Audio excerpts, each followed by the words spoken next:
It is Radiant's ban. Dire's turn to ban.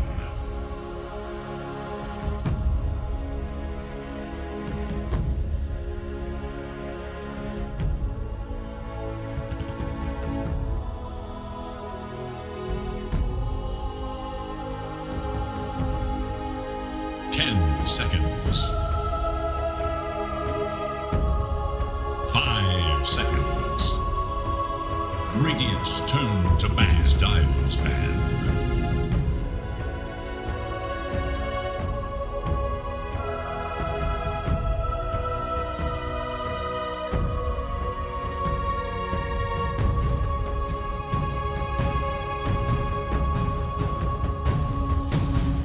Seconds remain.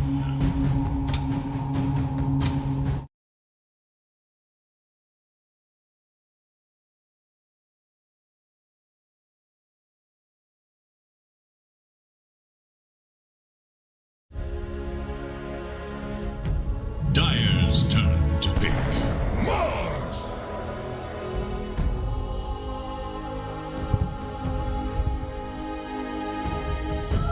A player has disconnected from the fight.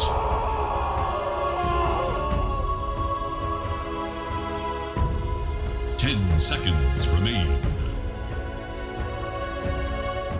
5 seconds remain. Dire's turn to pick.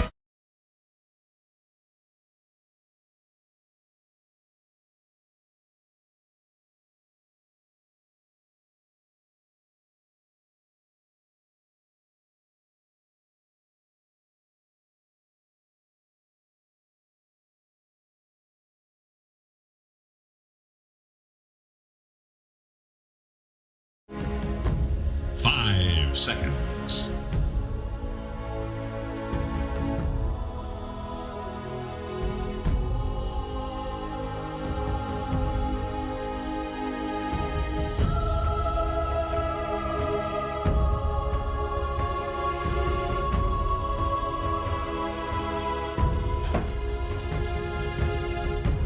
It is Radiant's ban. Mirana.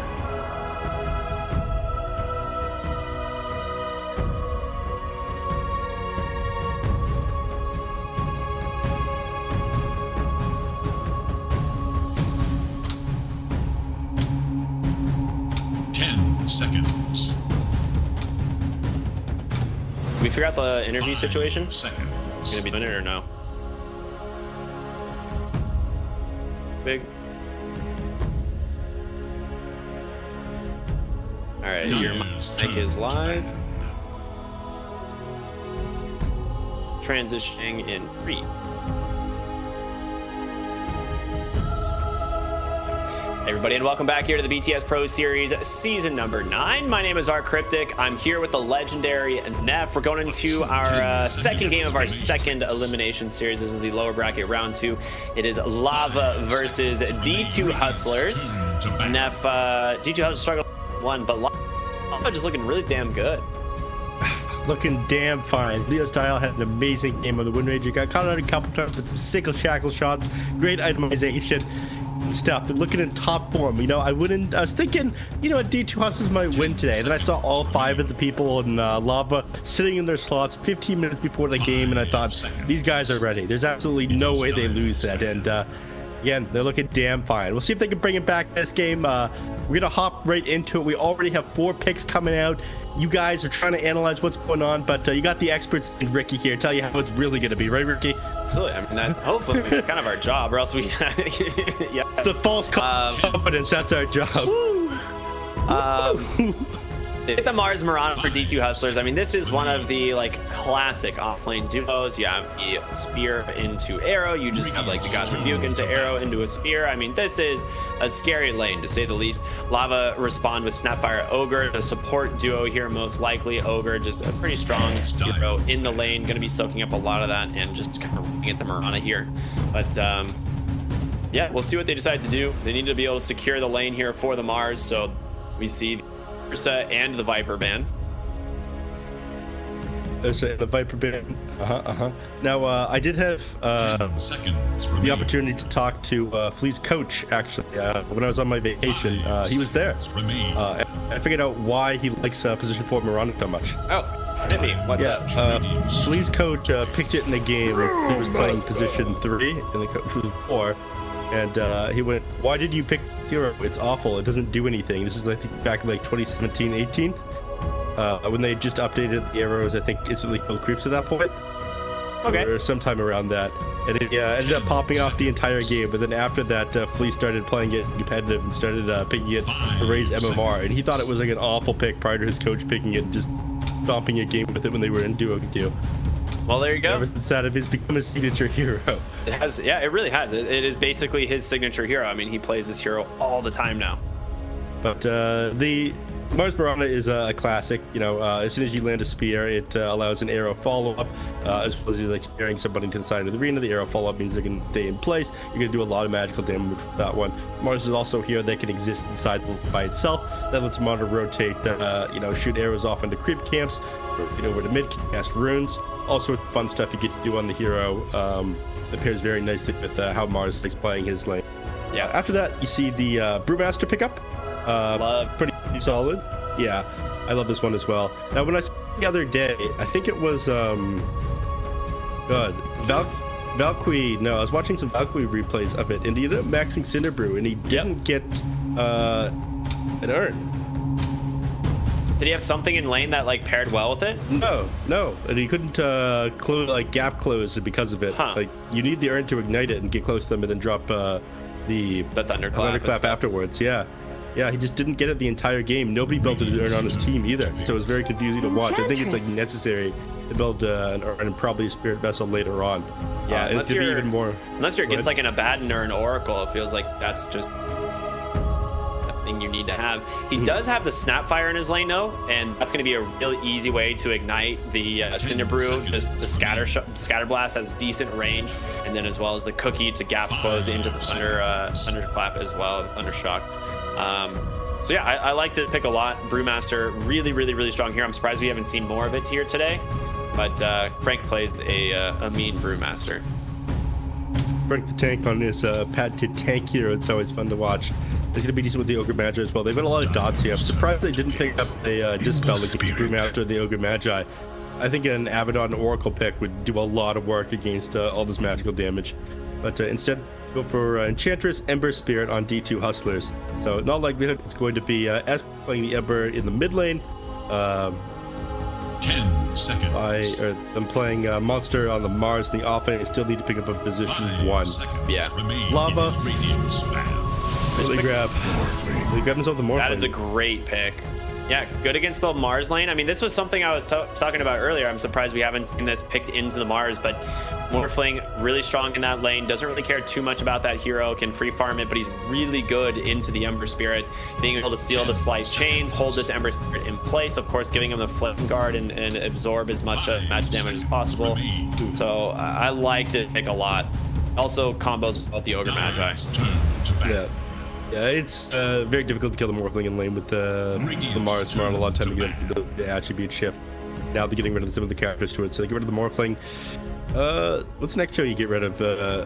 Sorry, they get rid of the PL. What's the next hero you get rid of when you're playing the Morphling? You probably just don't want to deal with either any natural Eye of Scotty holders or illusion heroes, because they don't have amazing clear for illusions right now with Snapfire, Ogre Magi, Brew. Terrorblade is probably one of them, so I'd imagine it's either going to be Terrorblade or the Faceless Void. I think both are pretty annoying. Like Faceless Void's Chrono into Arrows rough. They end up banning TA.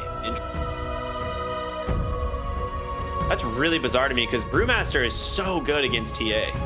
You have Cinderbrew and an urn that can just ignite, burn those refractions. You can throw her into the air with the Cyclone from the Storm Panda, or the Fire Panda just has Immolation Aura. So maybe they're just worried about Yuma getting the TA. It is one of his better heroes, but does leave some options still on the table here for D2 Hustlers in safe lane. Anti-Mage. That is a rough pick for Lava. That is a very good anti-mage. Like, this is something Brewmaster hates playing into. You rely a lot on your Cinderbrew harassment in the lane, and now you just don't really have it, especially with the Enchantress there. That's a sick pick. I like this a lot. 5 seconds.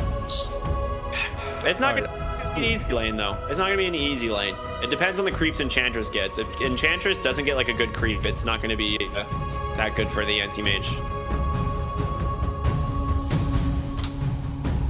It limits what they can pick in the mid lane here. I think previously you would have wanted to probably pick up a Void Spirit or a Storm Spirit, and you can't really go for that anymore. I'm curious, So, like I like the anti-mage for that reason. Yeah. Go ahead. I'm curious if they like. I mean, they've got to pick a mid lane hero here that can deal with the anti-mage, and the question is like, do you want to just play fast and push the timing here, or do you need to pick something that can, you know, kill the anti-mage? And there's not a lot that you can pull from the mid lane that do that. You think you just go for Kunkka at this point?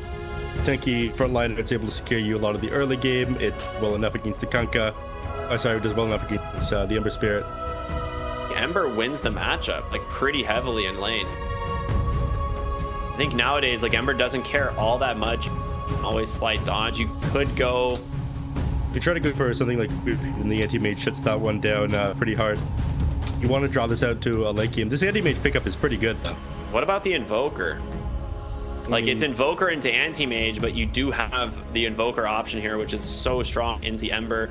Really good against Mars, Mirana, and Enchantress. Like maybe you can just like pick to deal with them.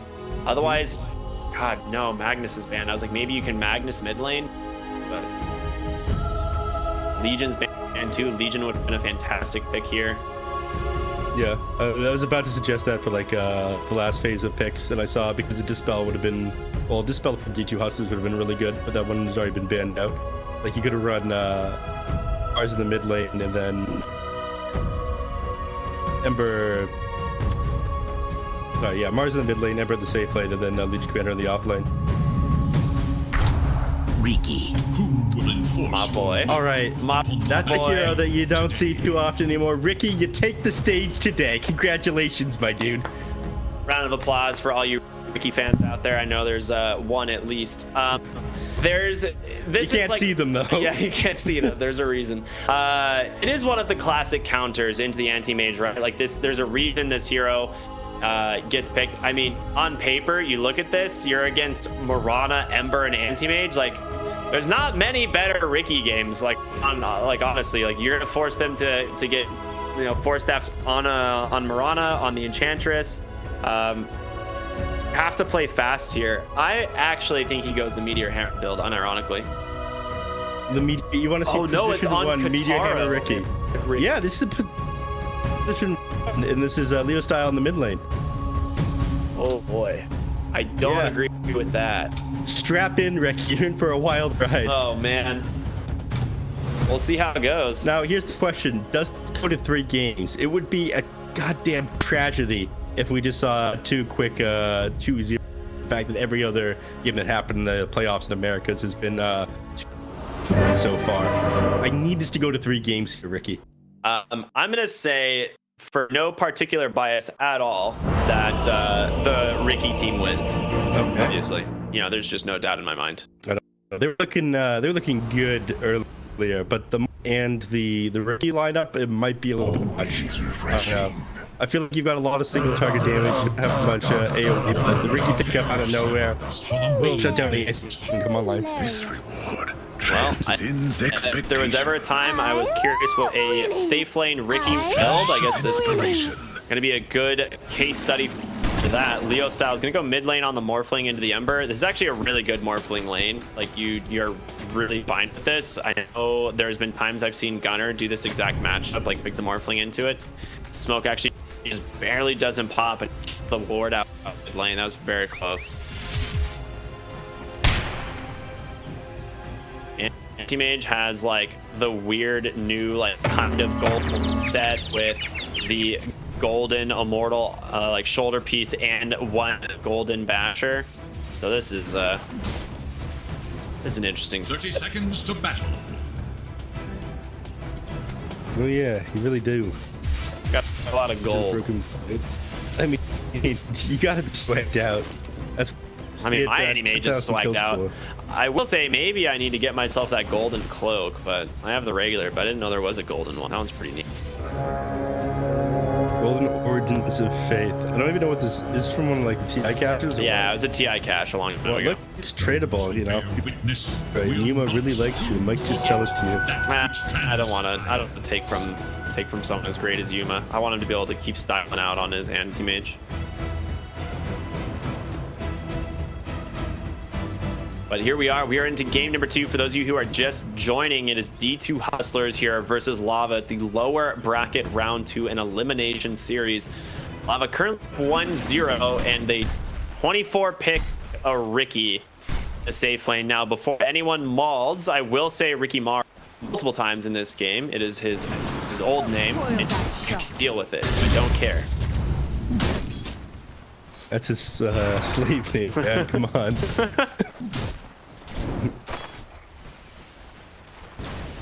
All right. So the mid lane up against S. We got Morphle. It's the Ever Spirit here in the top lane. Taro is going to be in position 1. Ricky, he's got to be as aggressive as possible the first couple levels, I think, to expect his high bait damage, because his abilities and his agility don't really scale at all going up. So if you can't, you know, keep him at low HP here, then they're going to be able to turn it around on him pretty quickly. The Ogre is an excellent lane partner for him, though. He can just put his body on the line, you get tons of HP and tons of HP regen.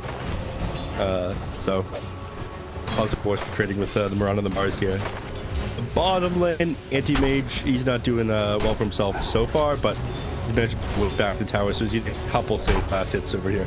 I got basically had like a 2 full waves plus a third one coming in, so Yuma should be okay. The build CS is pretty freely under his tower here. And Divide Llama is just pumping damage in with this impetus. Usually you see them, you know, take advantage to then run at them with creeps the first level, but they've had the opportunity to do that just yet. They've done a really good job at blocking. One body blocking the other, so Divide Llama has no creeps to work with here. I mean, other than the enemy triangle, but what are his options there? Okay, just Satyr after. I mean, it's a pretty sick pick, but it takes a long walk over there as well. First blood is on the ground. Losing Yuma. okay. Don't know how Gary missed that one. We looked top for 1 second.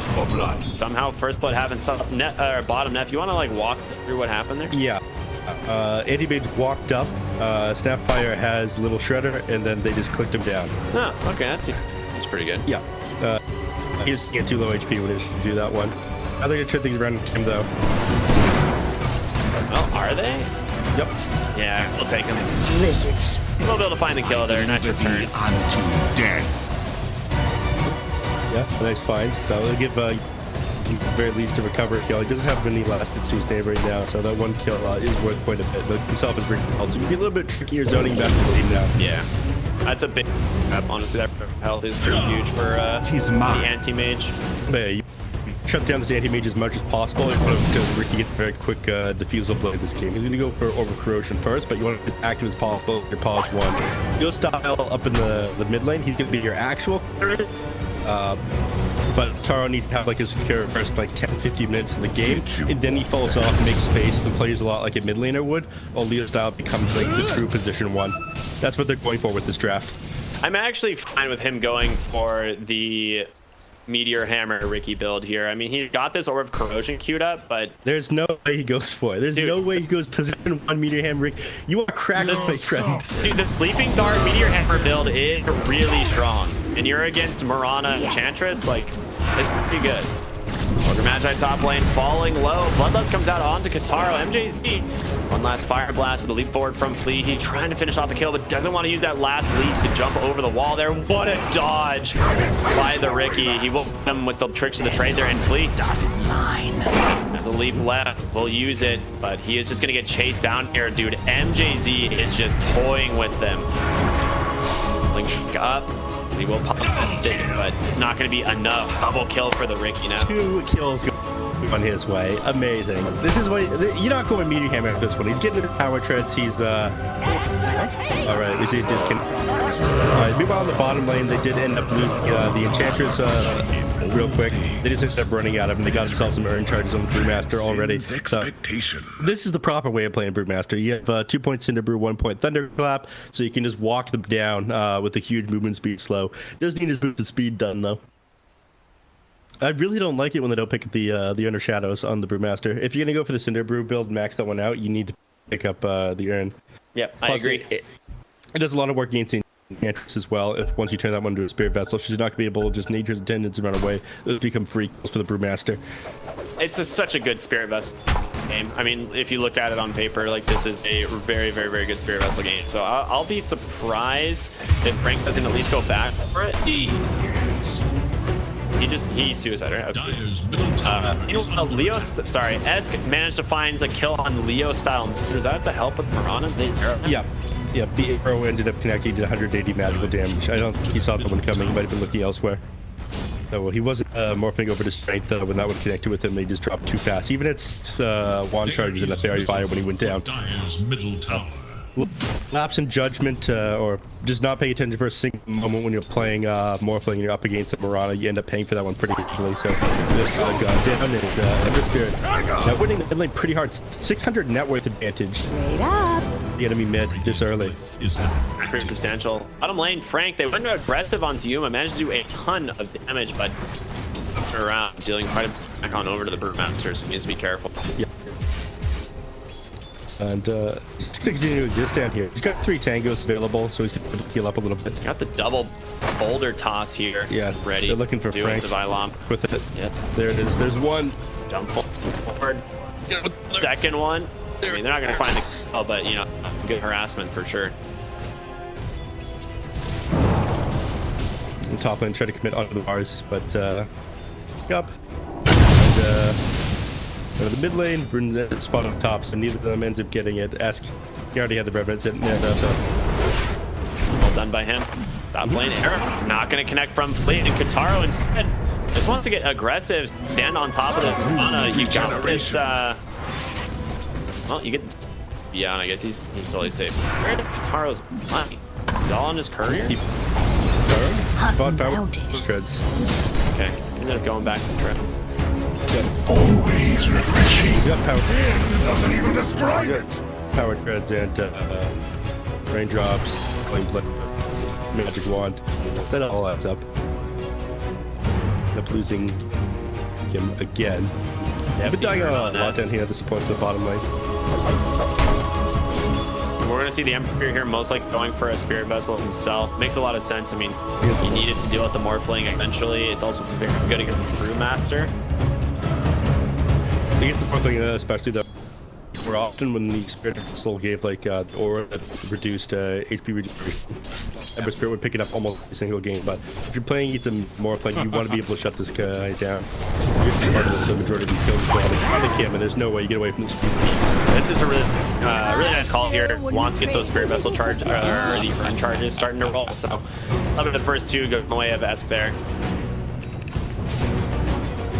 We'll give Leo Style a little bit of time to try to catch back up. Again, still sitting 600 net worth behind the enemy mid lane. He's not the best game so far. If he can get himself a position after something like that, the game becomes a little bit easier.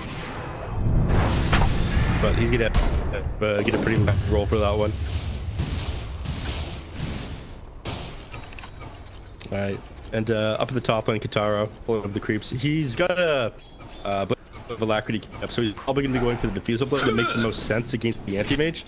I mean, I know you wanted the Hammer, and it's very funny. All right, over in the river, MJZ, he's going to go down.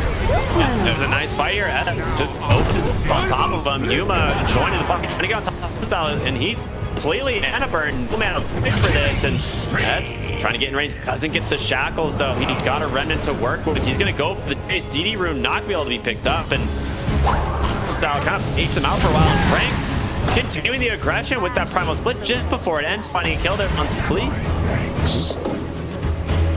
They're still going to heal back up, courtesy of that Urn. So they managed to find themselves 2 kills. Ricky Farms away.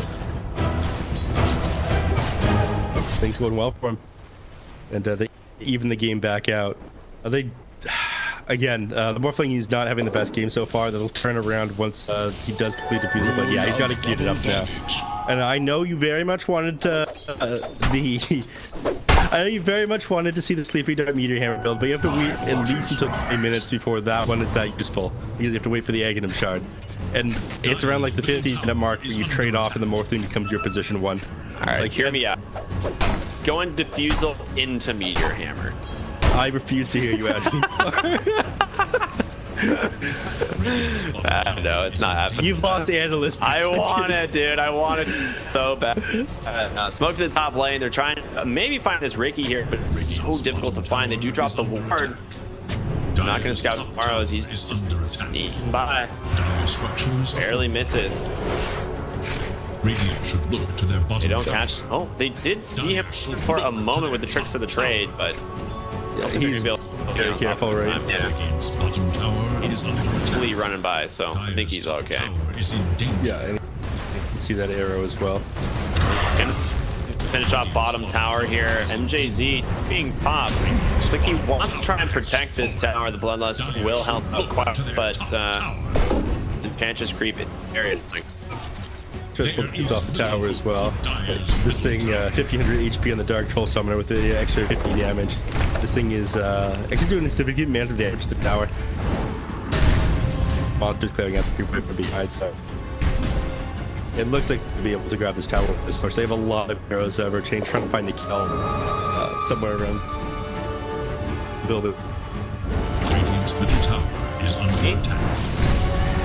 You want to come in as well? Just press it over. I think NVMe has accepted his fate here. He sees them starting to go for the wraparound. His monster is already behind him. Goth comes through. But Frank is here. Spear will take down that ogre, but push it. Can they get away from this Brewmaster and Katara? The Blink Strike forward flee. He has no TP, and Monster has a fantastic target. They can get on top of him and easily do Cookie with that. They will find themselves too as a return. Frank already looking pretty big. Again, dropping the shadows, Cinder Brew onto the Enchantress, finish them off with unfortunately wasn't able to save him with that Mars Arena either. And he's more than halfway to his second attempt. If he gets that for early, there's no way that D2 are going to be able to take a team fight against them. The strength of having double primal split. Yeah, it is very massive good. amounts of time. It is so good if you can get super early. And then he still goes back to that Spirit Vessel too, right? Like, I imagine he would. The lane fortification comes out. Monster doesn't have the arena to work with, so Yeah. No blink here. You can go back to the tower at this point and set up easy kill, but he's just forced to hide in the trees and let the enemies walk away at that point. They really want to put more pressure on this mid tower, and you've got 3 points in the Shredder, so they're looking to take map control here.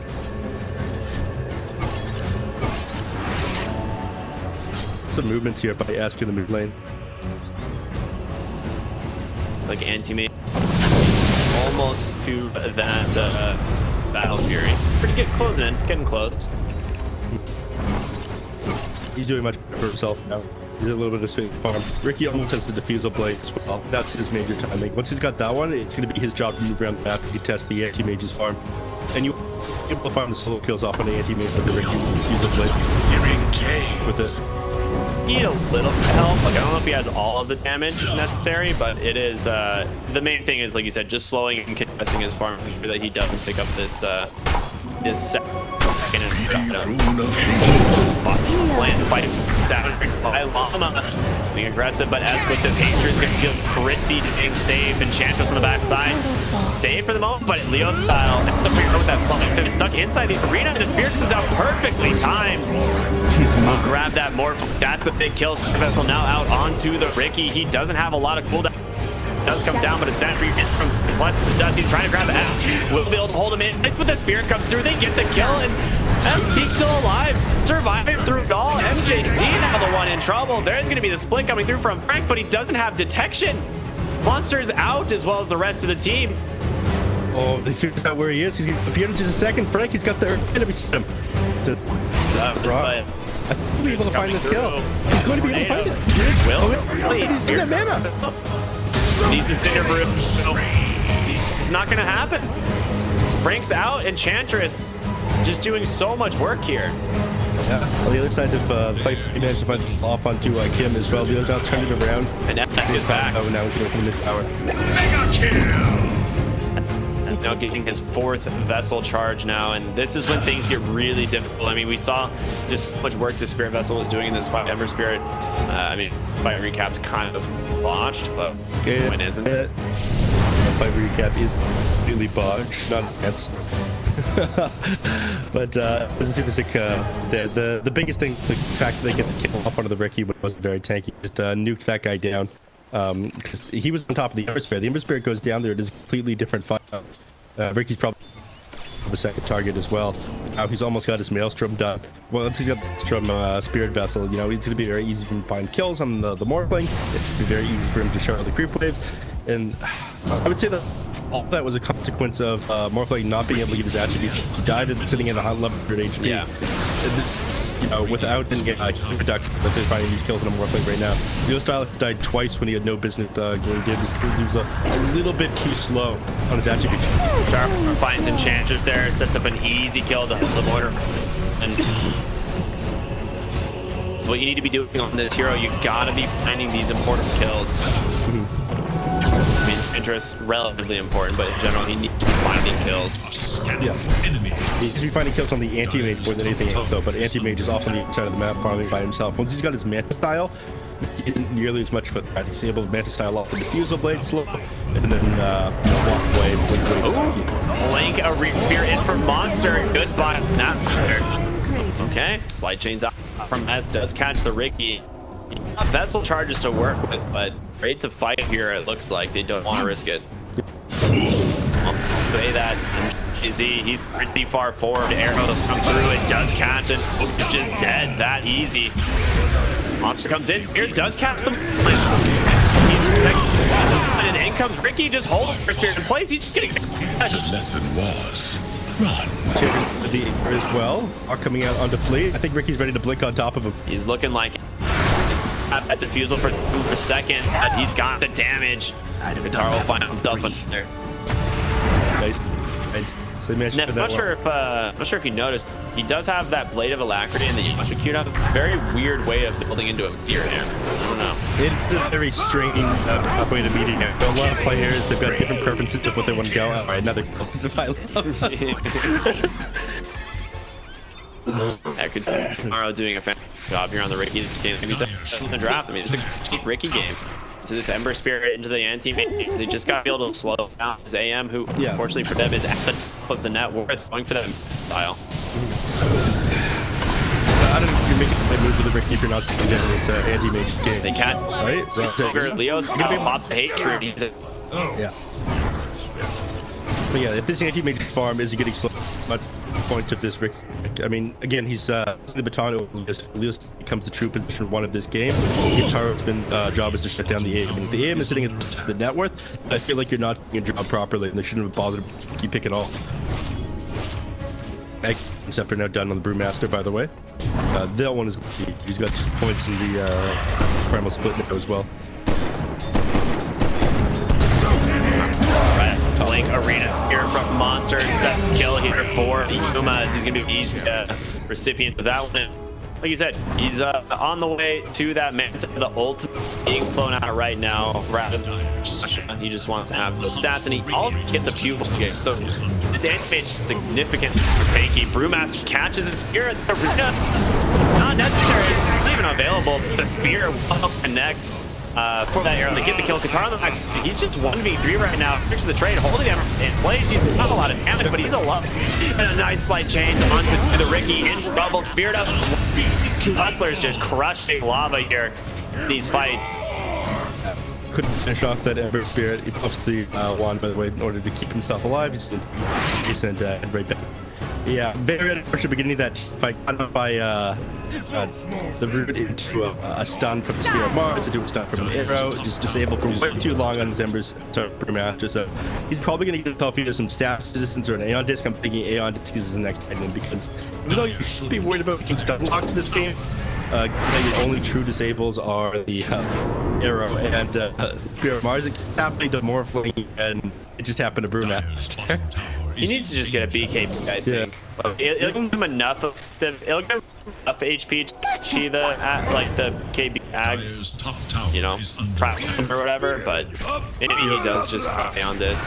Feels bad now. You know what I'm with. I think BKB is probably a pick up. Every Spirit top lane does get out. It's used in the process. Try to scout him out with him. Running back up here to you.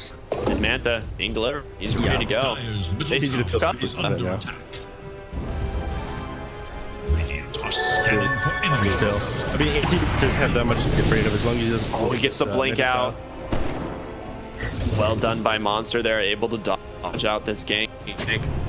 Does need to be careful. I mean, if he's the one that they initiated, they can definitely kill him at the moment.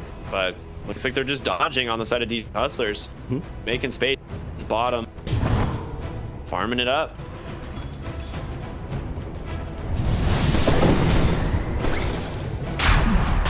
All right, into push they go. I mean, they take this pretty dang fast with the Morphling. Get a double damage on the Morphling. He just does so much. It's so quick. Arena. Got the Morph! He goes down, Roshan claps him. Hit though, Kit also falling across. Doing work here with this Panda, but he's got to do some lifting here on Ricky. The Roshan about to fall. Who's gonna get to Vilama? He's on. So is Katara. But wants to go in. Pops and avoided. Vilama, he's the one who grabs the Aegis. Here comes to the back side and clicks the kill, but Anti-Mate follows him. He gets the trade. It's gonna be Ember, but they just want to stay on top of the Earth. Panda, obviously, he has the Ag though, so just split this off. He will do that. Both split charges committed by the Brewmaster. Having it on the Enchantress, not ideal. Definitely better than giving on over to the enemy playing or Ricky. I just outclicked him there.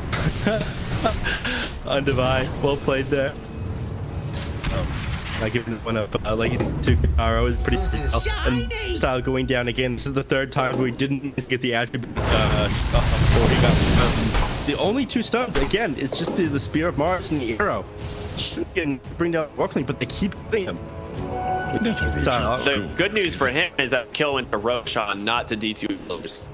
So you know that was some still things there for Lava, but you're right. Leo style can't really afford to keep going down on something like this. Like his worth, compare that to the just the real carry matchup. Not even close. Doing fairly well himself. He's almost on his Manta style. It is like it's going to be a game-changing item. Well, AM is going for Aghanim Scepter. Actually, pretty sick. Under attack. Right. Up here, they managed to catch the Morphling. He gets the Morph off. This put the Spirit Vessels there. Close the arrow. He's in a lot of trouble.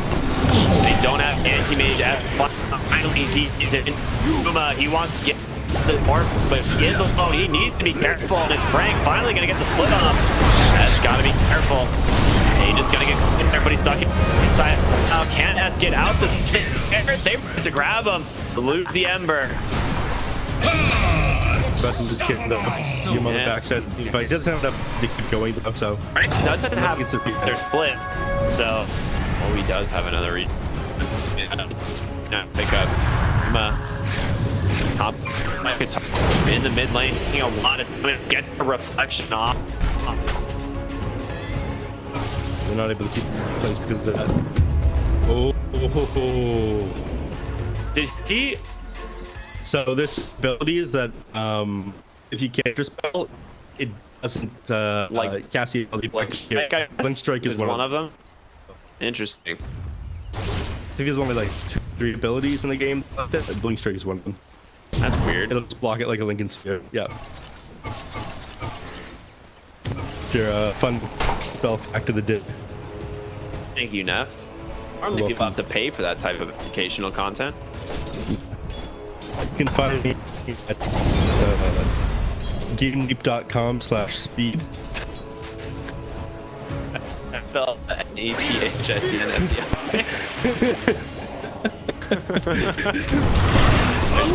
Finds the Vilama. Girl's gonna come to not connect, but the screens in that vessel. A lot of work on that part. Gonna be back on Vilama. He's safe. See? Yep, shard. Yeah, okay. I was like, whoops. Shard dead. Moonlight Shadow comes through. Put a sentry down. That's the fragment on. Sends that forward to help finish off that ogre. One hero in danger. A bit of a coward's move, my opinion, but works. It works. I mean, the blink fragment is pretty cool. Yeah, it is. You just never know which was the real anti-mage because it can cast counterspell. Like, it's a really good ability. I think this is like one of my favorites. You just roll as his old player Terror Blade. Bounty. On lore. That was a thing.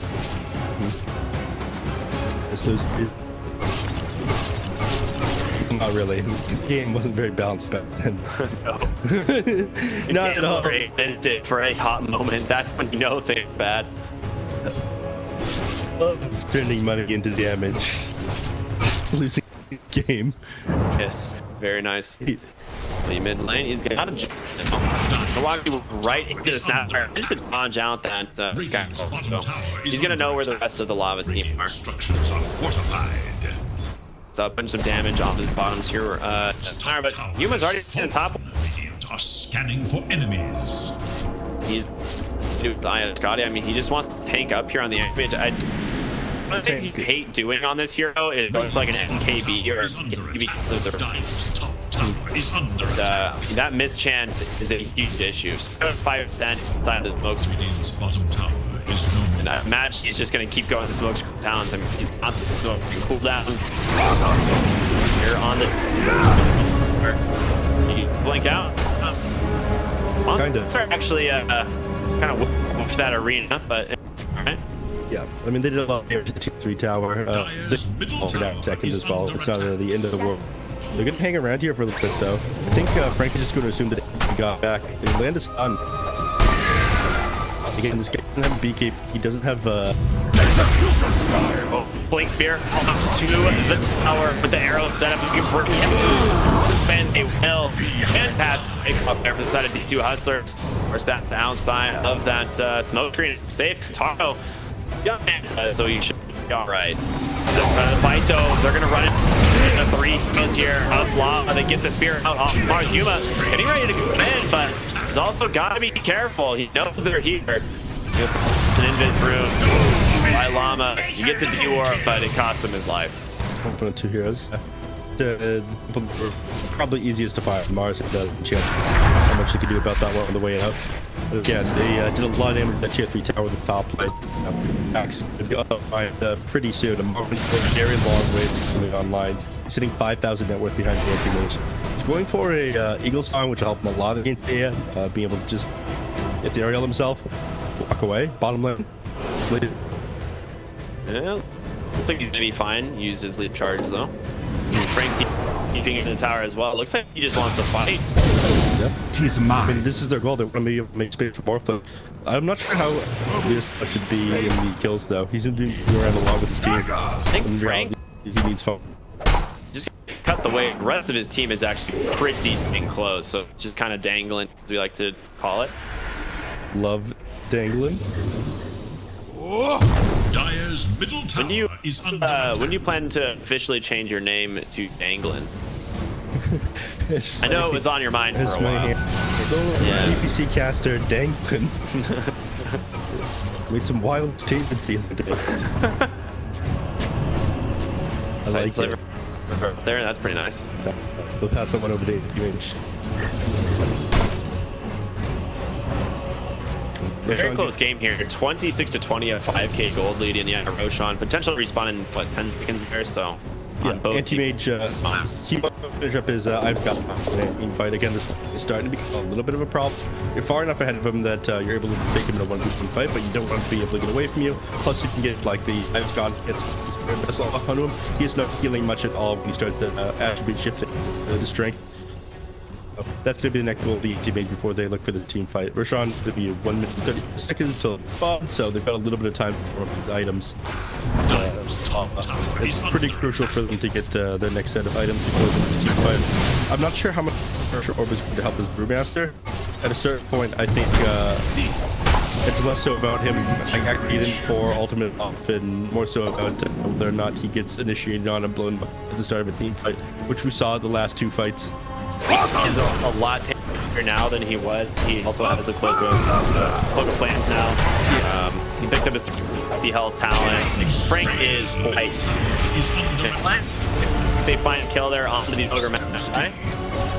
The funny thing is like anti-mage, once he has his level 25 and has the mana void cooldown, he can just like triple blink fragment as support and then just mana void them. Yeah.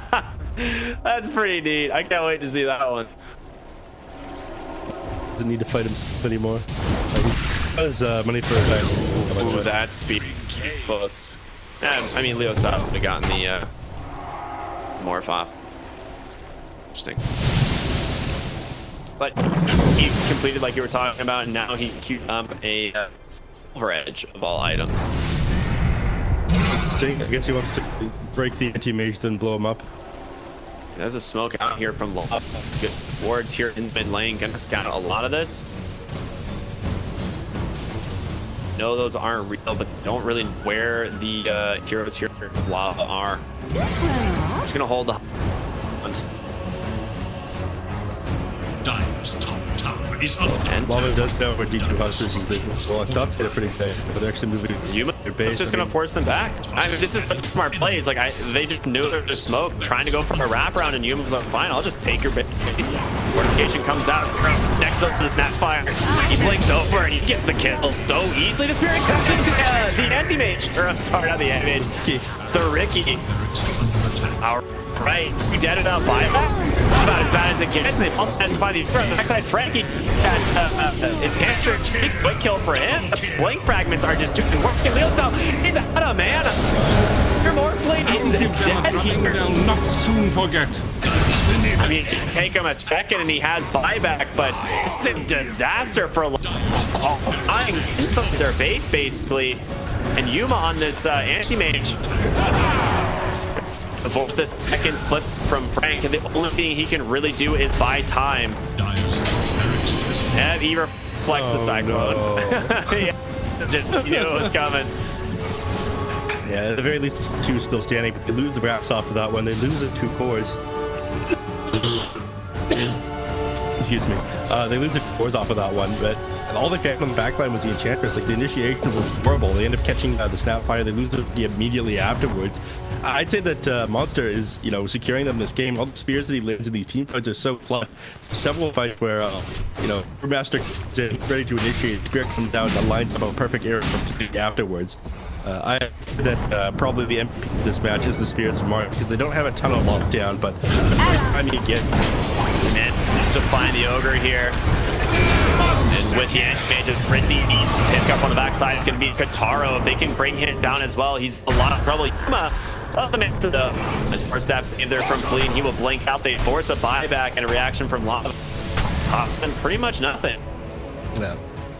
Kind of low on mana right now on the anti-mage, so Ember Spirit passes Yuma's bottle, bottle back up.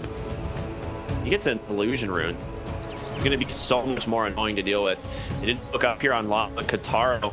I actually didn't see quite yet on the low ground, but it is so scary to go out here on Lava. If you get picked up at this point in the game, I mean, you have to buyback on any of your 5 heroes. It's close on Brewmaster, Ricky, you know, Snapfire, and Morphling. Like, all of them just limited by a couple of gold, but yeah, Ricky. Yep. So you've got 3 blink fragments, and then you've got a Mantis Style, 2 more illusions, that makes 5, and then you have a loot for 2 more. So you've got 7 anti-mages running around the team fight. Yes. If you include the... Yes. Very cool. Yeah. No, that's why it's super annoying. He's got a mana and the illusion rune, and allows him to just get out of pretty much anything here. He will pop the illusion rune, and those are going to do some serious damage to this mid tower unless you deal with them. Like, it's ticked down. They're just afraid. Human is going to continue putting on pressure, and this mid tower will eventually fall. If they will catch Divide Llama, the combo there will be enough. The first hit bash onto the Ember Spirit. He pops the beacon. Monster. Be careful. He's able to borrow in place, pops But on the backside of the face snap for, he's gonna get melted from Yuma, and it's minimal commitment because the arena ogre match goes stuck inside Anti-Mage. He's off the parking with this on his body. He can't go anywhere. Off the Manta trying to stay on top of it and avoid in a couple. It's an arrow from downtown. He gets it. Yuma finds the kill double. Now a buyback from the Anti-Mage, and there's gonna be the pressure off that like third primal split of this fight. But what can you do? You've lost 3 heroes, and Yuma is on this Anti-Mage. Yeah, Ricky's got no buyback for another, got 75 gold, and that team fight got kind of the Anti-Mage. So Ricky first put it onto Illusion, thinking it was a real hero, and threw the smoke onto it as well. Then tried to jump the Anti-Mage with his second blink trick, got counterspelled, so got deactivated like a Lincoln Sphere. Ricky can't do his job of getting on the AM, and I feel like he failed in the earlier part of the game. He was supposed to slow down his farm, and now he's a huge of a problem. This AM was just incredible. They're trying to punch They're gonna have to bring him down, but it looks like you went fine, and that's gonna be a dieback. The question, can he get out of here on the Morphling? Doesn't look like it. He's gonna be stunned up. Snap back, Spirit Vessel, plus the Anti-Mage Morphling. Gonna go out here, and it looks like D2 Hustler might be able to tie up this series of 5 comes through. No more split charges left. He has gone through them all, and he has just hit Brewmaster.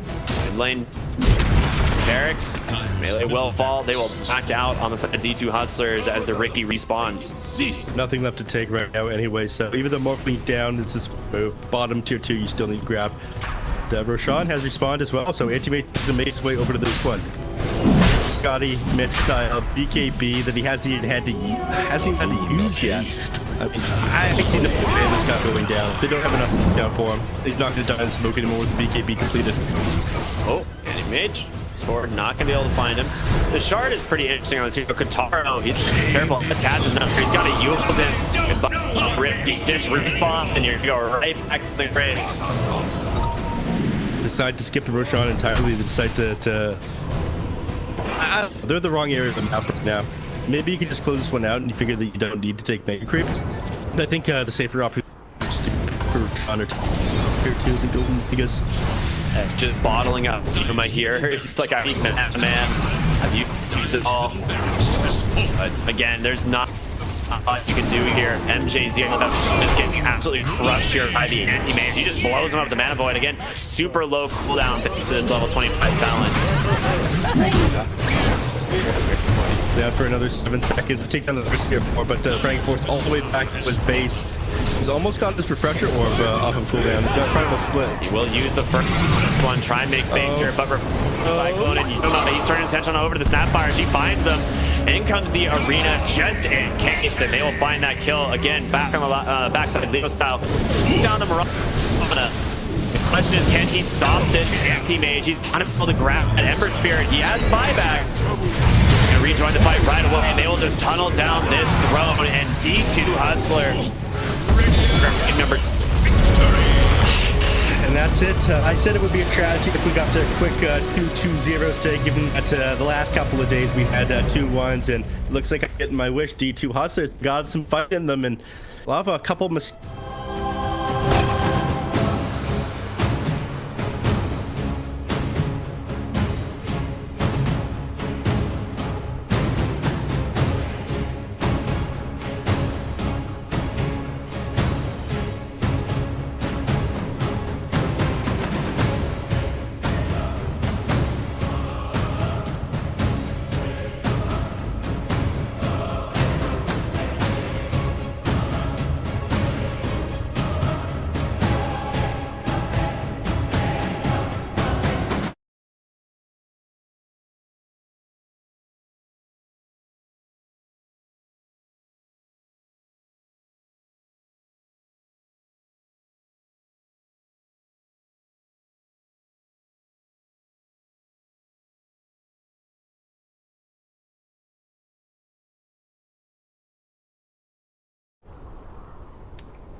Lại nha, lấy trở về nha. Lakat mo to, Normally.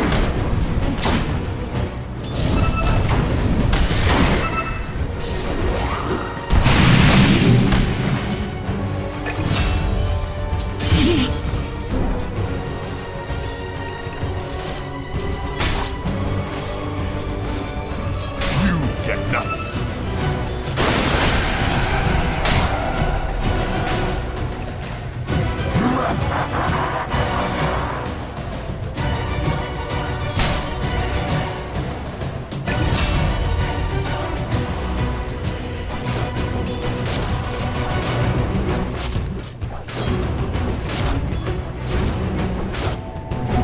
Haste.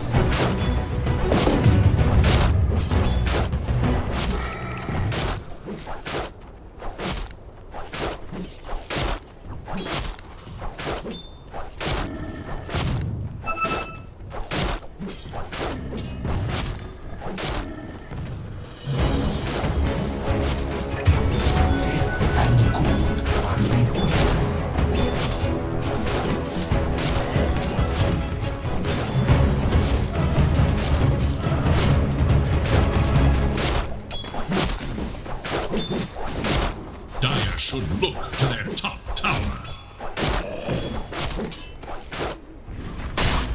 Radiant's bottom tower is in danger. Dire's top tower is under attack.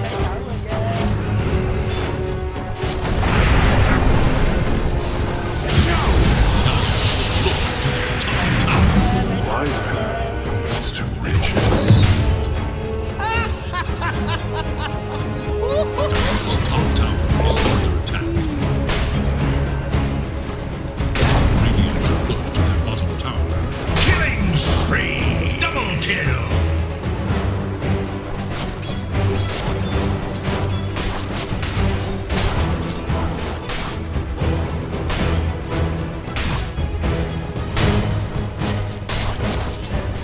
The Dire scan on the hunt for Radiant forces.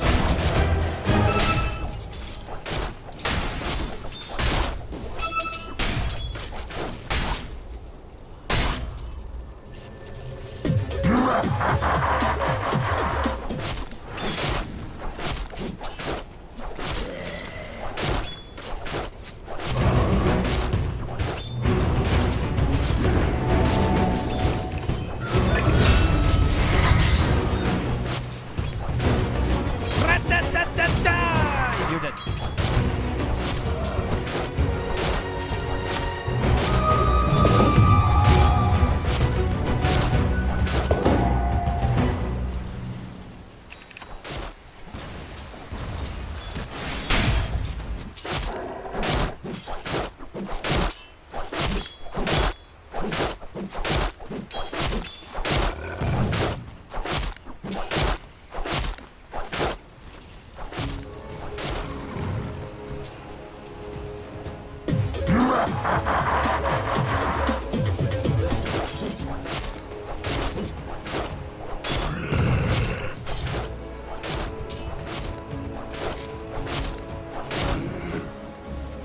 Dire's courier has been killed.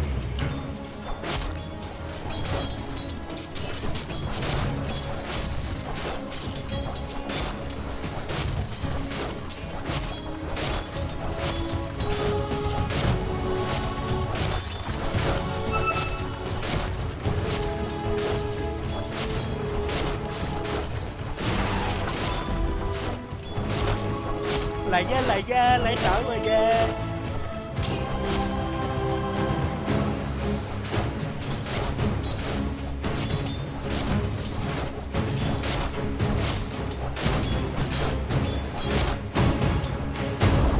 Radiant's bottom tower has been denied.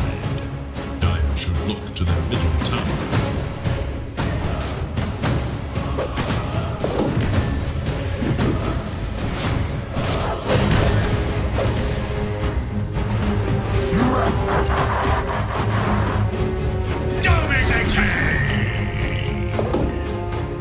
Lại nha, lấy trở về nha. Radiant's bottom tower is in danger.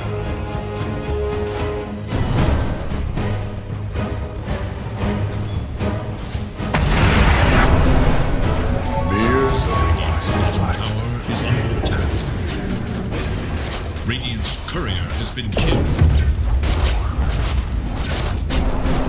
Radiant's bottom tower is in danger.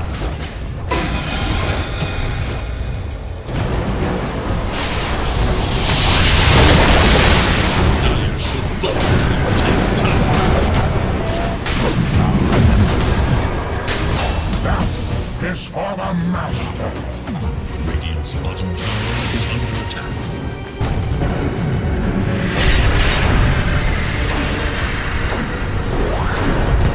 Radiant's bottom tower is in danger.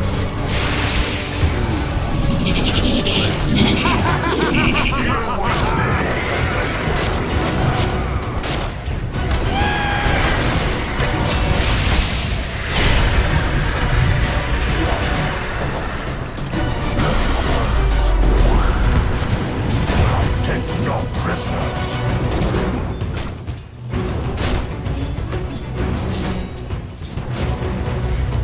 Bounty! There is little hope for Radiant's middle tower. Radiant structures are fortified.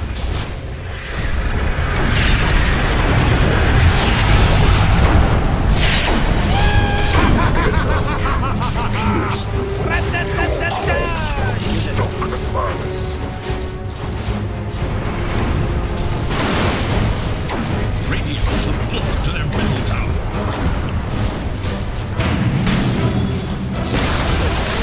Radiant's middle tower has fallen.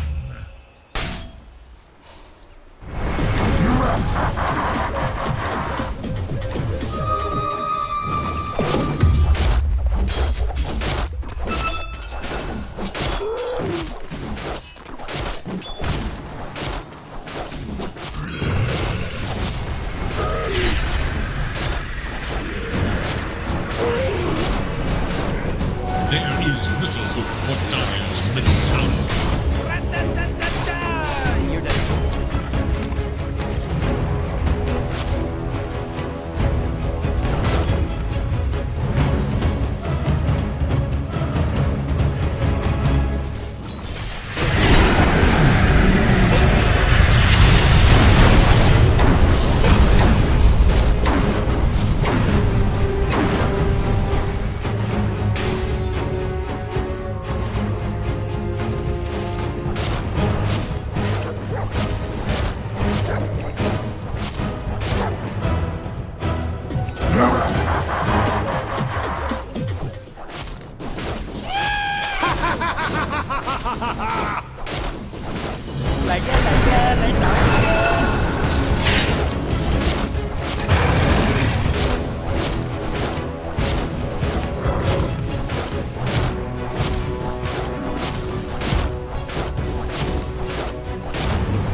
Killing spree! Unbelievable!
Did we figure out who's going to be doing interviews and stuff after games?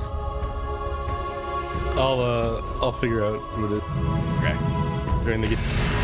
League's assassin. Wind Ranger at your service. All right, your mic is live. Transitioning in 3, 2. Everybody, welcome back here to the BTS Pro Series Season 9. My name is Art Cryptic. I'm here with Neff. We're into the absolute final game of the night. It's a lower bracket elimination series between D2 Hustlers and Lava. And we are going to Game 3, and I couldn't be more excited. I know, Nev, you were hoping we'd get a 3-game series out of this one, and I'm honestly not surprised. I mean, these two teams are very well matched. Yes, they are. I thought, I mean, Lava are definitely... Oh, man, I'm gonna piss a lot of people off. Lava, the better players going to did go to TI and lose every game at TI. So it's hard to say how much better. But, you know, TI caliber team that looked very good at the major that they played in the Singapore major earlier this year. So it's not surprising that they ended up winning the first game of the series, but D2 Hustlers putting up a damn good fight in the last game. Absolutely. Things didn't end up working out for them. Oh, Ricky, I'm sorry I cut you off. Go ahead. No, I just said absolutely. I was just agreeing with you. Okay. In that case, I'll carry on. Yeah, please do. Yeah, carry the show, please. Yeah, the Ricky pick didn't end up working out. You say it's because the Meteor Hammer Sleeping Dart build didn't come out. I say it's because they didn't find kills in the anti-major. Pretty important. You know, potato. It could have been either of those things. Could have been both those things, you know? It could have been both. Yeah, exactly. We're always both, right? That's the key. Yeah. Changing it up, they're going back to what they did game number 1. They're putting Leo Style here on the Wind Ranger in the mid lane. Most likely, it's not guaranteed yet, but that's probably what they're going to do. Put Ogre Magi alongside it, so it's possible they want to take. I was going to say they want to take a Juggernaut alongside it, but immediately D-Masters got rid of the Juggernaut as their first ban because it picks up fairly nicely with the Ogre Magi. They get rid of the Clinks as well. They'll probably get rid of another carry that pairs nicely with the Ogre Magi next tier. I don't want to give up anything that feels super strong against it. And they get the Viper and the Nyx Assassin on the other side. So the Nyx Assassin pick makes you a little bit more hesitant to get super good passives. The Nyx Assassin pick makes you hesitant to pick up a lot of heroes like Ember Spirit, like Dawnbreaker, anybody who gets countered out super hard by the Spike Carapace or the Mana Burn for that matter. So it limits what Lava have to choose from here, but and it doesn't reveal a ton with what they're going to do with their draft. Plus, Monster plays a super sick Viper, as we saw earlier. Yep. Yeah, he had a great job. Really solid performance in that lane. They pretty much found everything they wanted. Didn't really scale how they were hoping, and Leo Style just managed to end up running them over with that Wind Ranger. But game 2 was all D2 Hustlers. I mean, they really just played their game, and Lava could not slow them down. And now here we are in game 3. You go back to the Viper. If they can keep the momentum from this hero in the lane and carry that into the mid and the late game, you're looking to be in a pretty good spot. And I like the Nyx pick. I really do. This is something that Flea playing well, assuming it's gonna be Flea's hero. Yeah, it's a position 5. It's just not strong enough as a lane support to harass the enemies out of lane, right? Yeah, and he's really good with items. Nyx Assassin is very strong with items. Yeah. You get that Aether Lens, or you get the Aghanim Scepter, like all good stuff. By the way, we're gonna have to wrangle somebody into the lobby for a winner's interview. Everybody was volunteering their teammates. Nobody was actually willing to come in themselves. See, people on both teams volunteered MJZ. And the only thing MJZ said to me was, "What WTF, Neff Sensei?" That's the only thing he said to me. You know, what can you do? Yeah, I'm pretty sure Moose is the best English speaker on Lava, though, right? Maybe. That's what I've been told. Yeah, Leo Style speaks a little bit, but there's been other times where he has been comfortable doing an interview, so we might not do one with Lava if they end up winning. Very quick reactionary picks there, the Abaddon and the TB. This makes a lot of sense. And so, like, this Terrorblade so far has a completely free game, and it was picked specifically into the Viper with the Abaddon there to always make sure that he's never, like, threatened too much by these poison attack stack. And, like, right now, like, Terrorblade just does not care about the 3 heroes that are in this draft at all. He just has like pretty much the ability to farm. The only thing he has to be worried about is mid-game rotations from Nyx, plus like the mid laner that they pick here, while he's Vendetta. But I like this Terrorblade pick a lot, and I think D2 Hustlers need to respond with their own safe lane pick here to like really solidify like the carry matchup, because you need to get a Terrorblade counter out, and if you don't, you're in a lot of trouble. Well, The question is, what do you do? the first thing, they don't respond with the carry matchup. Instead, they pick up the Void, which in all likelihood is going to be played in mid lane. I know Monster has played it off lane a couple times before, but it's much more likely that they give him the Viper and they give somebody else the safe lane. Yeah, Esk is a heck of a Void Spirit player, and it is a good Void Spirit game, right? Like the ability to catch these heroes, specifically the Wind Ranger. We saw how much of a nuisance she was in the previous game. Like, Leo stopped just dance around these fights, but now Void Spirit being able to, go with the Yules into Remnant. You have a lot of magic burst on this and some good follow-ups done from the Nyx, so. Well, you can get in and out onto the Abaddon or the Wind Ranger, but I don't find it great against the Magi Or the Terrorblade. or the Terrorblade. At least once Terrorblade's farmed, right? Yeah, it used to be okay against the Terrorblade because again, very low base strength, low strength growth rate.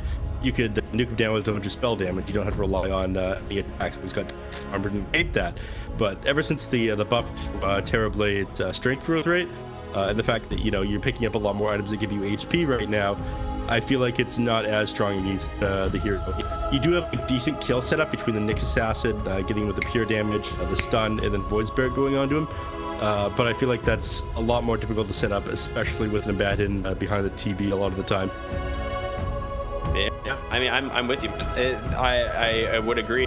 Lava taking some time on there, but they actually get rid of Lifestealer.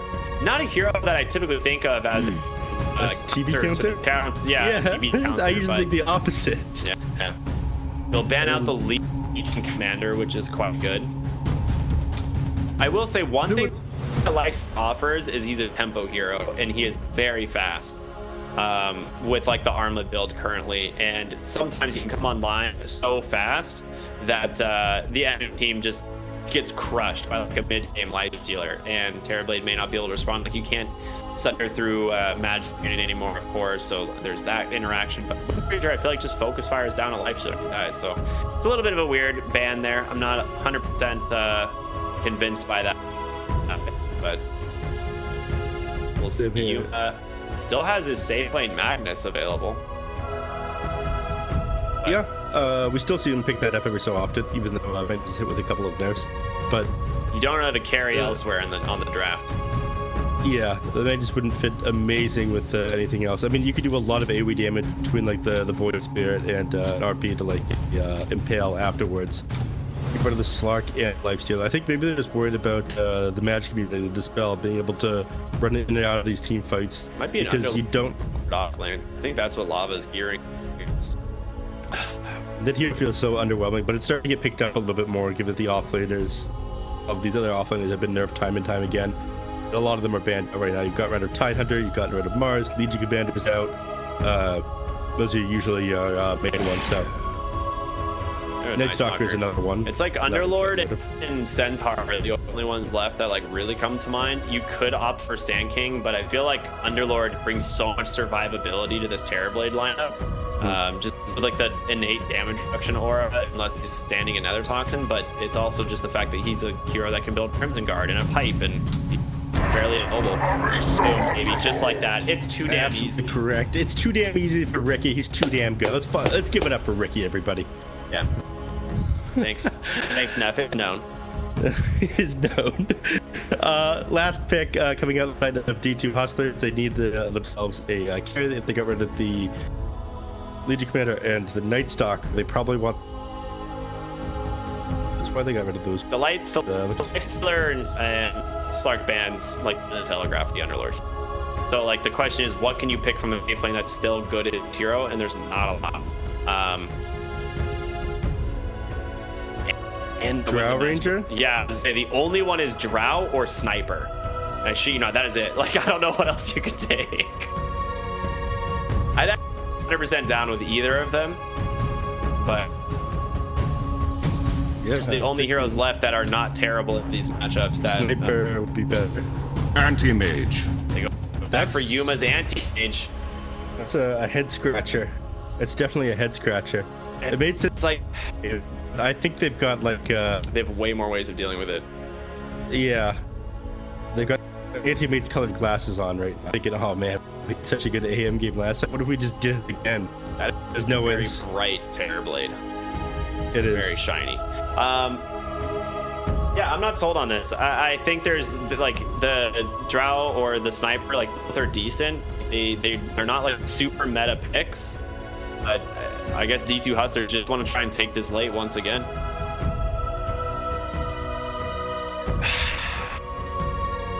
all right. I'm not convinced. I'm with Lava. I know I've been with Lava every game. I immediately changed my opinion when I saw Lava winning inside the lobby, ready to go. Game number 1. Game number 2, I liked what they had going on with the draft, but I didn't like how they executed it. This game, I'm not crazy about the anti-mage pick a second time. I think the TV is going to be way too good against it. They're going to outcarry them in the late game. Yeah, I feel like this matchup isn't even a like net positive matchup for the anti-mage. It's not. I'm fairly sure Frank on the Underlord just intentionally uses all of his mana and just goes E. yeah, and then you just go 2 points in aura and right click the lane. I'm pretty sure this is a fine lane for this Underlord, and I don't think Terrorblade cares all that much. Like refraction is so annoying for the anti-mage, you have to manta style that off. Oh yeah, it's going to be incredibly difficult. And once you're not doing bonus damage, bonus physical damage with the extra mana burn, anti-mage is going to struggle in the lane. You'd be doing a fraction of the damage that Frank is going to be on the Underlord.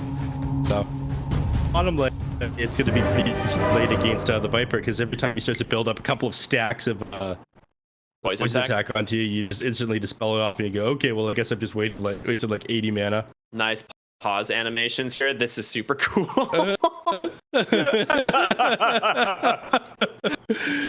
Okay, still beta, don't worry about it. Yeah, still paused. Good old here. Let's follow the same thread. Okay. All right, we're waiting on all right, this gives us a chance to break down the lanes, talk about the players. Got your boy Divide Llama playing on the Enchantress this game. We got Viper here, the monster himself, playing position 3 again. We shouldn't encourage his Viper gameplay, but the man has been an absolute beast on it. You on the anti-mage, Esk here, the mid lane, and Flea on Nyx Assassin. I imagine this is the last time we're ever going to see this team together as 5 heroes, as everyone is abandoning each other the moment the tournament ends in the small window between BTS Pro Series 9 and the DPC. So if they don't win this game, this is your last goodbye. It'd be a sad story indeed. Yeah. Meanwhile, Lava, they are all going to continue to stay together. They're locked into the DPC. They got Frank the Tank. They got Leo Style. They got Kim. Got Kataro and MJZ. Moose / Kim and Kataro / MNZ. Let's go. We want a good last game of the night. Continue. Up from Lava, they're going to beeline it down the mid lane. HF from teams. That's some good sportsmanship. Love to see it.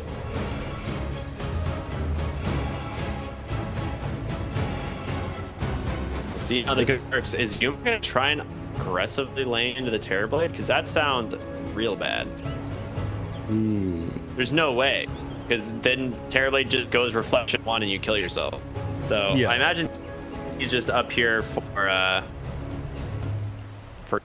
potential, maybe in case they like find the Terrorblade alone. Not chance by opinion, but they might find him. I mean, Kataro's standing in a very awkward position. If you get a couple points attacks off onto him, monster's found. Poison gonna come out and is here. Void Spirit Remnant gonna connect. Hey, we're talking, you know, if it happens, plan out for them. Let's get the Purge. I think MJZ, they actually were like afraid to finish the Terrorblade off. They were trying to give the last hit over to the Void Spirit, I think. Yeah, it's kind of backfiring.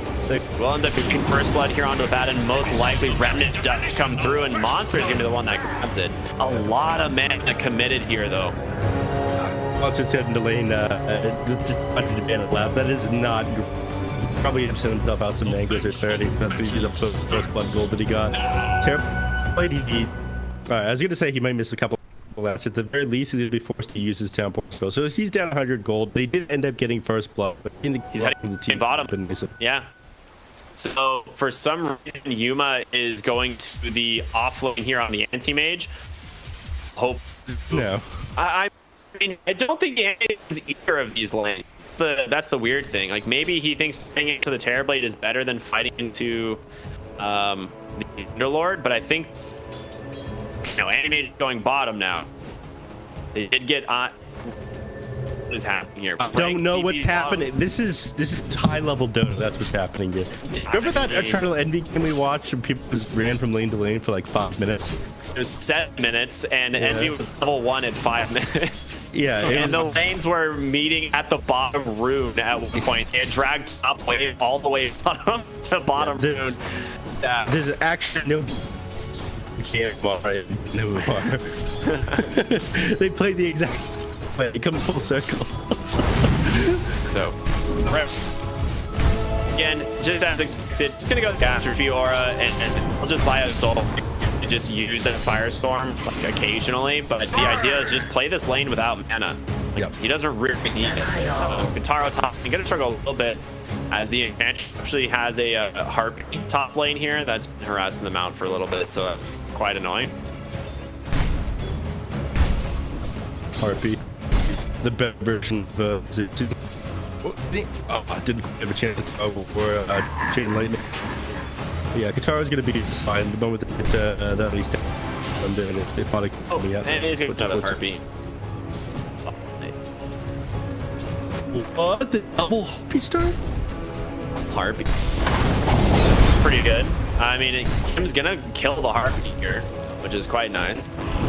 Let's get it. It's not. But I mean, a lot of damage to kill that. Yeah, he'll go back. He's ogre matchup. He's got very high. He's got almost 60 regen right now. Mick is chilling on this under. He has 6 denies and 3 rage creeps pushing into him. Yeah. He's having a fun time. Here's a kid. Just give this all up to Frank. It looks like they unsoak some of this stuff. Not yours.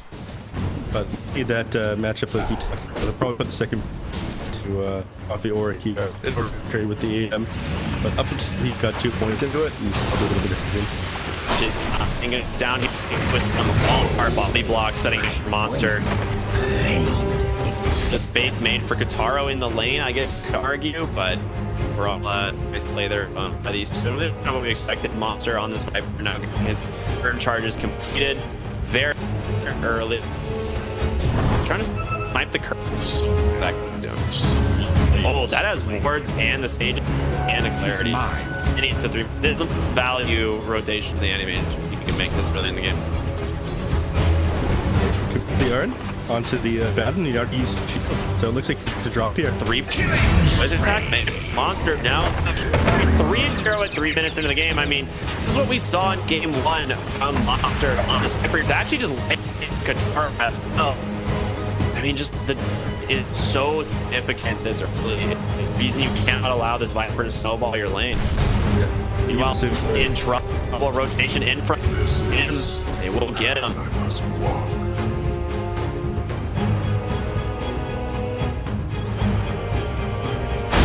Bounty rune, go back, grab the water rune afterwards. It's going to be full just getting dove here, has the urn, trying to survive as long as he can. Fleet, Impale on the money. This guy's good. We just missed. They're losing Frank down there at the bottom lane, though. Courtesy of, what was it that pushed him off? Rage impetus. That was a little crazy impetus, but Centaur creeping, doing a little bit there. The Enchanter stopped him up. He got the grab the other foot. So far, I mean, D2 Hustlers looking pretty dang good, but don't have a substantial lead here. I mean, it's 5-1. You think there'd be more, but looking good still outside of Lava top lane. The rotation onto Viper, they will punish the terrible pops that and they will get themselves that kill, and it goes to terrible. So 300 bounty going away here. That's, I mean, that is early in the game. Make up for the fact that tons of last hits just yet. You gotta also allows to clear the creeps. There's no Viper. They punch for being too aggressive. For the mid lane, is still sick. Leos, I managed to let's do the hopefully, you're not gonna be able to find any kills with this because of a javelin. The be careful of as he does have his up on long. I don't know what Frankie. They do, and he is so tanky. I don't see you can get these kills. It's really just the impetus damage. He's got that ring of health. He's just going for a Vanguard, and I'm assuming he just goes the Vanguard before pushing up the soul ring at this point. There's no reason not to. Getting the Vanguard, he's just sit in lane against the image. I'm gonna be able to kill him by himself. And right, AM is forced to go jungle or like use right click with him. What we're doing? Oh, just like they start really deep over it. Managed to walk into the creep wave, but Aska's like, nah, you don't get away with this. 6-minute rune. Pull on out. It is going to be bottom, and Leo style grabs a haste. All right, well played there by the ogre. Not level 6 yet on the fair. It really backfired there for him. He would have been able to kill the ogre and probably get the rune at the same time. Guitaro, definitely. He ends up being the dodge.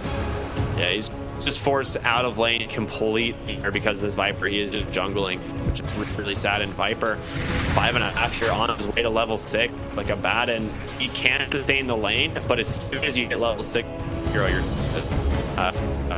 the style looking for fleet here. Does have the focus fall. He gets the kill. If you were still alive, Let him close to the javelin. It's fine.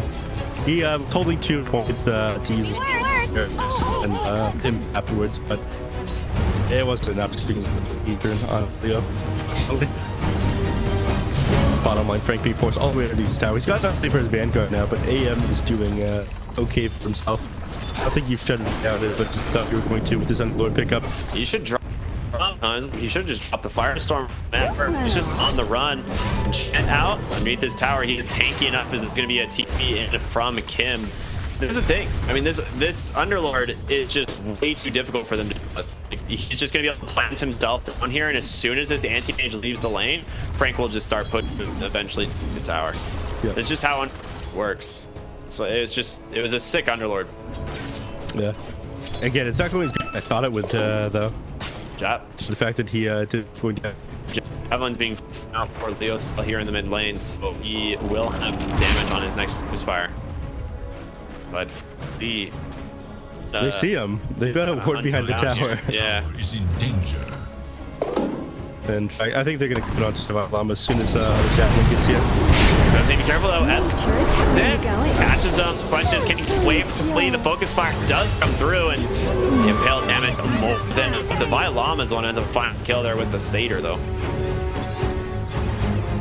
That is a rough trade there if you're Leo style. I mean, like you were saying, they saw the Nyx assassin the whole time, making the jump, costing him big. Yeah, bottom lane in trouble. No Viper strike, but with Viper here, it's going to take so long for Frank to get back to his base. MJZ rotating in, going to try to keep him alive. I don't think it's going to happen though, is it? Frank falling low. He's going to make it. He's out. MJZ's got the shield. Yep. The spell's big enough. And they turn things around now. Shackle from Leo style.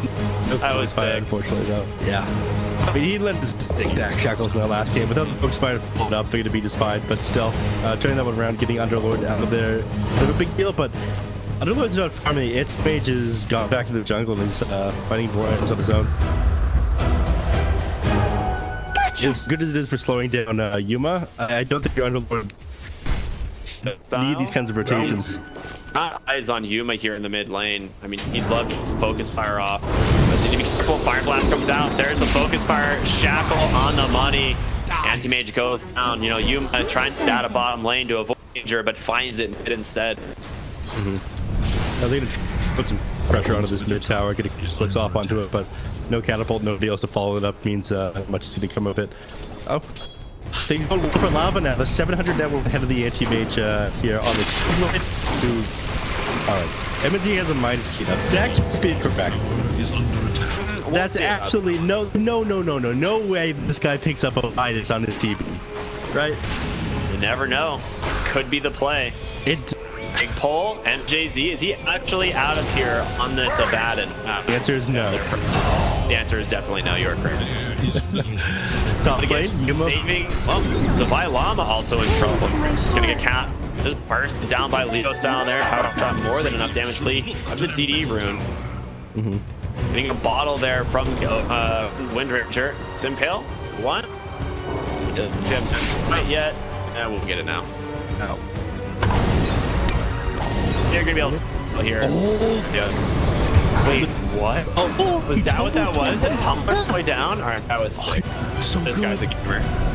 Real style, he's just too good. I need to refill his bottle. JC with the plays. Water, give me my water. Dude, I wish my water would help me out like that. That'd be good. Provide you Take a HP. swig. Very nice. Provide you HP. Man, yeah. Mid lane. Him. Taking a little bit of damage from the void spirit, but you know, he's thick Staring boy. at him, dude. Alright, now I might regret that one. we regret. Alright, he's gonna regret T-Po's gone S there for sure. Alright, there's the tip. Fleet. Looking for him in the mid lane. To cover a Vendetta, I mean, getting style would be fantastic, but he's right by MJZ. He knows the aphotic shield is here. Leo style now has a male strum. Oh, goodbye. Wild Wing Ripper. Oh, Sentry comes down. And he's gonna have to walk away. Question: you have to defend this mid tower here. You can't just lose this, right? Absolutely. And got great ability for defending the tower. By Llama in as well. Tower protected for the moment. It seems on up. He gets the shackle. Cancel the TP first. I think he. Oh, he died to the neutral. Oh, okay. Too good. Sometimes You're a you gamer. just get lucky. I don't know. I mean, It's that was not luck, it's skill. I was wow, stunned, managed to die to a neutral through the focus fire mills from Brox. And did you ever question Divine Llama? He numbers, dude. He's like, yes, I'll deny. There's a lot of you know, scrappy things happening in the mid lane. Terrorblade and Anti-Mage both using this opportunity to farm up in the meantime. Terrorblade has decided to go for the Midas as his farming item. It works, man. Look at him, top of the net worth. I mean, he'd be at the top of the net worth regardless, but alright. But now, Anti-Mage. now he's got he's got levels. Yeah, okay, buddy. Anti-Mage is working on it. Neff, I'm trying to rationalize the bias. Let me have Dire's this. top tower is under This is like Hector, I refuse to play a differently build. Bottom of the lose Frank again. Yeah. I mean, he can exist against the anti-mage, but against these other people that do magical damage, you can't do anything. Haha, says Frank in all chat. Killing spree. Interesting. Oh, Leo style finds a kill onto Divine Llama. Pretty easy for him. Commit the focus fire though. He's got so he's able to farm things out. He's popped till later. He's not playing into a Phantom Assassin. He needs to do like tons of single target damage as quickly as possible. I mean, look at Yuma's net worth this game compared to last game. He's still about 900 gold off of this Battle Fury in 13.5 minutes. I mean, last game he was finishing that Battle Fury by the 15-minute mark. And let him Z in trouble. And Cheng comes through from Divine Llama. It should be a pickoff for them with a rotation for the rest of the heroes. It's gonna go the way of Flea there on the next assassin. Monster down the mid tower here. Picks it up, plop himself in front, but we saw how quickly he dies to a Viper strike. So he's gonna be a little bit careful. Yeah, you just can't beat bottom anymore. Right? And I think this is a good call. They've gone ahead and moved Kataro bottom. They pulled Frank mid. Firestorm fantastic for deep pushing these towers. And Kataro can safely push bottom lane and jungle. So this is exactly where you want to be. Let's be.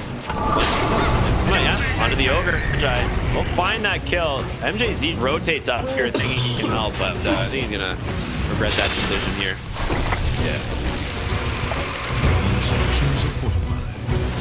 Viper out of mana, but he looking for him up backside. He wants to get his kill. He will cross MJZ. He knows.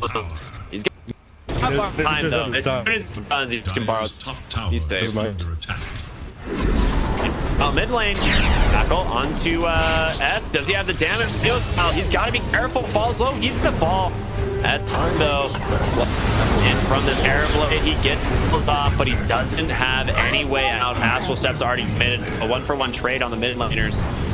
ends up going the way of Kitaro though, so he's very happy. A quick drive by gold bounty for him.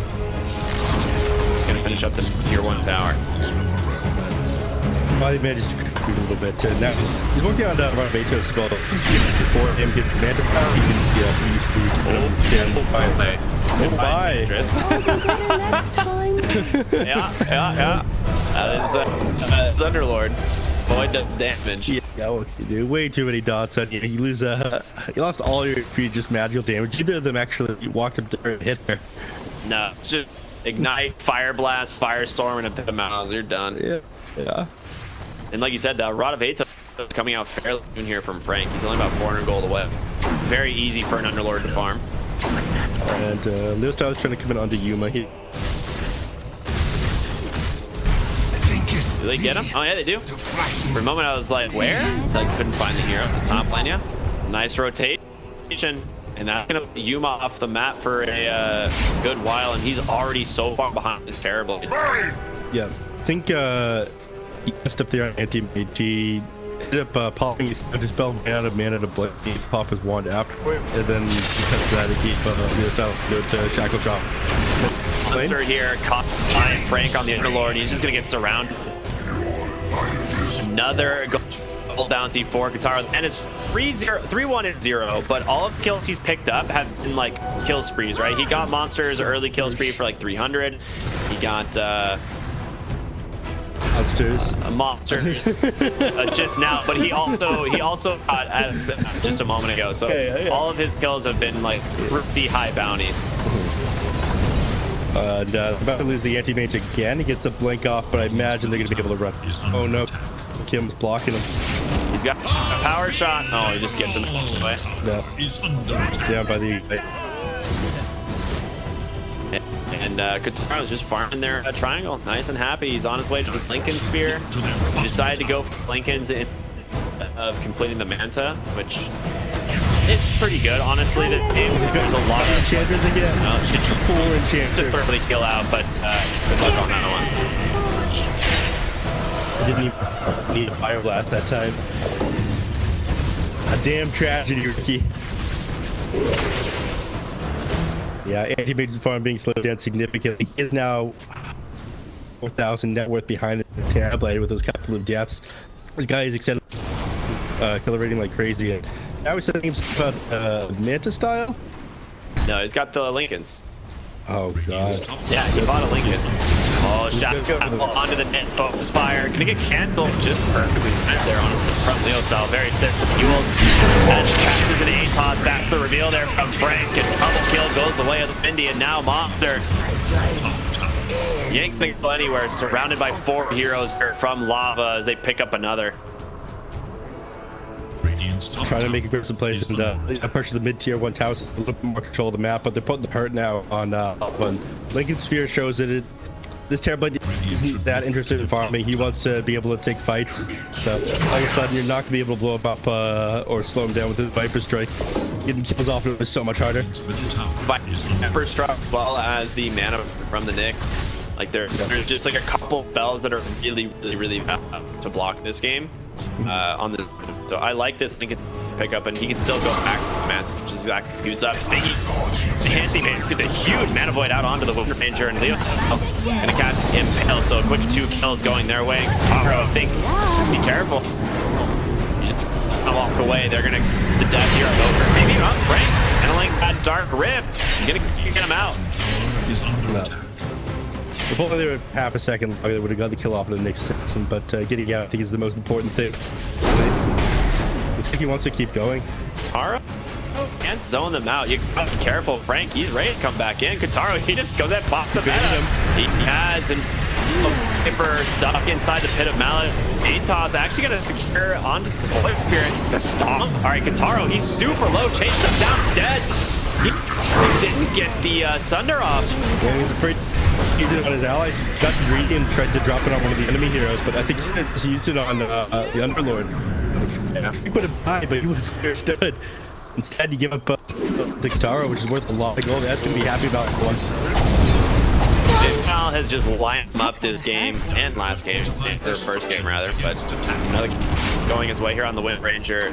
He's decent farm and net worth. It's basically Terrorblade than the other 5 cores, and they're all very close. Radiant's middle tower is under attack. Dire's Yeah, but bottom it's tower absolutely is weird. I'm not a fan of this Midas. Like it's here, at least made it so you couldn't put the Viper Strike onto him there, but outside of that, it didn't do enough in that last team fight. It gives you 16 stats. I think people are more willing to pick it up because of that. But again, you're spending a lot of gold that you could be spending on something like, God, say Eye of Sky, which is going to make you way bulkier than this Lincoln. Yeah, I would have been okay if he just went for like SNY BKB or something, just because in this last fight, I mean, you looked at the damage recap, he just took like 2,000 magic damage. That was just all it was. Like Viper got some auto attack on him and then threw an urn, and that was pretty much it for the Terrorblade. But the Lincoln Sphere, we'll see. It still has a lot of like late game potential, which is the thing. It's going to always be relevant for him. Hopefully they get to the late game right now. D2 Hustlers needs to get to the late game and just like kite them around and take like force 4v5 fights after anti-mage. That's the only way I see them winning like the AM versus the TB matchup in the late game. Been winning in the mid game either. You know, Kim also has a Midas? Yes. I saw that one coming. Well, that one I just was going to avoid talking about. We don't want to encourage the viewers and just like picking Ogre 5, not buying any sentries, and then buying Midas. It's a 4. You got Madden. Yeah, but they'll say that like, oh yeah, I'm playing Ogre 5, guys, and they'll play like 4/3, and then make you keep miserable to buy a Midas. I mean, I think both these teams are just trying. I feel like you have to game on D2 Hustlers, but yeah, you have to push the might keep me fights. You got the Manta. Now, you blocked meta. Just didn't manage to get on top of the. This is how these game goes on. Just force the meta out of them. Age kites you around. He pushes into the base. You TP somebody back, and then you take a phone out for them. You didn't take advantage of the fact that he metamorphed his spear and use the figure card. They're not able to do too much about this, but I don't think the big point for him to push the high ground with this first agents. It's a really good agent. They do need this on Kataro. He's going to grab it with ease. Looking for Divine Llama and Leo style. Pull up for the power shot. Just come through. Lots of magic damage, but it's not going to be enough. In comes the fire reveal. He's going to get stuck inside the pit of malice. They kind of get out here on the Underlord. There it is. Go ahead and pop that Dark Rim, and they are going to head home. Radiant's top tower is under attack. Oh god, everyone's sitting so low, but yeah, they managed to get out. Please driver. Tower is under Yes, attack. well done by him. I mean, if that effort dies there, I think you have to just wipe them. Yeah. They're not able to fight into that one. I mean, Metamorphosis are done. You use your ages. I think twice on TB there. Yeah. He does have his scepter completed, and Monster does have his BKB, so they have some big hustler. Allow them to fight a bit better. Yeah, they position themselves over the mid lane to try and take advantage of that, but AM is over with top. He needs to be Leo style. He finds it. Should he get the shot? No, he has to use it. He will. It's the blink out. Nice try. And there. You have to be very careful because you have to. You have to just go focus fire first, maybe hit the shackle afterward. But yeah, he was trying to maximize the time that he had. Yeah. Because he saw that he blinked onto him, so he's like cutting it down the 6 seconds he has until it blinks back up again. But he didn't walk near any trees, unfortunately. Otherwise, it would be the exact same, not stunning him. yeah, very cool, common play there from you.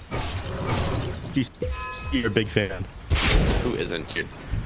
When is the state of the NA Dota scene? Absolute icon. What do you think? Yeah. I mean, we haven't really seen them play. We'll see what happens, but could be fun. True. They were afraid to show themselves to Pro Series 9. It's pretty contributed. It was just scared, right? Yeah. He desperately tries to stay quiet. Really what it is, yeah. No, I think a lot of the NA teams just wanted a break from TI. Yeah. My top lane, Gets the reverse shadow. Classic. Yep. He actually killed Windranger if she didn't have the wind run on, which is funny. She did so he's looking to anti-major. Speaking of Windranger, caught there, but top does come out. Left the focus. He just goes down. Good-esque.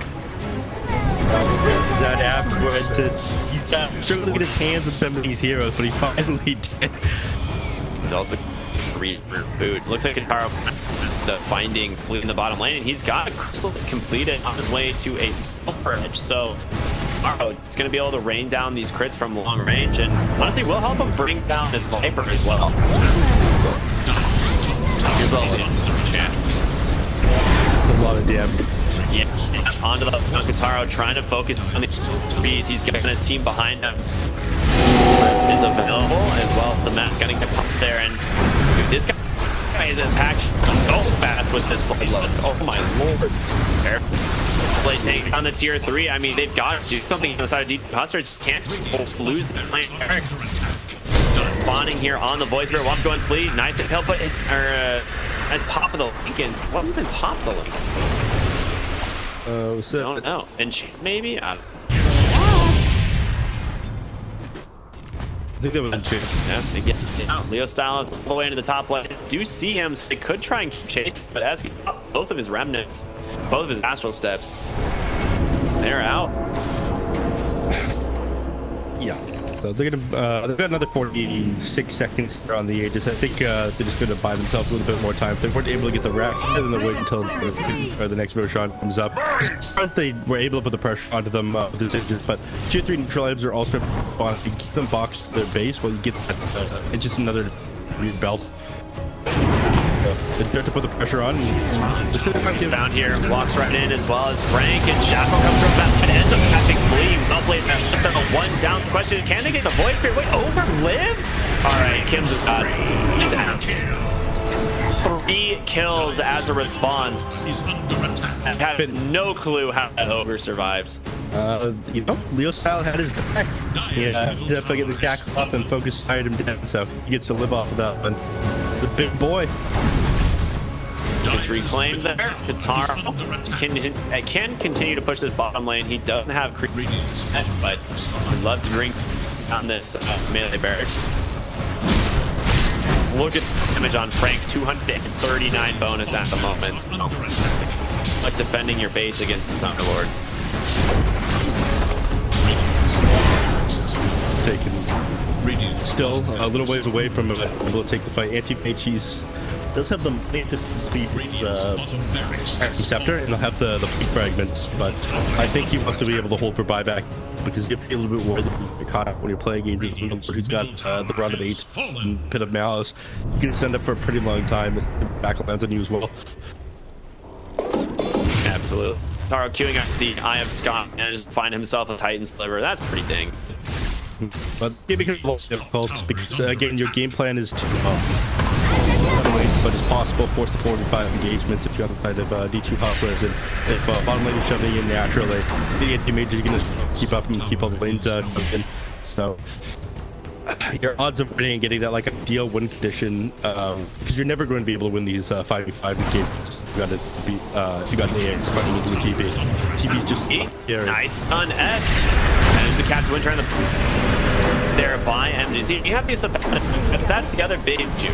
You've got to get this kill onto the Terror Loop, but you're also dealing with the back. They're constantly saving him, plus the Lord. Kitaro wants to go up. He manages to catch Leo Style, and he goes down without Kitaro comes in though. He's gonna start ditching. By the dust second, Yuma able to blink away with the backside of the fight. They've caught Frank back, but he is all alone there to save him, and Yuma is still sitting pretty. Broken here by Kitaro will just blink away, but wants to rejoin the fight. Esk disengage for now. He's got to get the core staff out. He's got to survive.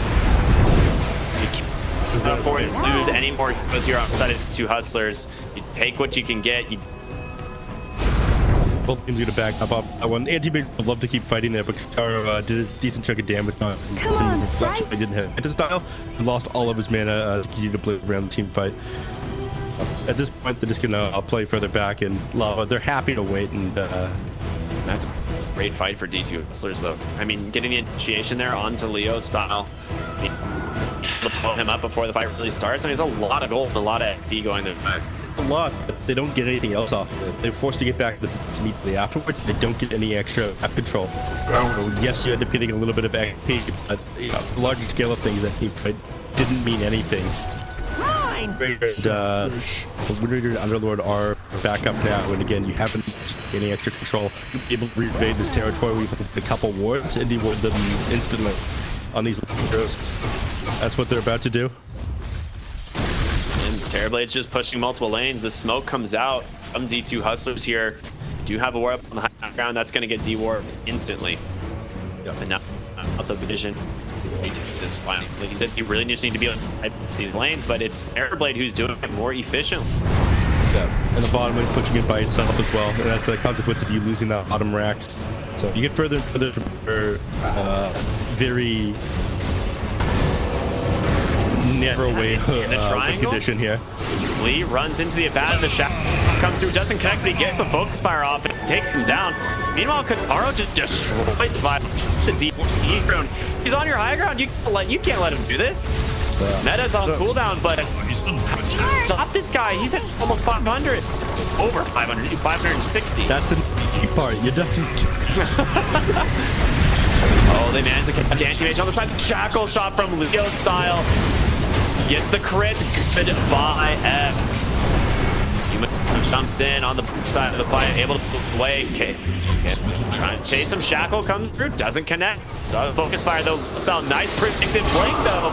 Just trying to zone him out. And a void comes through, just trying to buy himself a little bit of time. Blink up onto the high ground, and Yuma will make it back to base. But if the damage is done, dude, Taro is on to your tier 4s, just laying siege to your base, and you've got to get involved in some way.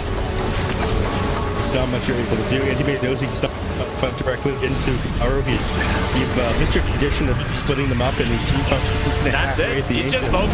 Oh, they don't have the defense. Oh, Kataro putting into Monster the BKB for what he doesn't care. Forced all the way back into the fountain. Yuma jumps in. Kataro stuff and dunk, but good optics. The assassin. It's falling apart here to the side of D2 Hustlers. Monster and inside his bound and Enchantress giving him a triple kill for Kataro. Terribly, baby. He's too damn strong. You observe the throne as well, so he can secure himself an off to kill. There will be no rampage for him as only gets back up as the throne goes down in lava. They end up winning in this best of 3. And I gotta say, game number 2 looked a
Dire's courier has been killed. Somewhere, someone feels blame.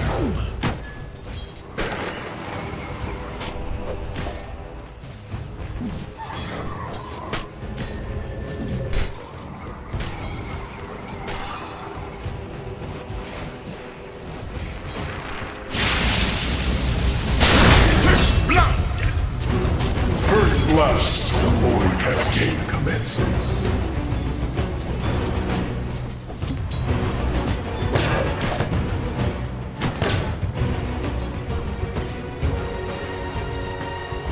No.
slow now.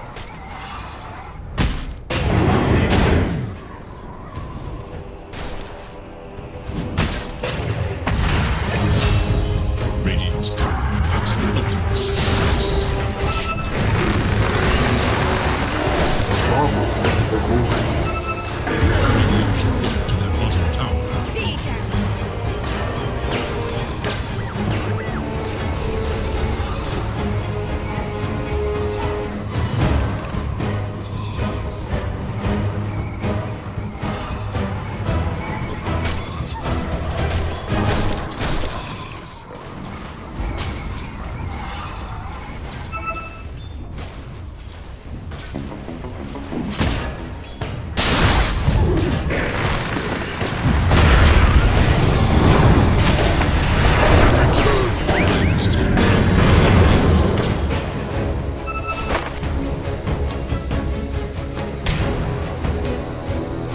Dire should look to their top tower.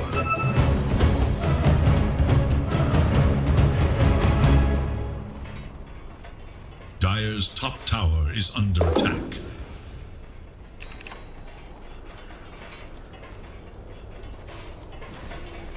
Dire should look to their top tower.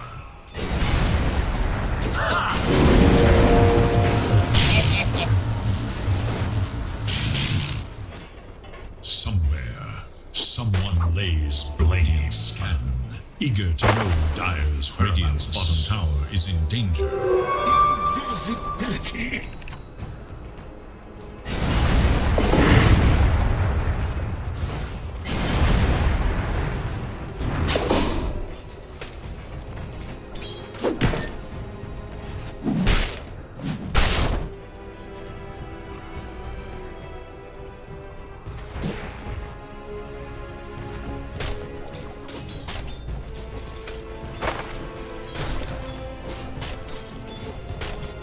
New treasures. Dire's top tower is under attack. Radiant's bottom tower is under attack. Dire should look to their top tower. Dire structures are fortified.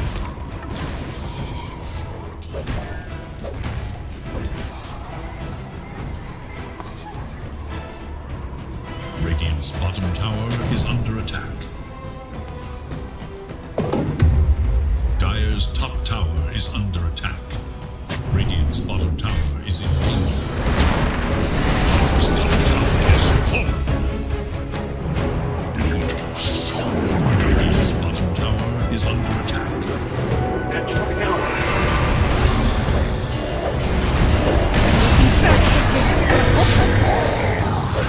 Radiant's bottom tower is in danger.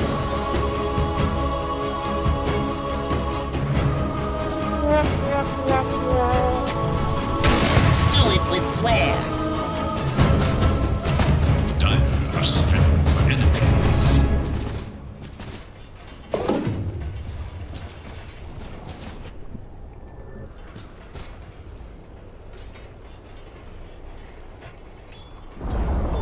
Radiant's bottom tower denied.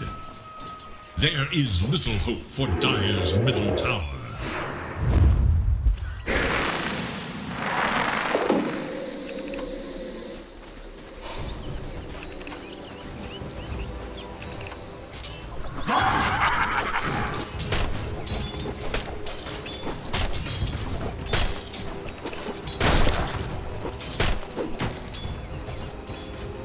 How's it feel?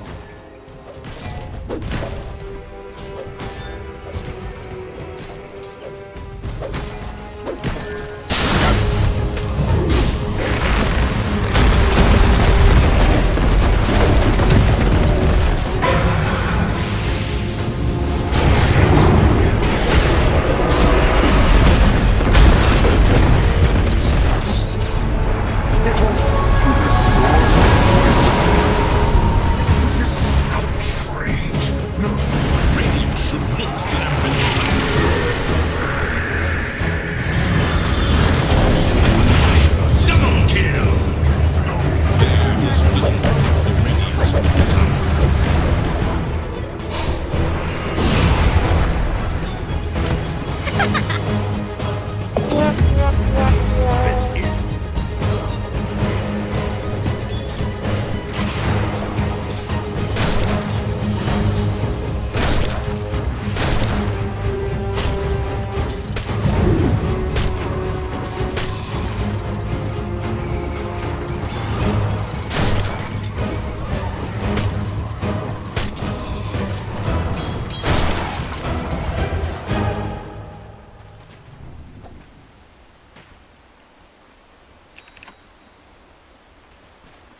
look to their middle tower.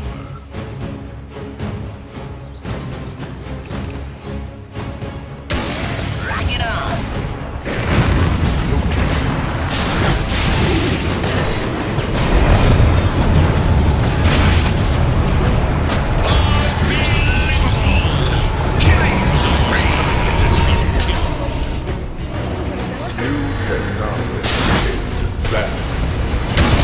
Coming in!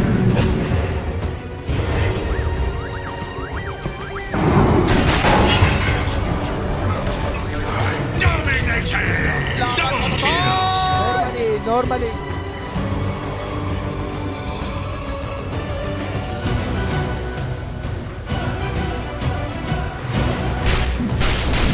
Radiant should look to their middle tower.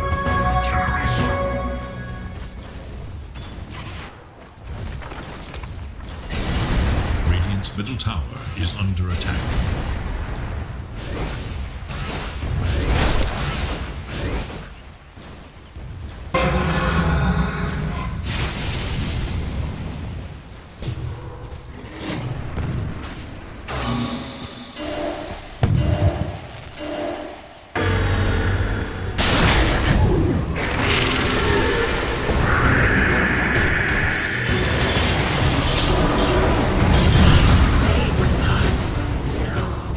What a hell of a team, Jix!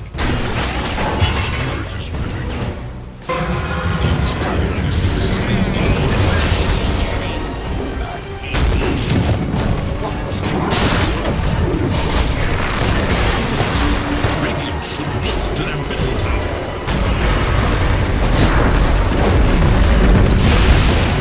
Radiant's middle tower is under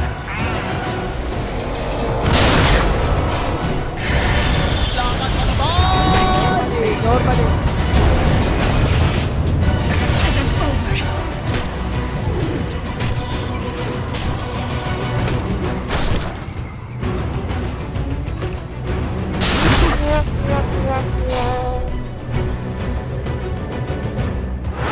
Radiant are scanning for enemies.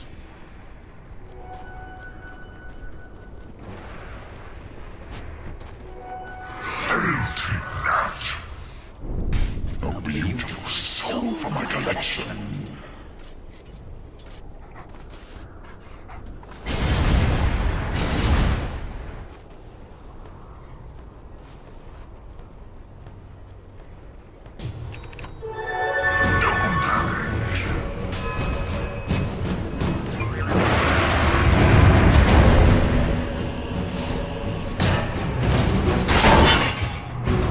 Mega kill!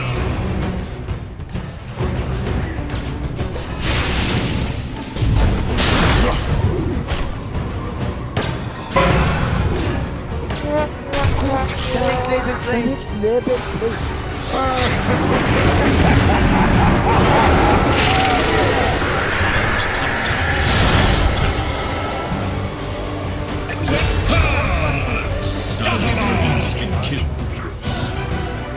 One side's misstep is the other's cunning play.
Radiant have fortified their structures against attack.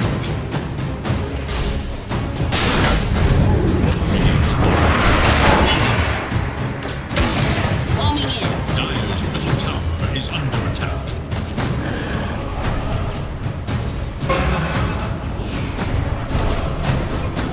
There is little hope for Dire's middle tower.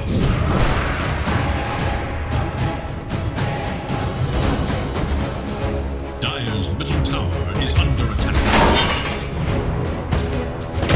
Kill it with flair.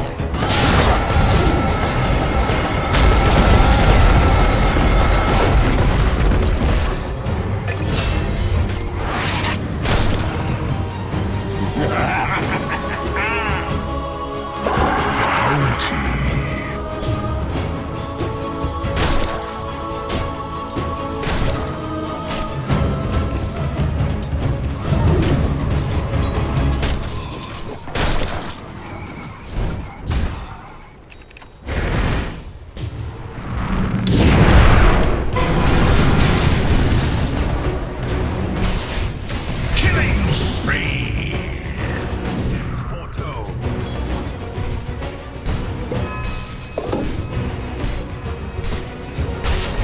Radiant are scanning for enemies.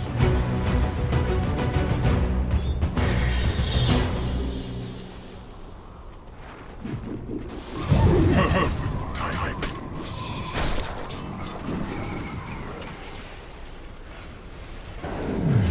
Dire have fortified their structures against attack.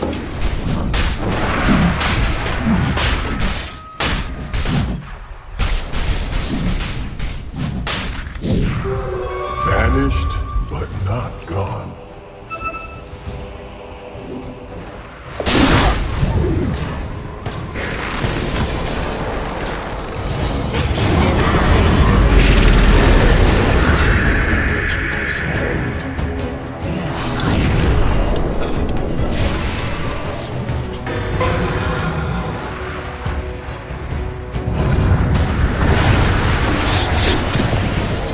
Yeah, checks like that.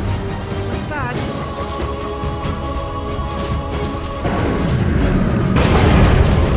Dire's middle tower is under attack. Dire's middle tower is no more.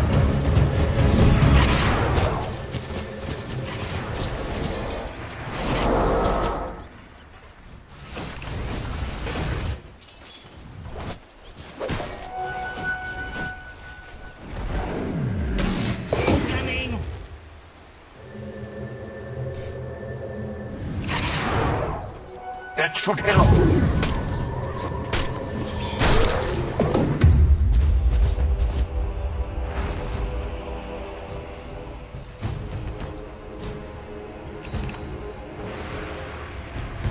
Radiant's middle tower is under attack.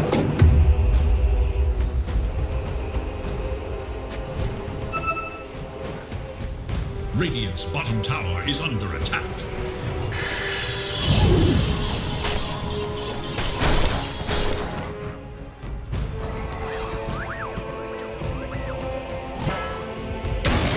Flares here.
treasures.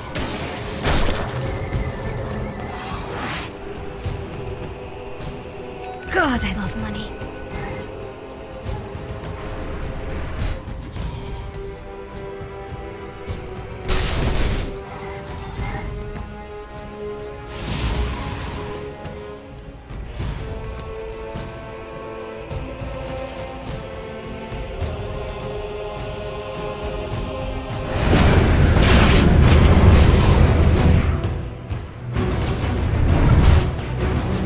Mega kill!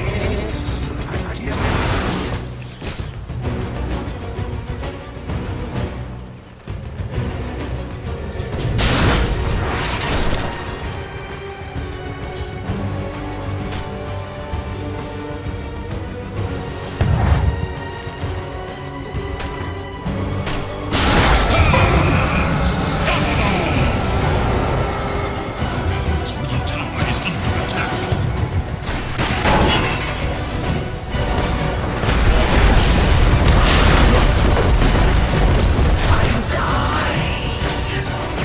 You're mine.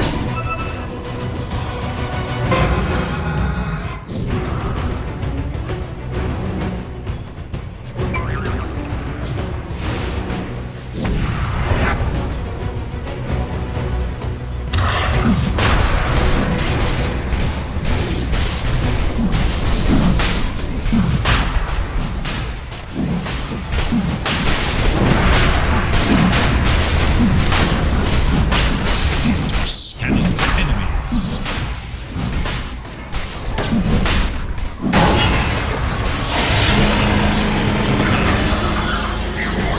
Killing spree! Unbelievable! Others would be disappointed. Such potency.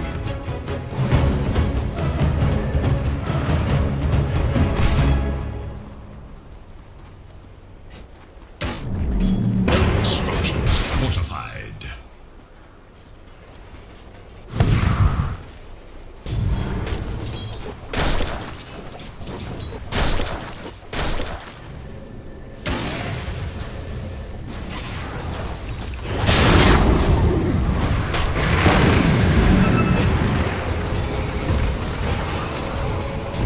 Dire's bottom tower is under attack. Top tower has fallen.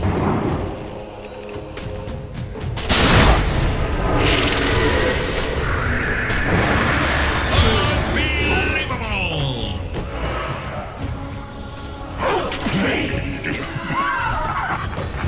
Dire's bottom tower is under attack. Where did I go? Time is money. Its top tower is under attack.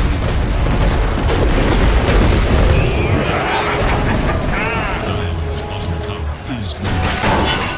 Radiant's top tower is under attack.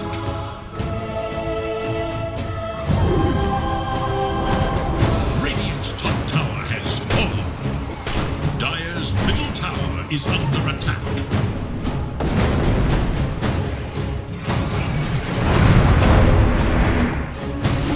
This is the real deal!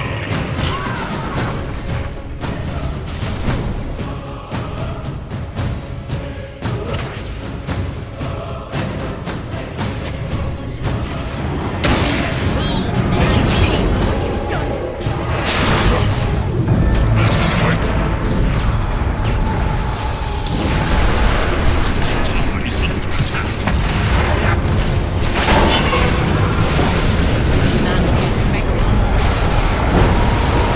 Monster kill!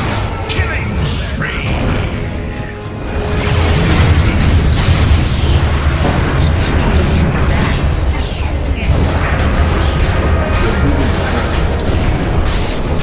Godlike! Double kill!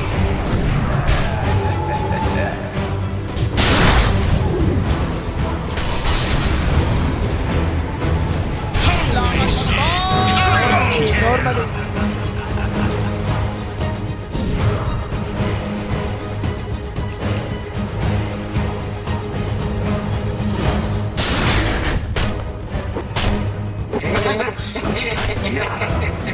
Radiant's middle tower is under attack. Radiant's middle tower has fallen. Radiant's next level courier play. has Next been level killed. play. Radiant's middle tower is under attack. Dire are scanning for enemies. Radiant's middle tower has fallen. Radiant's middle barracks are under attack. Radiant's middle barracks has fallen.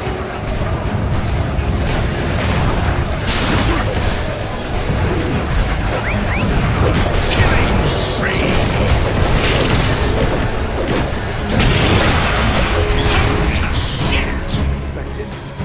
Your page in history is loyalty.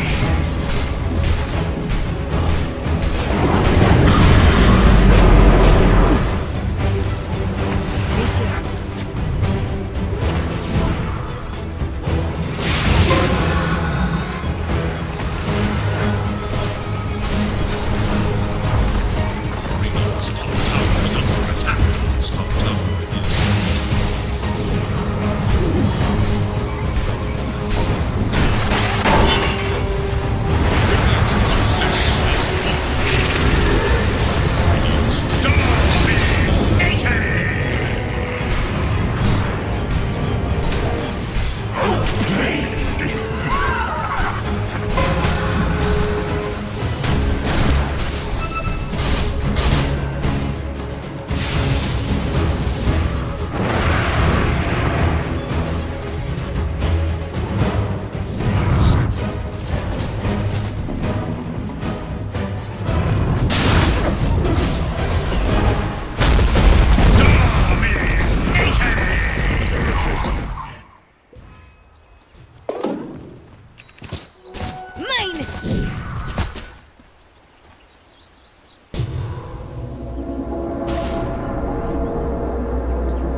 Radiant's bottom tower is no more.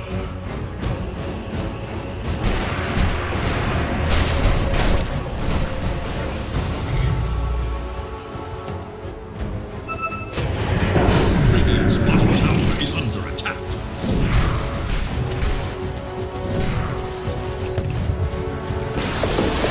Radiant's bottom tower has fallen. Radiant's bottom barracks are under attack. Radiant's bottom barracks has fallen. Radiant's bottom barracks has fallen. And now have negative. Normally.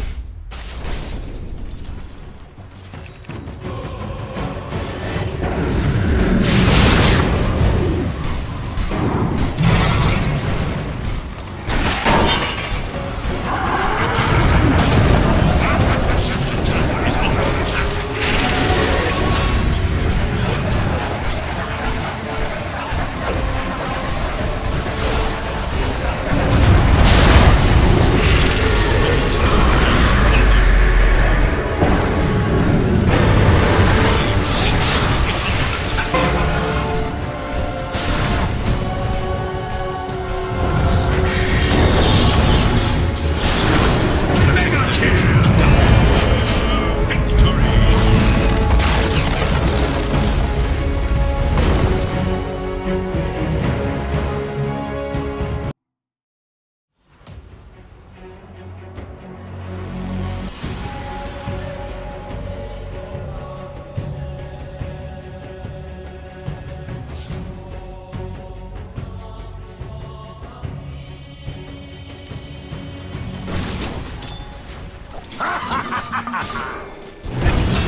The foolish still poker.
This will do just fine.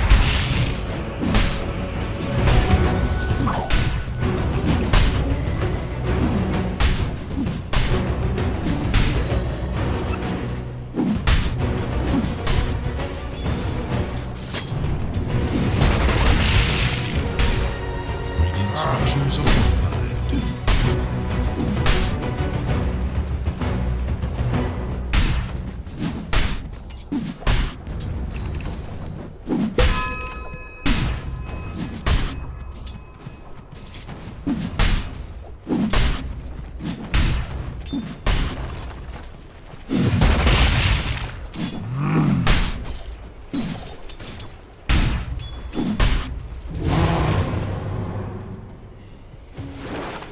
Dire should look to their middle tower.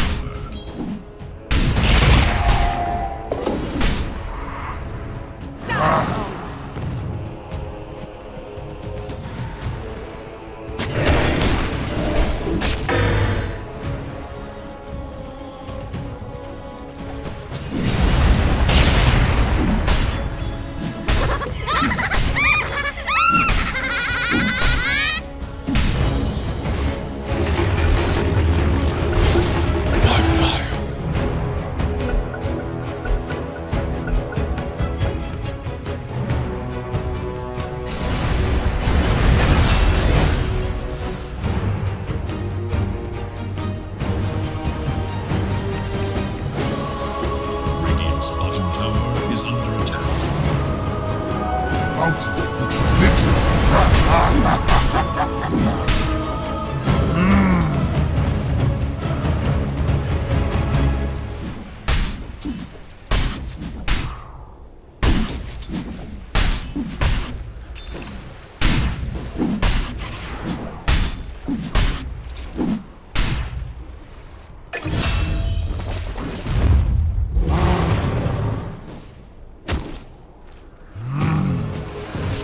Radiant should look to their bottom tower.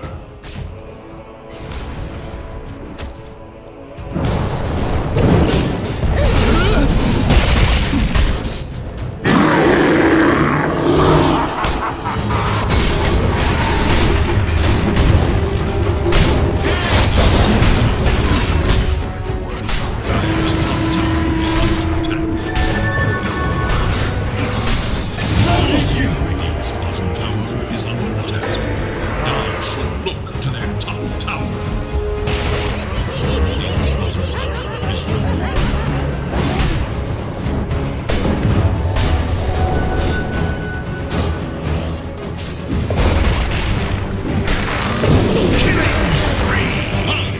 Unbelievable!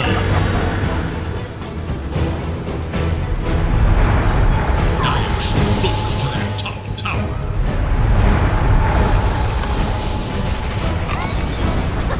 Dire's top tower is under attack.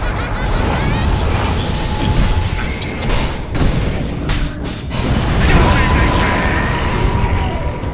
Dire's top tower is no more.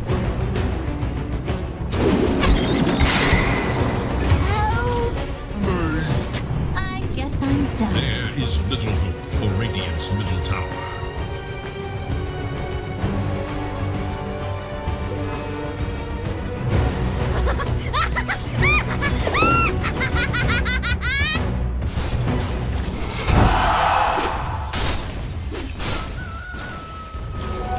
Radiant's middle tower is under attack.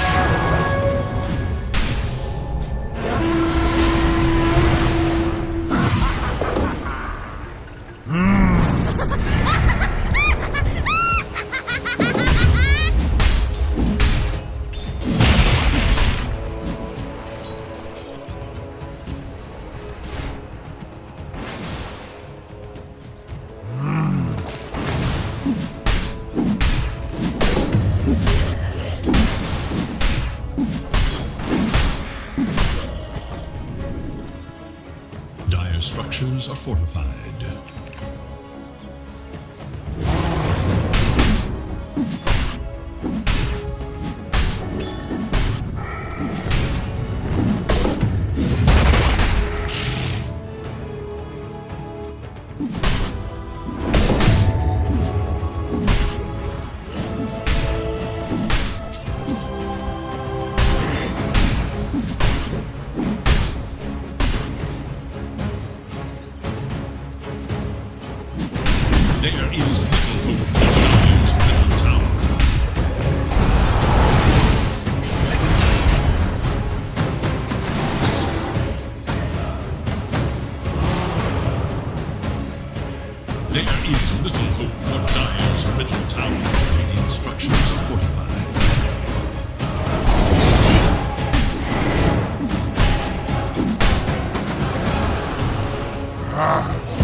eager to know Dire's whereabouts.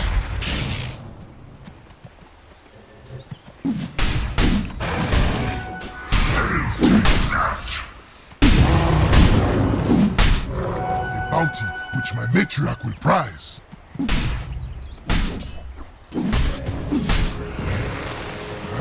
Dire's middle tower is under attack.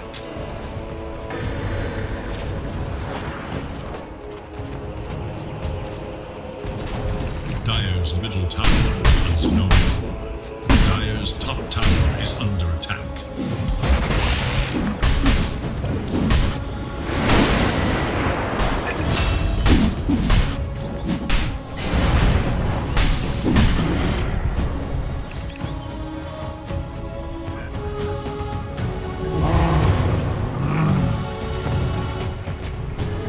Radiant's bottom tower is in danger.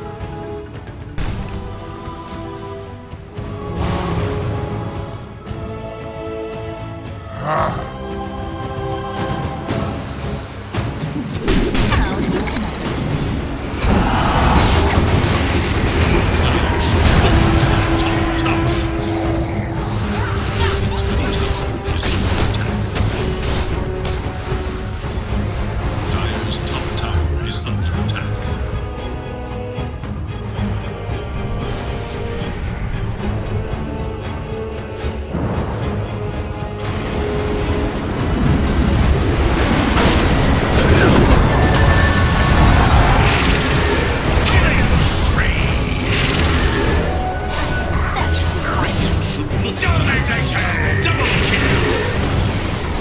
Radiant's middle tower is no more. Again, more quickly.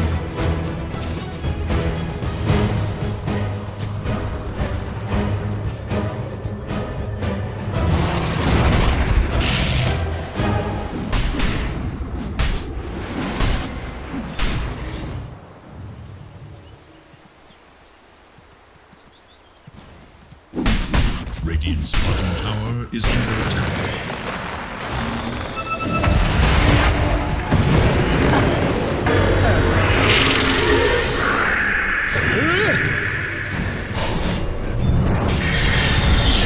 You pay for this.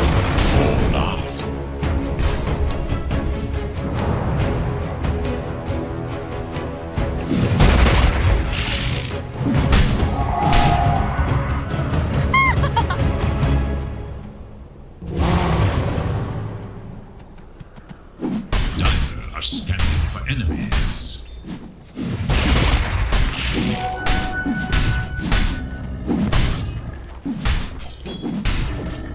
Vanish.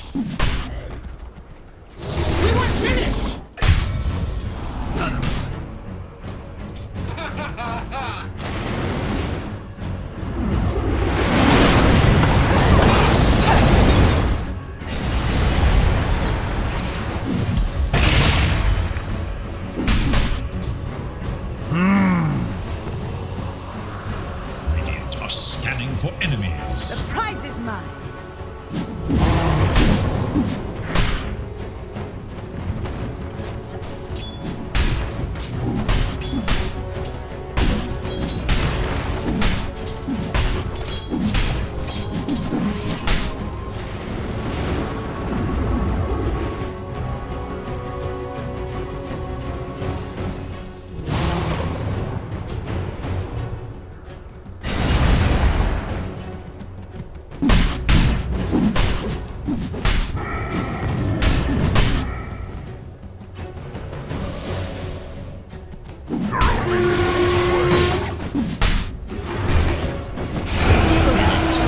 It's the ultimate sacrifice.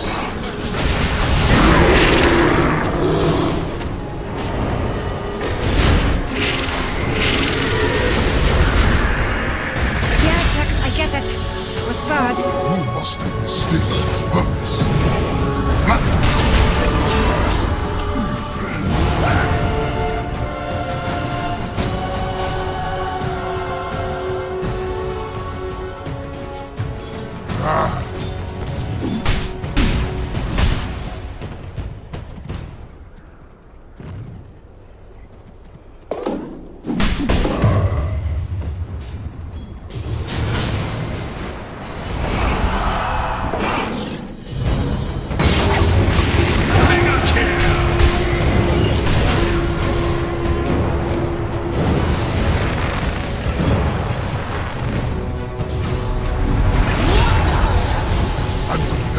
Was it worth your life to try for my own? You're only making it worse.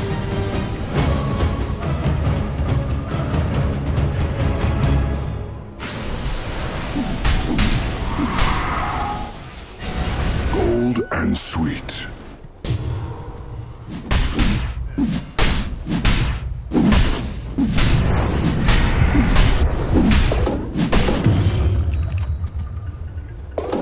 Bounty which my matriarch will prize.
Revenge tonight.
is under attack.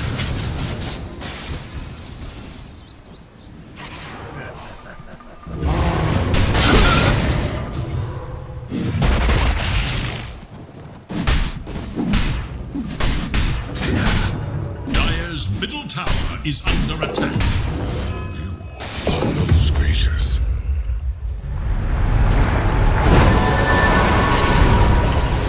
This is the real deal!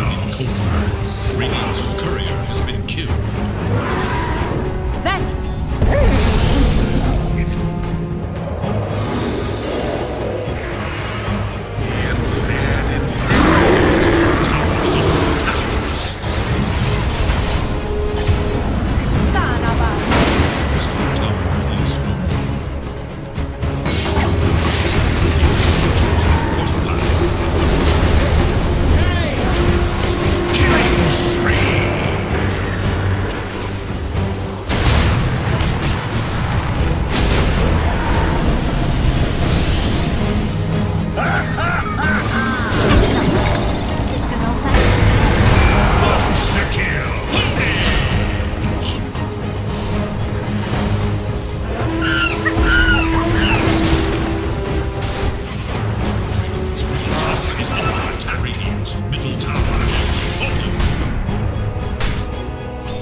Dire's bottom tower is under attack.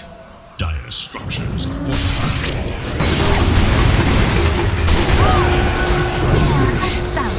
Know your weakness. Monster kill!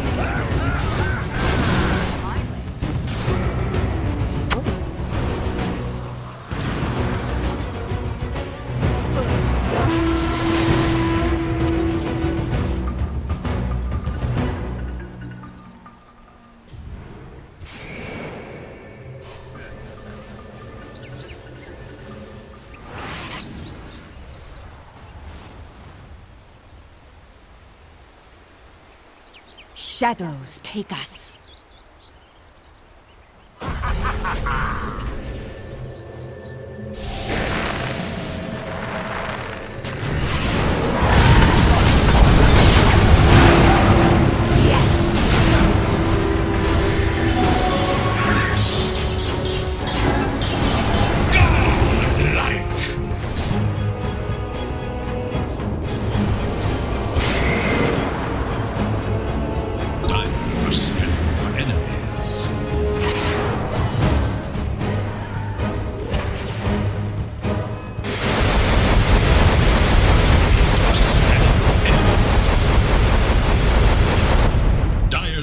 Tower is under attack.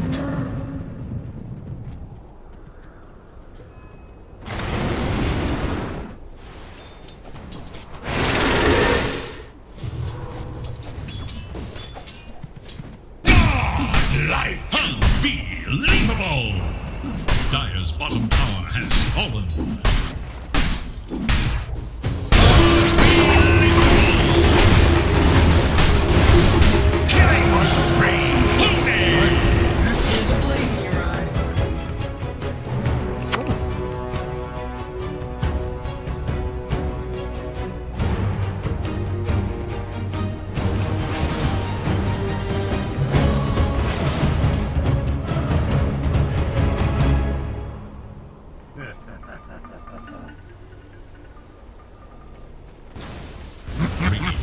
Tower is under attack.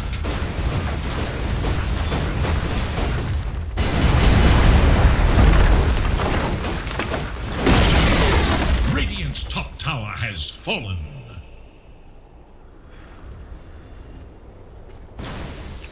Radiant's top tower is under attack.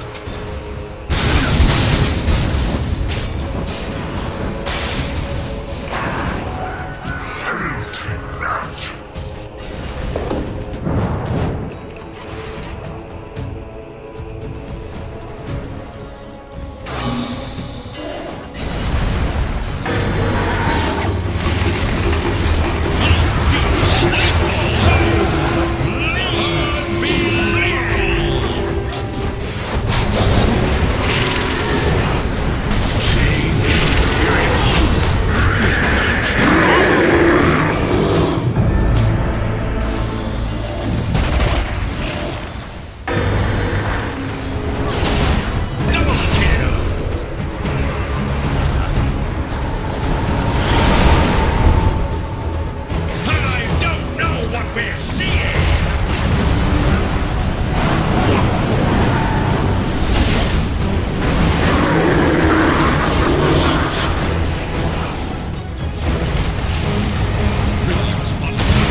spree! Triple kill!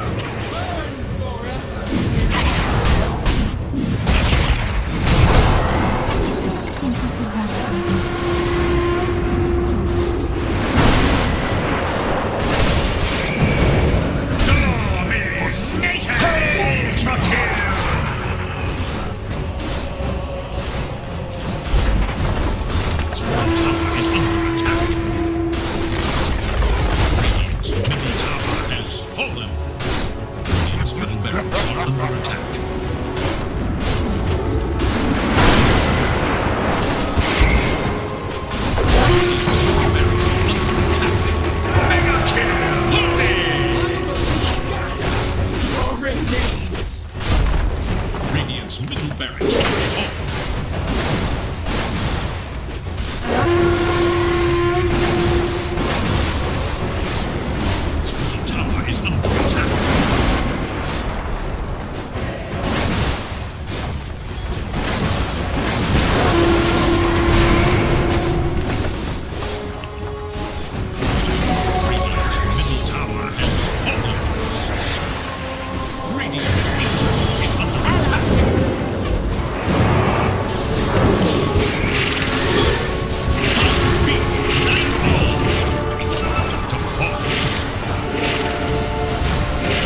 arcane power.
structures are fortified. Dire's bottom tower is under attack.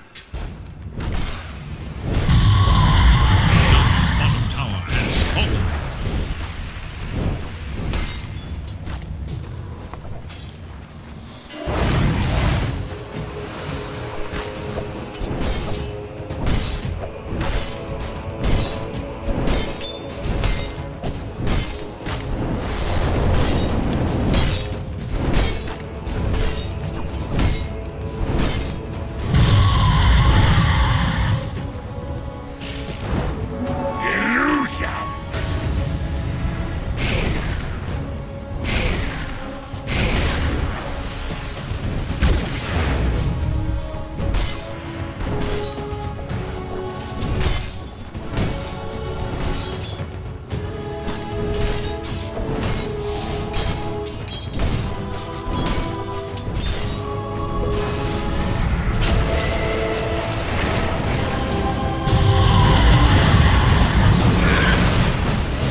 Dire's middle tower is under attack.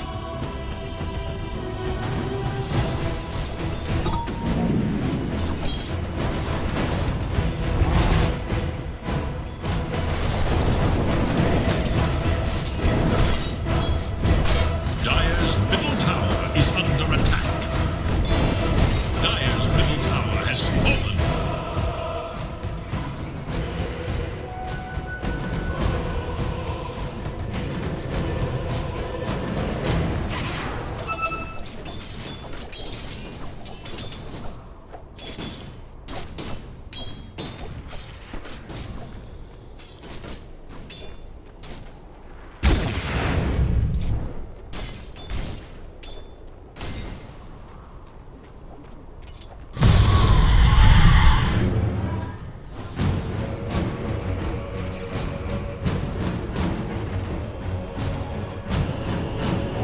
Mine is truly a blessed life.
Dire's bottom tower is under attack.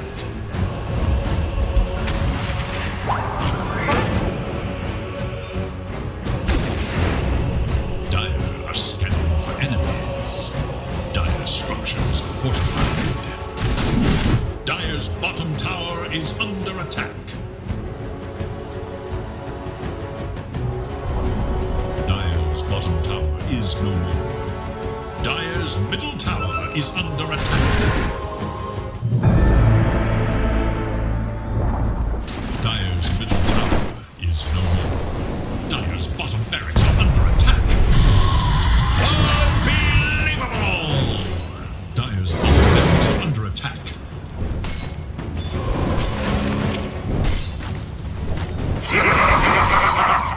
Dire's middle tower is under attack. Dire's middle tower has fallen. Holy!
blood is on the ground, and we're already looking for more.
There is little hope for Dire's middle tower.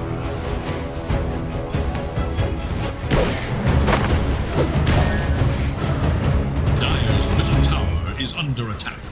Radiant have fortified their structures against attack.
There is little hope for Dire's middle tower.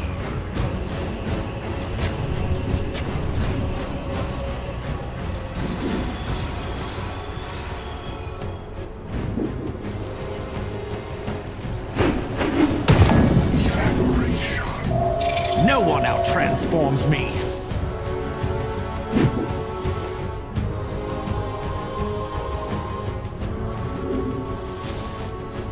There is little hope for Dire's middle tower.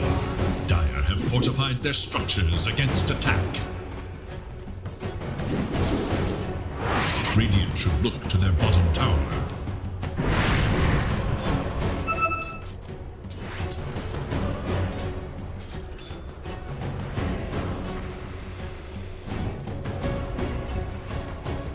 Radiant's bottom tower is in danger. Disability.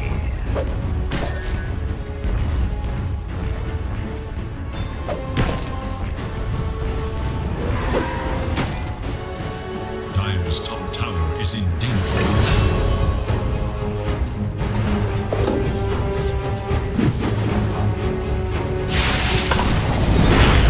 Look to their top tower.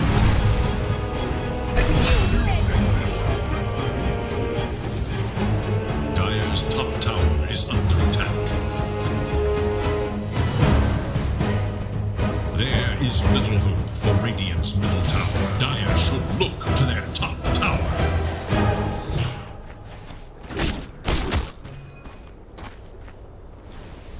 Dire's top tower is under attack.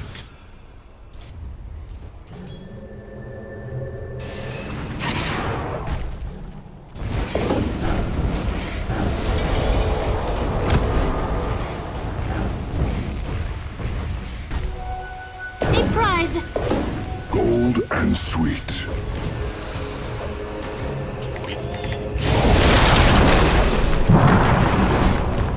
Radiant's middle tower is under attack. Dire's middle tower is under attack. Killing spree.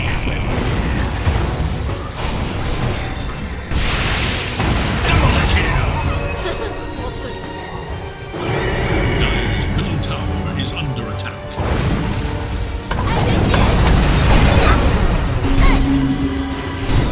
Behold!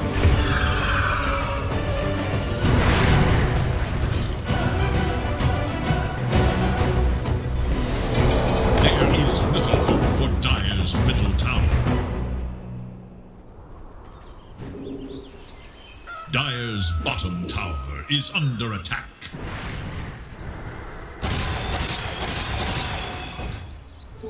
Thrice. Dire should look to their bottom tower.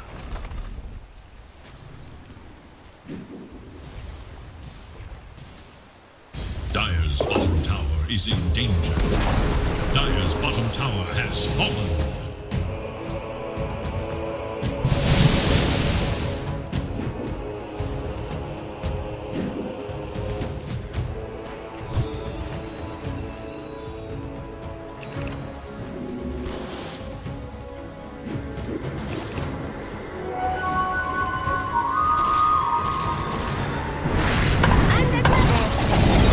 Dire should look to their top tower. The Dire glyph is now active. Radiant's bottom tower is in danger. Radiant have fortified their structures against attack. Dire structures are fortified. Radiant's bottom tower is under attack.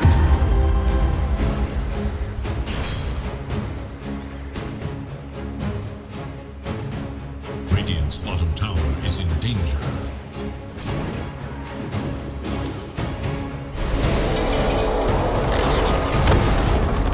Radiant's bottom tower has fallen.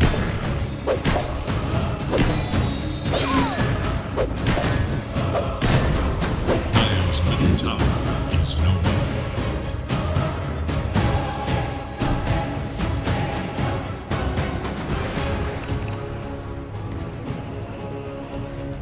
Radiant's bottom tower is under attack.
Radiant structures are fortified.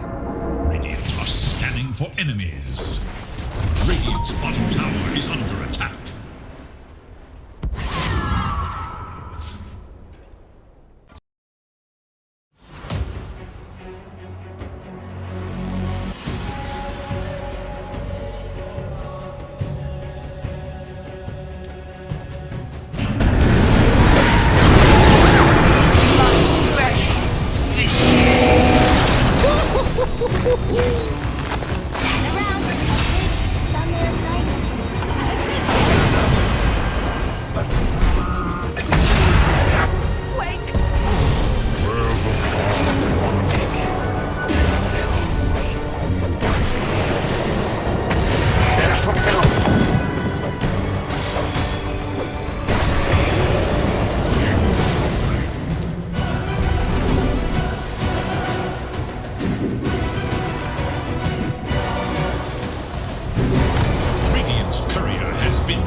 Radiant should look to their middle tower.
and sweet.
is the other's cunning play.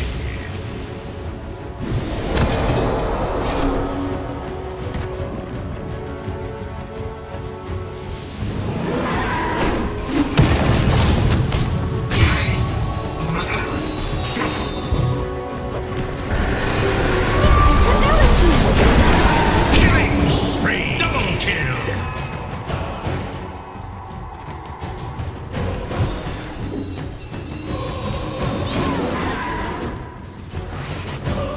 Scan, eager to know Dire's whereabouts.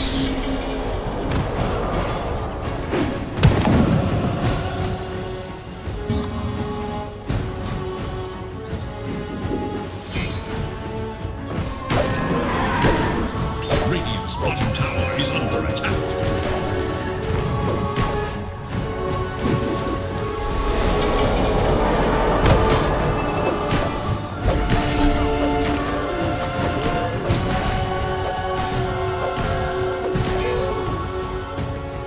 Radiant's bottom tower is under attack. Dire structures are fortified.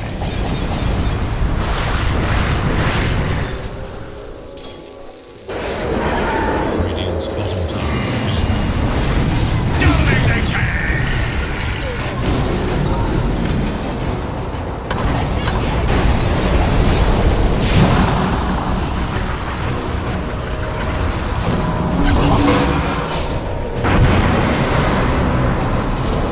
Come back stronger.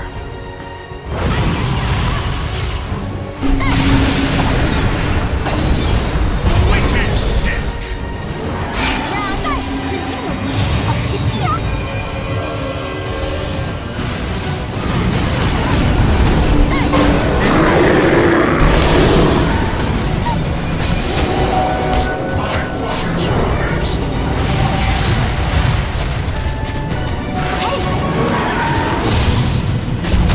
Mega kill!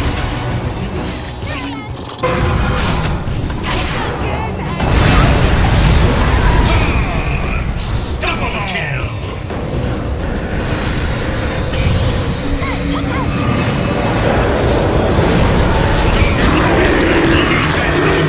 Triple kill!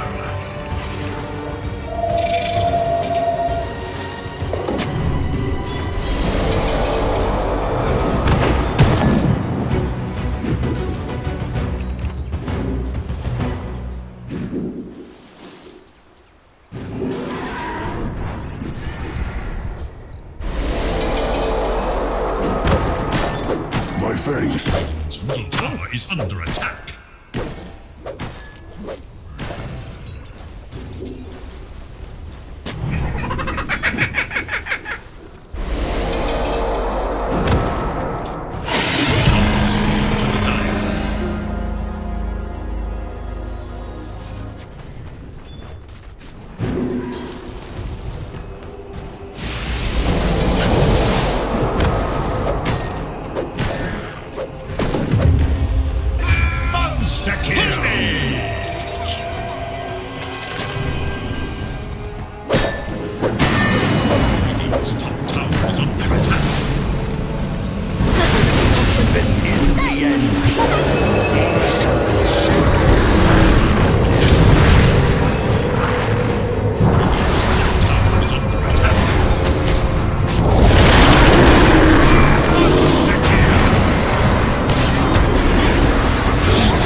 Radiant's middle tower is under attack.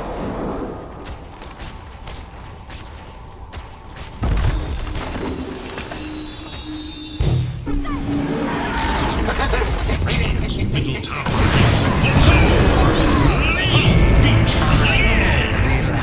middle tower is under attack.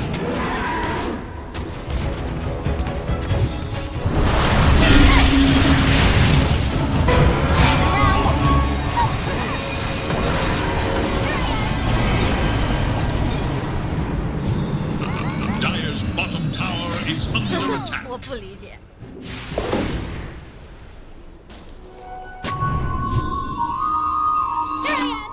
Dire's bottom tower is under attack.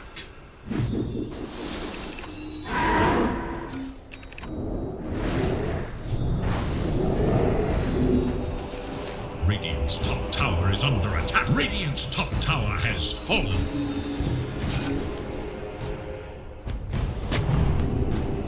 Dire's top tower is under attack.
Scanning for enemies.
is under attack.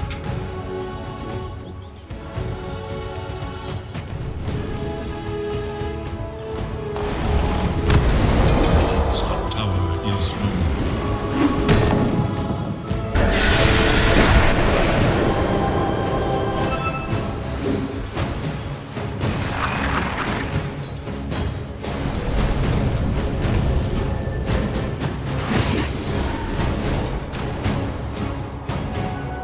Killing spree. Unbelievable. Behold!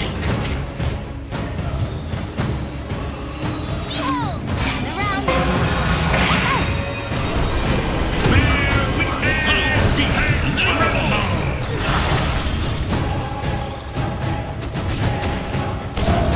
Tower is under attack. Radiant structures are fortified.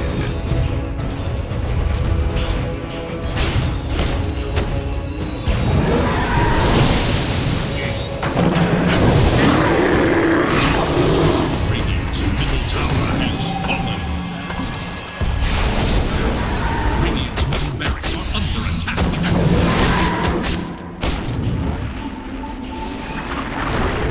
Radiant's middle barracks are under attack. Radiant's middle barracks has fallen.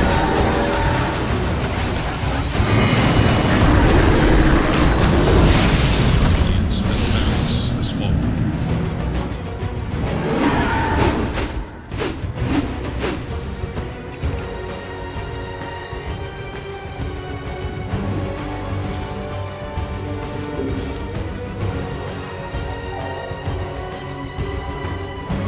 Radiant are scanning for enemies.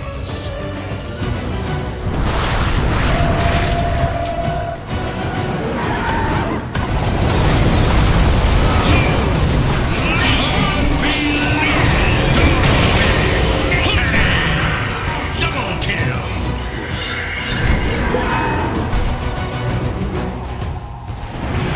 Radiant's top tower is under attack.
battle seeks resolution.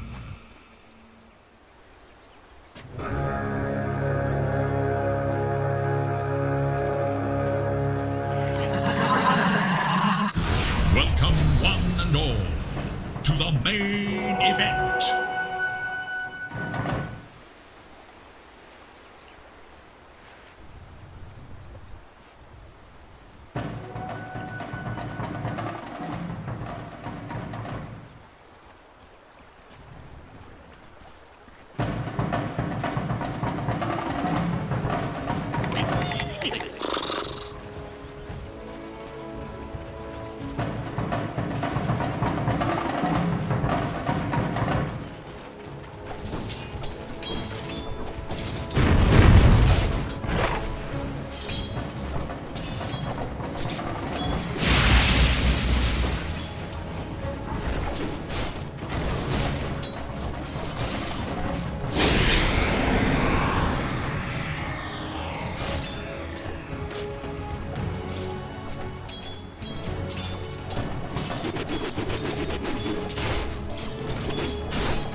will be rewarded.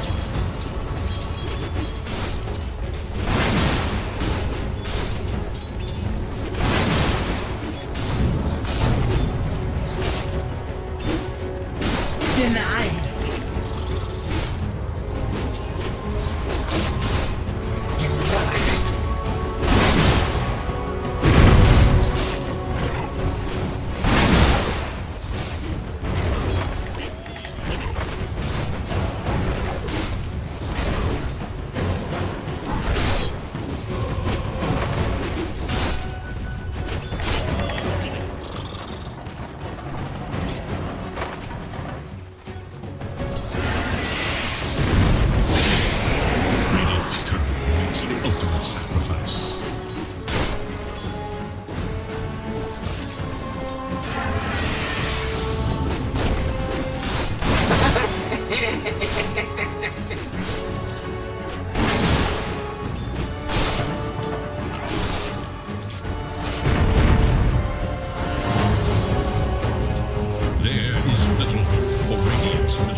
your weakness.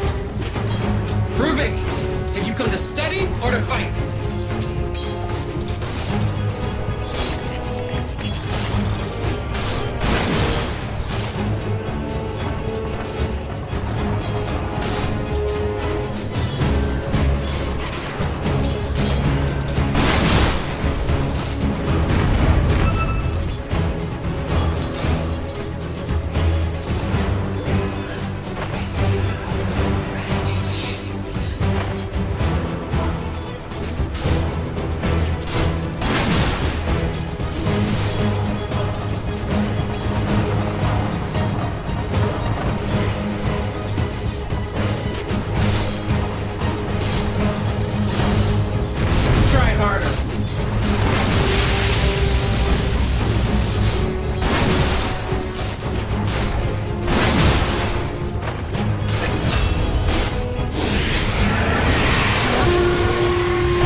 Shook help. Dyers look to their top tower. Living things die. Dyer's top tower is under attack.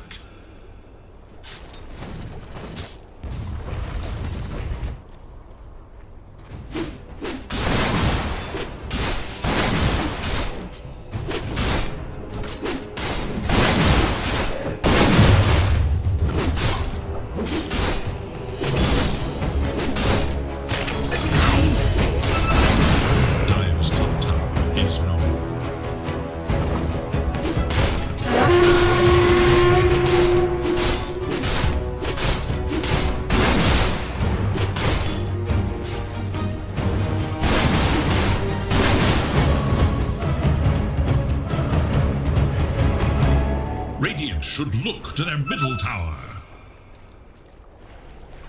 The Radiant scan, eager to know Dyer's whereabouts. Illusion.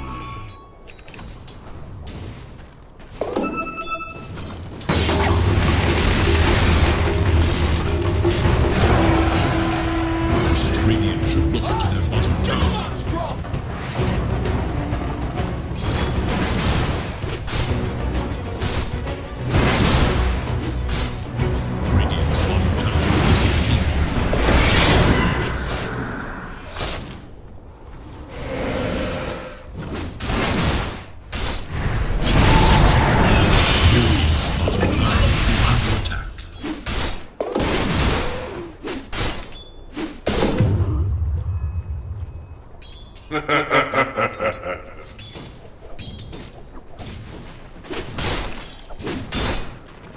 The wages of fear.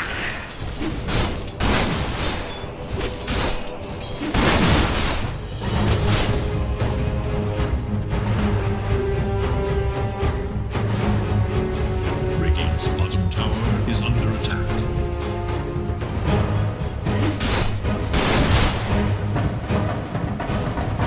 Radiant's bottom tower is in danger.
of you.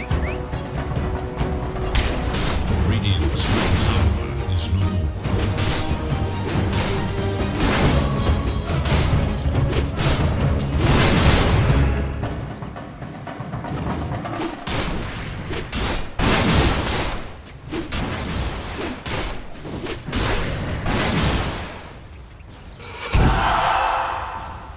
Radiant's bottom tower is in danger.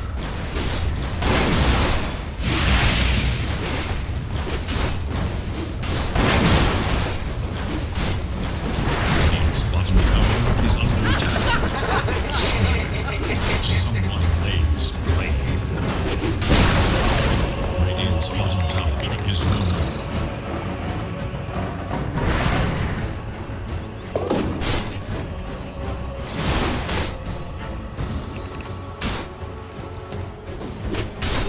There is little hope for Dire's middle tower.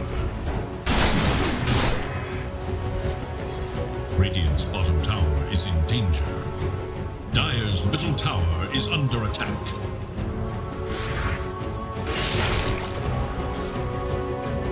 The Dire scan on the hunt for Radiant forces.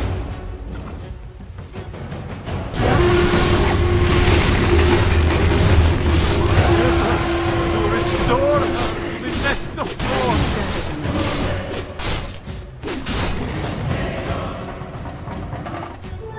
Second infection. Radiant are scanning for enemies.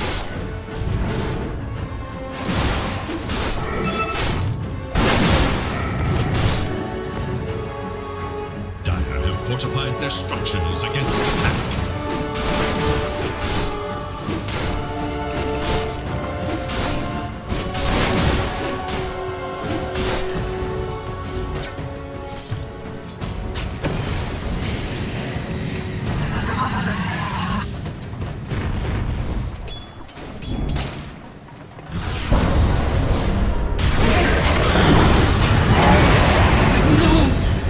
Better death than in the hands of This figures my life easier.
Radiant should look to their middle tower.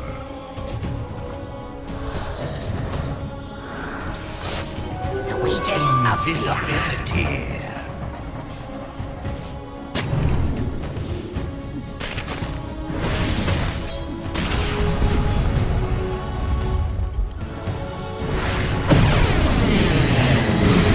Quiet's magic bell. Antiseptic shock.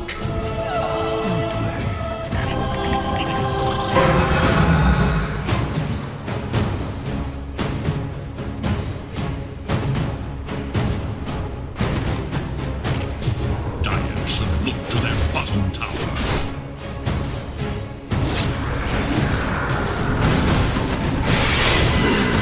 Dire's bottom tower is under attack.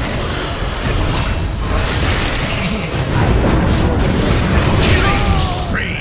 There is little hope for Dire's middle tower.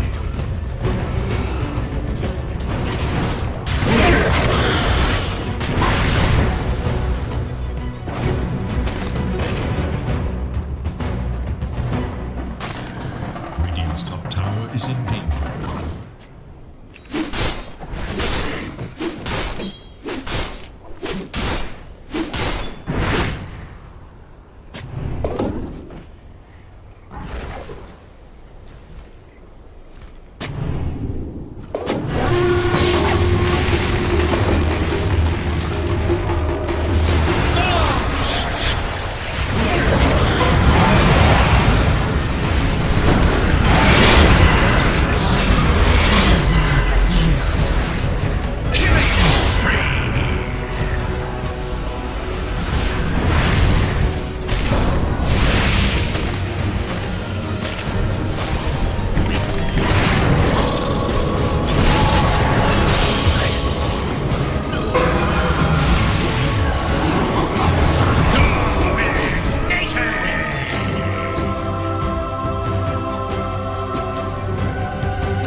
Coin for me.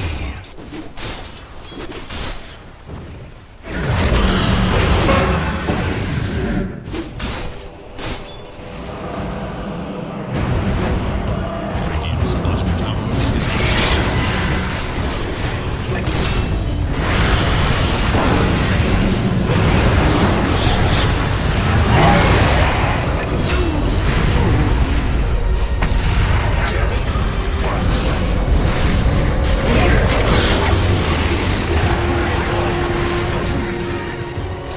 Award me opponent!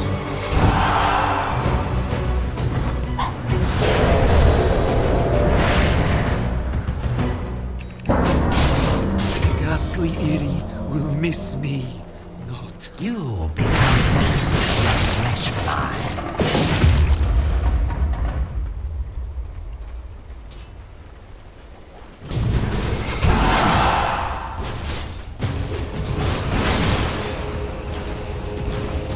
Radiant's top tower is in danger.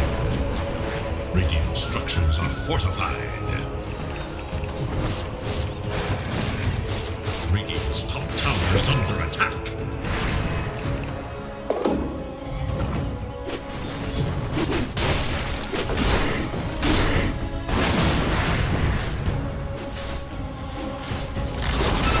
Radiant's top tower has fallen.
middle tower has fallen.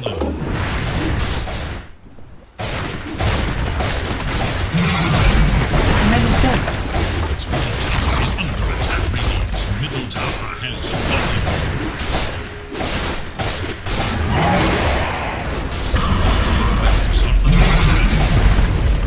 Radiant's middle barracks has fallen. Radiant's middle barracks are under Radiant's middle barracks has fallen.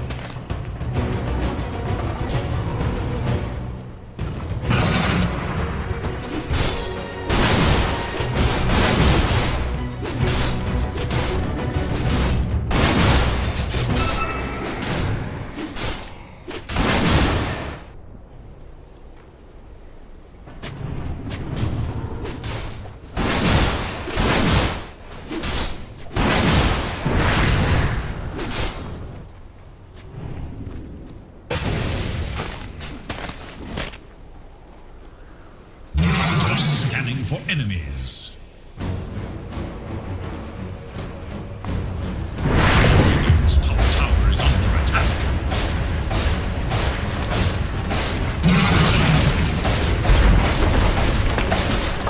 Radiant's top tower is no more.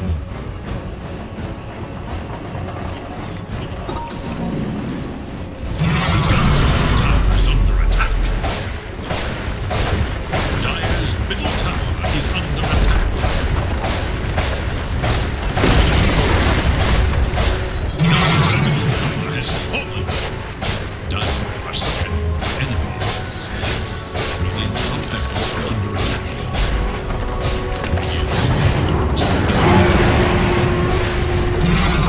Radiant's top barracks has fallen.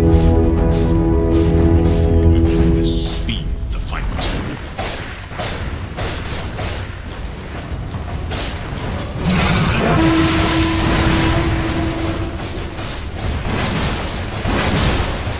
Dire's bottom tower is under attack.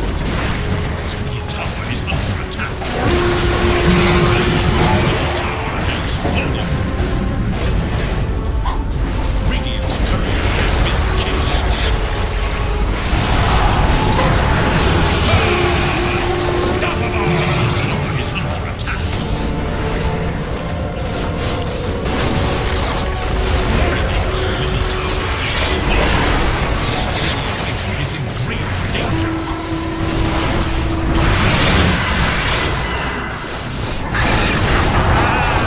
Protect their ancient.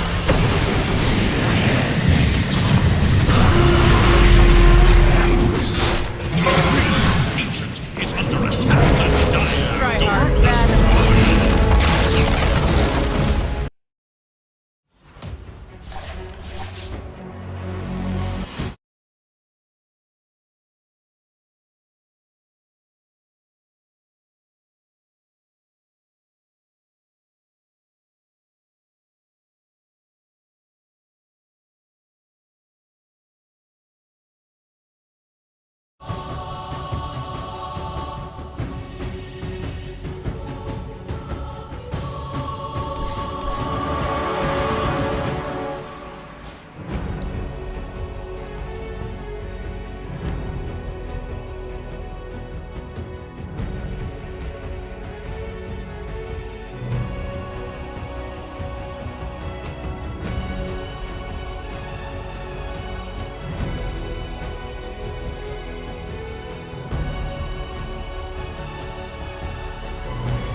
Whom would you remove? from this battle of the ancients.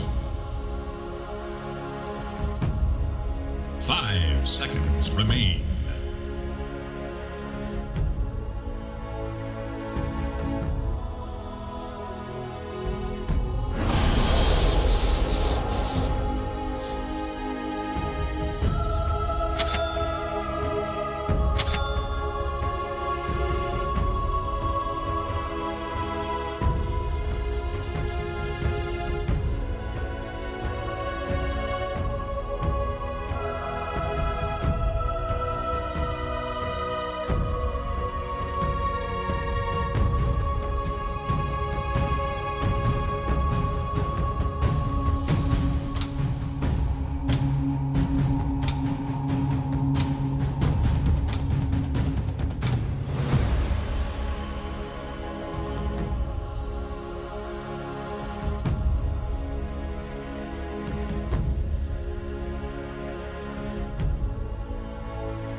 I'm a straight shooter.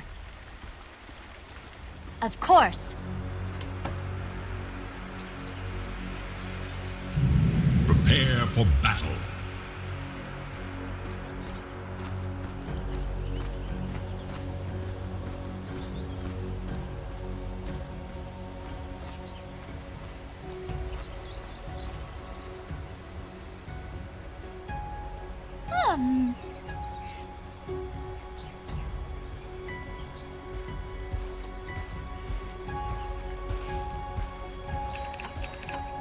I once shot an ant off a worm's backside, but only aimed to wound.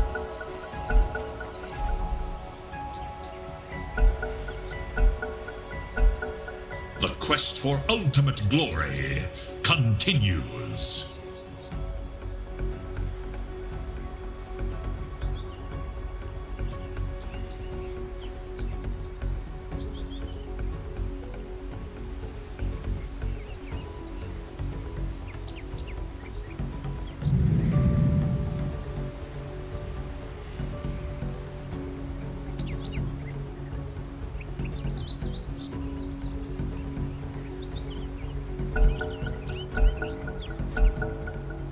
Fight resumes, but will it follow the same thread?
The true heroes are the ones who wait all the way. As the arrow flies. Just 30 seconds now.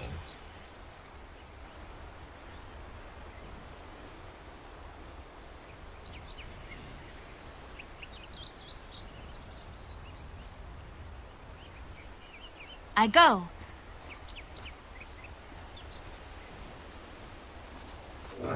On it.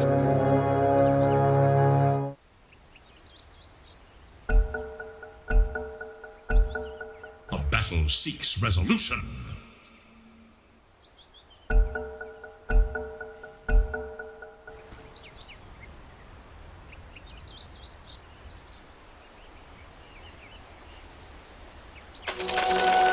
Time for target practice. First blood! First blood.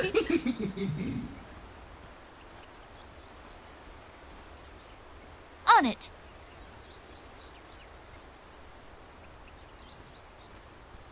I gust onward.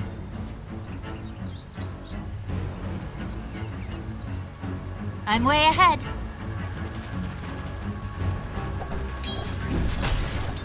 Already moving.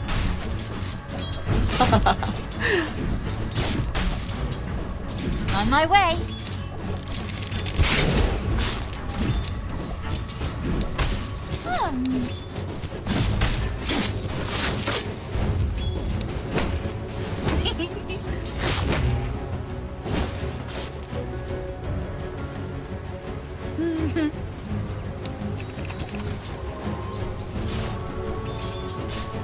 As the arrow flies.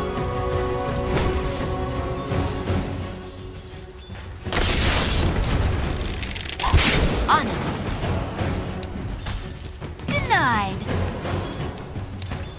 On it.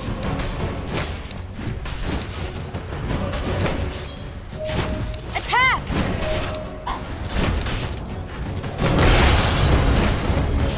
I'm under attack! I've got it. Character assassin. Thank the omniscience of forgiveness.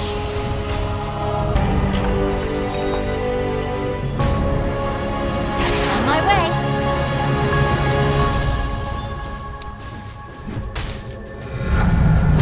Attack!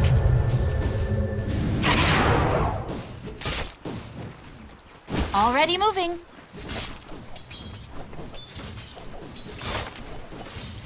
I gust onward.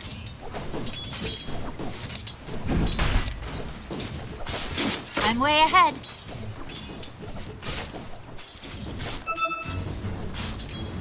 Of course.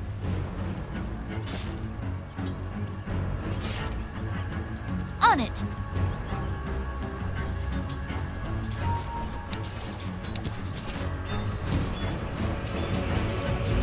Of course.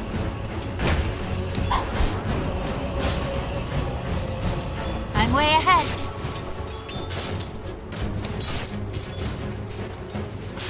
Already moving.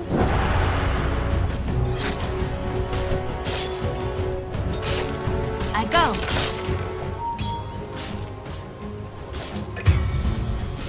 On my way.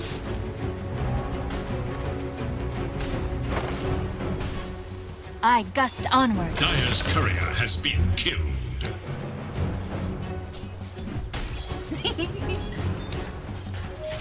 Your middle tower faces a terrible test. Somewhere, someone lays blame. As the arrow flies.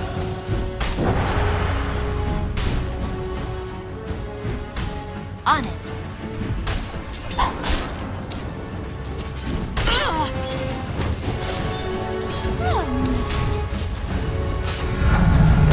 Feel the wind in your hair.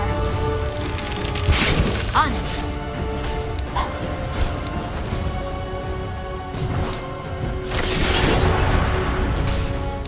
Hit!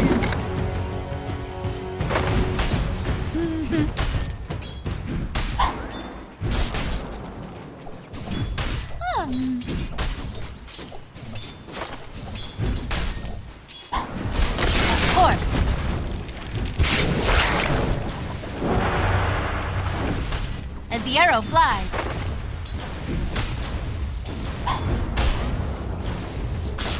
I gust onward.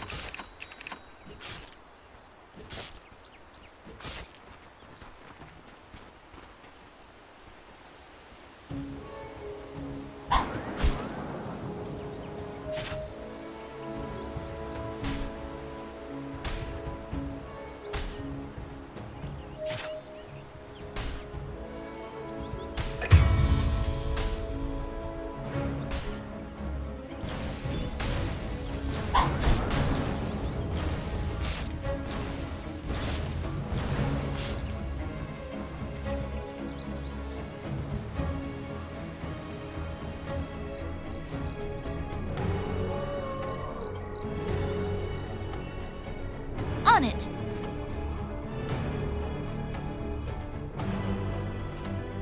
Already moving.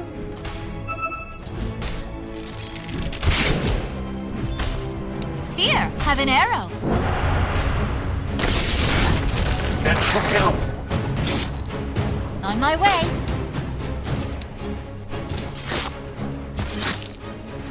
I go. I claim it. The enemy attacks your bottom I'm way tower. ahead.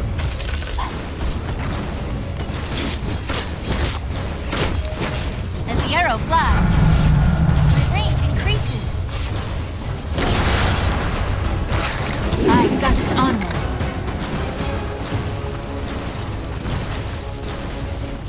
I'm way ahead.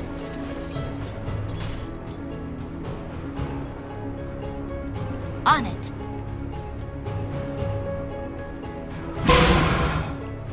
Of course.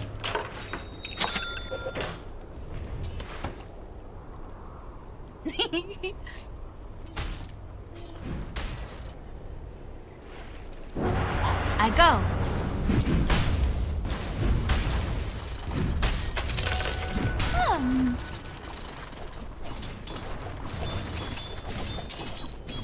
On my way.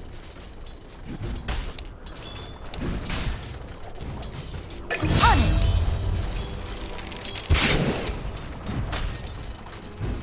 Already moving.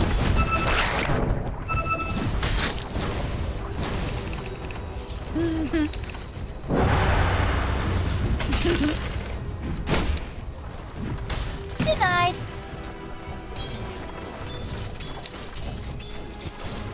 On it.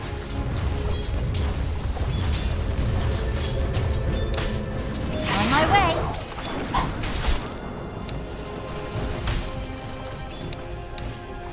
Of course.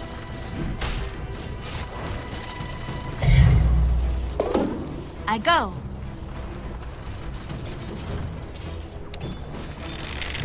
I'm way ahead.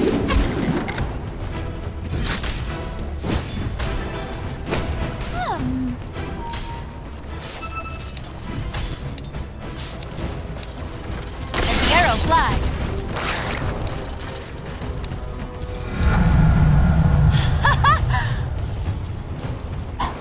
Already moving.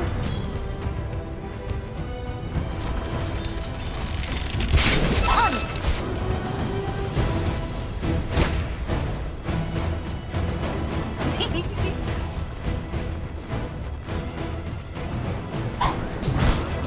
I gust onward.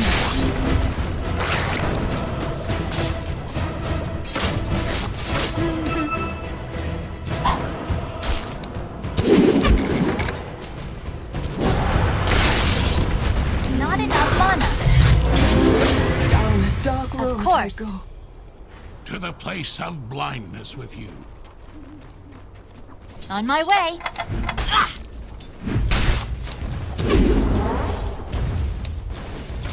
Taste my arrow.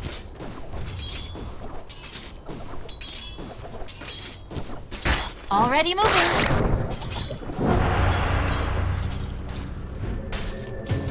I gust onward. Enemy's top tower has been denied. As the arrow flies. Taste yours. Middle tower is under attack. Radiant have fortified their structures against attack. Rage will I'm way ahead.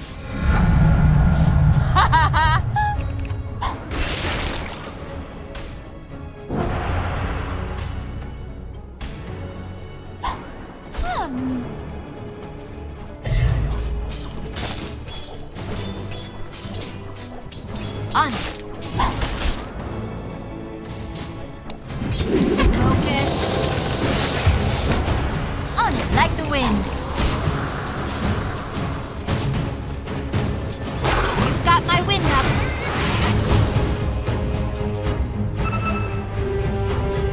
As the arrow flies.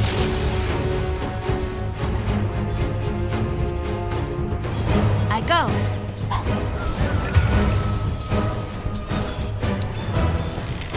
Get my point? On it. I run like the wind. Of course. Cold wind blows.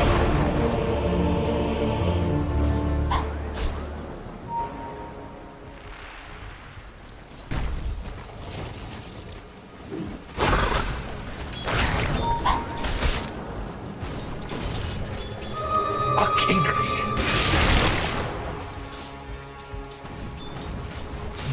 That is not axe. Another shot. I'm way ahead.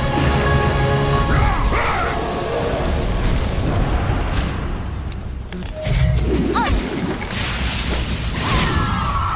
My feet fly. Here goes.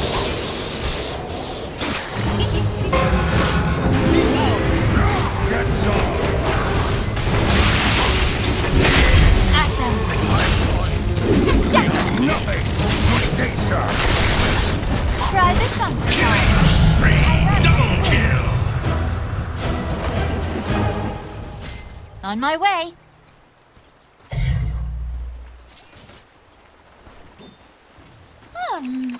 Killing spree! See me, you're already dead. I gust onward.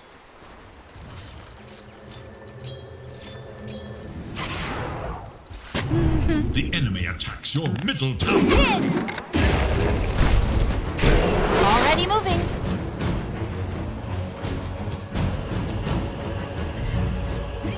Your top tower is under attack. Of course. Killing spree!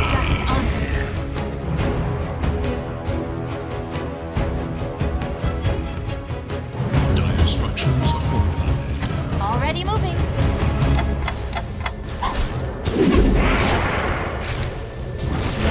Incoming! Turnabout Go! is foul. Peace out!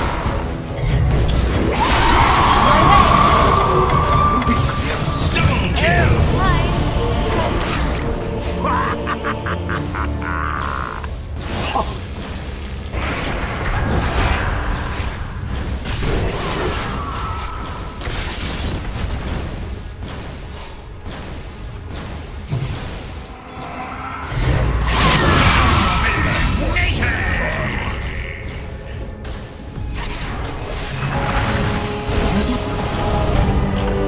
Nothing like a little failure to stop Double kill!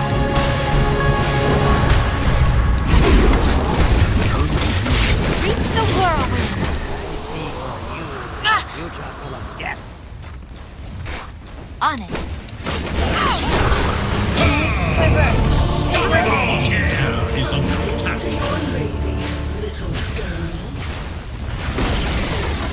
Bottom tower has fallen.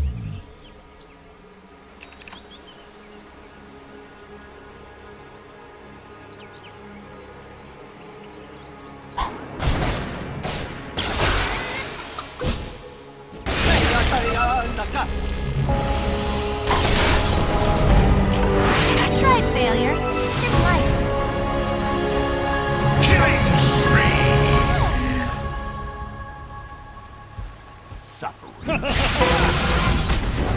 As the arrow flies.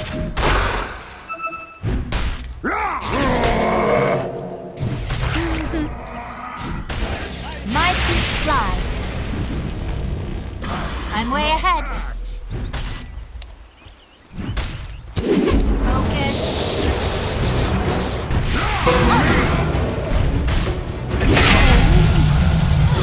Your middle tower is defending itself. On my way. Like the wind. Rain arrows. The double kill also requires protection. That's on.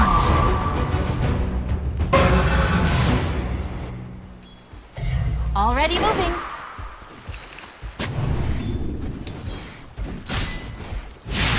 Of course.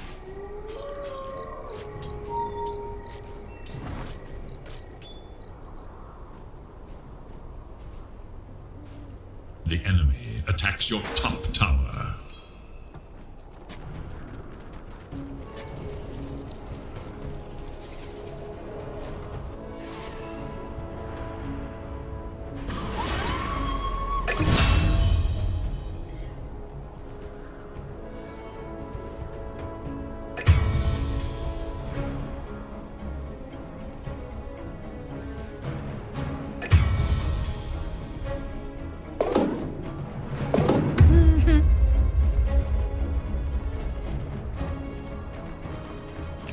On it. Like the wind. On it.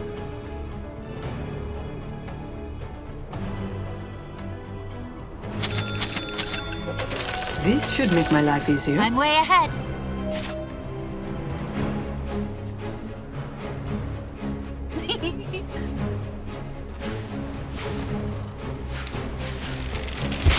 I go.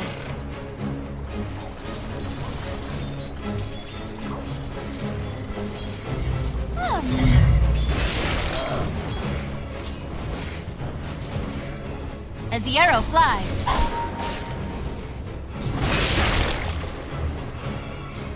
As the arrow flies.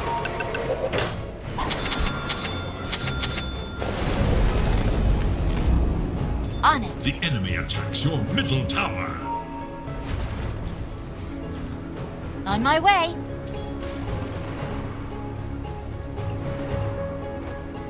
Of course.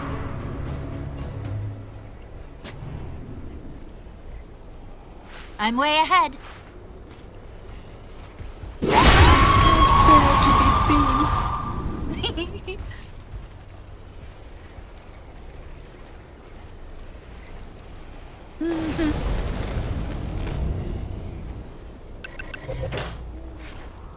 I gust onward.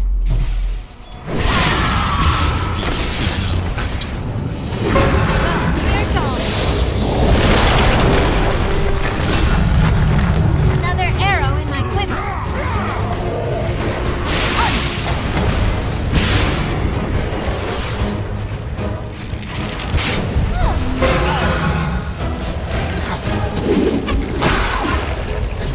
Already moving.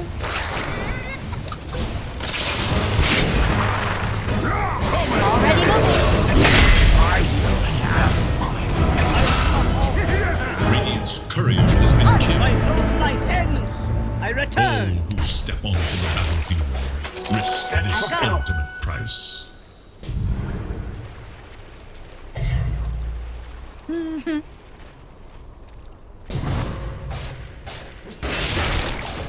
I'm way ahead.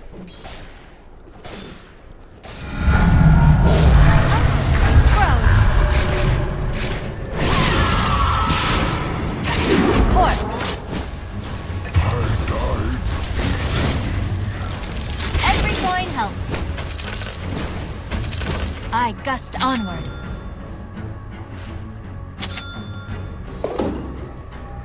On it.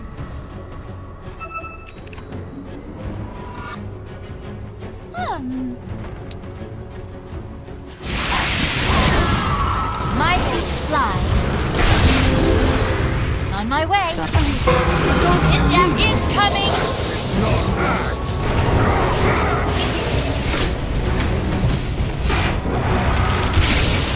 My soul is As the arrow flies. I'm fantastic. my way.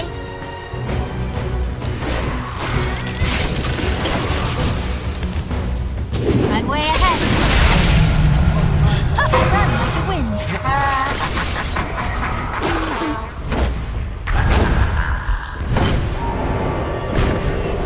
On it.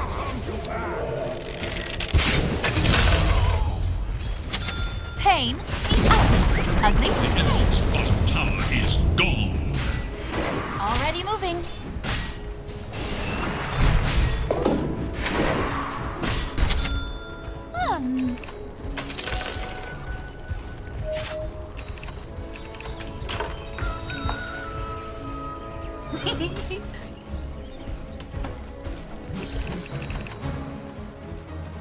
I gust onward.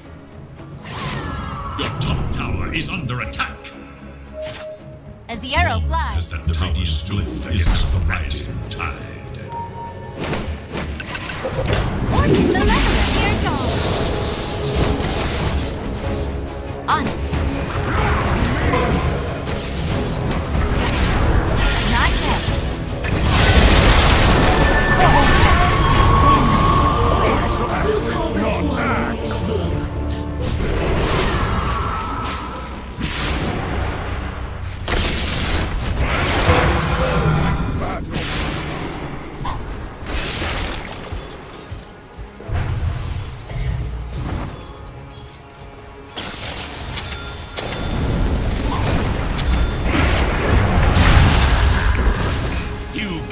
Your middle tower is under attack. Sparks that may blaze into a skirmish. Meet the prevailing wind. Is under attack. Go. Feel the wind in your hair. Beneath the tree. Your middle tower is under attack.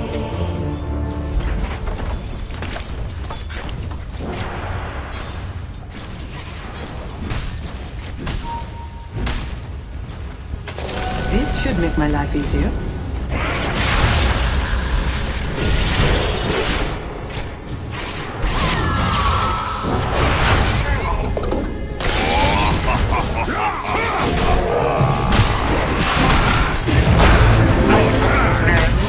Wait for me. Double kill. You fought badly.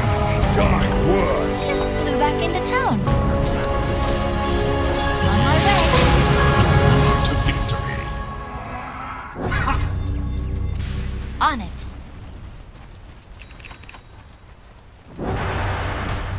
I go.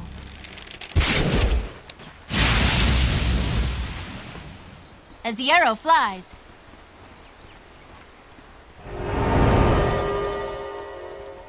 You catch my point? Dire's courier has been killed.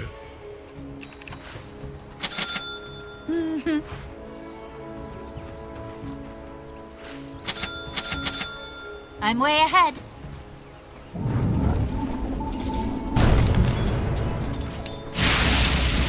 Gotcha! On it.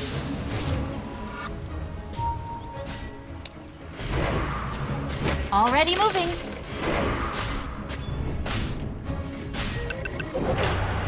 I gust onward.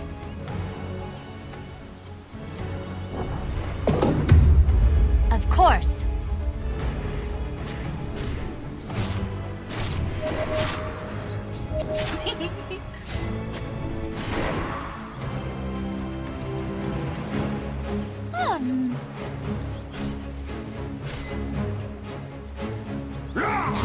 Already moving.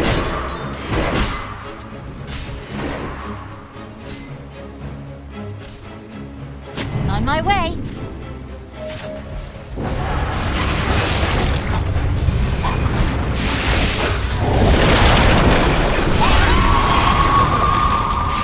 Like the wind.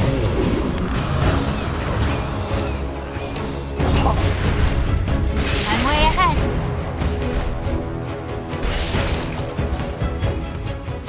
As the arrow flies. I run like the wind.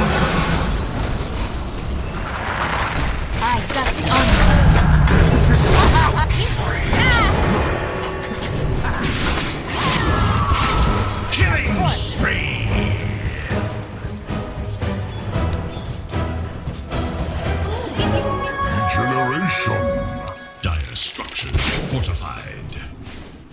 I go.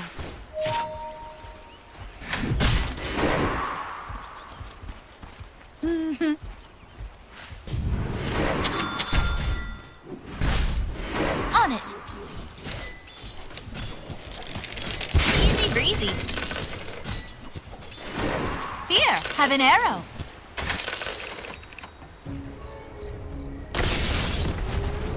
On it. What sort of prize is this? Of course. Get some!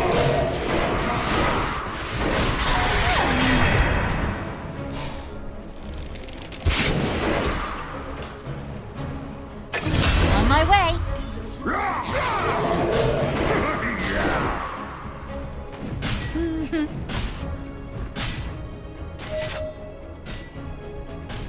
I gust onward. Greetings, my friend. My feet fly. Shackle. Range increases.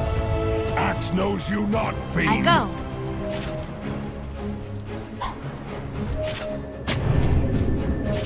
On it.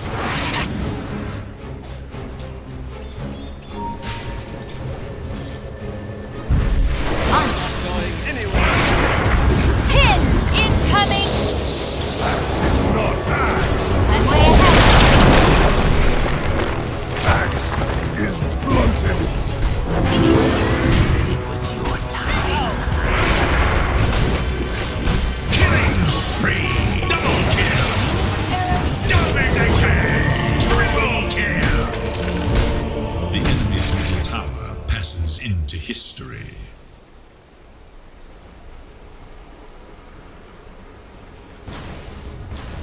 Your top tower is under attack.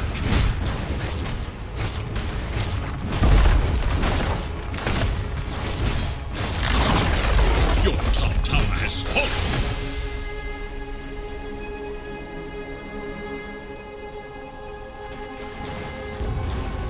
Your top tower is under attack.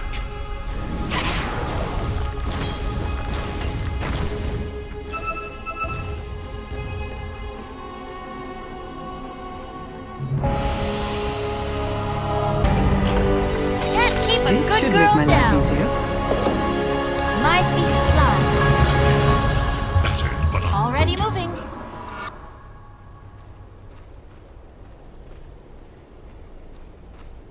As the arrow flies. each warrior saves their strength for a skirmish to come. Thanks for the gold.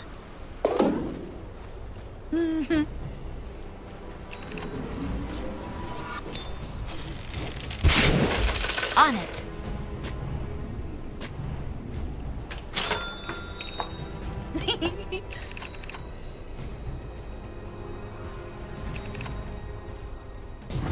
As the arrow flies.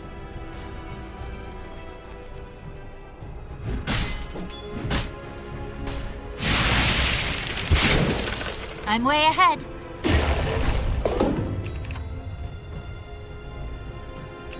Already moving.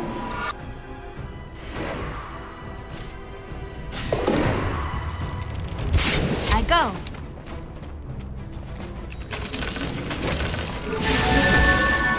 On my way.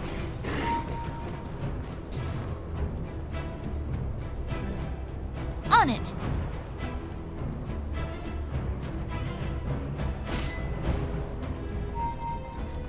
I gust onward. Of course, I run like the wind. Incoming!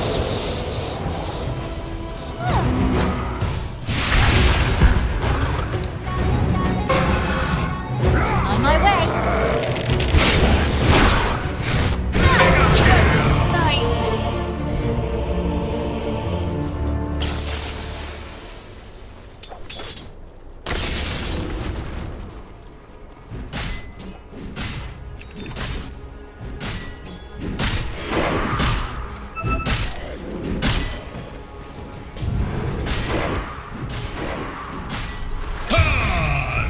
Unstoppable!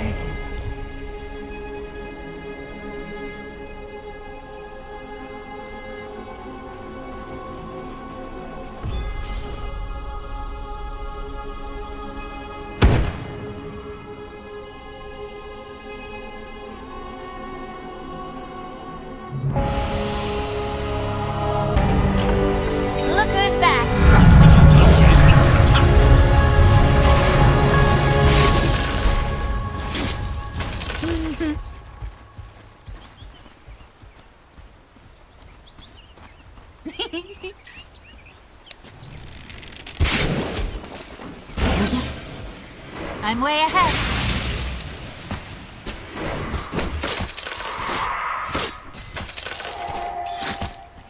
I gust onward.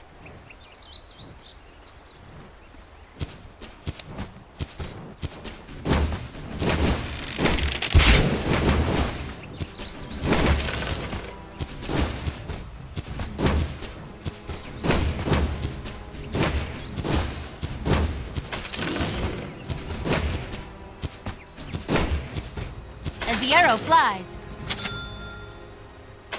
That should help. attack!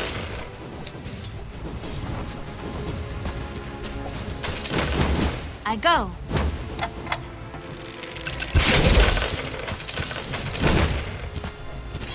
Already moving.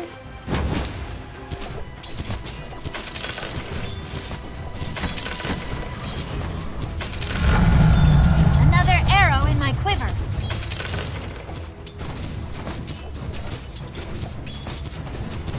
On it.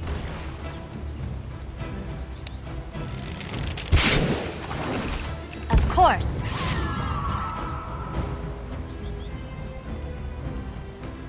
On it.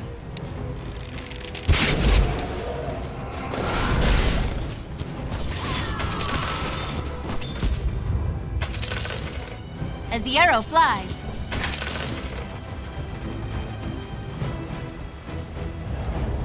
Of course.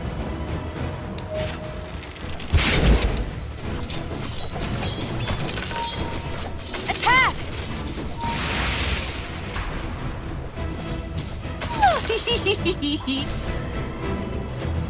Already moving.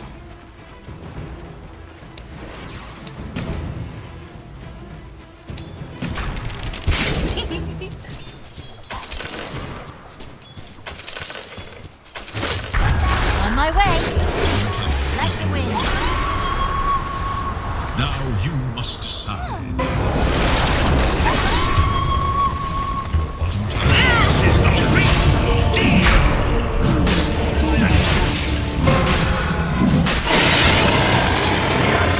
Will never go.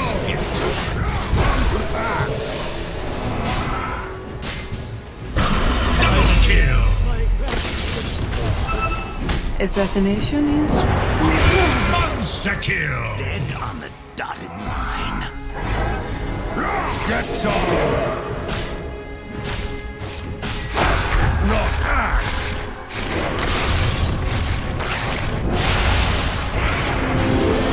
God-like double kill.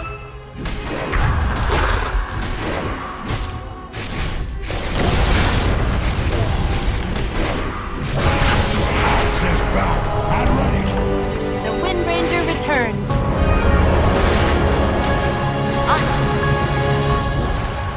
I run like the wind.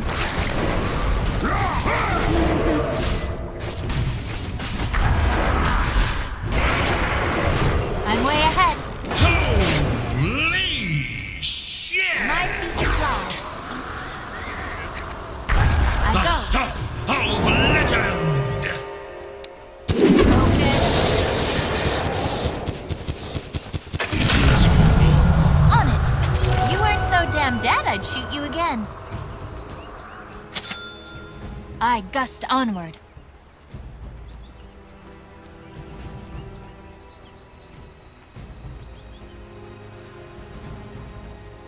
I gust onward.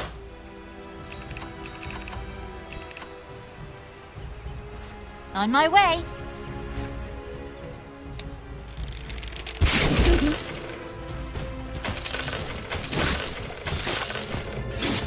As the arrow flies.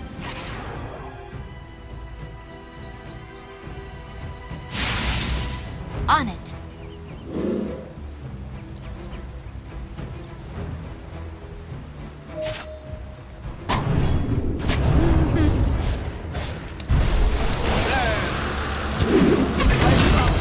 Of course.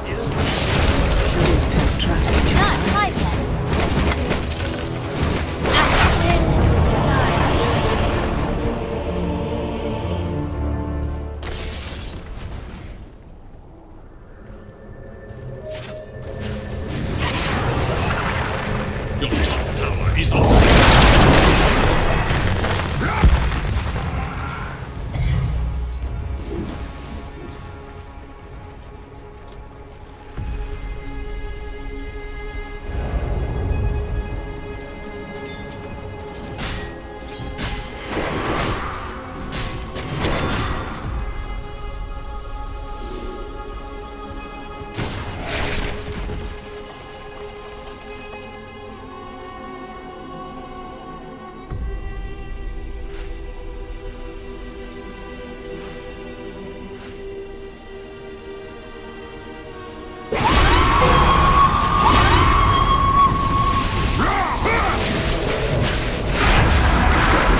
I go.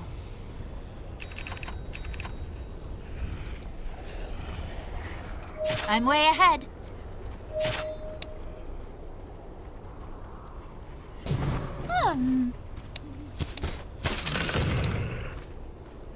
Almost there.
Caught a second wind.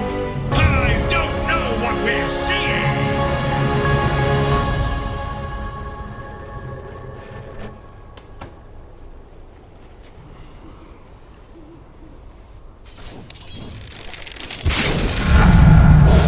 Elbow strength grows.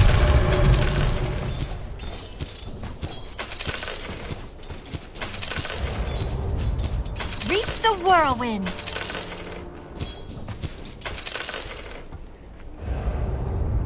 Already moving.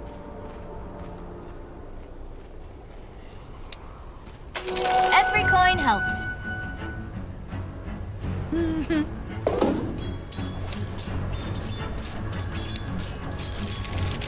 On it.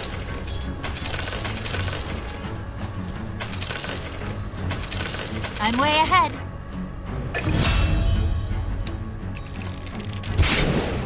On it.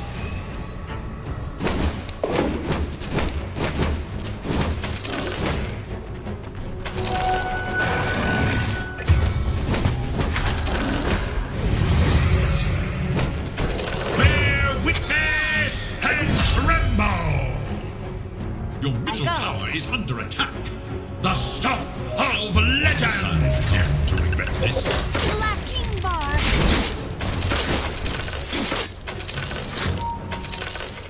I gust onward.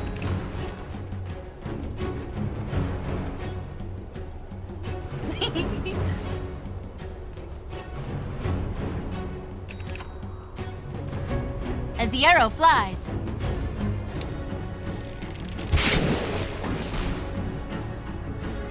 Already moving.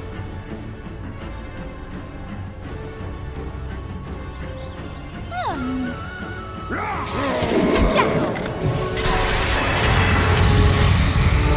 Now here it goes. Let the wind. Quiver. Chisholm. That's enough big.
Prevailing wins. No one is free in this world. Gotcha! You must earn your take. On my way.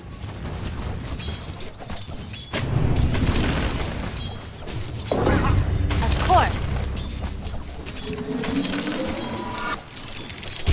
I run like the wind. On it.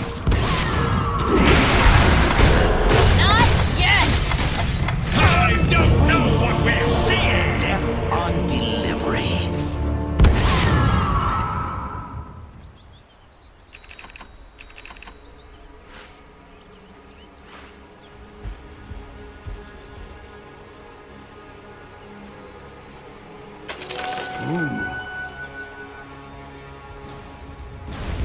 Your middle tower is under attack.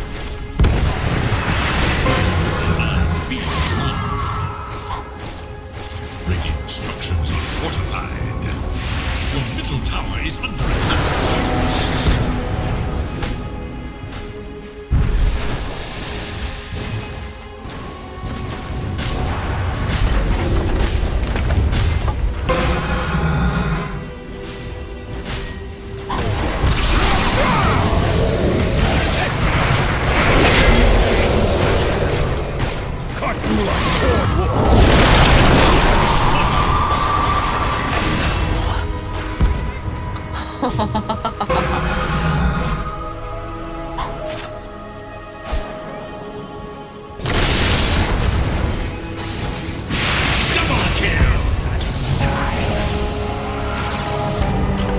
Just flew back into town. I gust like the wind. Killing spree! Triple kill! Out of the veil. I go.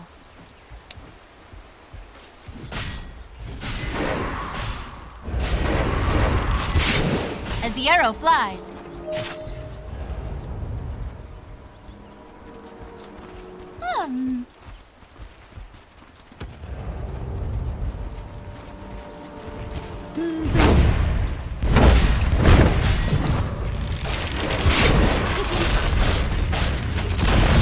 I'm way The ahead. enemy's middle tower can withstand no more. Dire structures fortified. Of course.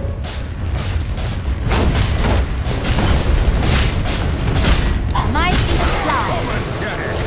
Dominating! Unbelievable! Enemy's middle tower has fallen. The enemy's middle barracks crumbles. Unbelievable!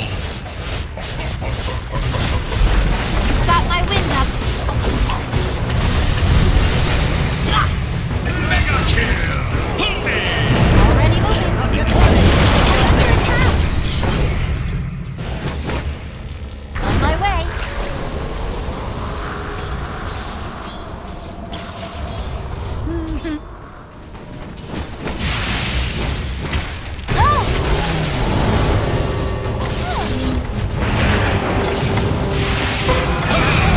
Unstoppable!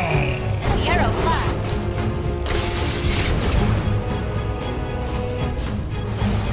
On it.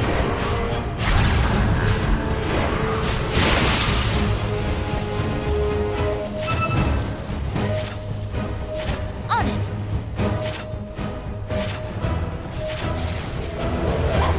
Of course. Wicked sick!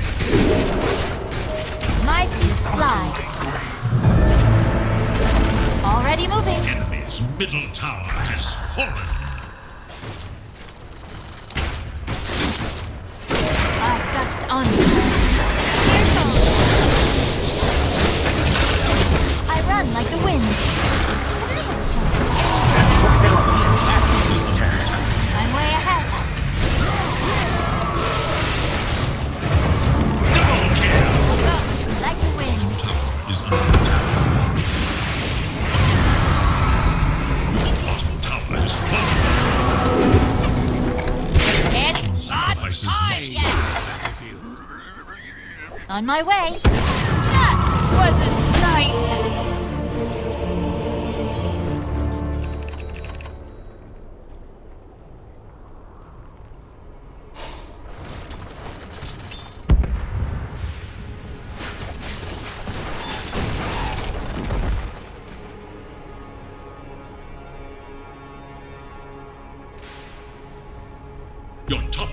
is under attack.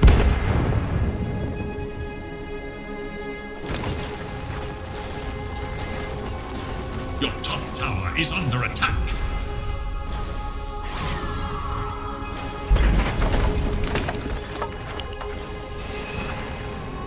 Your top tower is under attack.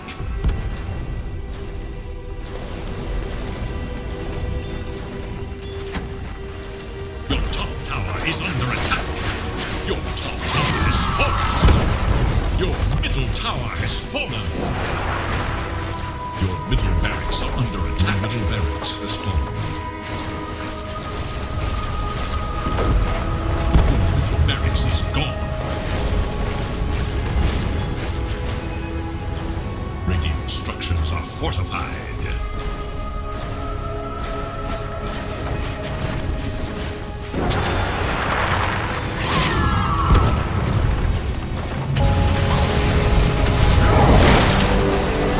I run like the wind.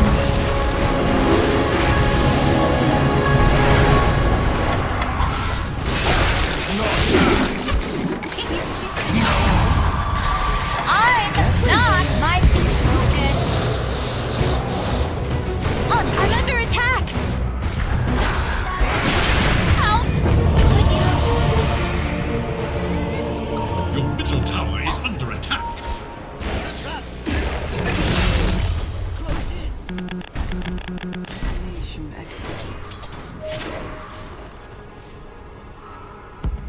Your middle tower is under attack. Like the wind. Your middle tower is under attack. It's not time yet. As the arrow flies.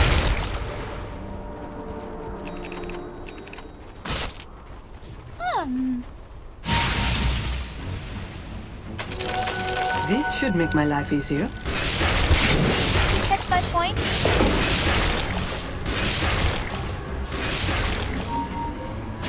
I'm way ahead.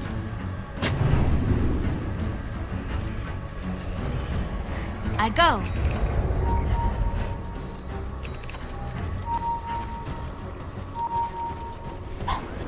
On my way. Incoming! I've gotten onward.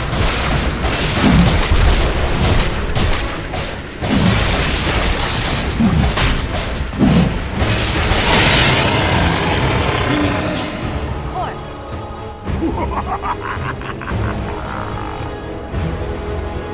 Illusion. Already moving.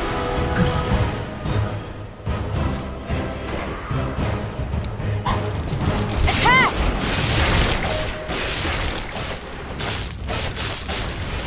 I go.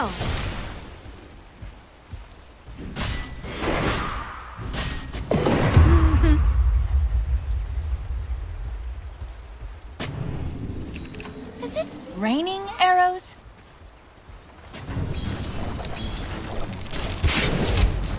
Already moving.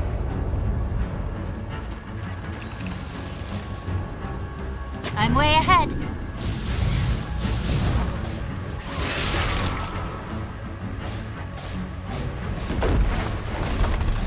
On. The enemy's top tower has fallen. It marks but a moment. On my way. Glory to come. Of course.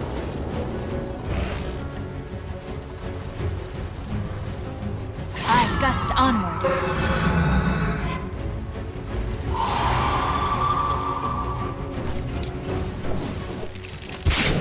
On it.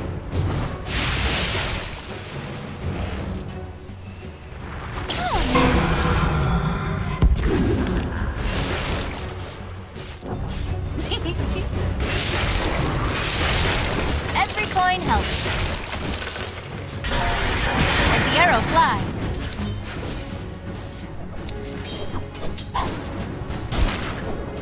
Reap the whirlwind. Anywhere. On it.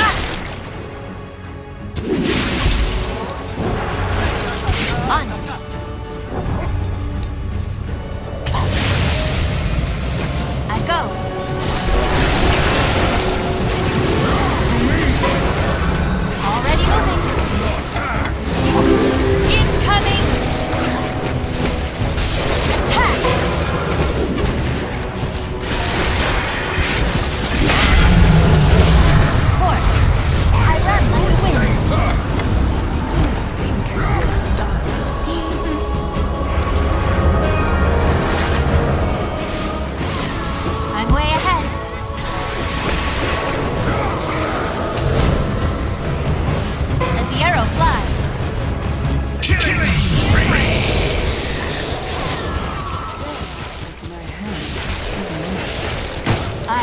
Mega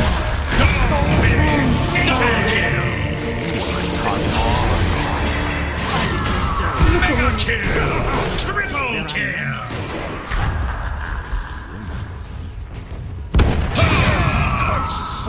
Ultra kill! My work here is not yet done.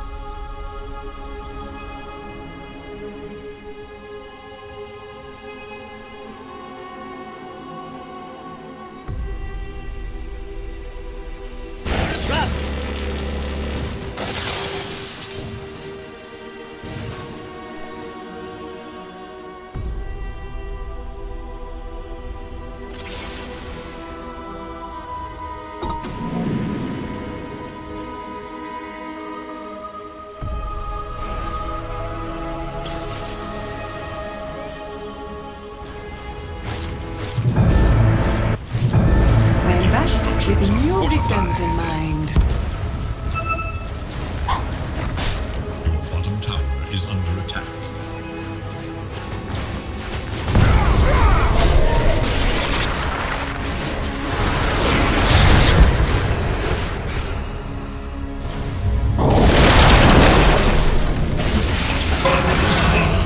I'm dead. Be the last. You not see beyond the phantom veil.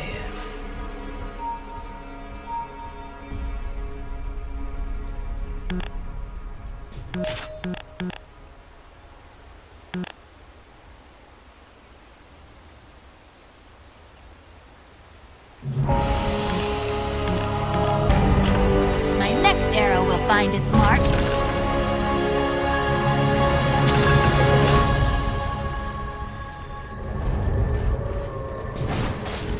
Here, have an arrow.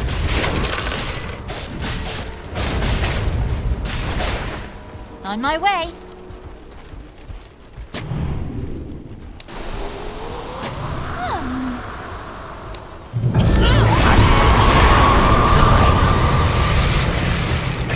Structures fortified.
Make your bag.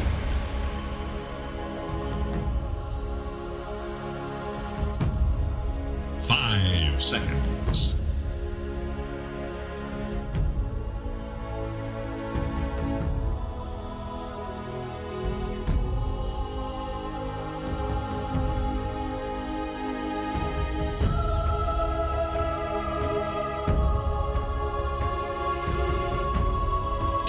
Seconds. 5 seconds remain.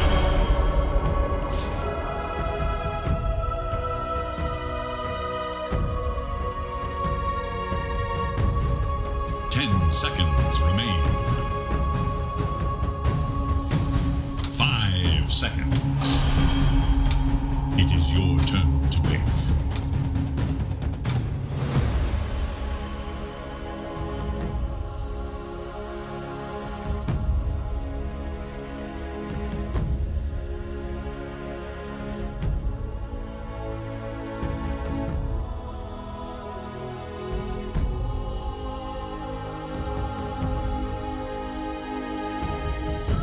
It is your turn to pick.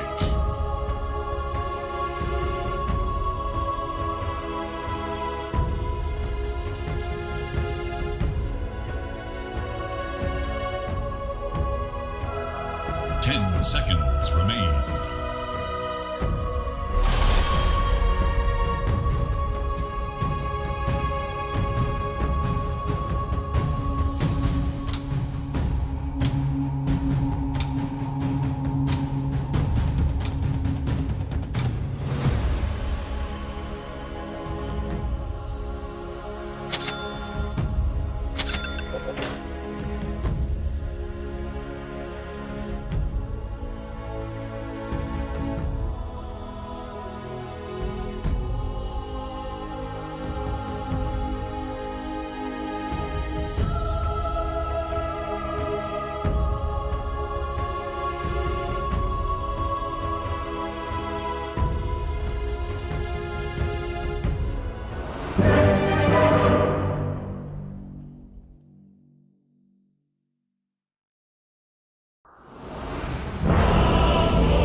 The enemy preys when they see the face of Dazzle. Lakad mo to! Normally. Time for preparation. Lakad mo to! Use it wisely. Lakad mo to! Normally. Lakad mo to! Normally. Lakad mo to! Rite of passage. Easiest money of my life! A spiritual journey.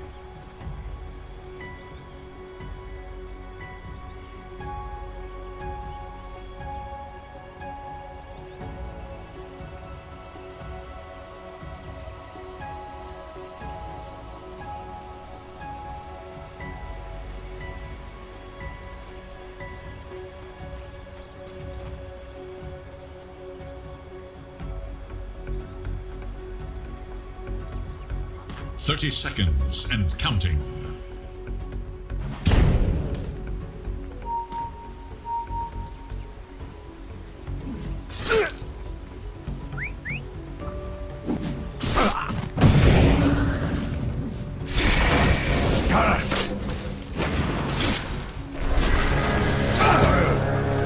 This is the very definition of first guard.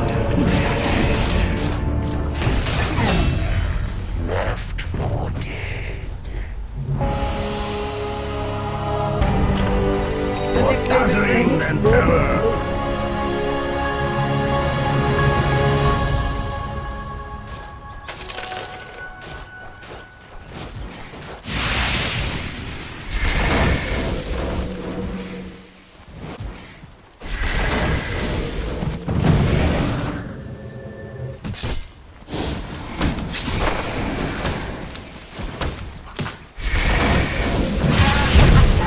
Of the old magic. The next level play. Shadows keep you. Indeed.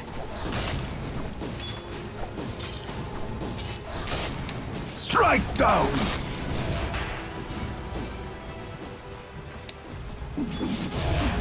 Haha!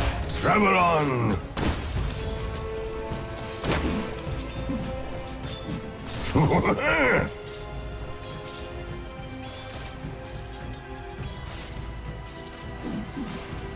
Ask and you'll receive! Wave! I go where I'm needed.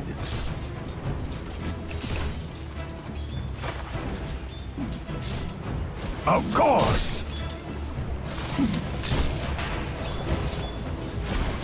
On my way! Oh, yes! Mm-hmm!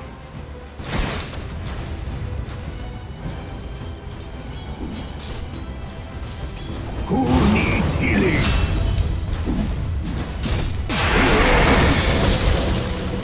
Wait for me! The prize is mine. Healing here! Shadows come!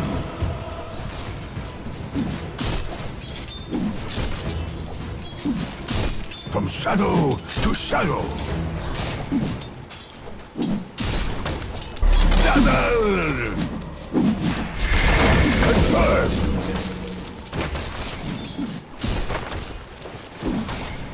Yes! I'm with you!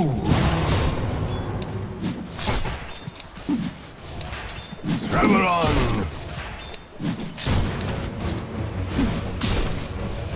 For the desert!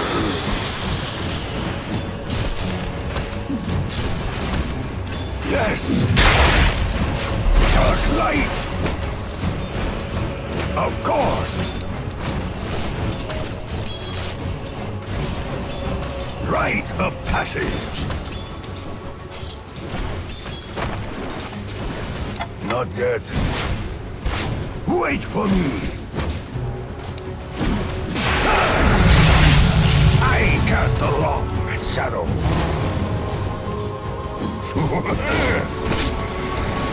Shadow wave!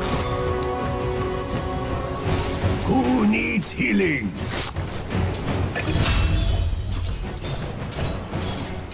Shadows come.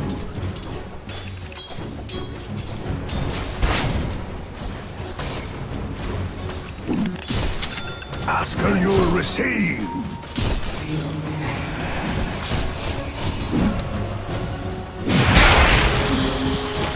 Shadows keep you. A spiritual journey. On my way. Confirmed.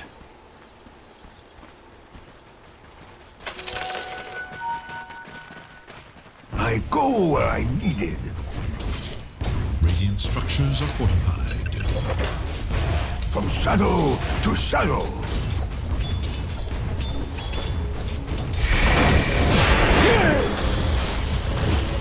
I'm with you. My one right. The frost takes you. Look to your top tower.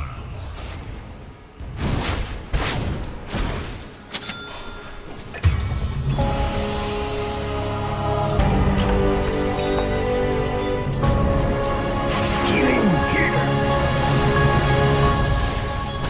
Killing spree.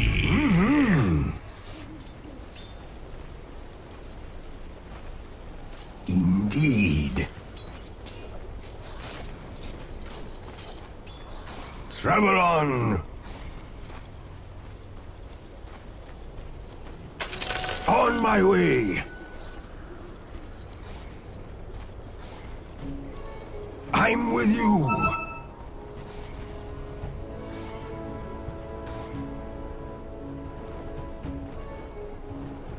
Dazzle them.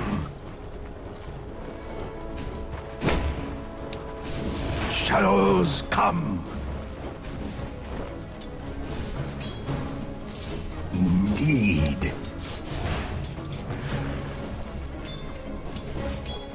Attack!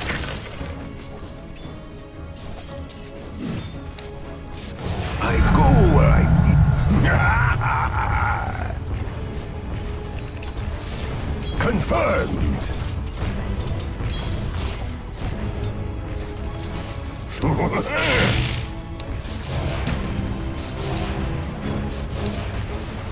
Healing here. Wait for me.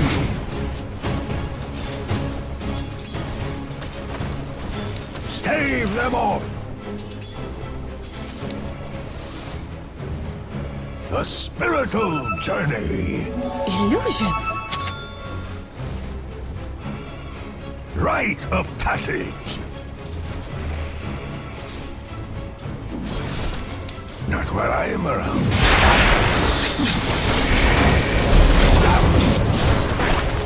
You're safe. The prize is mine. Who needs healing? Dire's courier has been killed. Yes. Killing spree. Shadows keep you. Middle is missing. From shadow to shadow. Easiest money of my life! Ask and you'll receive.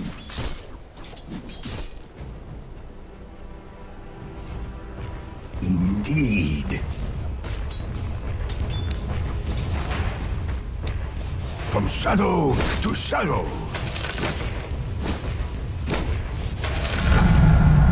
A sacrament. Shadows come. Healing here. Rite of passage.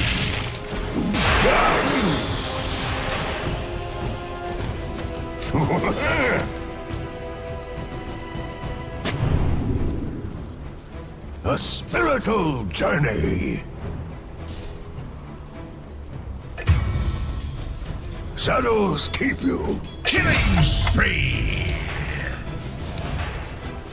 Yes. Vent. It's not time.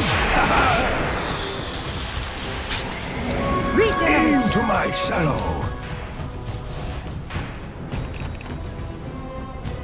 I'm with you. Easiest money of my life! Of course. Your middle tower faces a terrible. Easiest money of my life! Who The tower is under attack. Wait for me.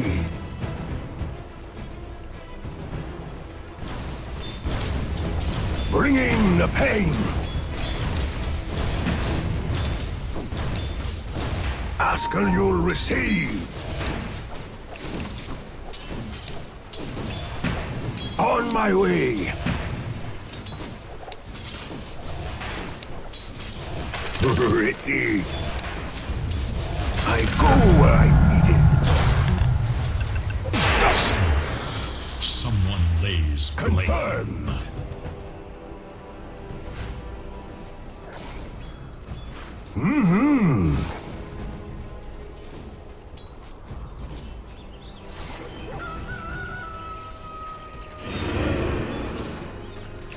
I go where I needed. Who needs healing?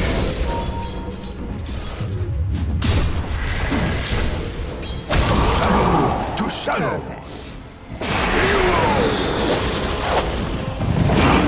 Shadows keep you warm. Of course.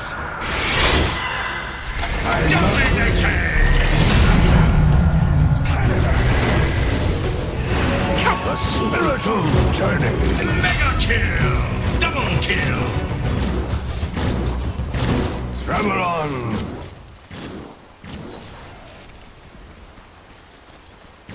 Ask and you'll Your receive. middle tower is defending itself. Dire Battlefire have fortified their structures against attack. Your middle tower is under attack. For the shadows! Tower faces a terrible test.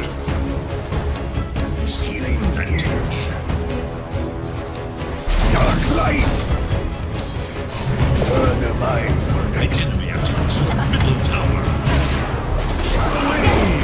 With honor. shadows! The enemy attacks your middle tower. Confirmed! Easiest money of my life! I'm with you!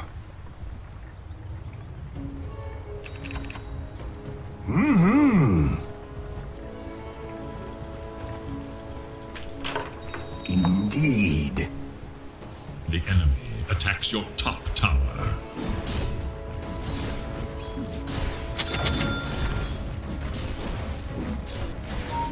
Look to your top tower.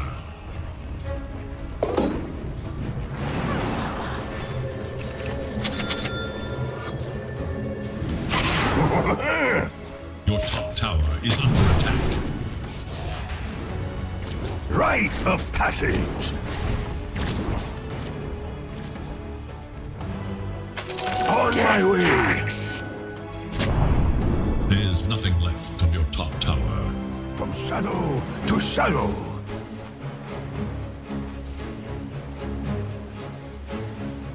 Of course.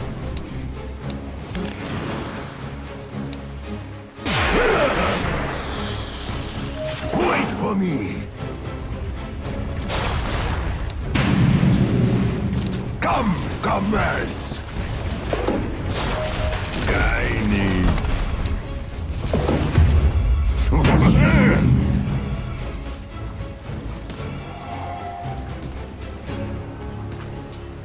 Rite of passage.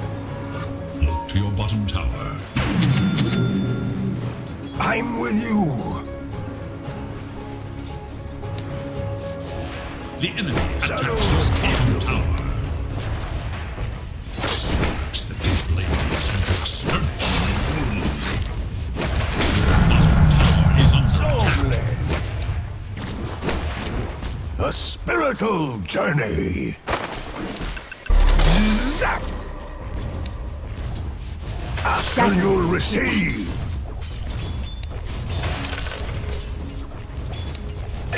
Travel on.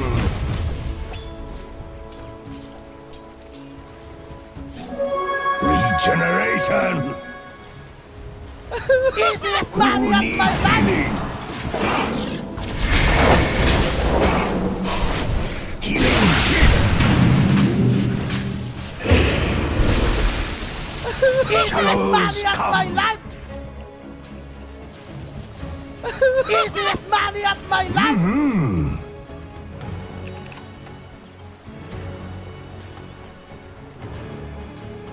I go where I need it. Confirmed. Go away. Yes. Your middle tower On my faces way. a terrible test. Rite of passage. Prize is mine. Ask and you'll receive.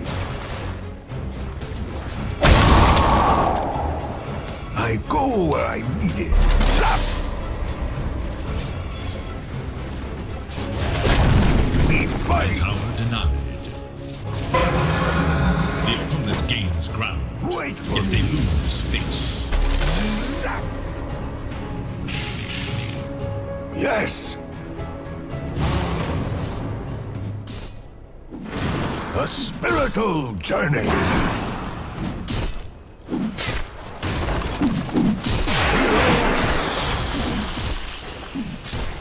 Who needs healing? Vanish. From shadow to shadow. Of course. Your middle tower is under attack.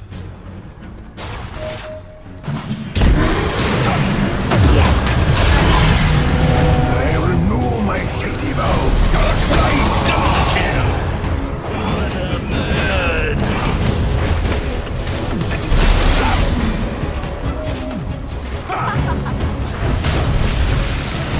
Not yet. Doesn't. Bless you. On my way. Shadow wave. Healing here. I'm with you. Shadows keep you. The radiant glyph is now active. Go away.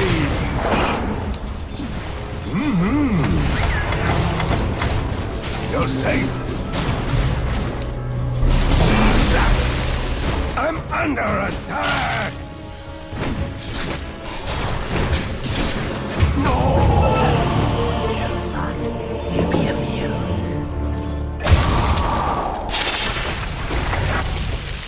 Killing spree! Double kill!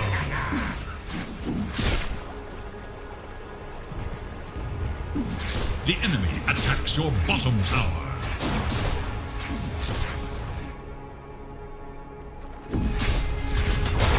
Your bottom tower is under attack.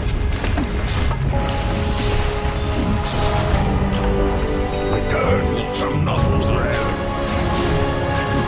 Confirmed.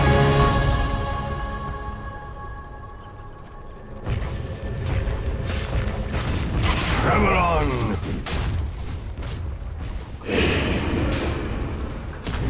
Travel on.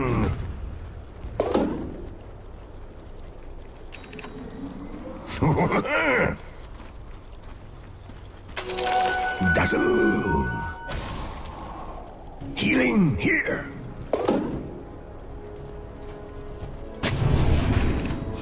Shadows. Zap. Shadows. Dazzle. Light.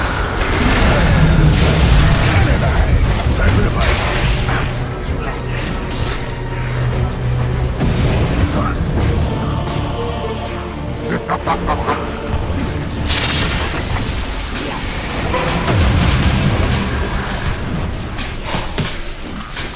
Easiest money of my life!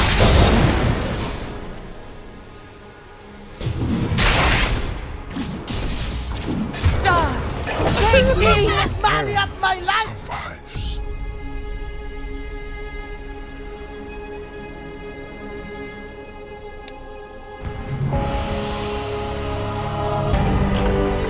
That was almost a disaster. Nothing is free in this world. You must earn your take.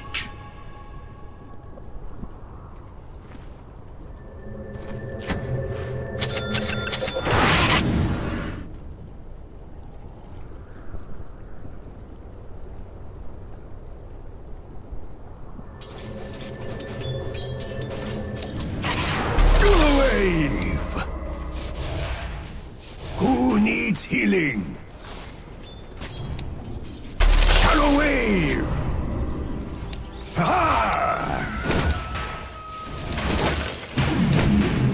The grass grows. Of The course. leaves fall. And nothing else apparently happens. Ask and you'll receive.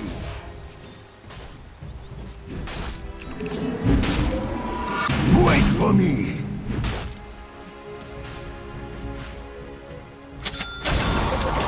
Indeed.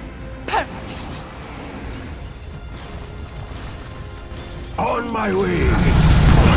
So, dazzle. Confirmed. Shadows take us. A spiritual journey. Zap. Go where I refuse.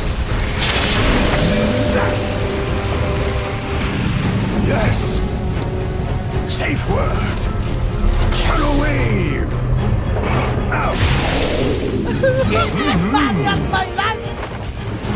Easiest money of my life! Light! I'm you! Wave! Rite of passage! From shadow to shadow! Not ready! Easiest money of my life! Oh, sacred mechanism! Shadows come! Your bottom I'm tower with is you. under attack.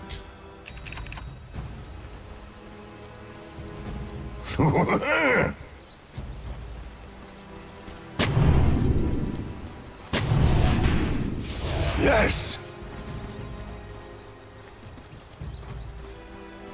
I go where I'm needed.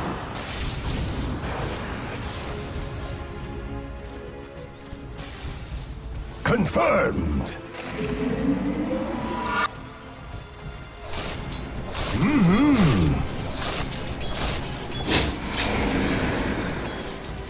Travel on. On my way. Of course.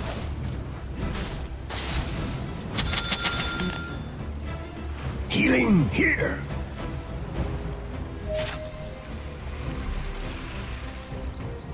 Rite of passage. Who needs healing? Your middle tower is under attack. Ask and you'll receive. That which protects also requires protection. Wait for me.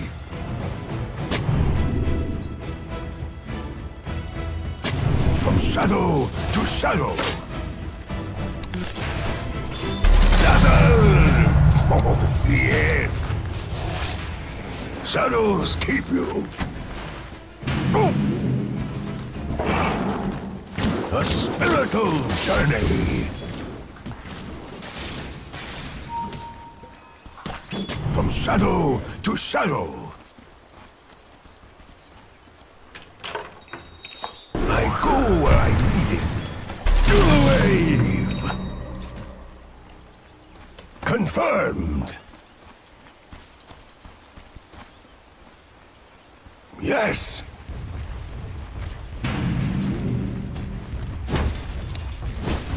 Shadow wave. Wait for me. The prize is mine!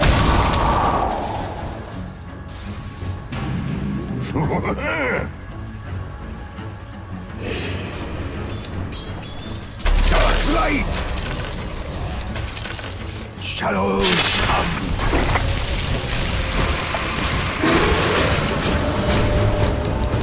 Mega kill. From above.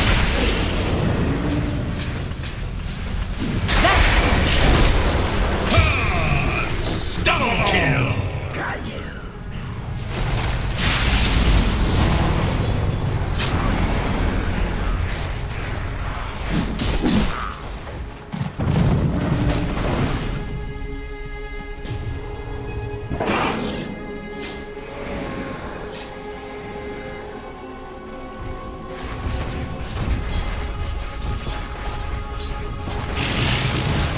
Spoil that shot!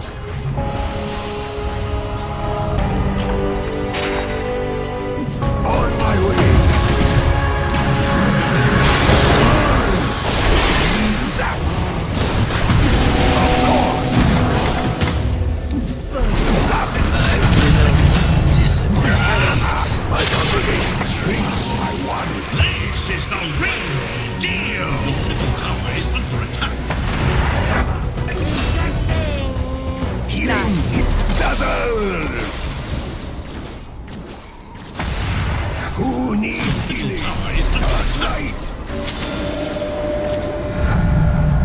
I renew my shady vows.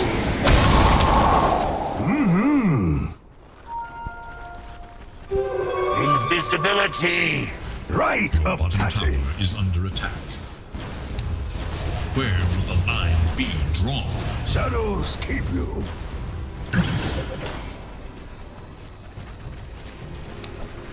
Shadow wave! Heal or harm! A spiritual journey! I'm with you!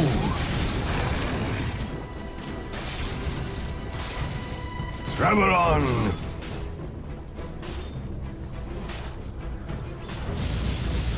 Ask and you'll receive!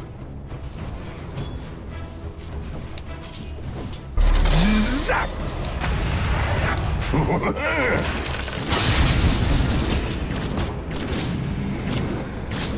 Indeed.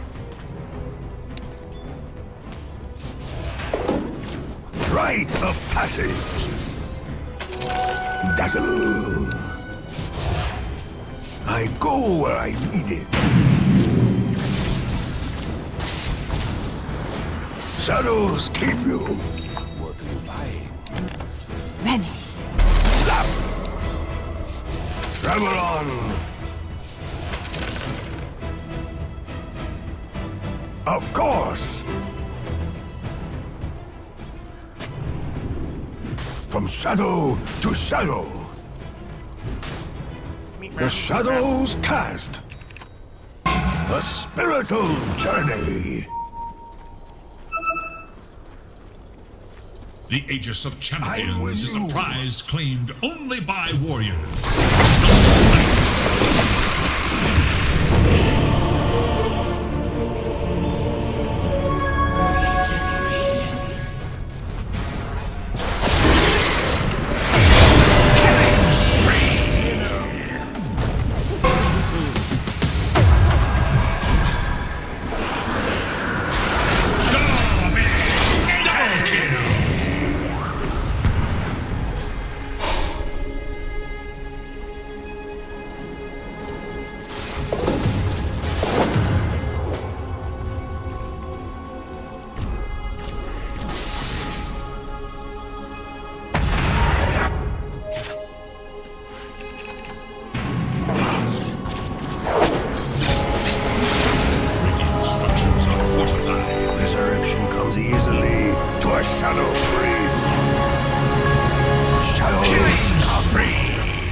Of pain.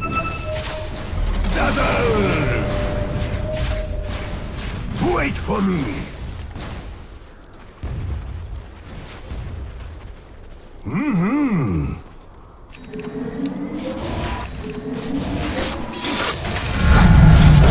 A sacrament. Wave. Healing here. Your top tower is under attack.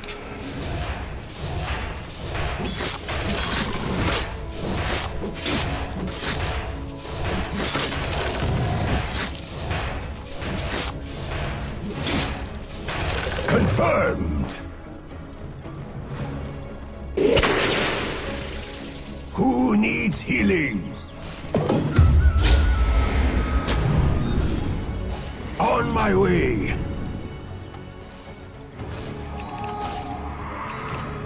Wait for me!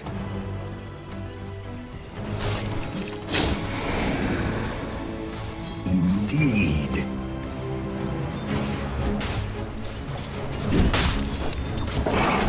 Dazzle! Shadows keep you.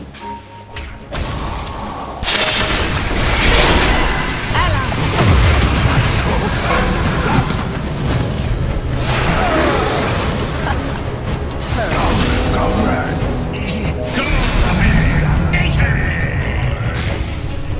On my way!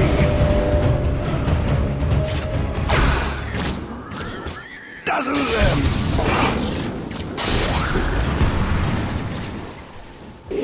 The spiritual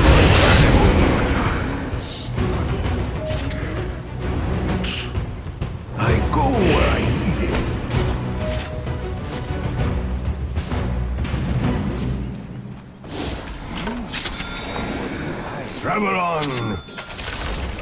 The enemy's bottom tower has fallen. Strike down!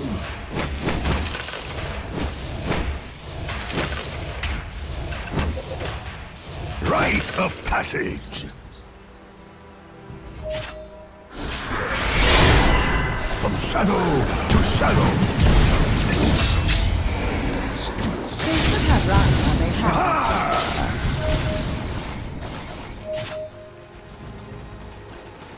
I'm with you! Radiant structures are fortified. Dark light! Yes! Go away!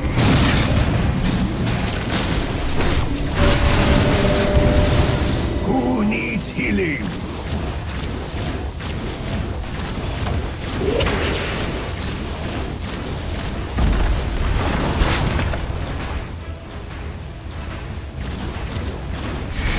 Master, you'll receive. His bottom tower has been demolished. Shadow wave! I cast a long shadow.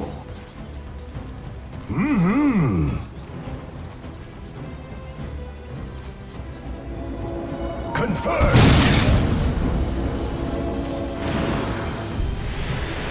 Of course. Zap. Shadows come.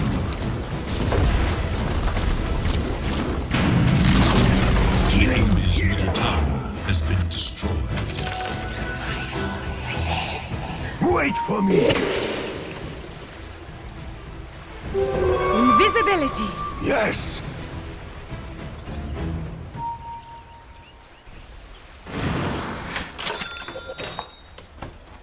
Shadows come. Shadows, take us. I'm with you.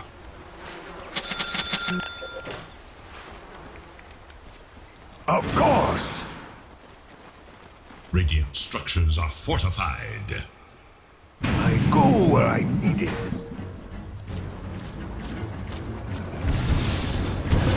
Indeed.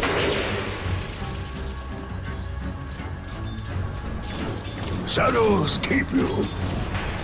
Your middle tower is under attack. Shadow wave. From shadow to shadow.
Ask and you'll receive.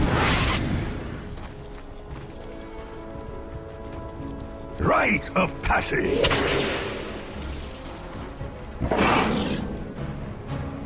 A spiritual journey.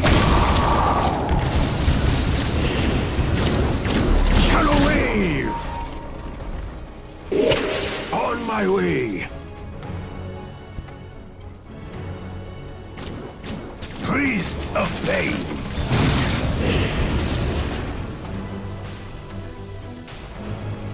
A spiritual journey. Honage!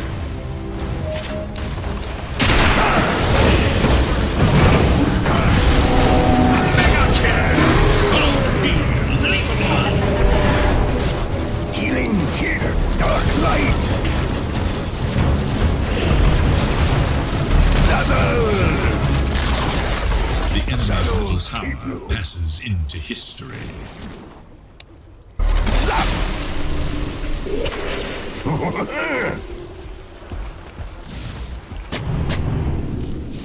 Of course! The prize is mine. Shadows The come! enemy's top tower is too weak. Yes! Zap!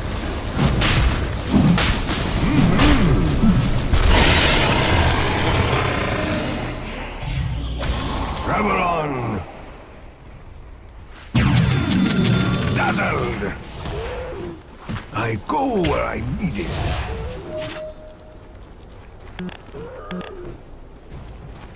On my way! Dark light!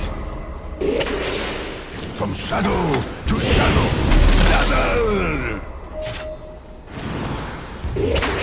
Ask and you'll receive!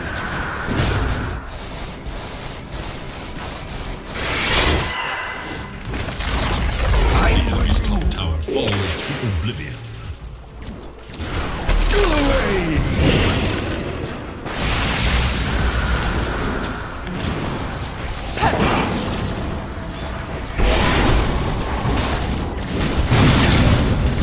Confirmed!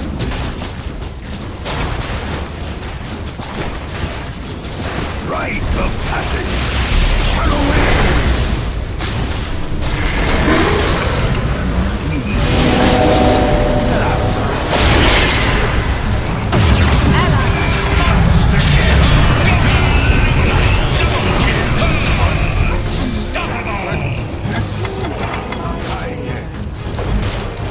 Dazzled! Who needs healing? Double kill! Light! The enemy's top tower has fallen. Bravely resting. Wait for me!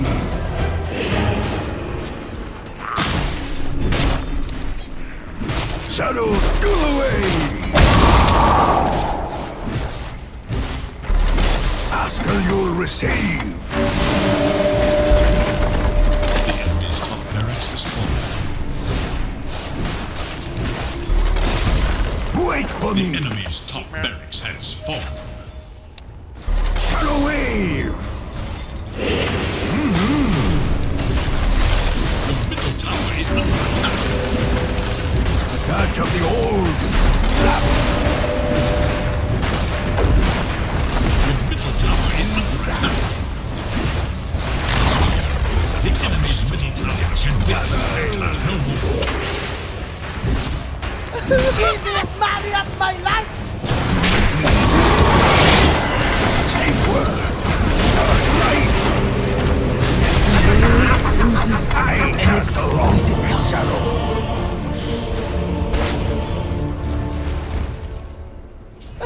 Easiest money of my life.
No simple ordination.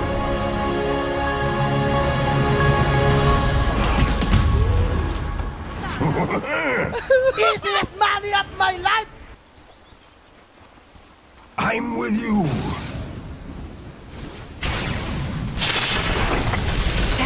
Travel on. 'Cause I am with you.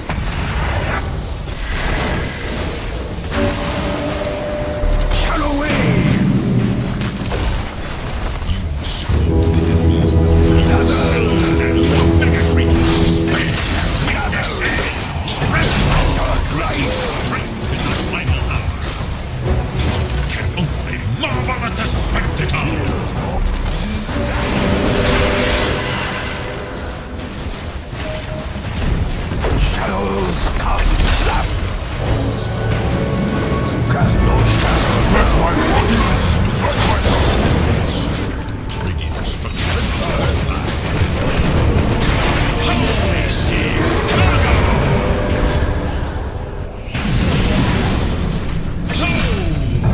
Double kill!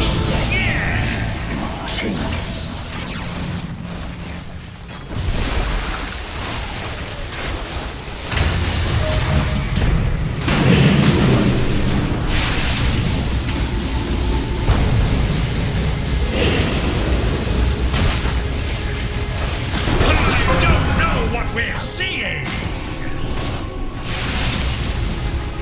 This is not battle, it is sword victory!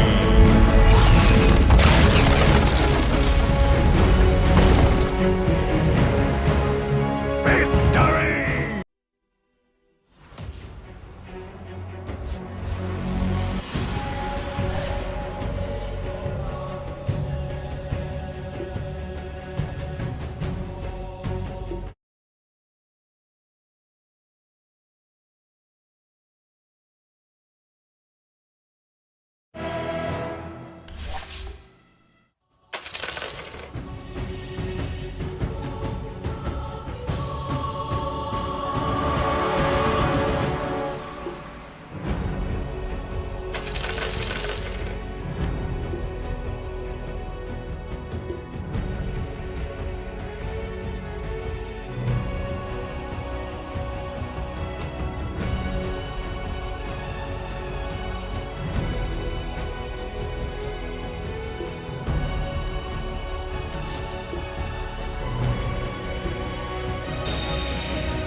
It is your man.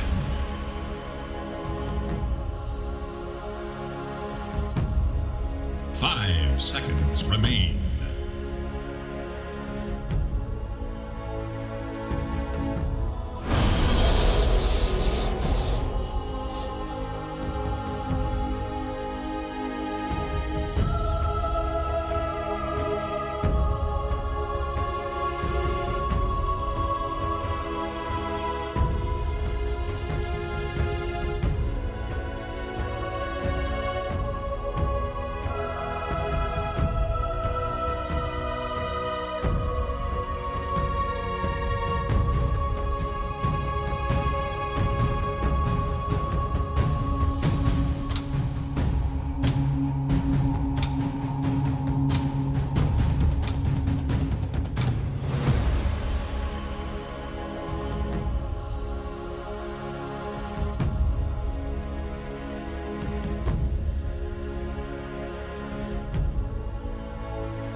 A wind of change is blowing.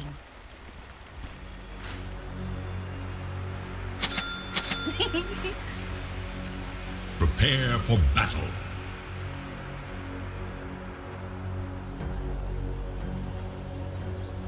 On my way.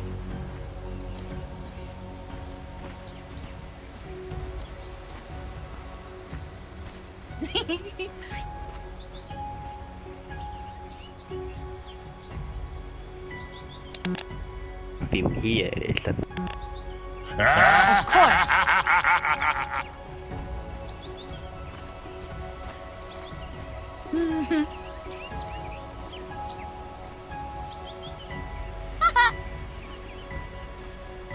On it.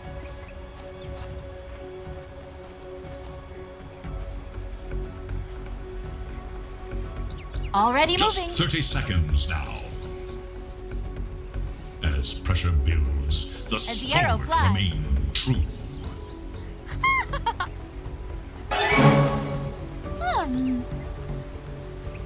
I'll help my weak and puny allies where I can.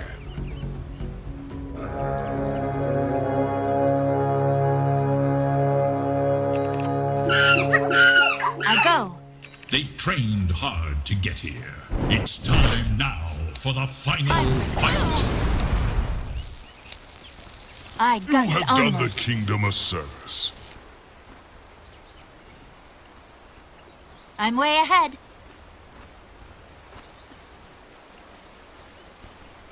Already moving.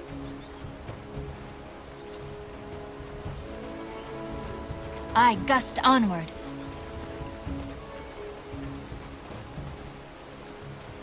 I'm way ahead.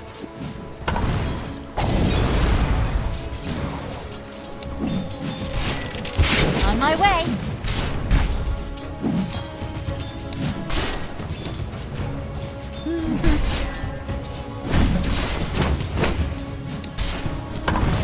As the arrow flies. I'm under attack. Of course.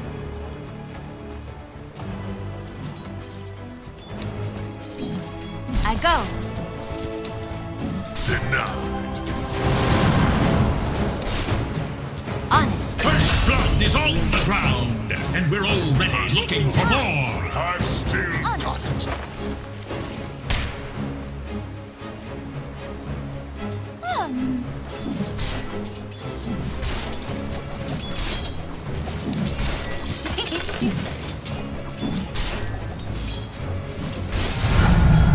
My elbow strength grows.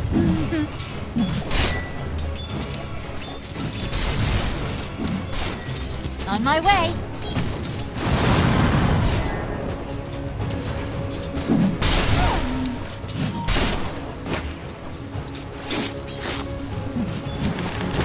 As the arrow flies.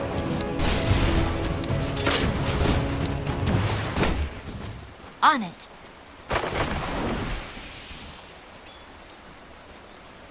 I go.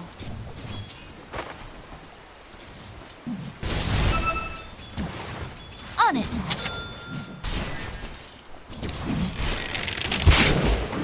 I'm way ahead.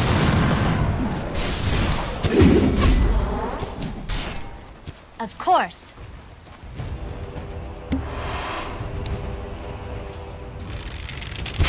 Already moving. Could be worse. Oh, wait, no, it couldn't. I gust onward.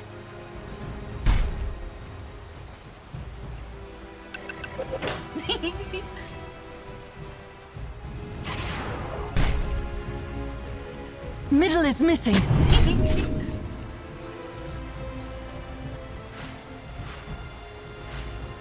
Already moving.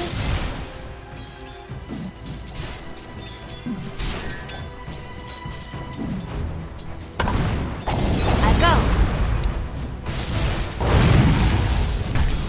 All mine. On it.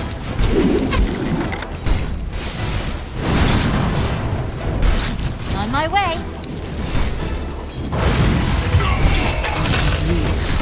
For As the arrow flies. Wow, Track 6, are you? Has been killed. Double kill. On it.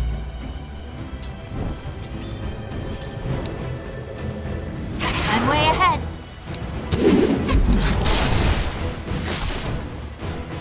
Of course.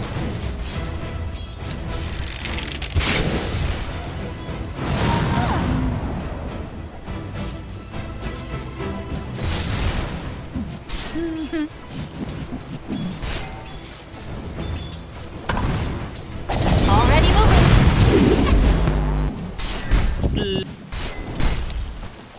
I gust onward.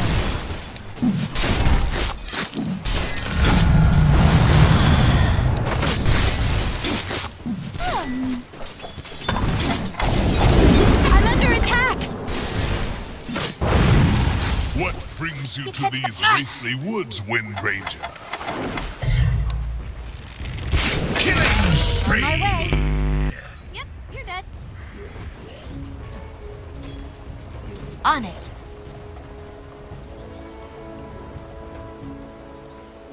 Of course.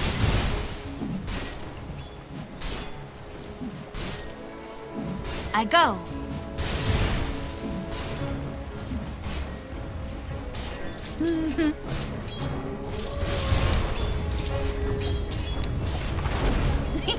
I run like the wind. Legend interrupted.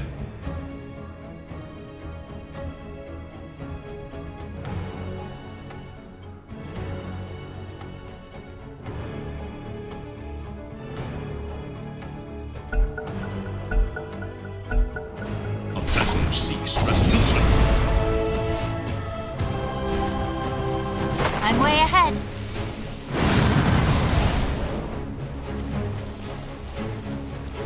As the arrow flies.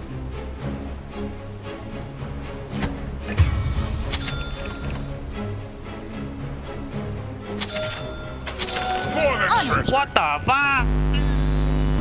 Fuck! I go.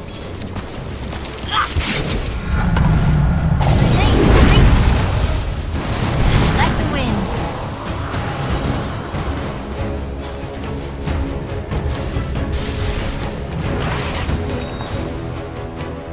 On it.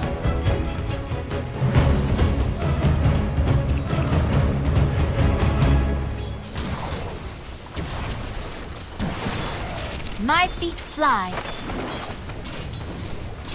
To your bottom tower. I gust onward.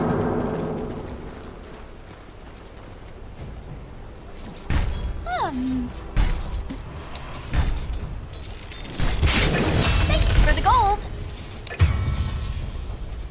On it.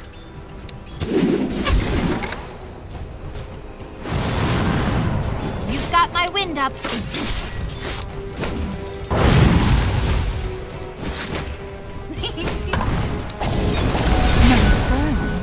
Not yet. Try the summer size.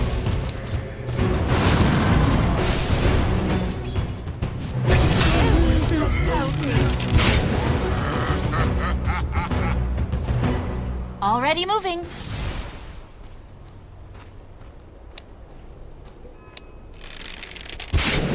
As the arrow flies.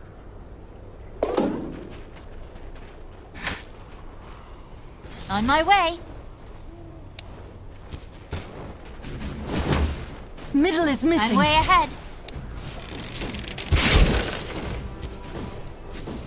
Middle is On missing. my way. It's not time yet. I gust onward. I'm not ready.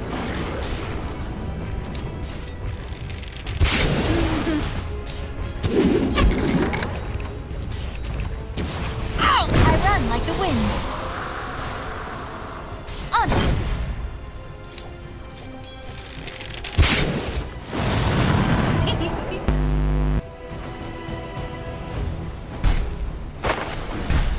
I'm way ahead.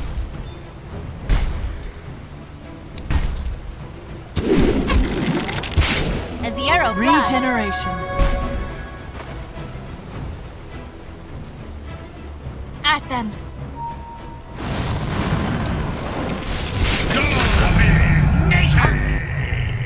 Gotcha! Already moving.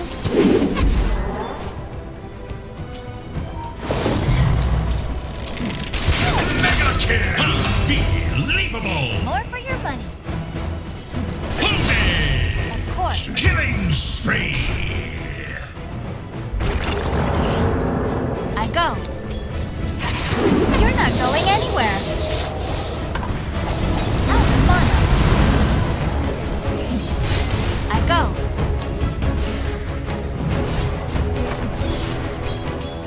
I'm way ahead.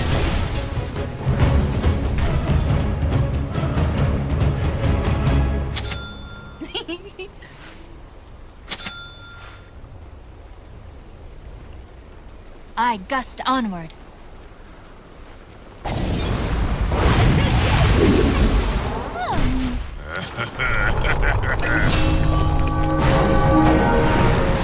On it. My feet fly.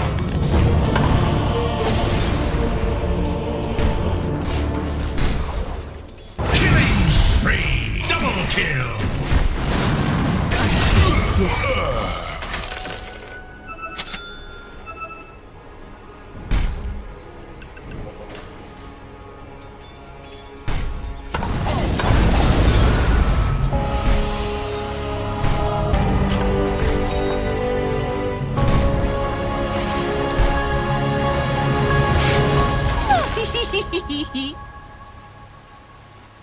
Of course. It's not time yet.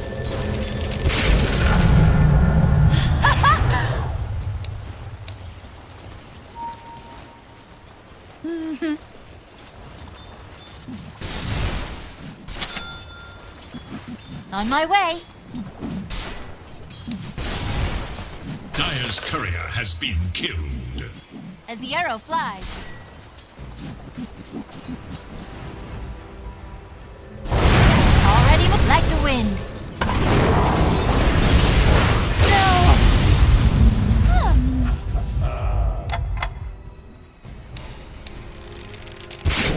On it.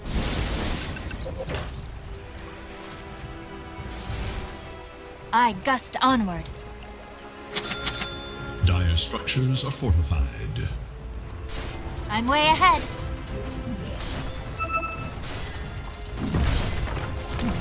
Already moving. Incoming! The enemy's top tower brought to ruin.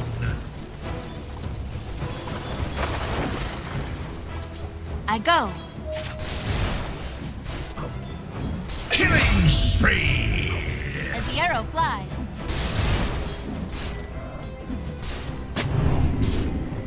Of course.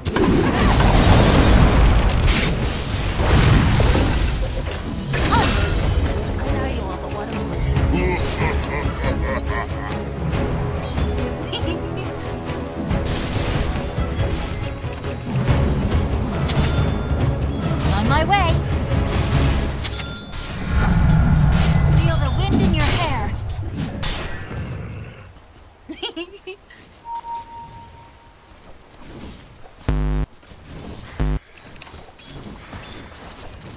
On ninja.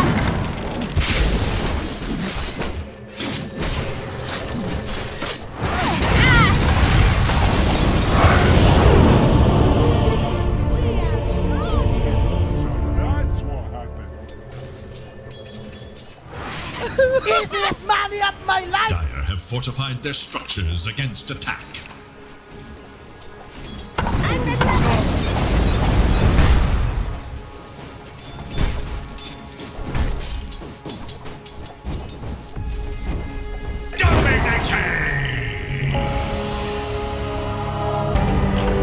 The Wind Ranger returns. I go. Focus. As the the arrow flies.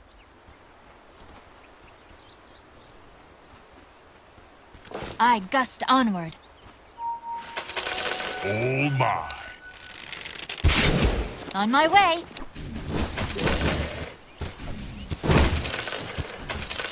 Of course. Shackled. On it. Why you take root?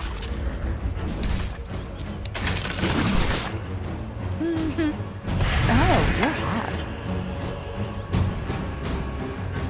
Already moving.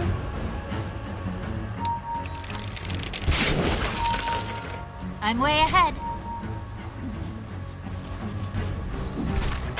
Money to burn. On it. Your middle Already tower moving. is defending itself.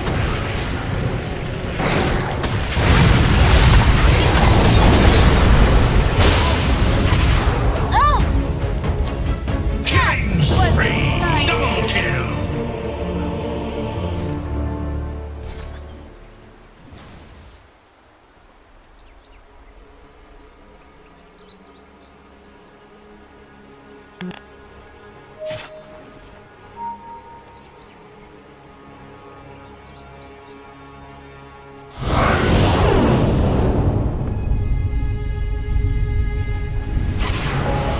Mega kill!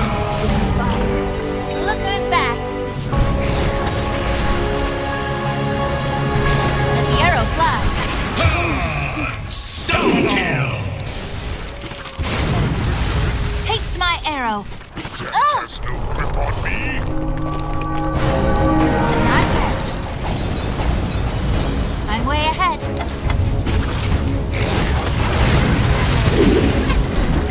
I gust on. I run like the wind. I'm under attack. On my way.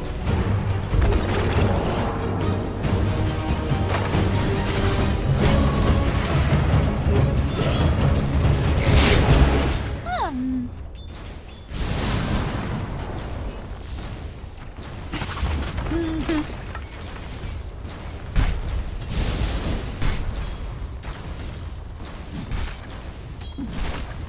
Your bottom tower is under attack.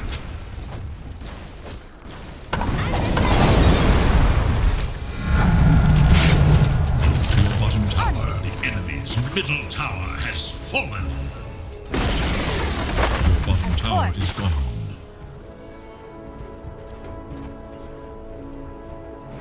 I go.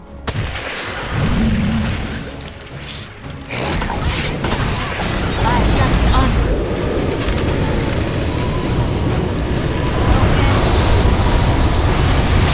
As the arrow flies. Wicked sick! Double kill! Triple kill!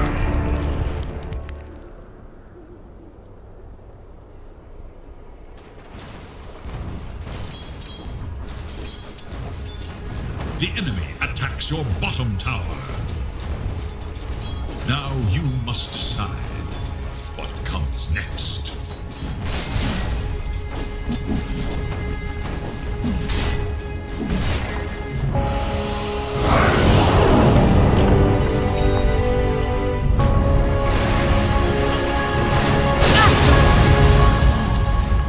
You're useless. On my way.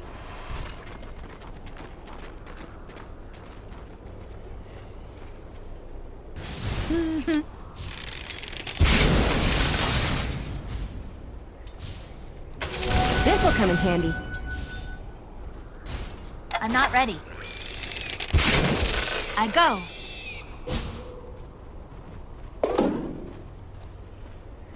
Look to your top tower. Already moving.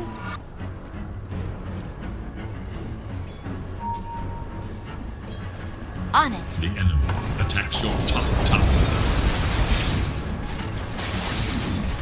I'm way ahead.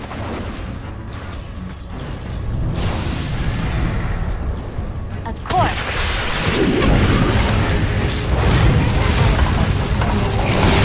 On it. Holy Chicago! I'm a pin. Incoming.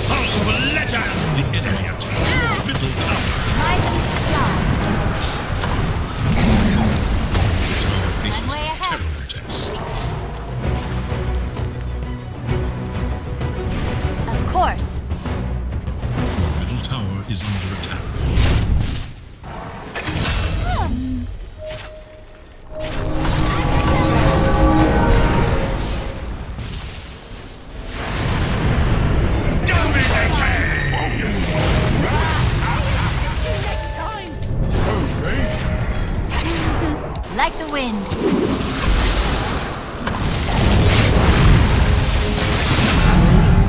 Wild winds rising. I gust onward.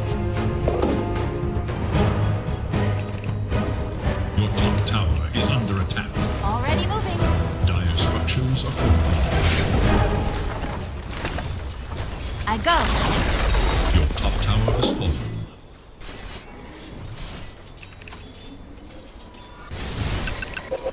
Orchid malevolence.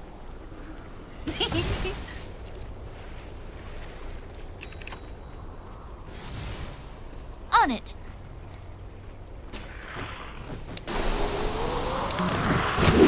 Here it comes. How could you?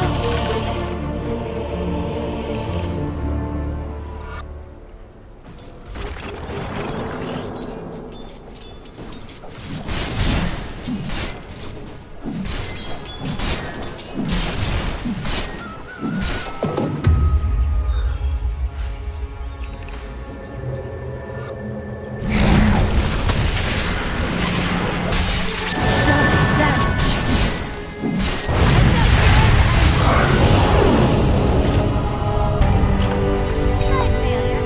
Didn't like it. On my way. But on killing spree. Not I'm under attack. Now I'll picture it. Burn, baby, burn. Not yet.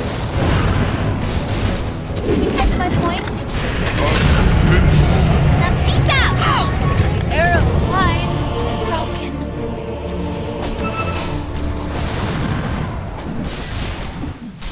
Killing spree. Double kill. One less enemy now.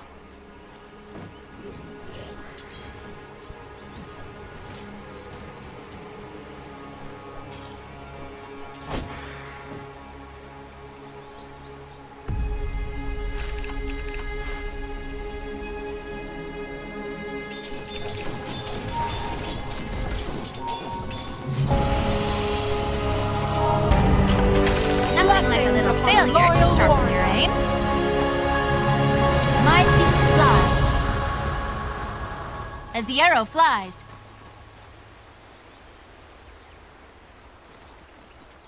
Your middle tower is under attack. It's not time One yet. side come to regret this. Every coin helps.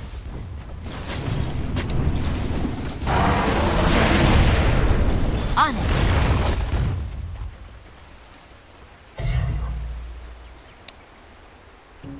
As the arrow flies.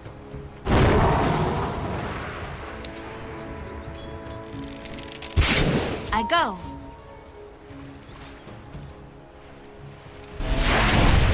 Of course.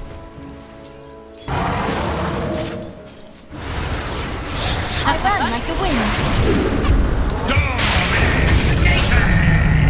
Wild winds rising. Regeneration. I'm way ahead.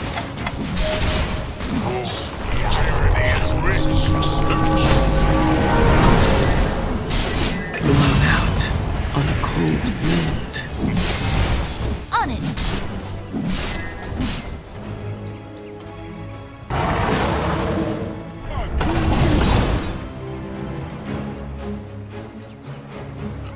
Your middle tower Already is moving. under attack.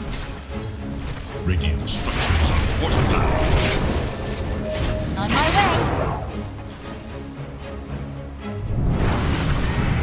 I run like the wind.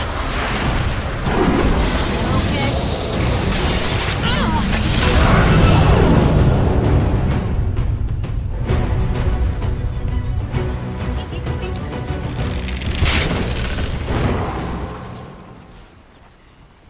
I'm way ahead.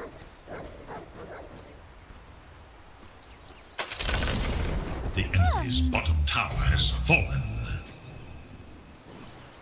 Now to leverage As the arrow for more. flies.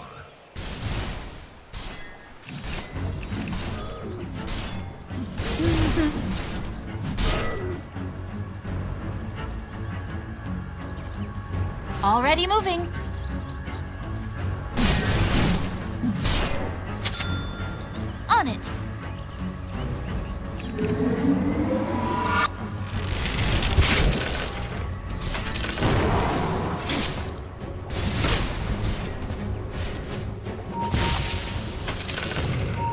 I go. Take it. Of course.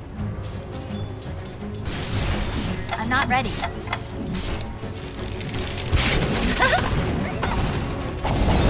On my way.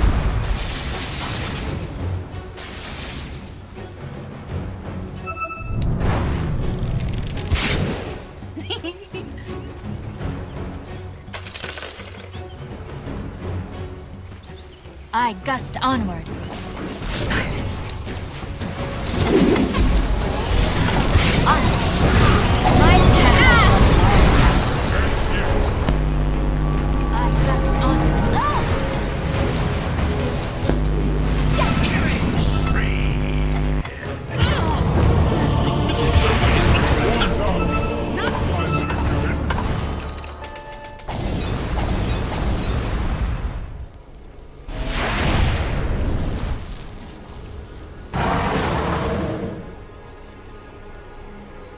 Your middle tower is under attack. Your middle tower has fallen.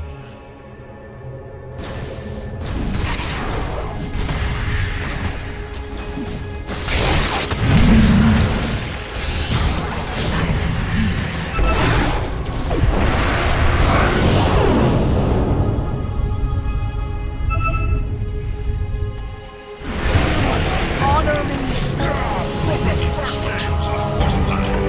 My next arrow will find its mark.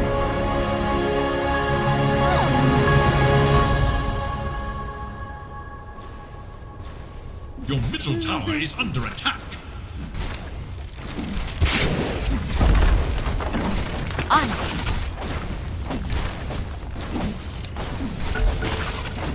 On the side.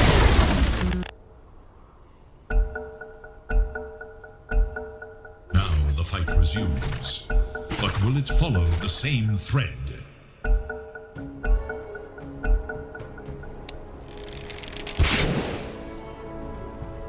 On it.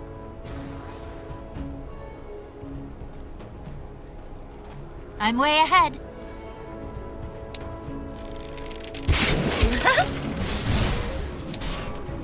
Already moving.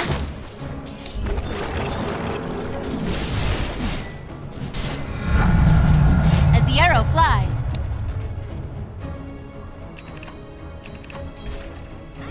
Of course. Fuck off, King. Fuck yourself.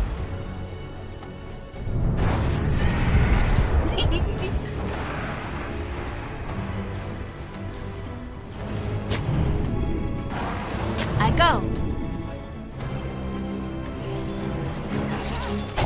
Every coin helps. On my way. Incoming! I go.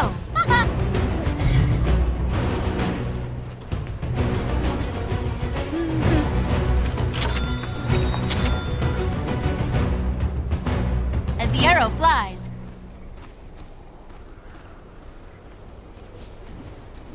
Of course.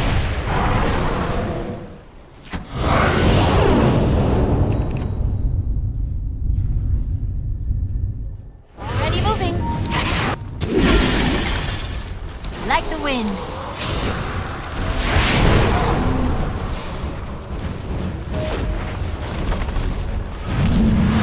On.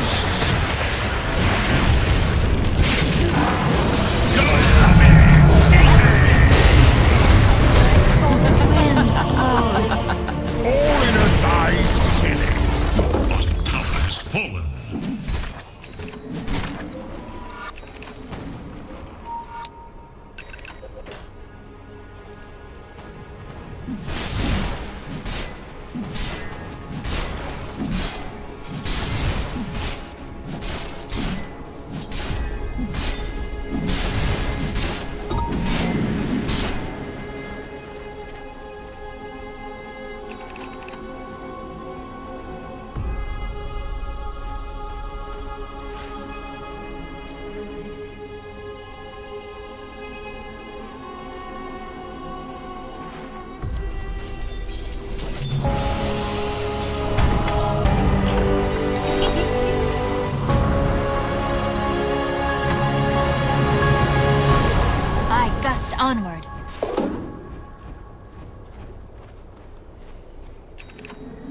I'm way ahead.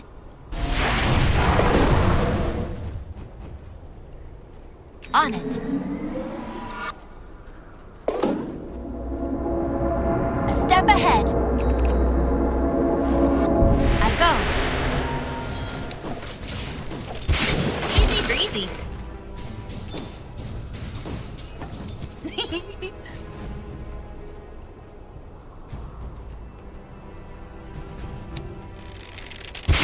As the arrow flies.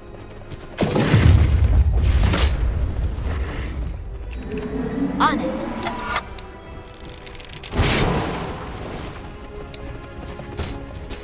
On my way.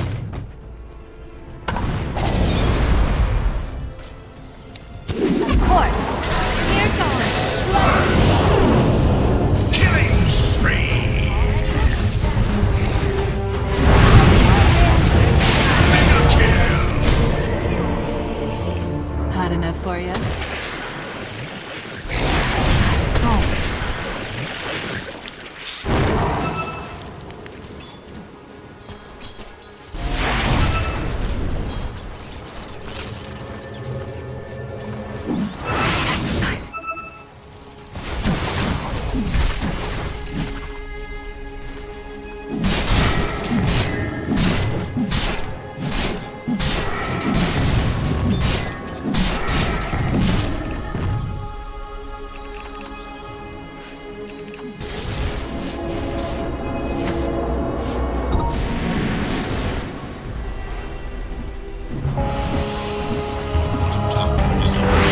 Another shot.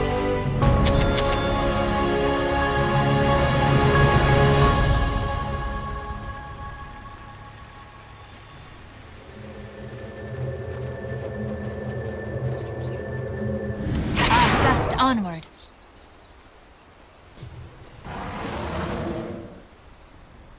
I'm way ahead.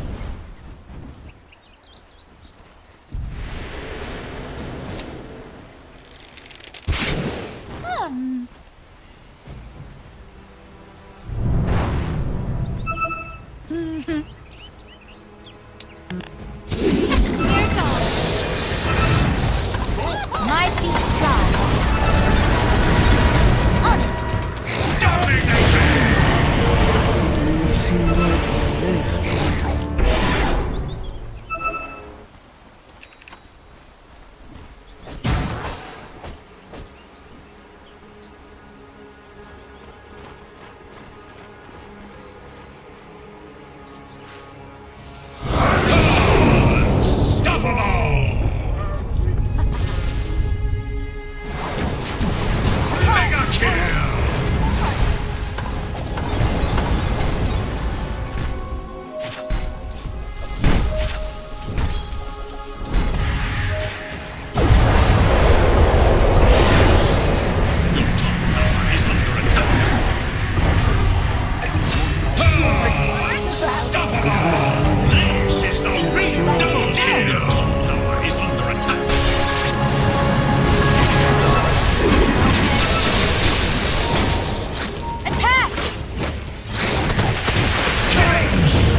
Your top tower is under attack.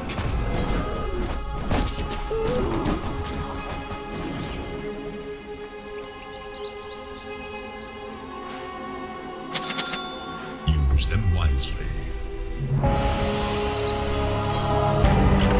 Can't like the wind. I gust onward.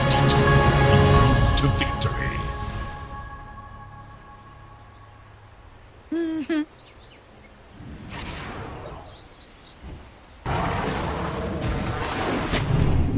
As the arrow flies.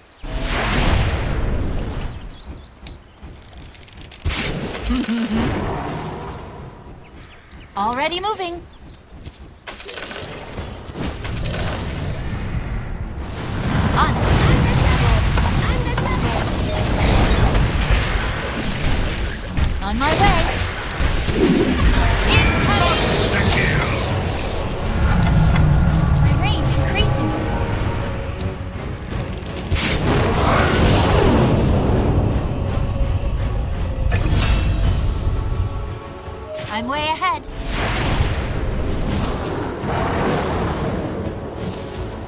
I go. Roshan has fallen to Every the coin helps.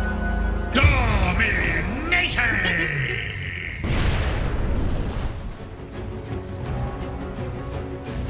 On it.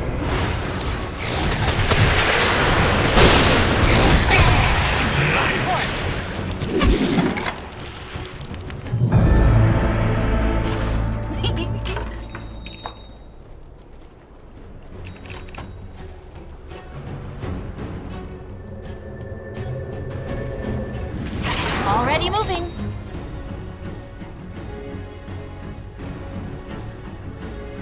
Of course.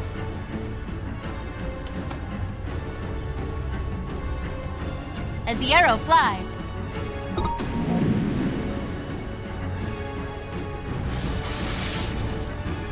On my way.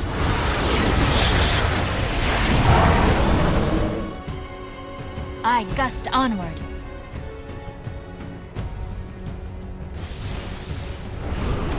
I go.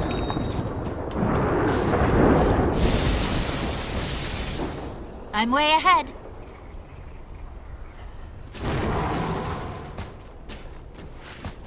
On it.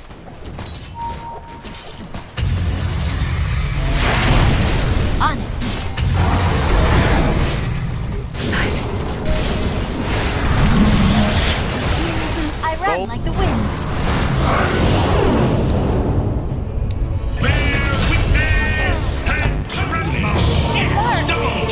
Let me get my arrows back. Back before the arrow fired has fallen. Silence all.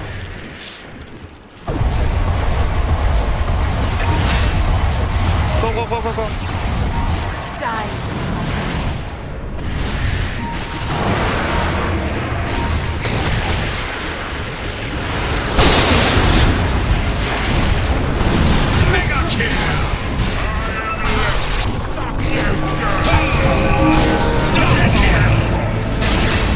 Dirty miser! Lord have mercy! I think not.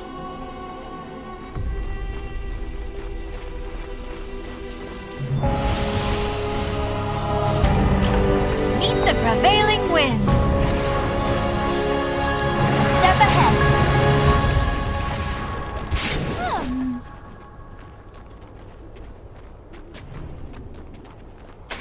For the treasury! I gust onward.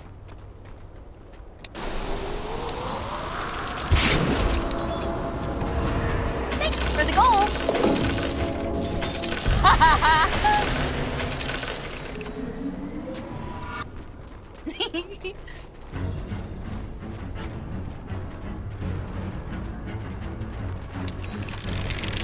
Already moving.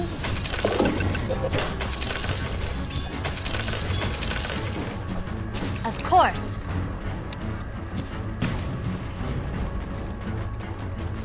On it.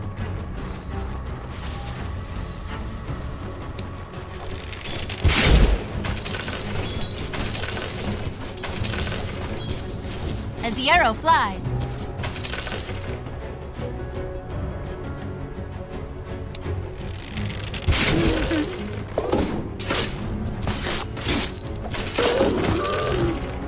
I'm not ready.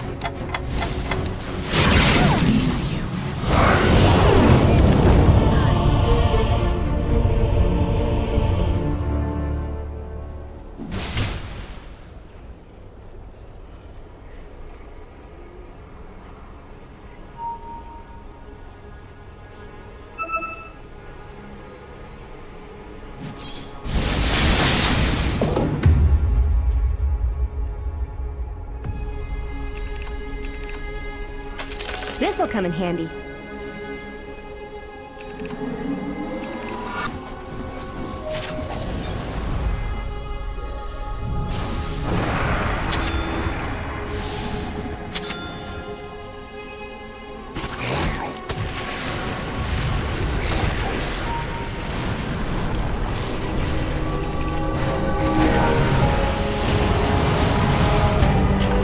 Caught a second my feet fly.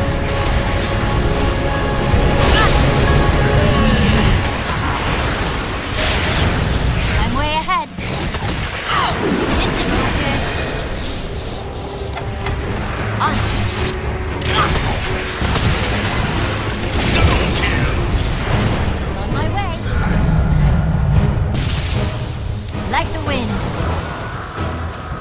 I go.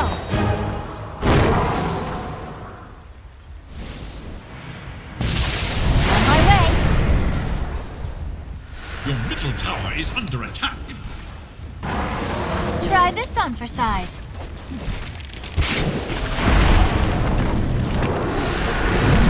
As the arrow flies. The radiant glyph is now active.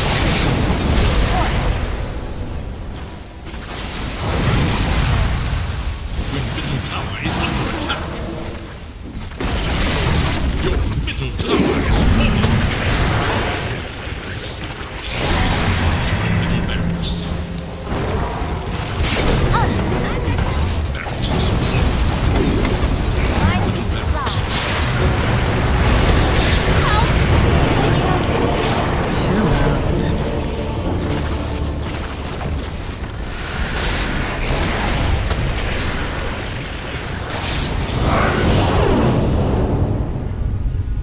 Killing spree! Double kill is under attack. Your middle tower has fallen. Your middle tower has fallen. Dominating! Triple kill!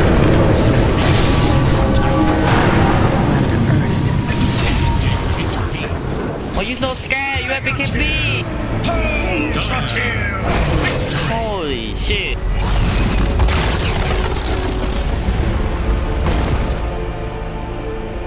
No!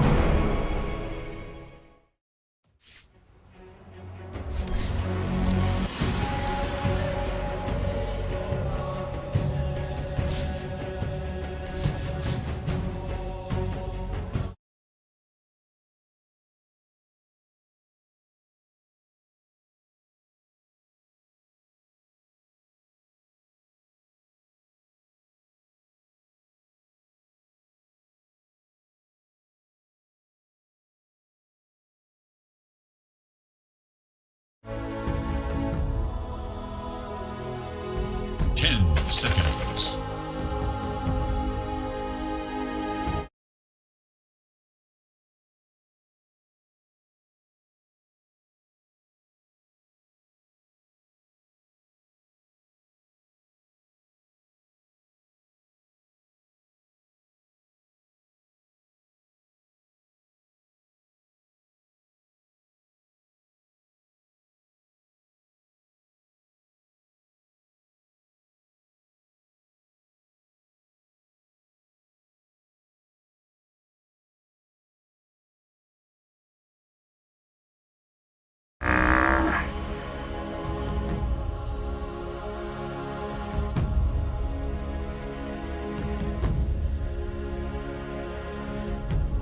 Ten were called to battle.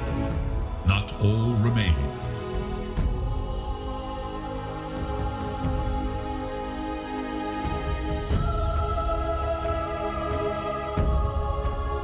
Yeah, I think the Life Stealer is just going to have that when the gap is closed, Mike.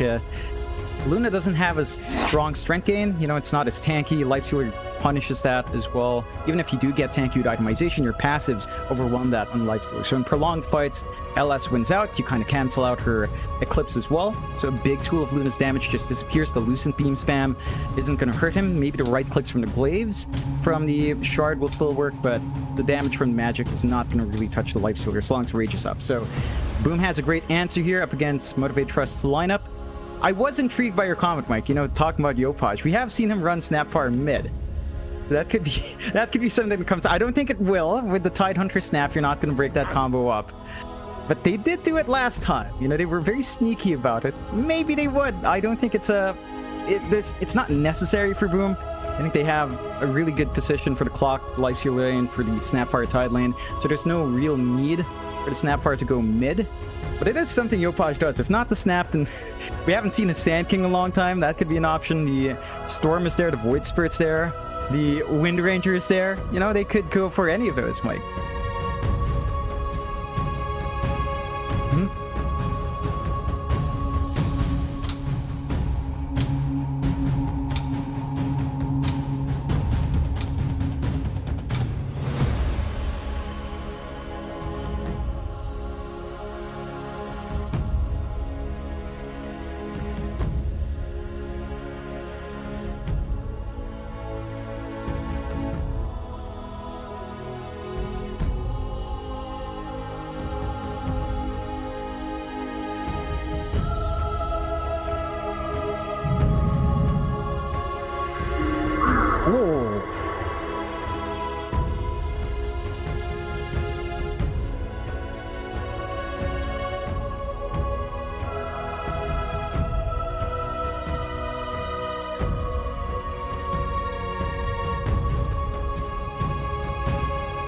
I mean, IO Luna's great. You know, it does a lot of damage, but I don't know, like, we haven't seen Motivate Trust do too much IO work. It's really Boom, right? Like, Boom's the one that ran the IO a lot in Pro Series 8 and just kind of loved it. They ran it a couple times in Pro Series 9, and we talked to Skem about it, right? He says they play around the concept of hero well. They just jump around. They know when to be aggressive with relocate and control the map. So I think that's what we have to see from Motivate Trust. Replicate what Boom did with the IO. Just run from the mid-snap. Is it a mid-snap for Yopaj? It could be. Oh, yes, Tim Starkfellow. Oh, yes. Yopaj with a mid-snap. This is spicy, Mike.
It's hard to say because the last time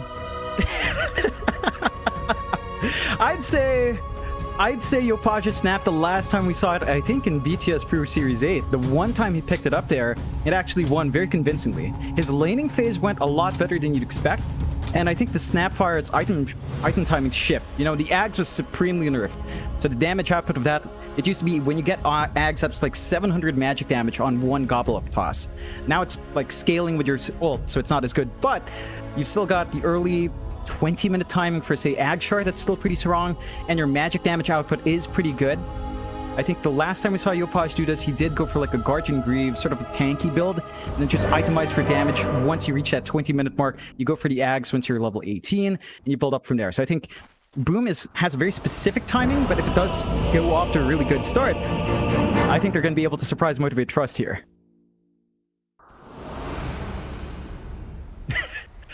That I think I don't think it's superior, but I think they can pull it off. I don't think it's superior.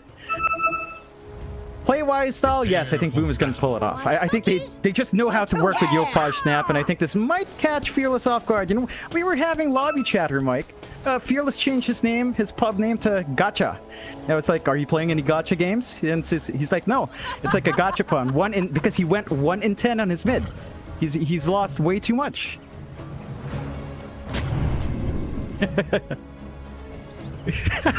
He actually changed his name to Gotcha Boy? What?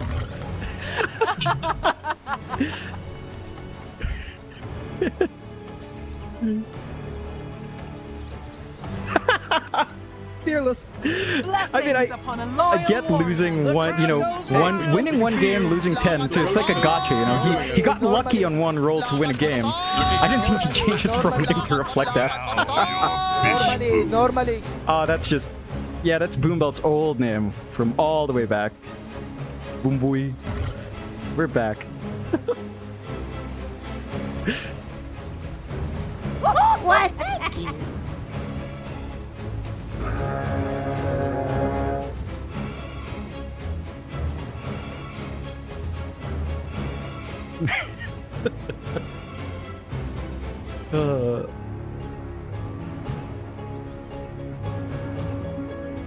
Yeah. I wish we'd see more anime. You know, we had at least Lelouch, you know, Polaris was feeling anime.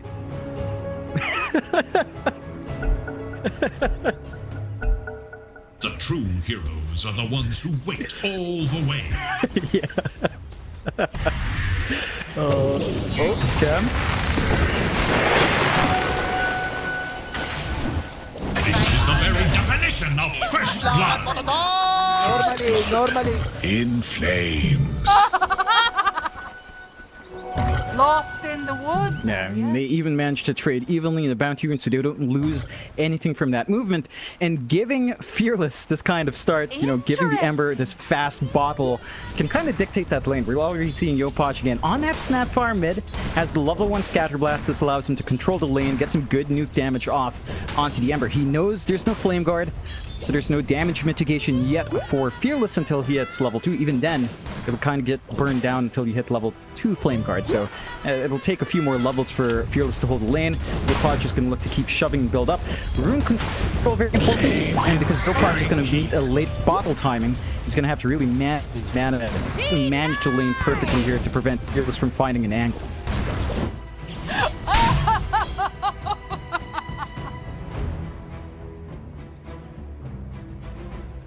Blessings upon a loyal warrior. Easiest money of my life!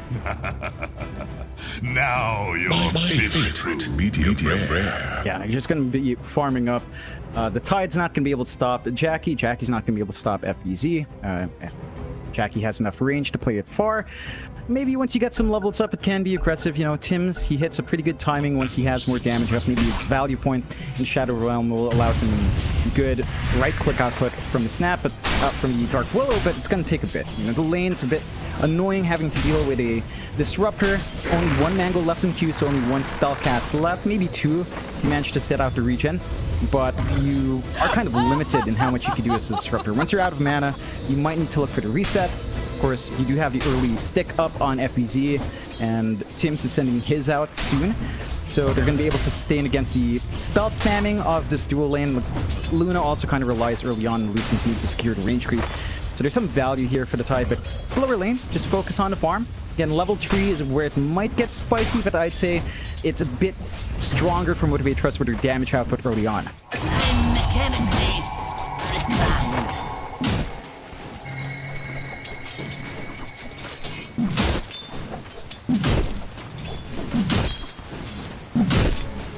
Radiant's middle tower is under attack.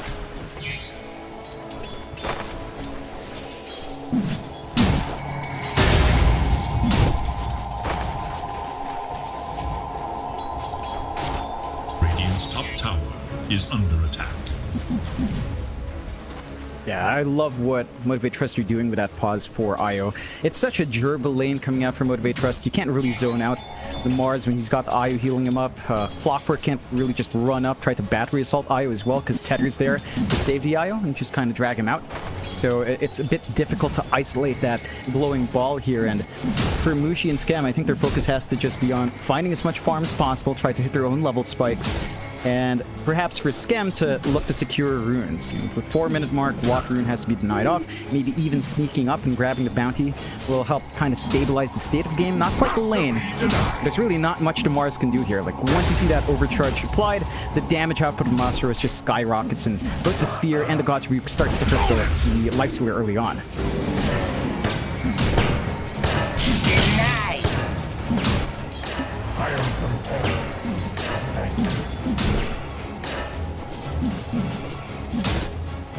Never refuse gold given.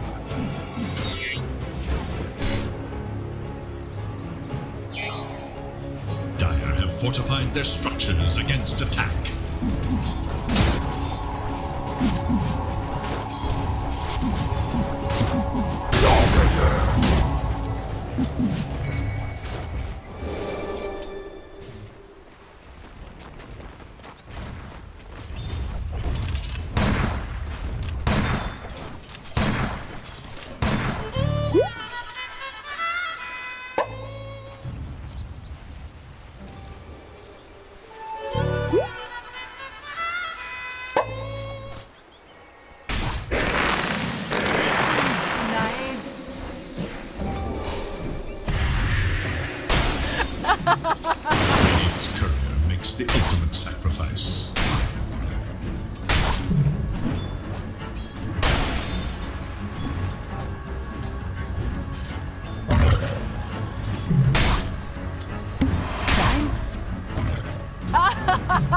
it's just down to magical harassment that's there for Motivate Trust. Like having level 2 Thunderstrike, having even just the Loosen Theme at 1 is enough kind of dissuade the Tide from running up.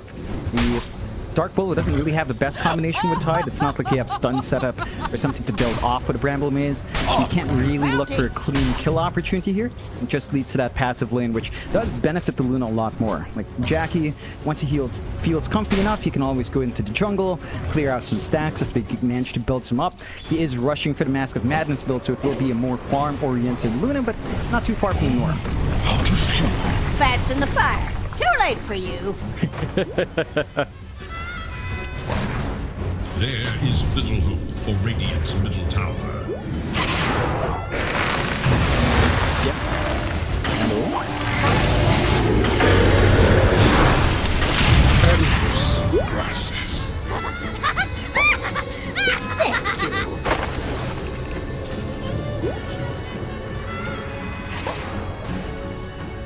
And it's down to that level timing we were talking about, Mike. For Fearless, he does have level 3 Flame Guard, but even then, Snapfire just burns it down so quick. You Scatter Blast, you land a cookie, it's enough to drag you out of the Flame Guard, you can't wave clear, and you can't pressure to snap. Now, Paj, without the kisses, might not be able to repeat that, but he has managed that lane really well. You're seeing Fearless kind of lag behind in CS now, about a wave behind. Not the best of news for the Ember. He does have the mobility advantage in securing power rune, so this is where, with level 6 up on Fearless, he can look to be a bit more aggressive.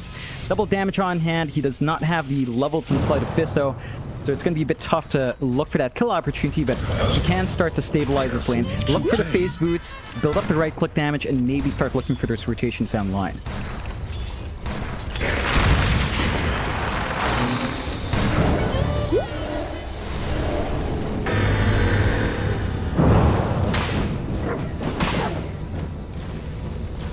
Middle tower is under attack. Bounty killing! Oh.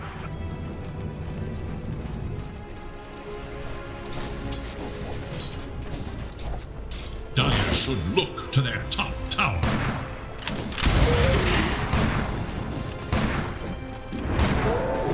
Yeah, they've got a good amount of stacks there in that large camp, whereas you compare that to Motivate Trust, they've not been able to dip out into the triangle to do so. You talked about the IO dynamic in lane, Mike. Because you're stuck to the Mars, you can't work the jungle. You can't build up that flash farm opportunity for your cores, and that's where Motivate Trust is kind of lagging behind. The initial build-up for Boom is going a lot faster. We saw Skem steal away the bounty rune as well, and we talked about that early. If the Clockwork gets access to the triangle, grabs away the bounty, that's just more resources taken out from the pivotal mid to hit its own snowball timing.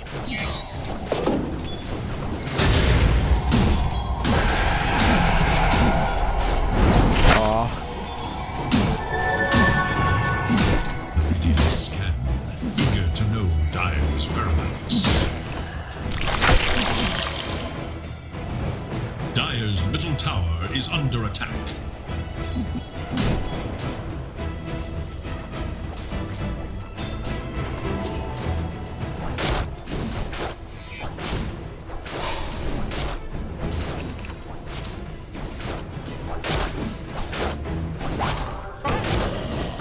Oh?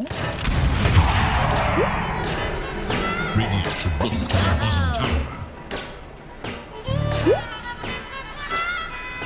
Yeah, your Paj, he's already got the travels up, so you can just run around, look for TP opportunities, look for the kills, rushing that blink. I believe this was the build he went for last time, so just looking to be aggressive from mid, hit some leveled spikes, leverage that early magic damage you have, and just control the team fights. It's shaping up quite nicely for doing that front.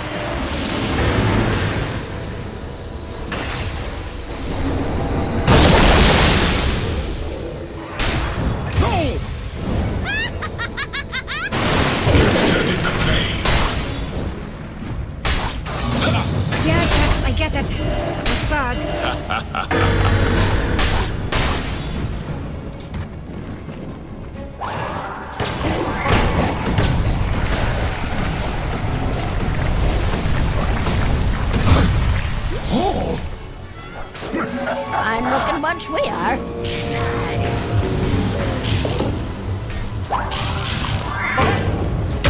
Boom! There it goes! Blessings upon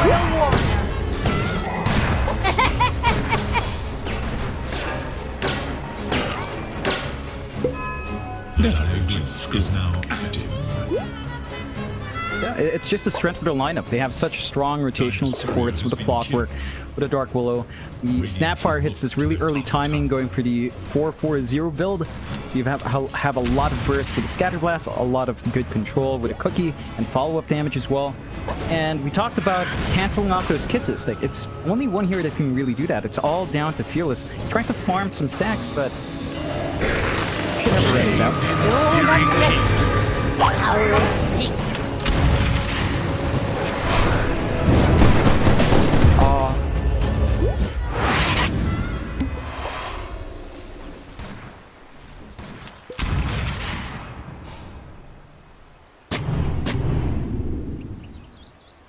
Yeah, I think they would have had enough, and that's a pretty risky position for Fearless, but he's trying to take what he can get. Yeah, they didn't have much stacks. They had to get stacks from the opposing team. They have rotated Jackie up top, and this is where the lineup Motivate Trust kind of shines. They do have really good push. With the IO, with the right clicks of the Luna, towers will just melt, and they manage to find some space for the Luna now. Top jungle opens up a bit more for Jackie, and he can start playing that long game we know Jackie loves. Just build up your team, become the win condition, and try to get an item advantage early on. With flair. Look to their top tower. Radiant's bottom tower is in danger. Radiant's bottom tower is no more. Dire should look to their middle tower.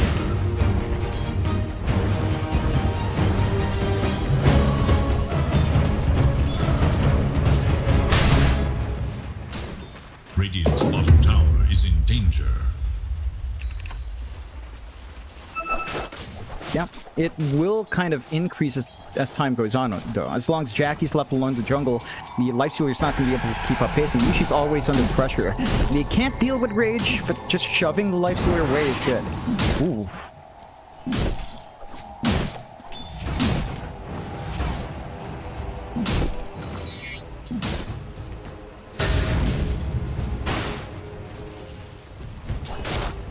Gonna be counting his blessings there. Still, it's time where he's not farming. It's time where he has to go back in the jungle. He can't clear out stacks and although Time for a dirt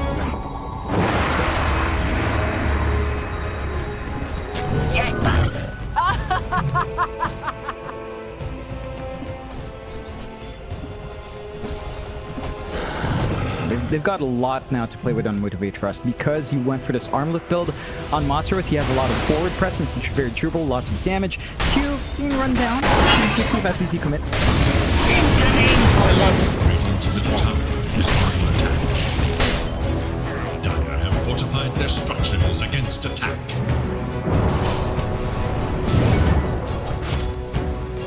Radiant are scanning for enemies. Dire's top tower is under attack. Dies out. This'll set some of their starch.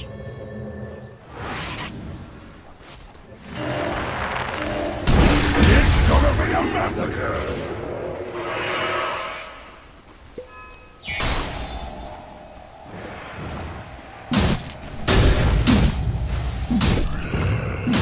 You find a big space maker of Motivate Trust. They want that Ember to play with the Mars, as you called out earlier, Mike. They need to play with that Global Presence, because you kind of lose the Ember, his item times go down. Boom, they're smoked up the tree right now. They bought Ravage.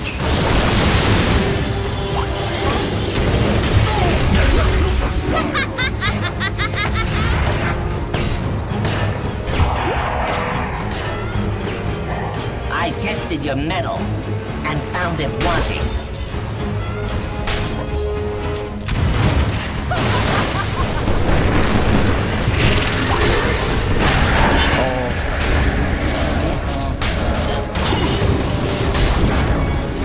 I gotta get up.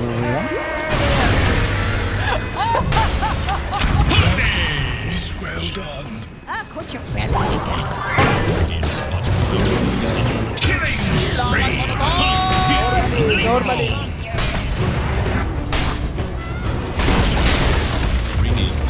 It's all down to how Motivate Trust is coming into these fights. It's very staggered. Boom are grouped up as 5 or 4. They've got the reach from their Clockwork to jump the back line. Motivate Trust kind of tried to play split up. I think Fearless is taking some really risky farm, just going forward with no remnants. He's in a very tight position as the Ember, way behind in farm, behind even Masaros on Mars, and that's not a good position for the Ember. He desperately needs items up. After this Maelstrom, you're going to need something defensive. Either a BKB or Yules has to come in to prevent yourself from just being chain stunned all day. And maybe at that point you can consider the Yags and start running from there. But the timings for Motivate Trust, because of the issues for Fearless, a lot of their early presence is just down to Boomboy and Masaros with the Disruptor on top. So you have to play with that trio. You have to kind of buy space for 2 cores, not just Jackie. But Fearless is going to need to find a way to at least hit these item spikes. And he is going to go for the BKB right after. In fact, he might just skip the Maelstrom. I think that could be a option as well. I don't think they lack damage on Motivate Trust if the Ember doesn't have the Maelstrom. He just needs protection from all of this chain stun.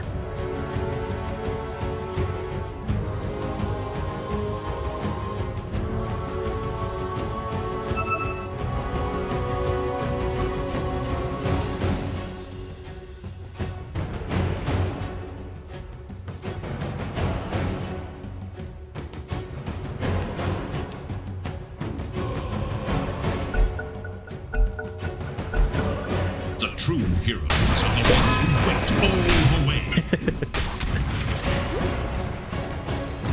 You sure, Mike? Yeah, you know, I see the camera. I can see the resemblance. You know, maybe he means you.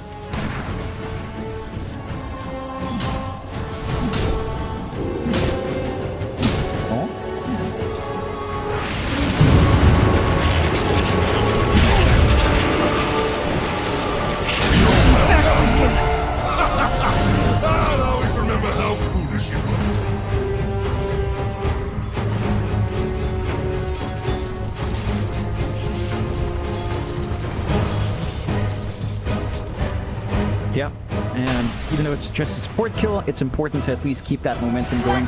Cut off Boom from finding angles with more of your heroes, and keep stalling out for that Ember and Luna to keep building up. Jackie, he's still having a decent time farming, still maintaining that lead over Mushi, but he is lagging behind compared to Yopaj and FBZ, and could be in a spot of trouble. He's kind of holding top by himself here.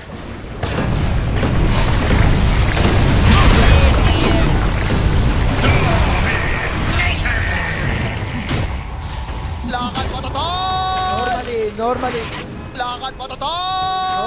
Normally. It's just not safe. Like, for him to break out that combo, he needs the BKB, maybe even a Force Staff, like the Dragon Lance. Hurricane Pike has to come true to prevent himself from just being stuck, and it's just more time that Motivate Trust has to wait for that spell immunity and added tools to find fights. I think, again, for Motivate Trust, their best tool right now is just relocate ganks. Look for single targets, clean up, go back from there. I feel like they're not applying enough pressure in the jungle. They don't have forward vision here on Motivate Trust. It's all really defensive. Boom are looking to play aggressive, but they are walking under those defensive wards mentioned earlier.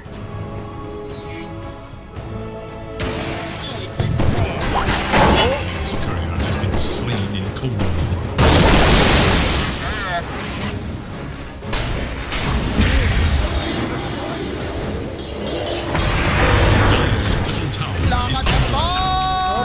Normally.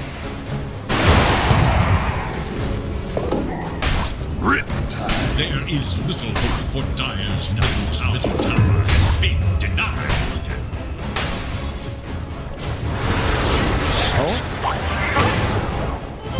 Oh.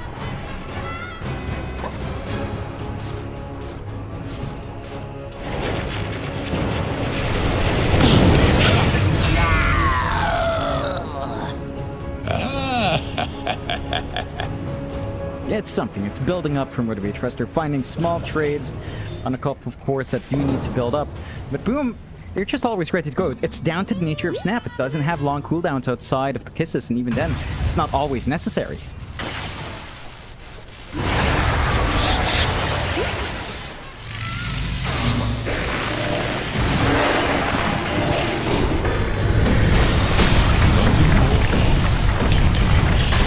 You won't make it to the family reunion. Illusion!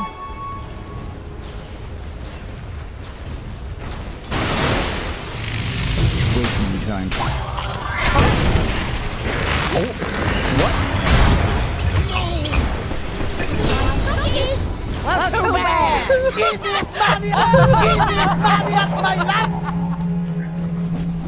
Radiant's top tower is in danger. Yeah, he doesn't care. They will be able to make a move onto that mid 2-2 just a bit, but the Mars alone isn't enough to really secure that tower push. He's gonna have to play it safe. Top tier 1 shoved in by Boom, gonna buy out more space for them to play on the map, and they're still stalling out quite nicely for Mushi to keep playing this farm game. Again, Lifestealer only being about 500 gold, 600 gold behind a Luna is pretty good. Radiant's top tower is in danger. Dire's middle tower is under attack. And clearly not the best.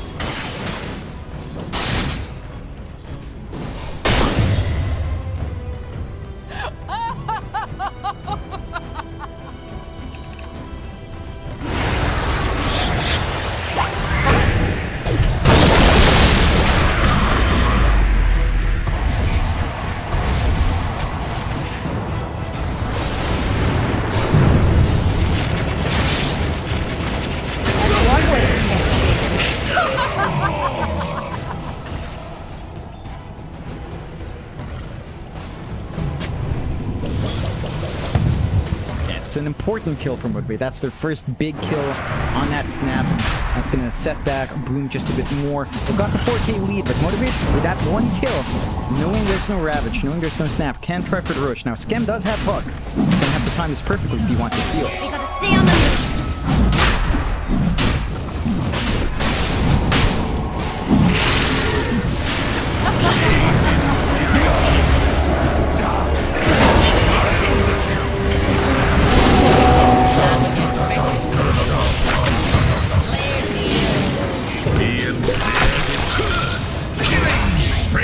Double kill!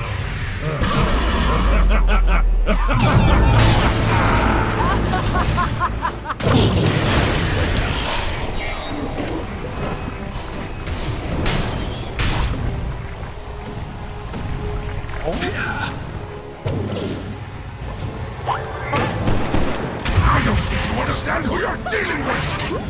We'll call that Rock it on.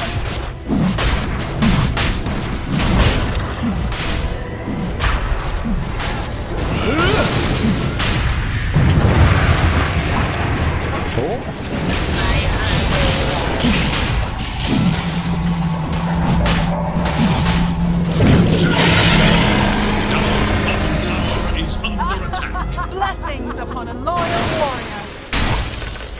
Lakad mo to! A gift from the Normally. Dire's bottom tower has fallen. Oh boy. Normally. Another phase begins.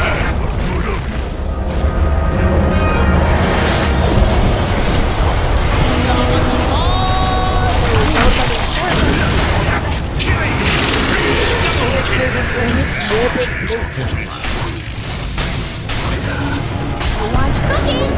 Not too bad.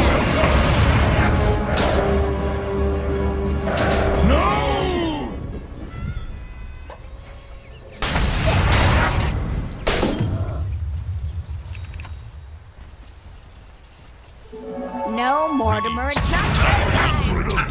Radiant's top tower has been It's a lot of back and forth from Boom and Woodway. Like the constant fighting, the constant aggression coming out from Boom, the tips.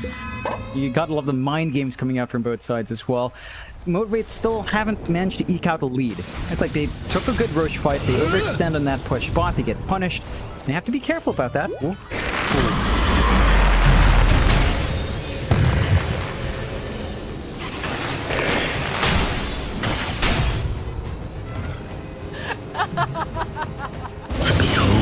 My searing gaze!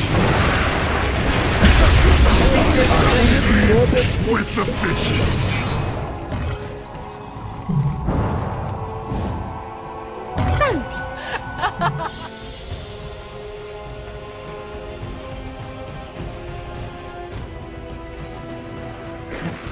build out, keep building up. Mushi is about to hit his Scotty timing, not too far off there, Mike. So once that's up, it's that timing you talked about versus the Luna. If Mushi can gap close, get the infest on the clock, just jump the Luna first, you can easily rip her to shreds now. Like, that range advantage is not going to be there at all.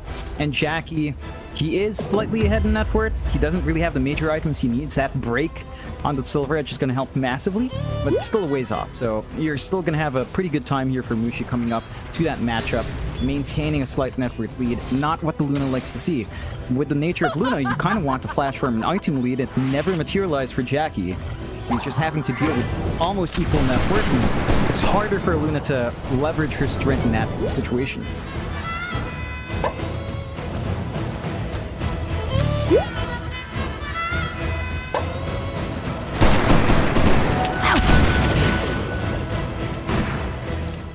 Blessings upon a loyal warrior.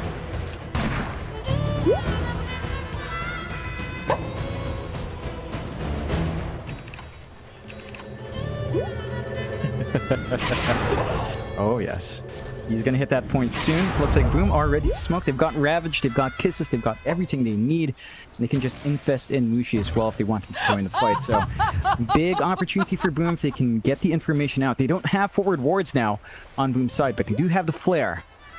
Skem's gonna have to get that info out for them to find the targets here.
No, he definitely doesn't. He did his job. He got a really good hook shot to force the early BKBs from Fearless. And Fearless, he's running into the situation like where he has to use his remnants aggressively. He runs out to kind of get himself out to safety, and he just gets stuck in this really tough position. BKB fades, the Ravage comes through, the damage starts flying up from Boom, and it's just nearly unplayable for Pretty Ember. I think Motivate has to be on the offensive if they want to find openings here.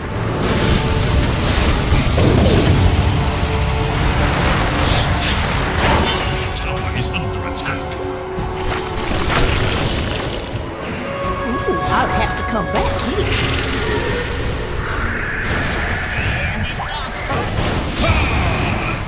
Unbelievable!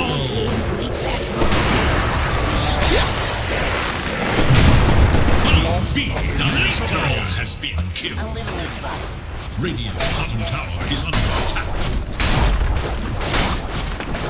I think you're getting everything you want here in Boom. There's just no safe spot now for Motivate. Look at Fearless. He's just being chased down. This is an Ember. He should feel mobile, but it just feels like Fearless is always under threat and doesn't have as much room as he'd want to play the lanes. So a much more conservative take from Motivate Plus now. And the key thing for Motivate is to play aggressive with Jackie, though.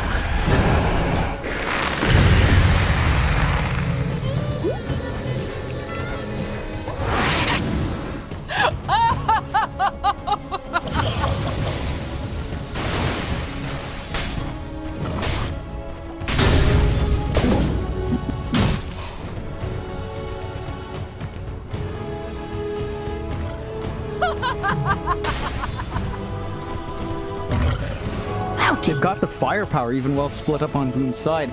And funny enough, that's what Motivate Trust should be feeling like. With an IO, you kind of want to feel like you can split up as 3 and 2 and come in with a relocate and force a 5v5, but Motivate Trust has not been on offensive. They've been very defensive. The 1 or 2 relocate kills they found were mainly on Skem, and they just haven't been able to find the bigger targets. Now, you are about to hit some big spikes for Jackie. The Silver Edge is not too far off now. That is a major damage spike and a good source of break to deal with the Life Stealer and the Tide if you feel the need so. And that might be able to give the Luna more forward presence. But fairly soon they're going to have to play high ground defense. They're going to lose their last outer tower here as Boone starts pushing in. Oh boy. Tower is under attack.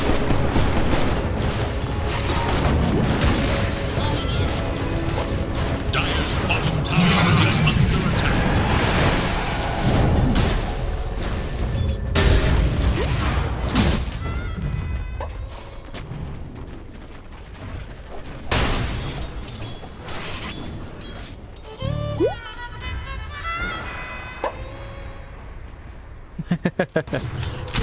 Double damage empowers me. Motivate Trust might not be waiting for that. They actually do smoke up and go in the offensive here.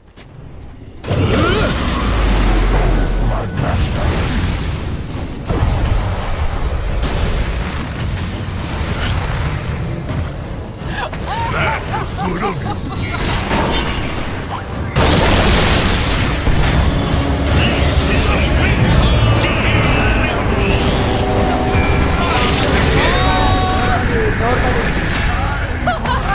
Regeneration!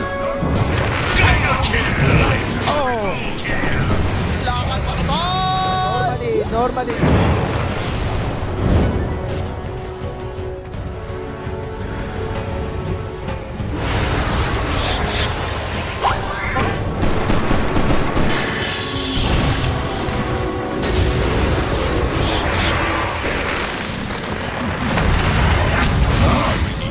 Tower is under attack.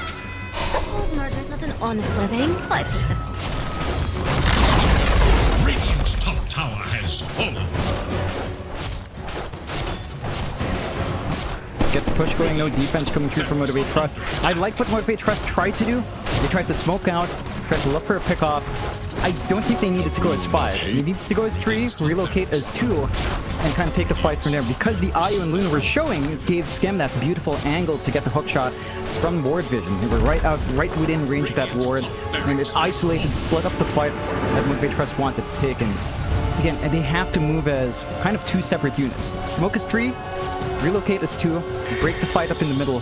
But boom, they're just so patient. You saw FBZ. He waited so long for the Ravage. He knew he just needed to wait for the BKBs to fade and give themselves a big opening. Now, they've got the Roche to play for. With the damage coming through from Yopaj, man, this is not going to take that long at all.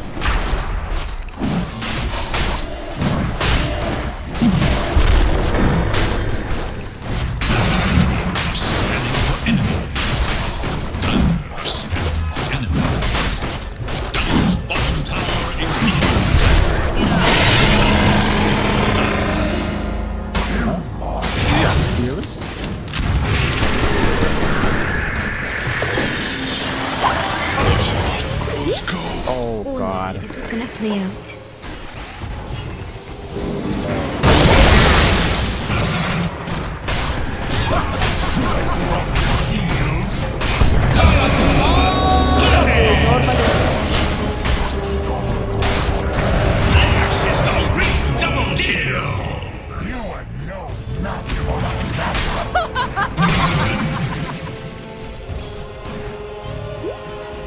It really isn't. They do have an inkling that maybe Jackie has managed to slip by, but they're going to just push to high ground. No defense coming through from Motivate Trust, no buyback and Fearless, which is key. We do have the Static Storm Eclipse, but I don't know if the Disruptor Luna's enough. I don't think they can really make a dent in how tanky Boone is at the moment. And that's going to be mid, maybe just Mega Creep. Tech Tier 4s, I wouldn't mind if Boone just jumped for it right now. There's really nothing stopping them. They're protected by Aegis on Mushi, and yeah, they'll just go for it. Illusion!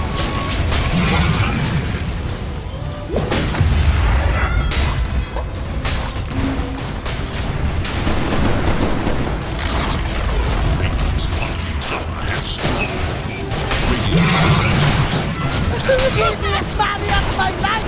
Easiest money of my life! Radiant's bottom barracks has fallen. Now have mega troops.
Dire's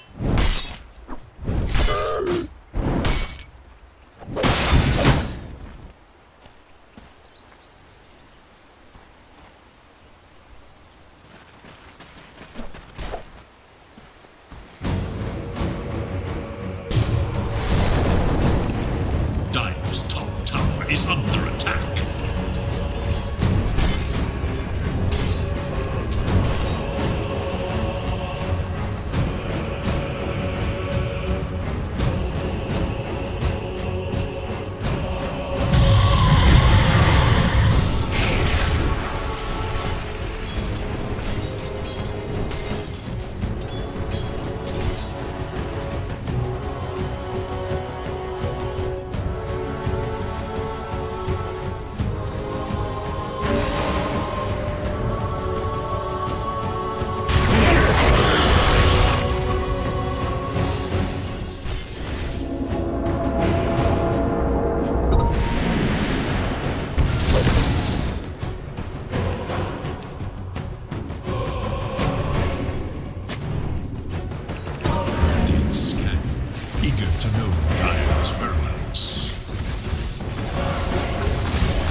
better already. A bauble from the void.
It is Dire's ban.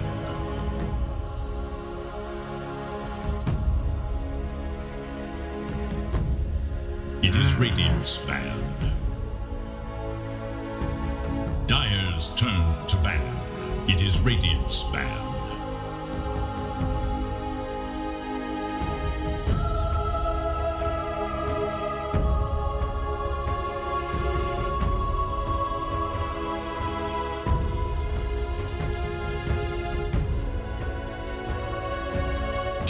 Seconds.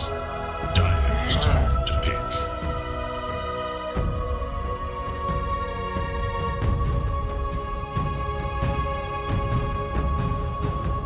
Radiant must choose. Mars.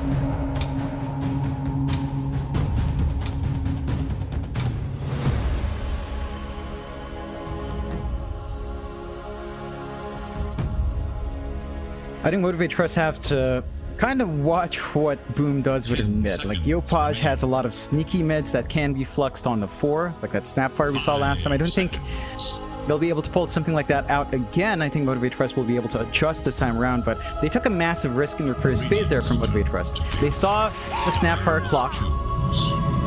Is it the same OP? Okay. So they saw this happen in the first round, and they immediately picked the Ember here. I don't think you can afford to do that. You need to actually save your mid to the end to see what the match will be like, to see if the Ember will still have a lane. Because Yopaj was working that lane really well. Now, Fearless wasn't lagging too far behind in CS. With EXP, you know, just one level advantage for Yopaj led to that early kisses, which meant that even with a level 3 Flame Guard, you weren't holding that lane. And I think that's where we start to see that build up for Yopaj. He just managed to clear out the creep wave with his travel's timing, and Motivate Trust do change. They go with a Raid King first, so now they're keeping their mid open just in case Boom shifts it around, kind of pocketing that mid. That's the change we needed to see. We'll have to see if that's enough, though.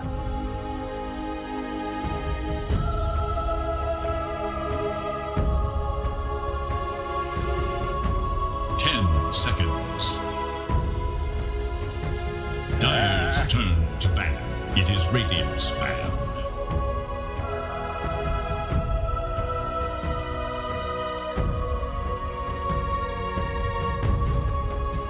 It is Dire's ban.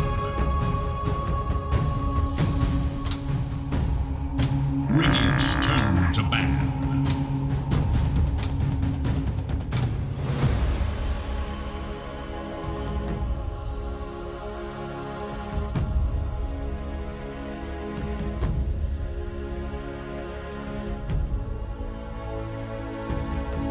Seconds remain. 5 seconds.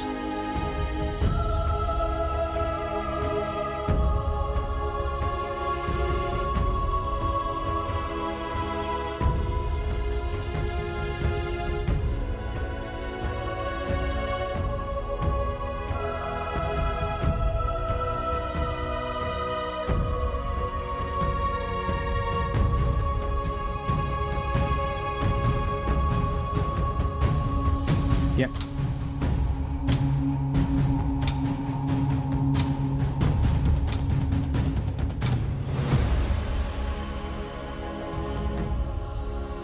Radiant's turn to pick. Dire's turn to pick. Monkey King.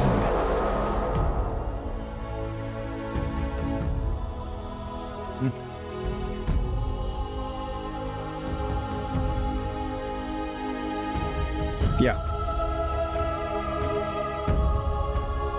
10 seconds. Yeah, it's fairly open. I think for Boom, a big FBZ hero is that Timbersaw. You see 2 strength heroes here already for Motivate Trust. If the support picks for Motivate Trust don't kind of cancel out the Timb, I think it's a really good Tim game for FPC. There might be counter synergy with a Monkey King in now. You might cut down the tree by mistake, jumping around. We've seen that a couple of times with Monkey King Mars, where you arena and drop your allied Monkey King tends to cause trouble, but it's still something really good for FBZ to kind of build up on. It's one of his signature heroes. The Monkey King coming out from Boom as well doesn't necessarily mean it's our Mushi Monkey King. That could be Tim's Monkey King on the 4, Clockwork 5 once more for Scam. So you get insane vision with your 2 supports, and insane rotation capability as well in these 2 heroes. And that still frees up the Snapfire mid for Yopaj if you want. So it's still fairly open. They could again run the Mushi Monkey King or even the Yopaj Monkey King mid. Lots of flexibility in switching things around. What do we trust though? We'll dig into those one of those aggressive supports. They get the Mirana Mars combination with the Ember on hand. So they go back to the Ember. I worry that if it's the Ember versus Snap again, and that it might end up being the same story from laning phase. I think in that case, Fearless might have to consider something like, say, a 1-3-1 build, you know, not emphasizing Flame Guard, just playing around with the Sleight of Fist, try to dodge out the use of Cookie and Scatter Blast, and equalize the lane from there, harass out with your right clicks. And that might be one way to counteract that early magic damage of the Snap mid, but it can be tricky. Boom does go into the Enchantress as well, so perhaps keeping the Monkey King for now. Like Ench Clockwork support duo, Monkey King safe lane, Snapfire mid is what it's looking like for Boom right now. 10 seconds. It is Radiant's band.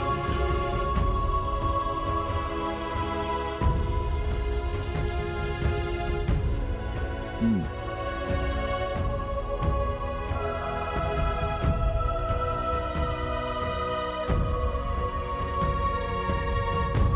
10 seconds remain.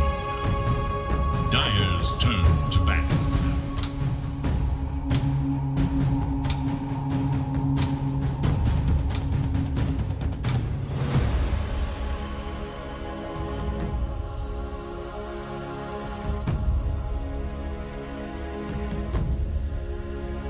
Seconds. Radiant's turn to ban.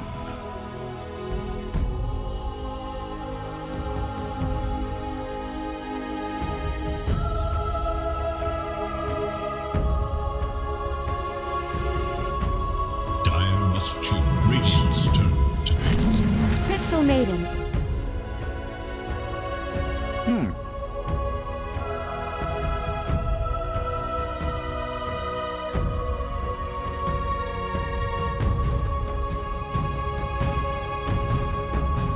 I think that's just to preempt where the Enchantress goes, right? So if you do go for Enchantress, you have to deal with the CM in lane who will just Frostbite your creep, and that buff to Frostbite when it did come out, we saw that be really impactful against Beastmaster matchups, against Enchantress, because it's so cheap now. So you can just get that free creep, deny out the Enchantress advantage, and Boom will go to the Luna. So they take the Luna themselves. Matchup versus Wraith King is actually pretty good. You can clear out the Skeletons coming through. They will run the FBZ Monkey King, so taking a page out from Mizu. And the Snapfire mid again for Yopaj. So again, the matchup for Fearless is the same. He's going to have to adjust his skill build-up, lane build-up there. But a Monkey King off lane's an interesting one. Again, we've only seen that from Mizu. So we'll have to see how much FBZ brings out with this. You can see there's a lot of vision coming out with the Clockwork and the Monkey King. A lot of early activity as well. But they don't have the best setup now for the kisses outside of Cogs. So you don't have Ravage to really set up for a long duration kiss. You're going to have to rely more on Scam and maybe the Boundless and Slows in the arena to really get that done.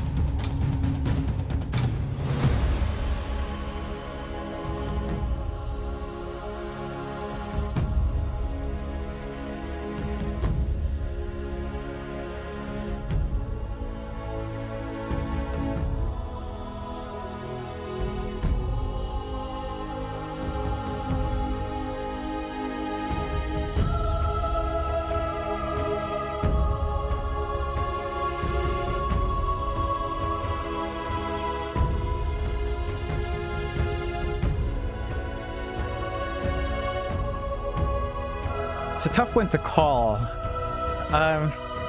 It is looking a bit better for Motivate Trust. They've still got good arena combinations, like Arena plus Frozen Field is actually really good. Not something you see too often, but if you can get that done, that's a lot of damage and control in that tight spot. I still feel like Boom has a bit of an advantage solely from the mid matchup. Again, if Fearless doesn't adjust, if we don't see those mid lane rotations come in from Rana, Yopaj is going to hit that same traveled blink timing, be around the map, and they have even more information with a Monkey King around to help out. So I think that's the one thing Motivate Trust has to watch out for, that mid lane timing. If Yopaj overwhelms them, then we're going to see the same repeat from game 1. Yeah, I'd say it. I think the Snapfire is going to get work done once more. I don't think anything changes with the Ember. You could try Slide Fist. It still doesn't get easy for the Ember in that lane.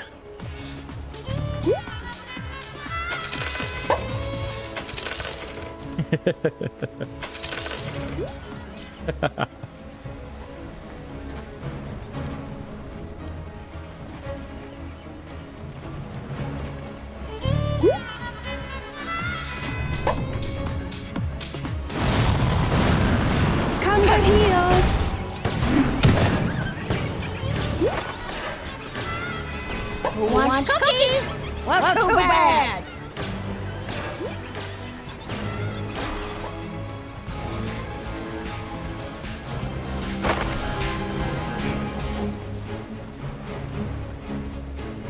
"30 seconds to battle."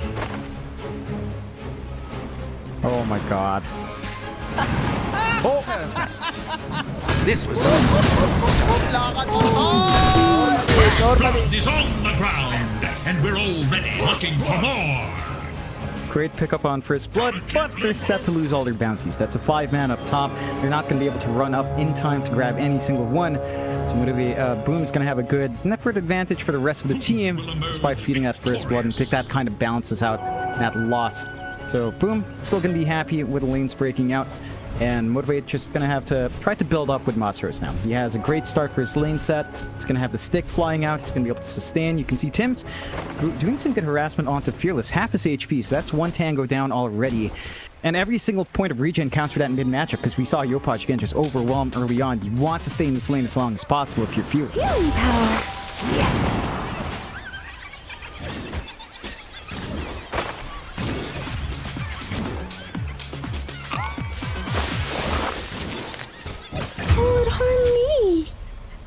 No more hoofing it in my snow.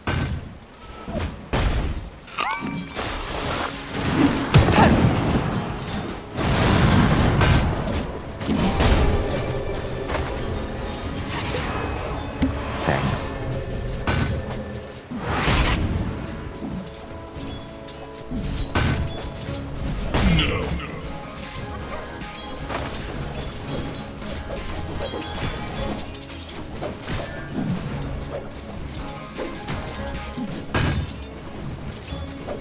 The initial laning phase isn't looking too good for Boom, but once a tri-lane breaks out, I think you have a lot to play with here. Like, you can just try to harass out with the impetus down the line. You can go for the enchant, use that for the slow instead, and just kind of harass out the CM in that case, because she has no move speed. Not going to be easy for the CM to kind of run away once that's done. And even though Tim's died, he forced out a couple of mango uses. Your Boom Boy's going to be down for mana now. It becomes a lot harder for the CM to keep spamming her spells out. Jackie's still having a great time from that initial lane though, up there in CS, but he will have to watch himself. It's a melee matchup against Monkey King. You are fairly tanky as the Rape King, but once you hit level 3, level 4 on the Monkey, you can just ride back, trade right clicks, clear out the lane, and keep staying alive. You don't have enough burst damage and Motivate Trust once Monkey has that Jingu Mastery up.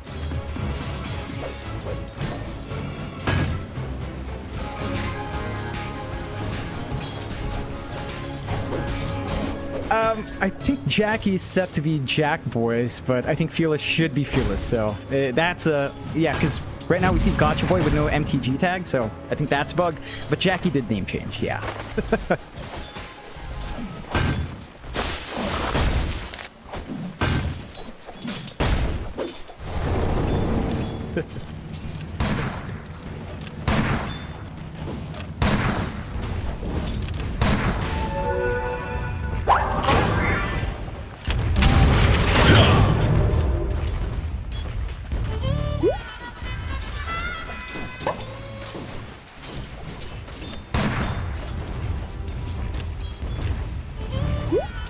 Yeah, and I like what Felix is doing in this lane as well to rebalance it, Mike. You know, we're seeing plays coming out from Yojpaj, but he does have the Sleight of Fist leveled up. So he's going for a 0-1-2 build, possibly going to 1-3-1 to hold that lane and just dodge out these spells from the snap.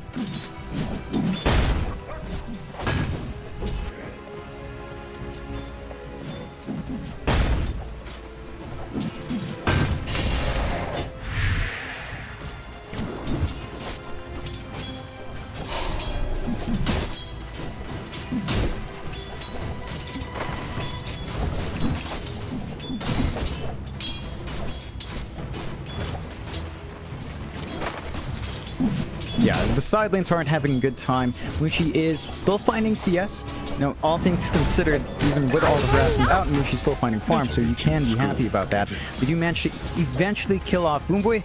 Again, once you're enchanted up, CM can't run. She doesn't even have boots. Like, they went back to the Ring of Basilius on that Crystal Maiden, so yeah, just... Stop it. Stop it. 280. 280 and then you get enchant off, you're just dead.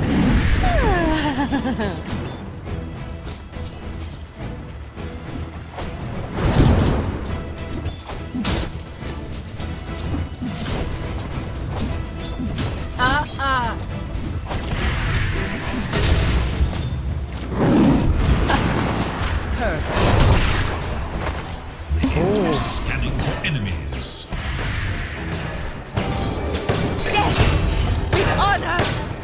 Do not Dire cross. should look to their middle tower. Radiant's top tower is under attack.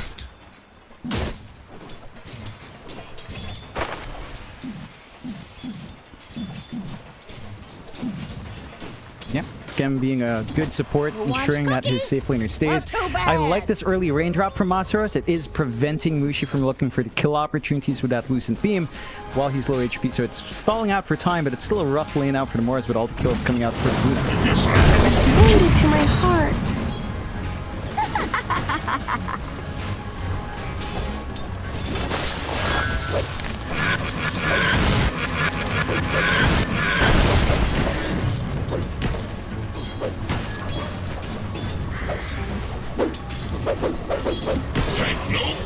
Nobody's down there.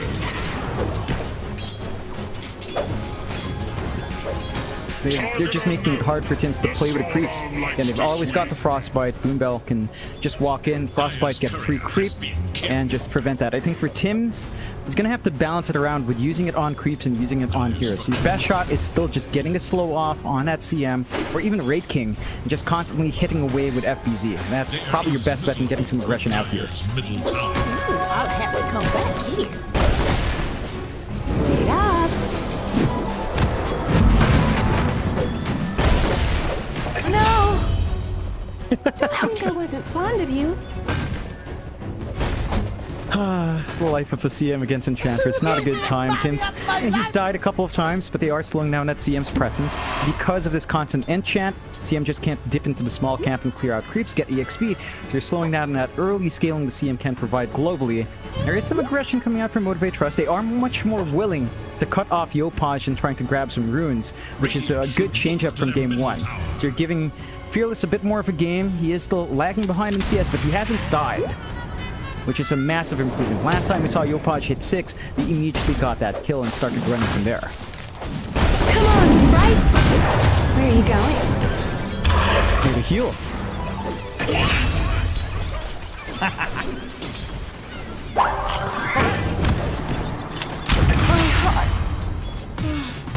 Plenty more where that came from.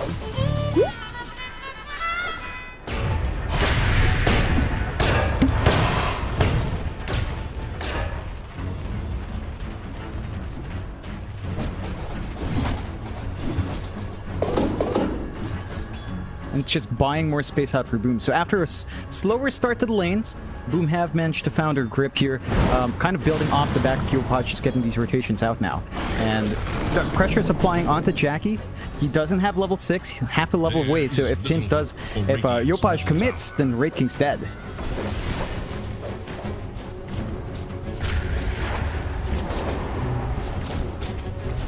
My sprites are with us.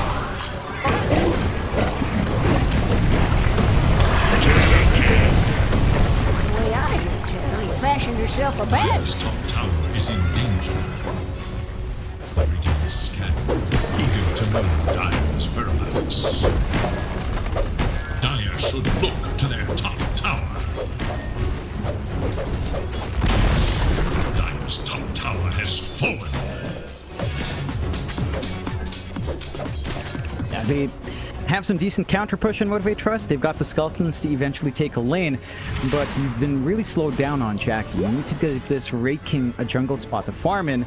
They haven't had the time to build up stacks, and there's already a forward ward from Boom to watch top jungle, to watch the triangle. They've got the information out to know when Jackie's going to dip in and build up, and they can always kind of just make their rotations from there.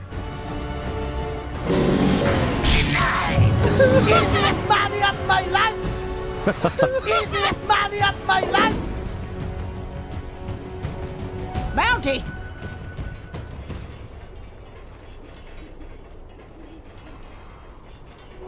Never refuse gold. Radiant's bottom tower is in danger. And they've managed to just send Mushi into jungle now. Not many stacks built up, but they are just playing it safe. There is a jungle ancient stack at least built up for Luna. And the side of Motivate Trust might look for that push down bot. They are starting to plump up. The triangle ward still giving them info, and the smoke immediately broken by Scam. Radiant's bottom tower is under attack. Dire's middle tower is under attack. Radiant's bottom tower is in danger. Jackie? Radiant's bottom tower is under attack.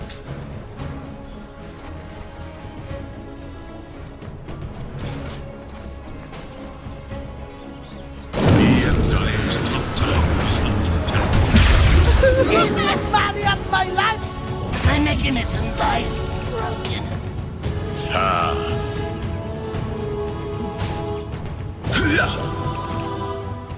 Just massive amounts of space. The push is still not coming out from the side of Motivate Trust, and that's enough time for some TPs to come in. Mushi still holding that lane. Tim shows up as well. Does not have the untouchable, but does have level 3 heal along with level 3 enchant. So there's some presence here for that Enchantress, and if Motivate Trust is not careful, there could be a turn here for Boom. Nature attend us. Pretty good.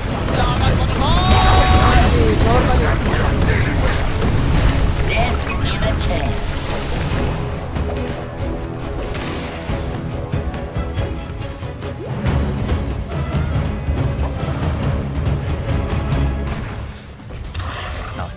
They're just finding Scam once more every time. This is reminiscent of Game 1, Mike, where the relocators are finding that clockwork, not the big core kills. They're committing a lot of resources for that. They haven't found a push opportunity yet to motivate them.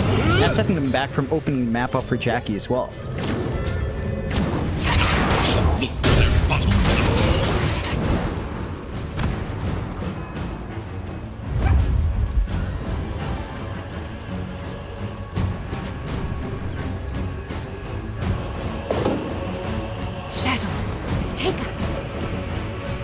Dire's middle tower is under attack.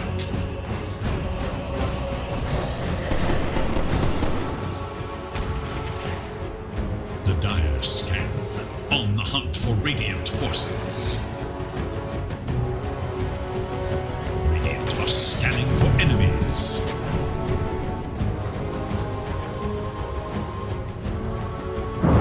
There is little. That was some good micro coming out from our Ench.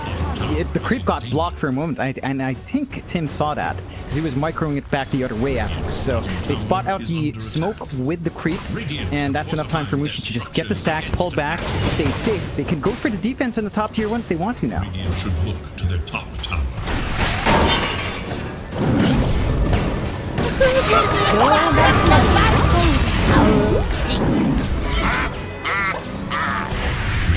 Easiest money of my life!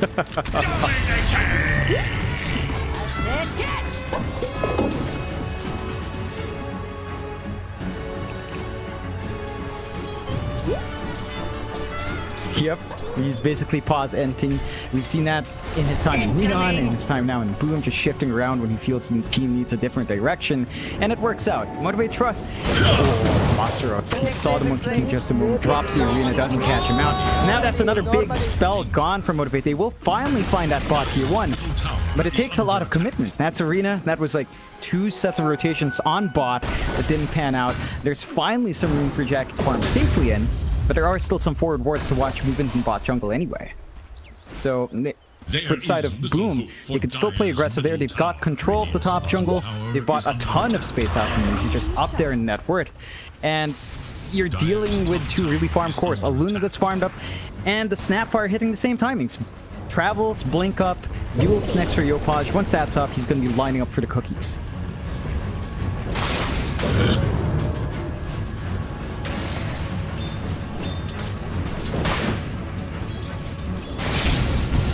Wait up! Nature attend us! Illusion!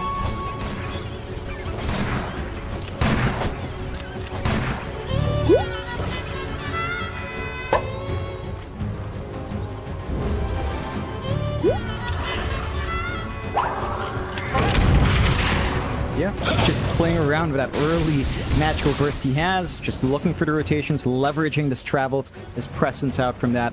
Motivate Trust will try to go for another smoke play. They might find a bit of a bigger kill in FBZ, but if they're unfortunate, the smoke might break in the wrong spot, and they turn the wrong way.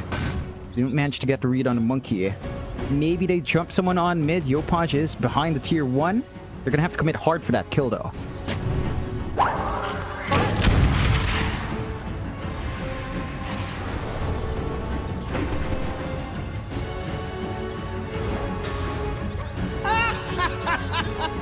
Hunting bounties.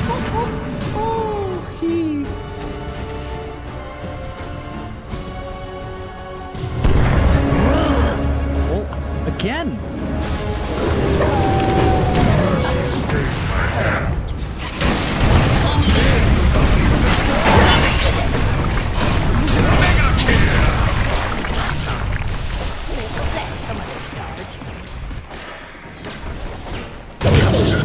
Come get healed!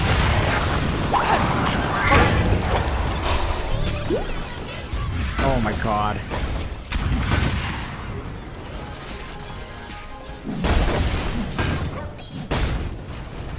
Yeah, and you have to admire how tanky Tims is. He's got the solar crest. He doesn't even have untouchable up yet, Mike. Just a max level heal is enough to sustain him through with a pretty good charge and magic wand. And Motivate, they have to commit so much for these rotations, whereas look at Mushi. He's just playing in top jungle, uncontested, keeping up that farm lead. He's going to have an item advantage compared to Jackie's Luna in game 1. He's going to hit his Manta into the Scotty or Satanic and just get going from there. And it's up! If you scold, give it.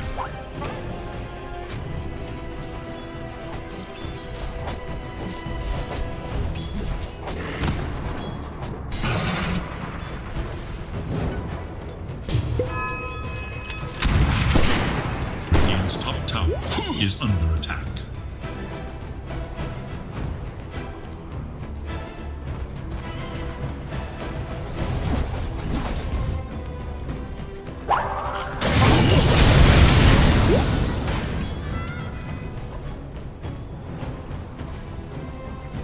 No. Way too behind, oh? Radiant are scanning for enemies. As a CM player, you know, the state of CM is just so sad. Like, it does come true when you're playing against Enchantress, playing against Beastmaster sometimes, but it's still a tough game for any CM player. You move so slow, it's hard for you to get a good ult off. Looks like it will bump up mid though. The sprites are with us. Oh.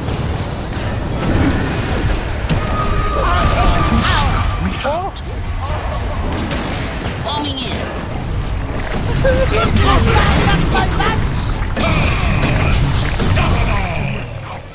fats in the fire. Too late. Dire's middle tower is under attack. Dire have fortified their structures against attack. Man, it's Tim's healing as well. He comes in, just max level Nature's Attendance. There's not even a holy locket in this guy yet. It's enough to keep Yopaj in game. The damage just isn't coming through from Fearless. He does have the Maelstrom up, but he's not protected from the magical spell. Scam just hookshot and cuts off that entire rotation. And now the Roche is open for Boom. No contestation coming through from Motivate. They do not have Arena. They don't really have a good way of playing in that pit. So that's another resource for Boom to use, as Mushi will now have a second life to protect himself from the agents. I ain't that old.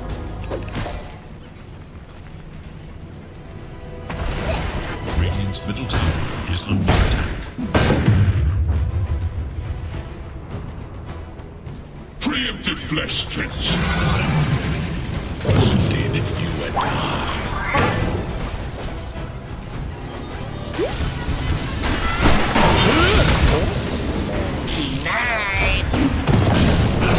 Come on, sprites. Where are you going? Top tower. After all.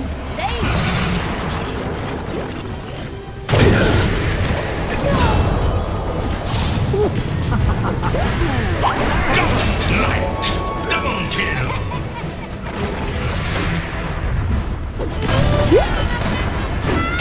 Easiest money of my life.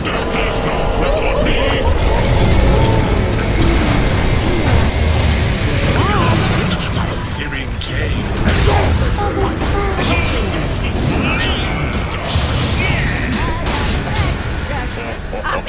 Trespasser. Can only marvel at the spectacle.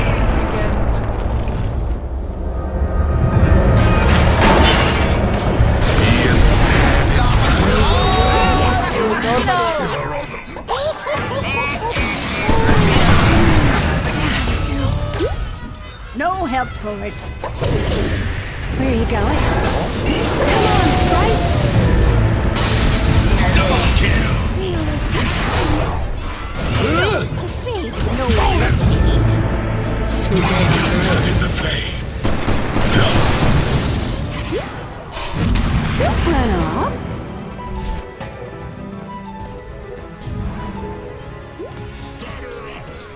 Dire's middle tower is under attack.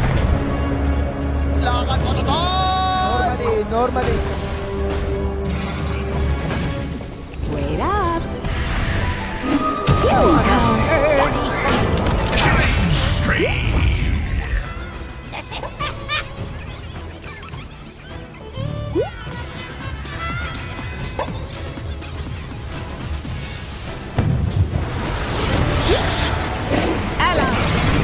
Don't run off.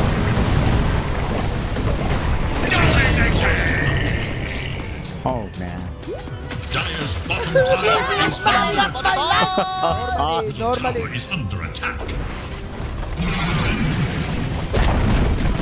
It's a rough time for Motivate Trust. They keep committing all their resources to try to find these kills, and Boom just commit back, and they just win out. Like, they've got the damage, they've got the control, they're dancing around the side of Motivate. Yopaj again, trying to play tag with Q here.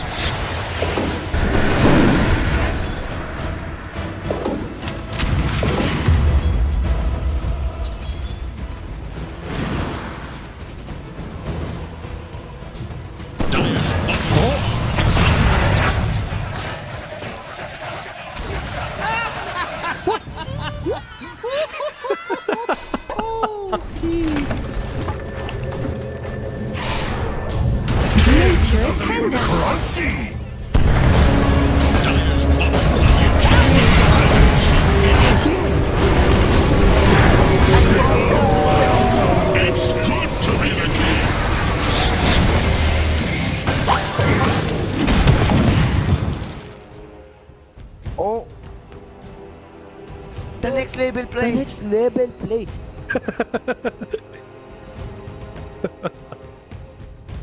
Oh, Motivate in the middle of what looks like a oh, someone's got to fix up their Discord there, you know? Something's up with the Team House Discord still.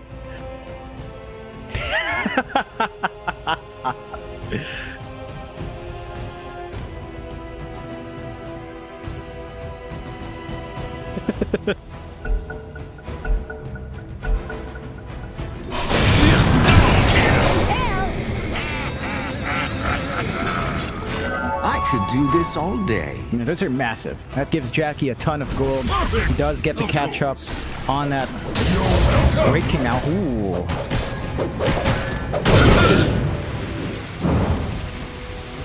Radiant's top tower is under attack. Later, when you least expect it.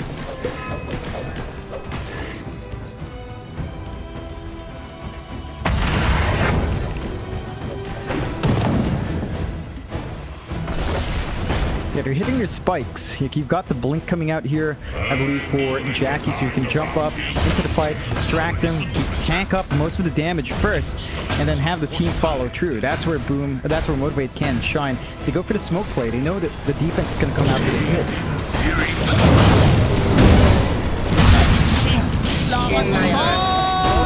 Normally. Strike. Being snared in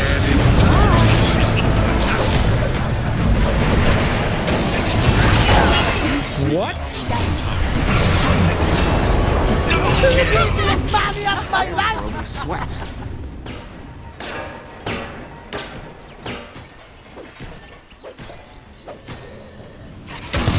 Players here. That was really unfortunate for Jackie. He thought he was safe. He used a stun. Once the hits were coming out from FBZ, he just ran out of mana. That defusal on our monkey, holding back the Raid King. No shard up for Jackie. He's just not protected from the mana drain. And you just lose out on your Raid King's presence when he can't revive. I think that shard will have to come true for Jackie in this game. He is going to go for the BKB first, but they're losing a lot of ground. Mid tier 2 gone, high ground opens up.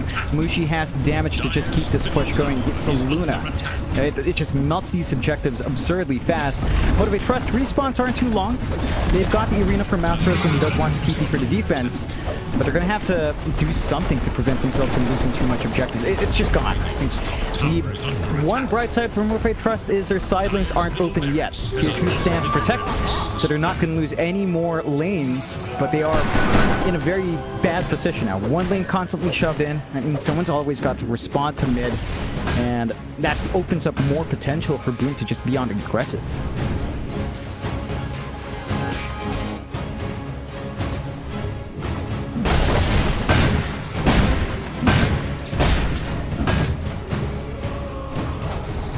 Blessings upon a loyal warrior.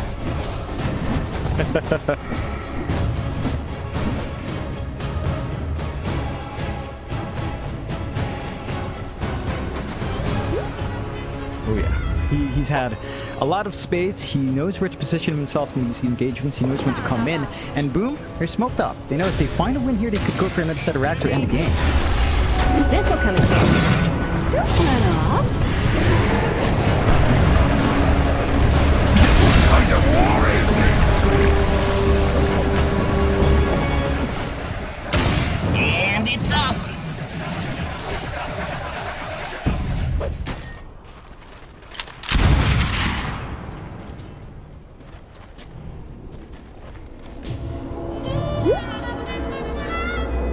Your place is here.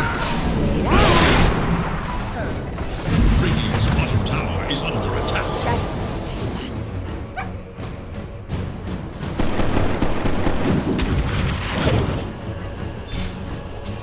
Radiant's bottom tower is under attack. Yeah, just guiding his team's attention towards top.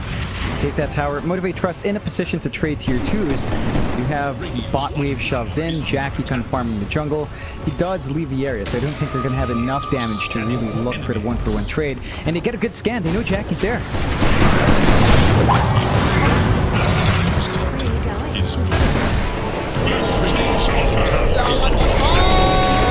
Normally.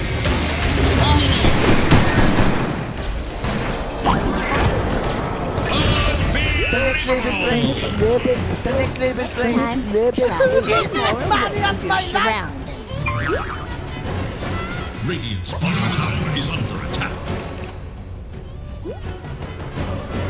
Yeah. It'd be a really nice time for that rush. They might just look for easy kills Fearless. Is under attack.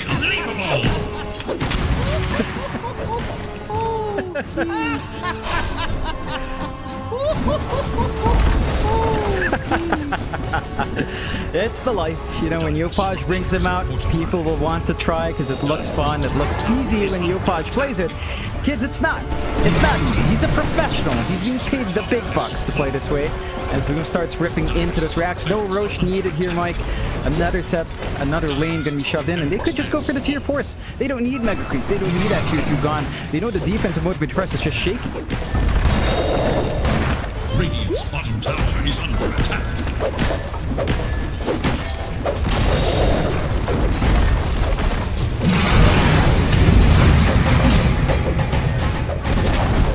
Dire's middle tower is no more. Dire shall but to fall.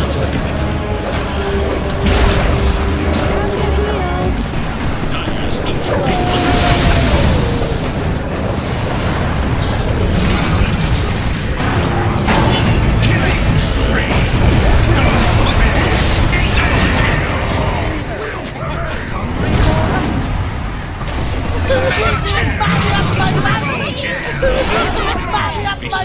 greatest test.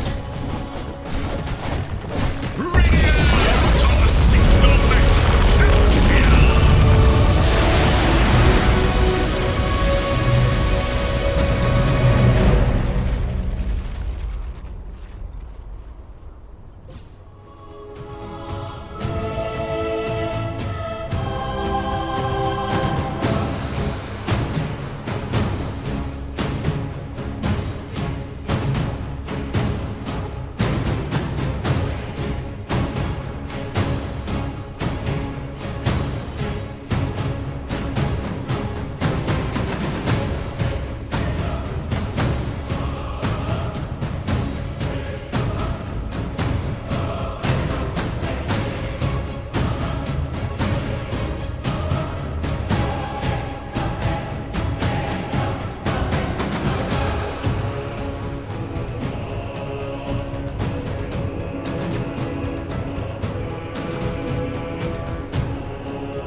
resumes. But will it follow the same thread?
Forces.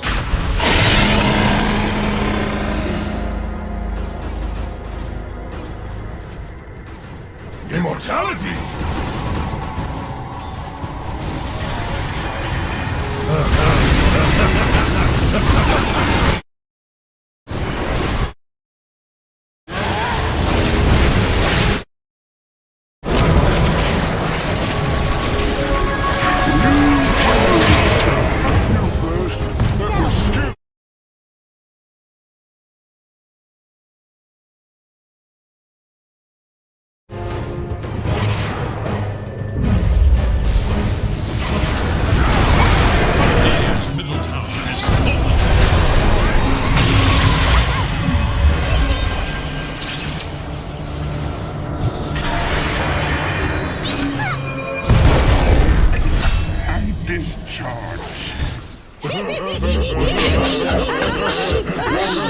Move on.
is under attack.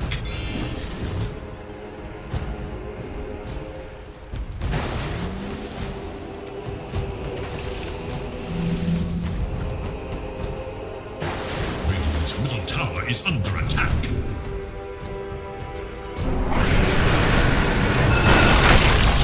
Monster kill!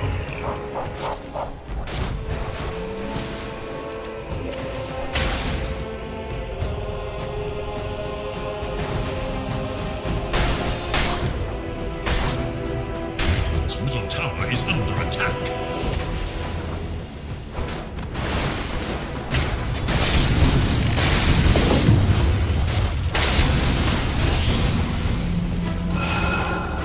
Dire's bottom tower is under attack.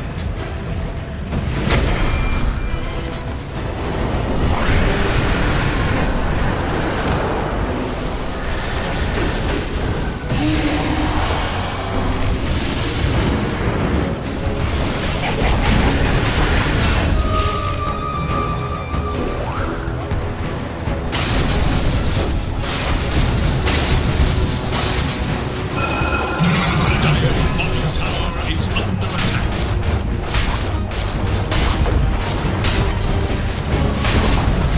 Dire's bottom tower is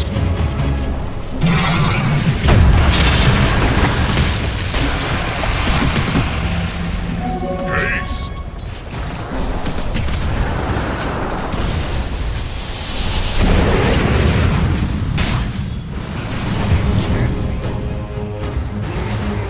Radiant's courier has been killed. One side's misstep is the other's cunning play.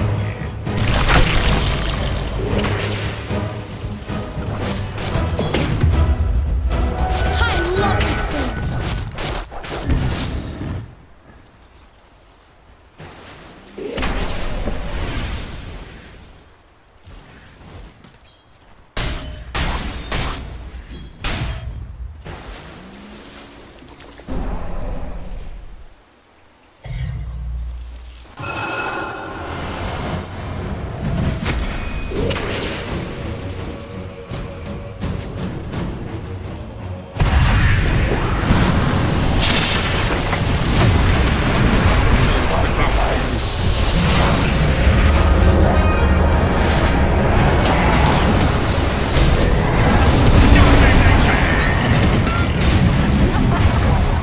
The master.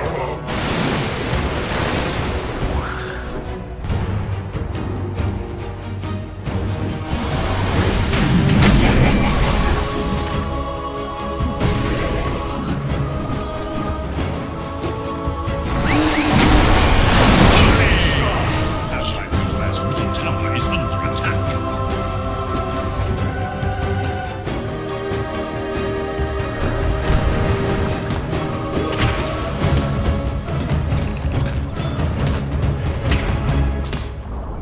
Radiant's middle tower has fallen.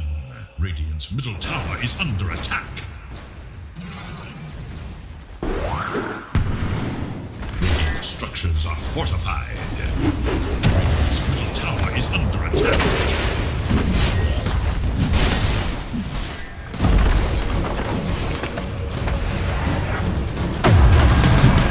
Radiant's middle tower has fallen. Radiant's middle barracks are under attack. Radiant's middle barracks has fallen. Radiant's middle barracks has fallen. Mega kill! Unbeatable lightning!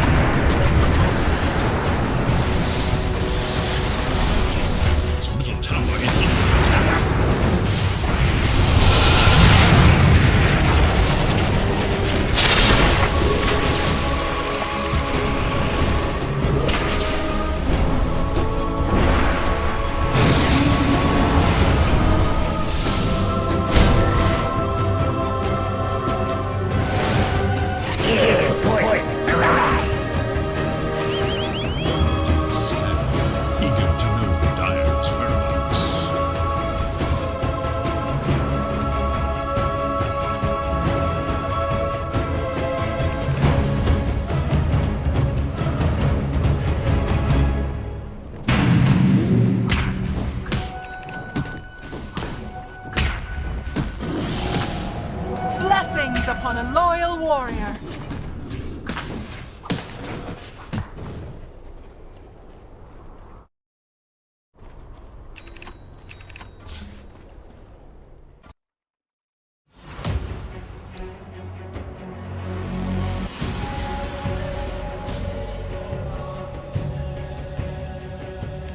Dire's turn to pick.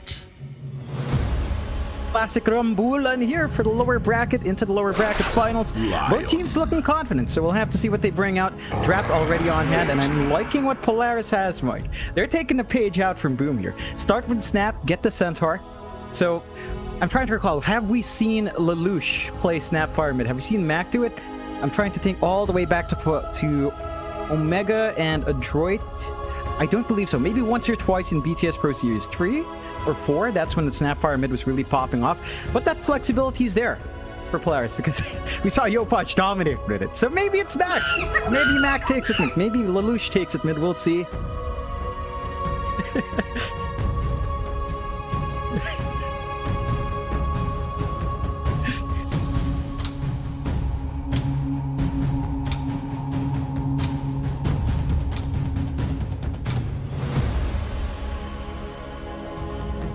In this case, I think that's likely Savius' hero in 4. I think Boomy loves the Snapfire 4. They tend to gravitate towards that. You've got Snapfire Centaur, Cookie into Hoofstomp.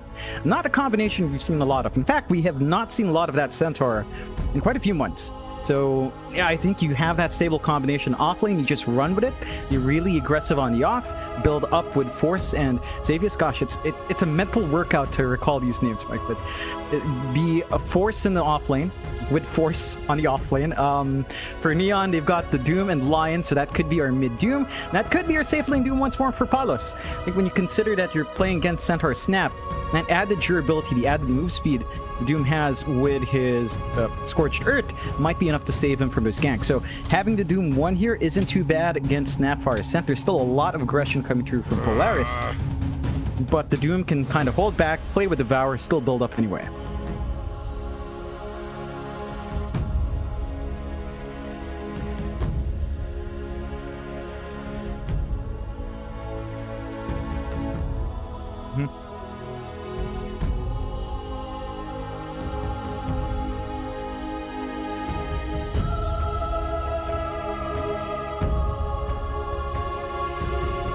It's nice and long, you know, you've got the banks going over. If you let them down, they could cover like your eye, so you'd have that early to mid 2000s emo look. I think you rock it pretty well. The beard doesn't quite fit that look, you know. If you were clean shaven like you were once in BTS Pro Series 1, you'd definitely be the emo king. Right now it's like because of the long hair and the beard, it's more like a, you know, like alt rock guy, kind of matured emo kind of look.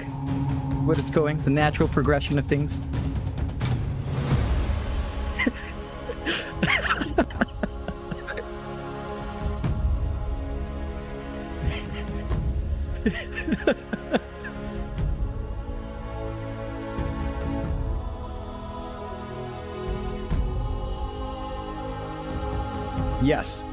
Yes, it was Palos.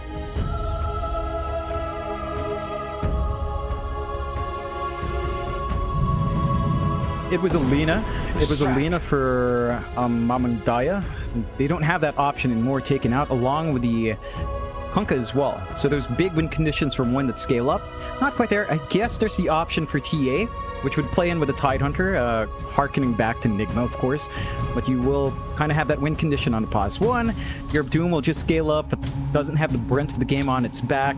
You could still flex that way for Neon here. I love that Polaris did respect ban Mamangai's hero so, because he's so influential from it. It feels like he's been setting the pace for Neon since coming back in, reminiscent of what we've seen from Armageddon. He just plays whatever on mid, plays the Kunkka, plays the Darkseer mid, and just runs with it, and just sets the tone for the game. Polaris, though, they see that Tidehunter, they get the Leshrac Abaddon. So if they're expecting a Doom mid, Leshrac just overwhelms it. Lots of early wave clear, lots of early magic damage as well. Once you shove out that lane, sure, the Doom's going to be able to still farm, but there's always the threat of a tower push from the Leshrac early on, and that's something that Polaris can leverage from the mid. They get the Abaddon out as well, likely our Mavis hero, so CML playing the hard 5. Templar Abaddon, Assassin. Lots of good spells to dispel, prevent the control from coming through, cop the hits for the team. and Neon do go back to the TA, so it is looking like a Doom safe lane for Palos, win condition for Mamang Daya on mid. TA versus Lesh, not easiest time for the TA still, lots of good instance damage from the Lesh to melt refraction, but as a TA, if you just play back, kind of maintain a good distance from your level 1 to 3, you can hit level 4, start to feel a bit better about that lane matchup, and then you always have your side camps to go back to anyway.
Yeah, it's reminiscent of like Puppy, right? Like Puppy with Secret always finds these hidden players early on in their career, leverages them up, and they learn a lot. So I think Neon's starting to become that training ground. We'll see if it carries through from Mamang Daya in UK, but so far looking great from AG into here, as you mentioned. Last picks coming through for both sides, so Polaris lacking that Natsumi hero. Not many options left. I think Illusion heroes would have been really good to overwhelm TA. You kind of want to have a strong win condition because the Leshrac is not going to scale. Neither is the Centaur all that well. So you kind of want something that just keeps farming and building up. Lifestealer could be an option against a Tidehunter. Could kind of lane well, but they banned it out themselves early on. So not going to have that option. There is a Jug if you just want to kind of spin, play a mid-game tempo, and overwhelm from there. But they go with a Razor instead. So Razor great against Titan lane, static link to just soak up damage, right click away. Really good with dealing with the TA as well. So even though you can't burst down the TA, you can take away a lot of her damage and just overwhelm her as the game goes on, especially once you hit your refresh timing. Double static link on 2 melee heroes here from Neon. Doom and Tide gonna be really easy targets for that, along with a double static storm, or the Eye of the Storm, and having the Ags upgrade down the line. There's a ton of push for Polaris as well.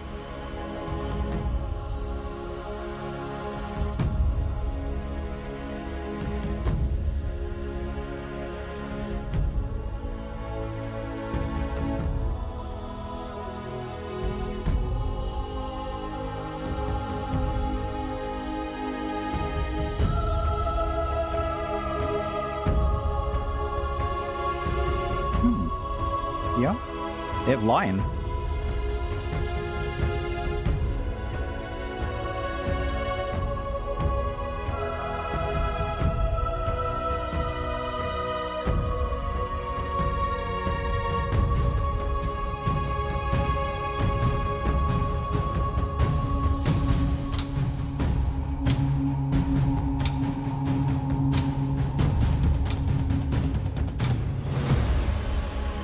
Yeah.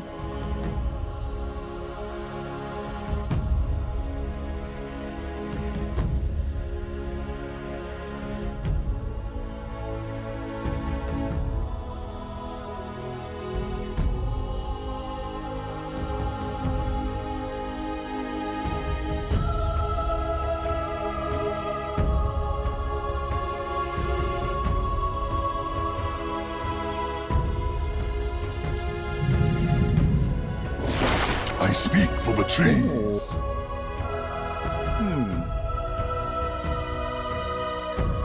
I think +1, maybe a +1 Prophet off. No, offlane Doom and support Tide could be the way to go, because when you have the Razor versus Doom, Doom can still just farm up, get the Devour off, and run from there. ob.neon not picking their heroes yet, so still figuring out the draft. We see Polaris, of course, just going for the standard Razor safe lane, Leshrac mid. You've got Force and Centaur. And, you know, they've got their lanes lined up. They will still stick to the Doom for Palace, and they will run the Tide support. NVMe taking the Nature's Prophet off lane. So Tide 5, likely line 4, as we do see Norman take a line. Tide Doom lane, unsafe lane up against the Centaur Snap.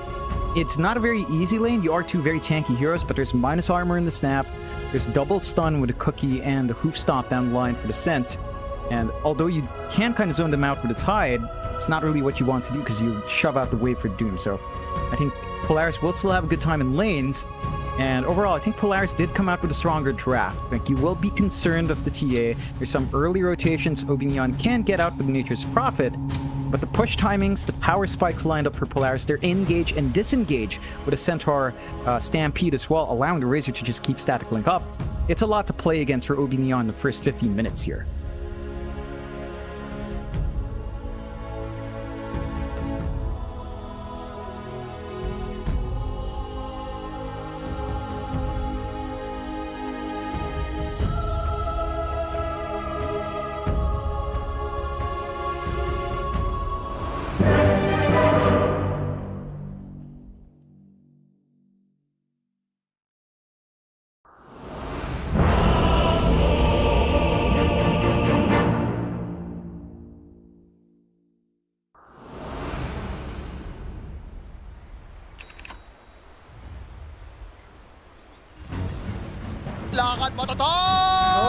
Normally. The time for preparation is short.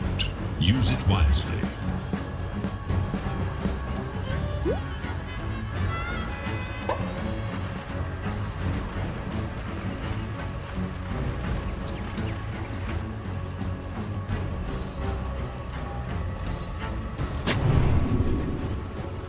I'll take it.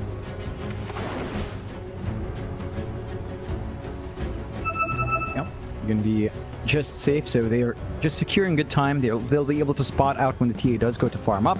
I think that's just going to allow them to rotate for the power runes as well, which is pivotal for the Leshrac versus TA. And rune control is something we've talked about a lot for teams. I think Polaris and Neon are the two teams that really emphasize that with support movement. So we'll have to see if this is enough to give Polaris that bit of edge in that mid to just build up. They even dropped that early ward deep in the jungle to watch the stacks, watch the build up, prevent the Doom and TA from having a good jungle to clear out later on.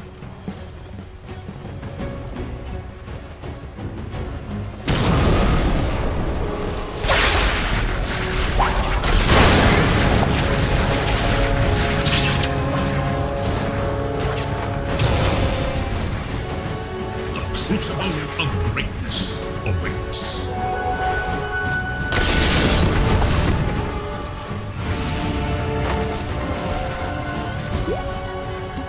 Thank you so much.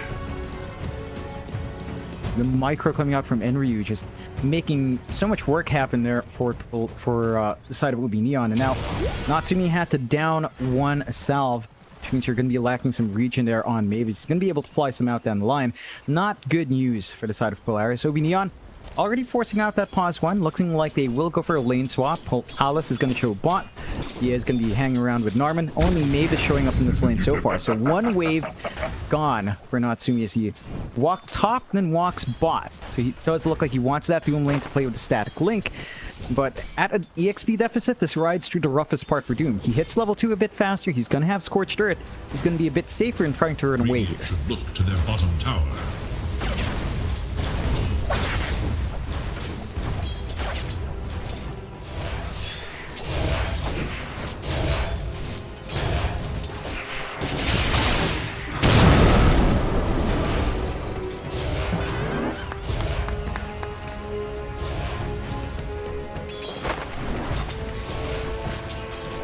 The initial levels are Leshrac favored for sure. It takes quite a few points in refraction to start feeling tanky with the instance protection. I think the Leshrac, even then, once you get the edict up, you can still melt the TA if she's out of position. So Mamang Dai is going to have to work this lane a lot harder, whereas it's easier for Lelouch to clear out the wave, keep building up. You can already see that. Mamang Dai, he needs level 4 or level 5 to really feel stable in the lane. Going for a 202 build into 203 or 302 is when you stabilize, have a little bit more range to play tag. And the atmosphere's electric.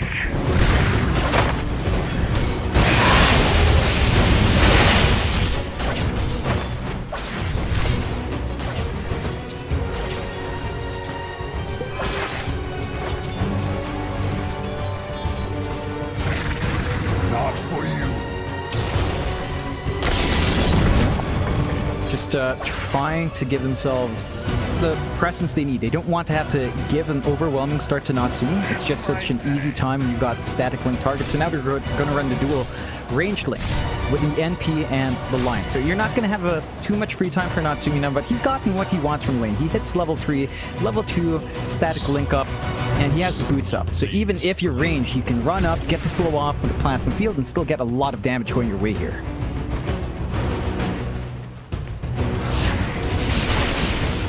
I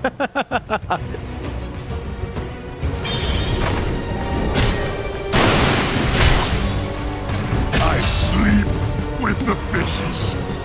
Your name shall be forgotten.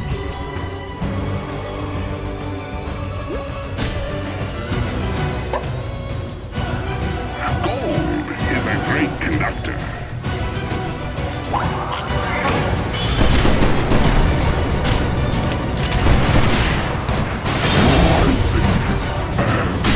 Hurts you more than it hurts me.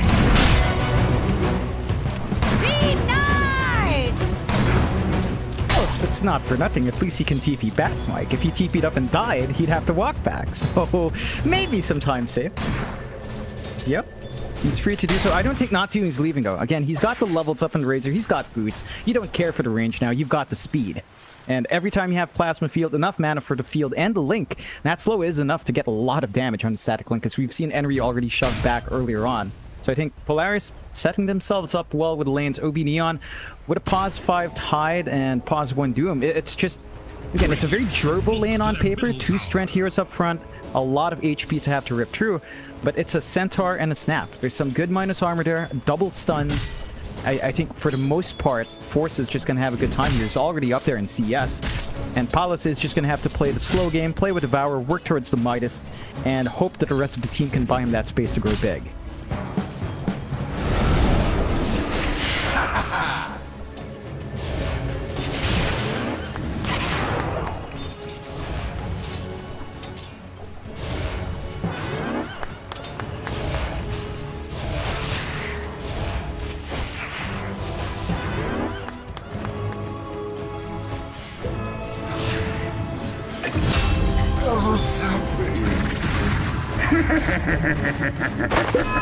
My thanks. A tithe to the impurities. No, it's still a tough time. Like, even with the tree in play, Razor's one of the few heroes that can choice that. He has great wave clear on the plasma field, and you can see Natsumi going for a 2-2-0 build, emphasizing that wave clear, emphasizing the early damage. Mavis doing a great job of just zoning out as well. They don't have enough damage to burst through the heal and the shield.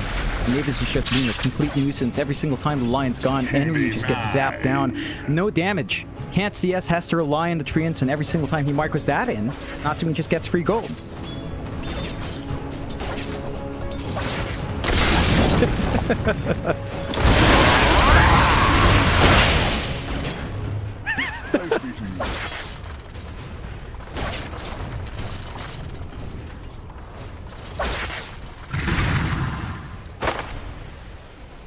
Dire's courier has been killed. Pull roots and run. Radiant's middle tower is under attack. The Radiant scanning, eager to know Dire's whereabouts. Yeah, that's the one saving grace for ob.neon. They're not finding the aggression they want from the lanes, but their slow game is actually going well. CS is still good across the board for their cores despite the slower start. Only really Paulus lagging behind in a big way, but that's a Doom. He has Devour. He's eventually going to get Midas and get farm. You don't mind that at all. The big thing for Neon right now is with all the attention on the side lanes, Mamundai is farming up, although they are pressuring Natsumi, but again, with the Abaddon around, they've got good dispels and heal. They don't have the burst to deal with it. But Mamundaya will be an issue. He has free reign for the jungle and is building up at a good pace.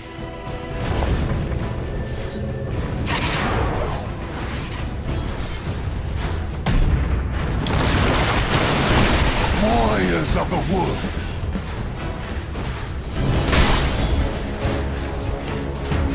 Dire's top tower is under attack.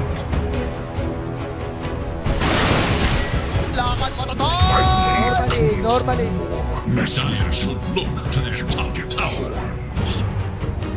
It's a ton of space. Look at the rest of the map here. Lelouch spotting the stacks of Mamangaya. They're going to contest it, and there's no heroes to back up Mamangaya. He was the one hero having a good time in lane. Now he's losing all of this flash farm.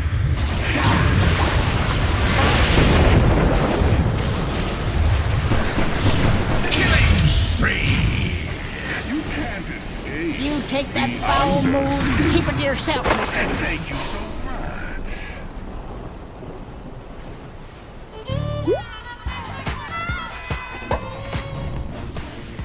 Dire's top tower is under And attack. it's just down timings that Force had. It took them so long to kill that Scent because he's got that early protection from the damage. And now ob.neon, they're running out of tools to play early. In fact, Bottles just died solo. Another switch on my rules. Dire structures are fortified. Dire's top tower is under attack. Dire should look to their top tower.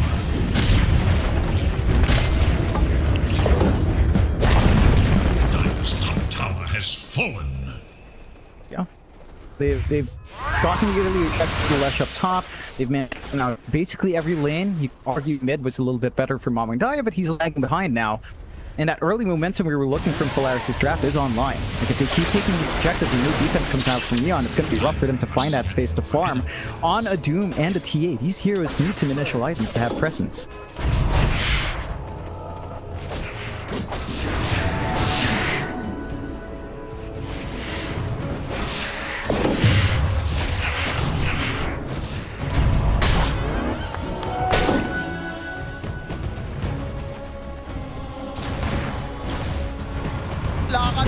Bury me in the ground of VONIX.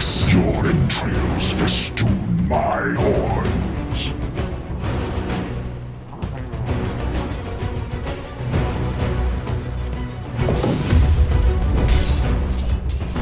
Yeah, I mean, Pilots is going to hit that Midas timing soon. That's when you can feel a bit more comfy in your scaling and how you work the map. And they are starting to buy some more space from Mamangaya. Besides that one death, he's been fine, and they're just kind of tagging the supports now, forcing Mavis back. Still not enough damage though to work through that. Oh. Stokes the furnace revive.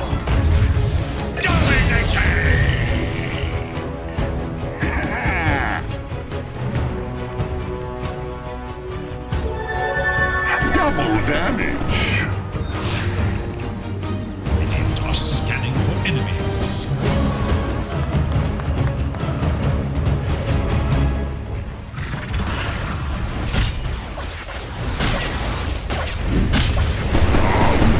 Edict and return damage. The old Centaur push is still in play. Gonna force the response here from Neon, but they don't have levels on the supports to fight back here. Radiant's bottom tower is under attack. Structures are Dire should look to their middle tower. Dire's middle tower has fallen. Yeah, they just don't have the levels. Like, for a tied support, you need Ravage up. UK just hits level 5 at the 10-minute mark. Without that Ravage, you're lacking big teamfight initiation until maybe Blink Online, but that's also miles away here for Narman. So the timings aren't lining up. Polaris are leveraging their early spikes with these heroes, and if they keep these jungles choked out, if Neon don't manage to find a push on bot in mid to counteract that, you're going to be starving out in Mamangaya. He does have the blink up on TA, so he's a bit more mobile, a bit harder to catch out, but he will need some more jungle space to get that Deso and the BKB timing out. In fact, I think you could get away with just the BKB first if you wanted to be aggressive, because you do have minus armor coming through from the Tide, so you can still get some good damage off. I think you need some protection early on. We'll see which way Mamangaya goes, but it looks like he will commit for Deso first. Polaris not going to mind. They're really tanky with a Centaur up front, and they're also getting really good items flowing through here for Natsumi and for Lelouch. No troubles at all here for Polaris yet. Radiant's bottom tower is no more. What?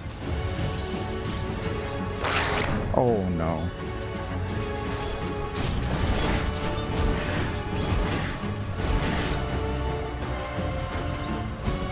Yeah, you know, that was down to the medallion on Xavius. He had enough armor to last through the right clicks of Enryu and of Norman. There's no Blightstone in Enryu. So there's no way for them to rip through his added durability and just gets to walk away. That's such a terrible feeling for a Lion. You know, you hit 6, Mike, you go for the finger play, you don't get the kill. It's a long cooldown at level 1. That's gonna set the tempo for ob.neon. They have to wait for that finger for burst. They do have Ravage and Doom up at the least, so they could maybe look to make a play. But right now they're just satisfied getting some space to breathe, space to farm.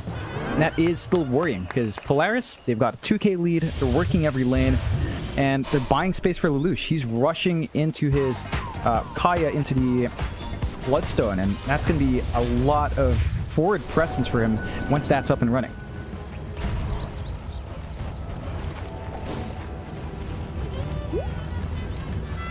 Radiant's bottom tower is in danger. Dire's top tower is under attack.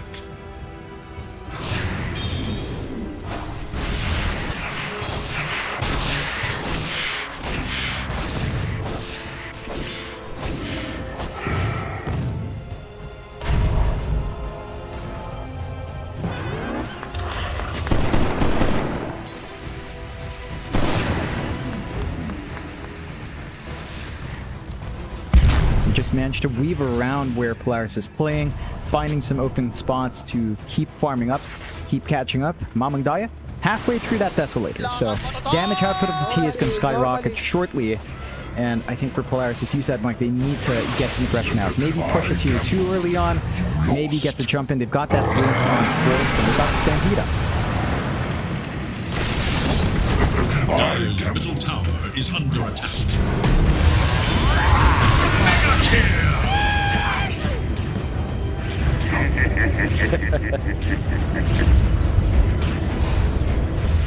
Yeah, they've managed to waste the Stampede there as well on Polaris. A big repositioning skill for Polaris to set these ganks. They will smoke up though. Still on the hunt. Not going to find a big core, but UK is still a nice pickoff if they can find it.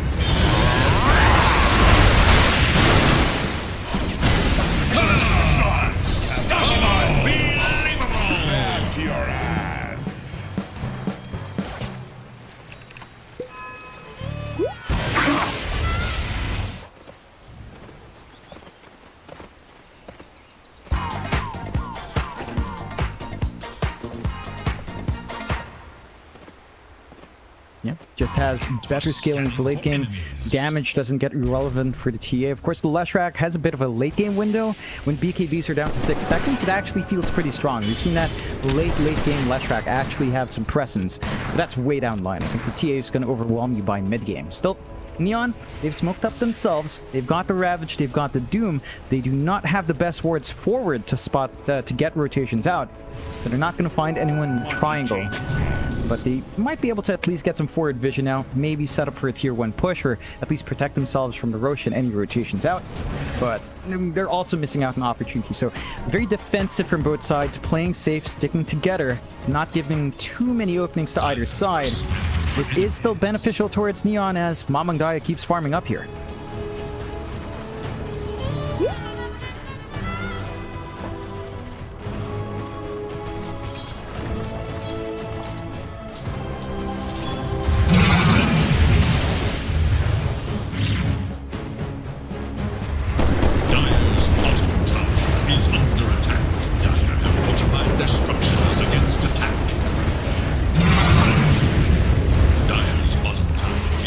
It's a lot of fun. I think you could have gone for this push earlier on with just a couple of tiers, although if he's fine to kill.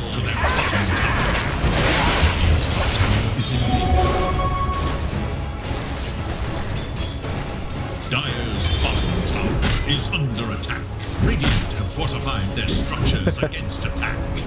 And they're about to hit that major spike here in Lelouch. The Bloodstone's almost up, just lacking that bleeding mass. They're going to have a lot more presence coming out from him, and sneaky Rosh.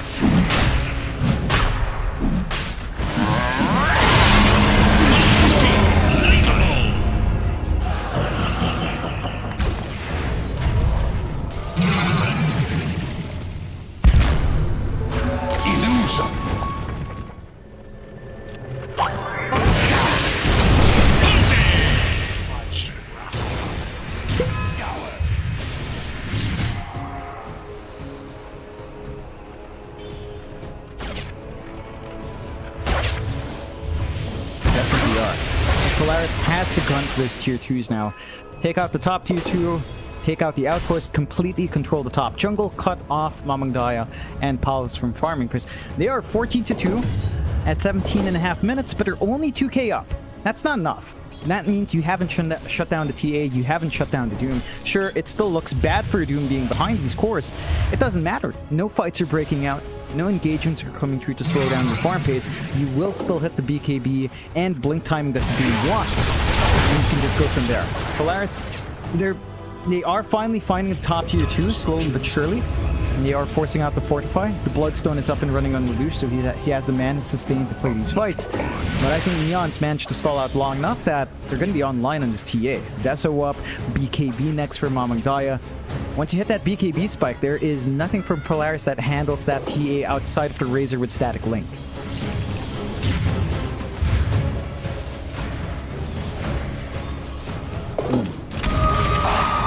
All in service to imbalance. Dire should look to their top tower. Radiant's bottom tower is under attack.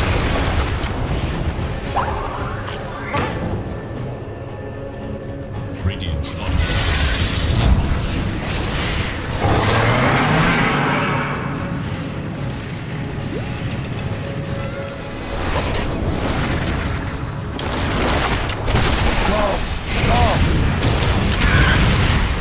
That's just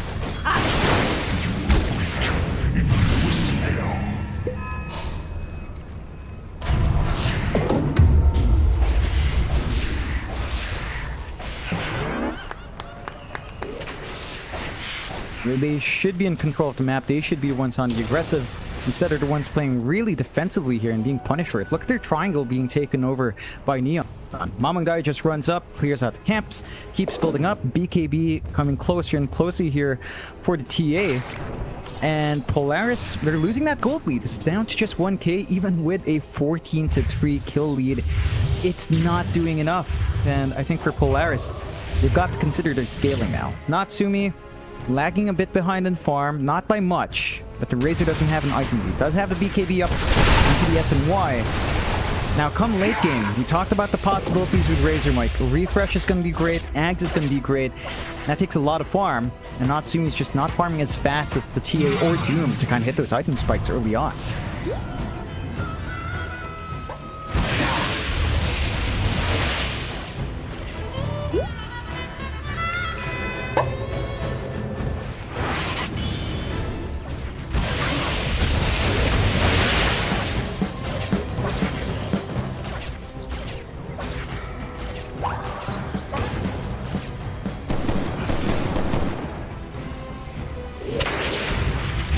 Scanning for enemies.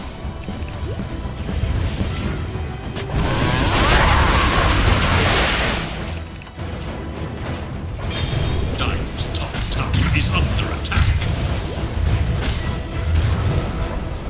They do have the smoke up though, but it's going to be a bit late in the wrap back. They're going to be able to take that, take the outpost, control the top jungle, and maybe start eyeing that mid tier 2, maybe start considering the high ground on the next Roche.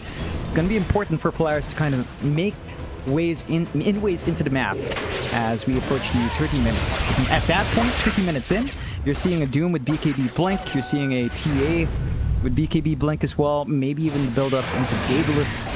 Going to be really strong. You run out of tools here if you're not careful.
That is a big cookie coming out from Xavius. That was the cookie to turn that fight around, because the triple stun as they came in gave an opening for Polaris to fight after Ravage.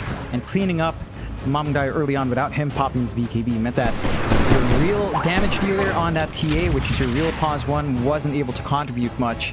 And now Polaris finally take back the network. 3-4K on their side. ob.neon, it looked good. The follow-through wasn't quite there. They need to protect Mamdai a bit more. He was just a bit too close to action. Got taken out way too quick to leverage that Desolator here.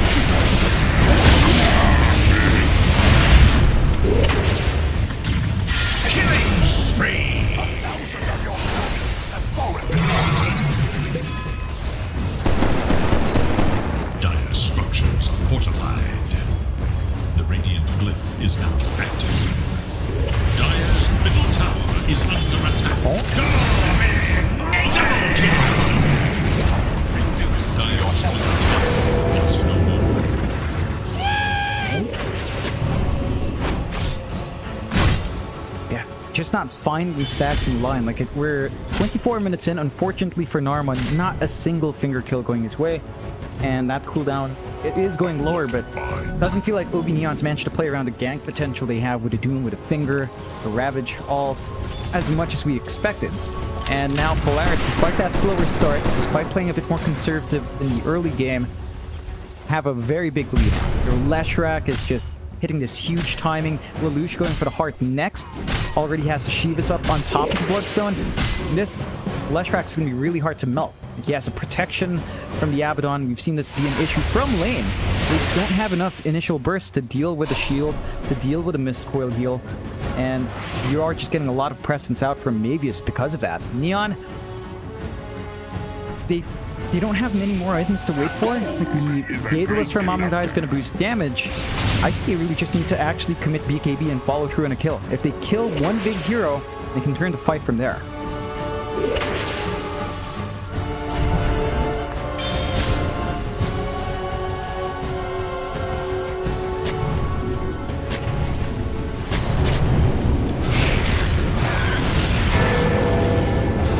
Double damage!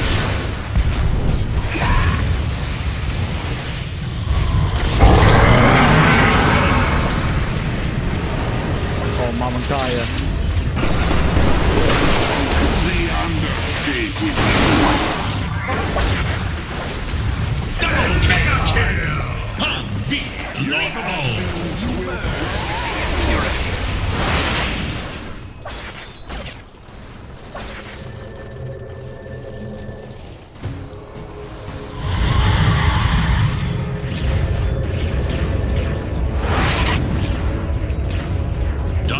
Middle tower is under attack. illusion. Really is. It's a lot of output from Lelouch. And you have to love the combo from Polaris. We talked about this from Draft Mike, but when you've got Razor plus Centaur, it's so easy for Natsumi to just find a big target, static click up, and just get easy kills. And Henry is protected for now with a Sprout, but not for long here. Killing spree! Shatter that old stump!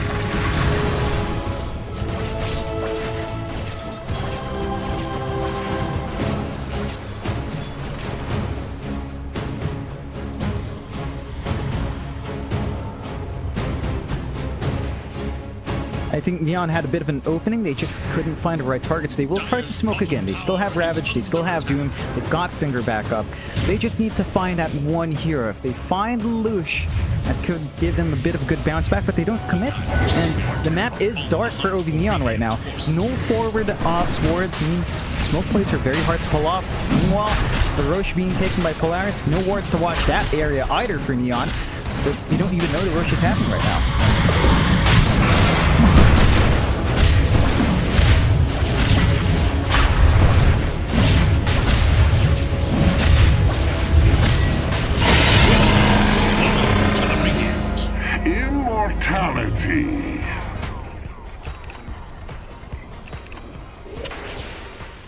Yeah. It's that Storm Surge with the reflect back. There's an 18% chance when you're to Lightning Strike and all. So you have a good source of constant slow. It makes it hard to commit onto the Razor, try to run him down. It gives more presence out to Natsumi. Second life out on the Razor as well. Is that you're gonna have to kill him twice. He's got the Assault Cuirass up.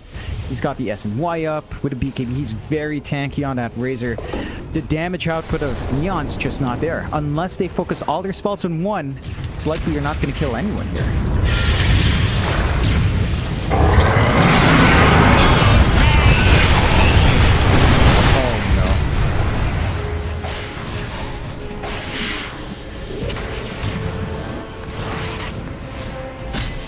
Radiant's tower is under attack. Dire's bottom tower is under attack.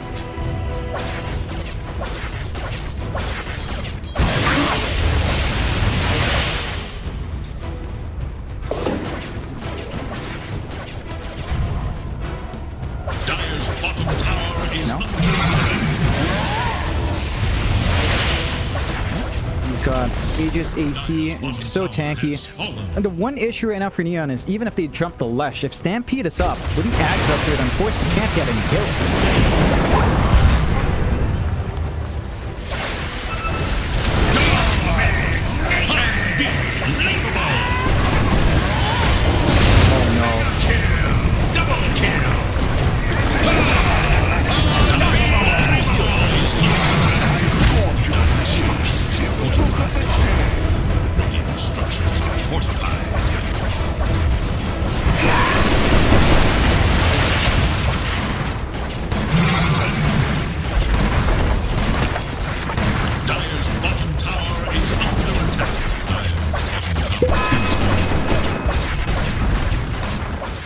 It's a toughie. They could try to split push with the EMP when he's back up, but I don't think they can make much headway in the side lanes at this point. It just doesn't feel like enough. Dire's bottom barracks is full. Dire's bottom barracks is full. Dire's middle tower is full.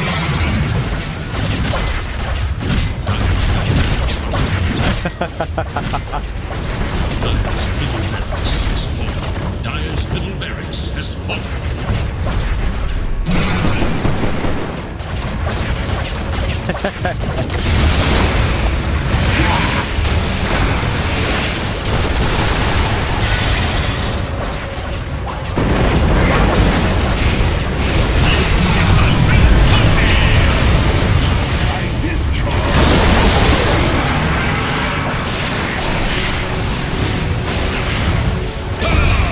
Oh my god.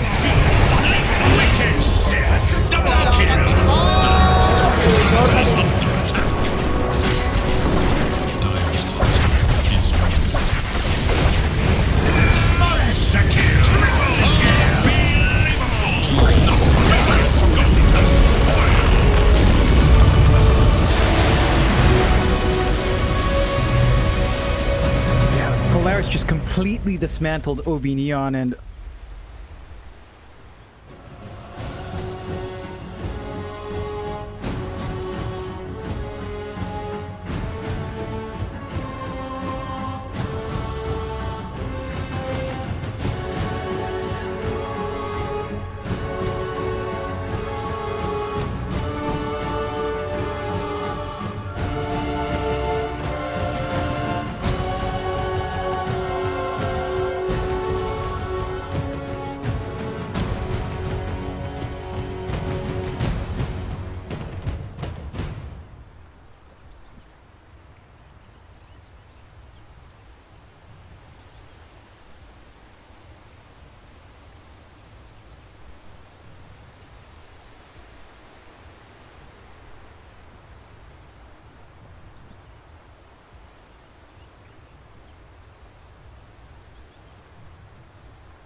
will it follow the same thread?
Dire team pick. Yeah, and the Razor pick from Polaris really sealed the deal, and just playing fast and hard and just having this overwhelming lead. I think it ended with only 5 kills for Neon, something like 20 plus for Polaris. So an overwhelming win for Polaris. We'll see if Neon can bounce back here if they want to stay and force a game 3. 10 seconds. Dire's turn to pick. Lion.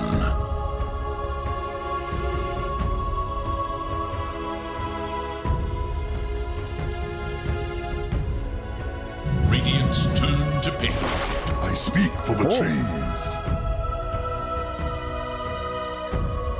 Yeah, and I think for Polaris, it's much more open for where that Nature's Prophet will go. Again, we've seen Xavius play that Nature's Prophet 4. I think the last time we saw Polaris pick it, it was on the Pause 4 as well. So more activity coming out from Polaris. Lion support, just stable stun, stable hex, good burst damage on hand. I love what Neon's done though. So with a Snapfire to go into Kunkka, just securing Mamangdaya's mid before it spanned out. Mamangdaya delivers spectacular performances on that Kunkka, and now you have really good early team fight. You've got the boat buff to play with to make yourself durable and get AoE control. You've got the X-Torrent, the Tidebringer to control the lane, and even clear out some of those Nature's Prophets treants if they do show up. And you've got the Kisses to fly in as well. So you've got a good combination of early timing here from Neon, which was lacking in Game 1. They just had nothing to play with. There's a lot of durability from Polaris. This time with Snap Kunkka, you can actually get some activity on the map. 5 seconds remain.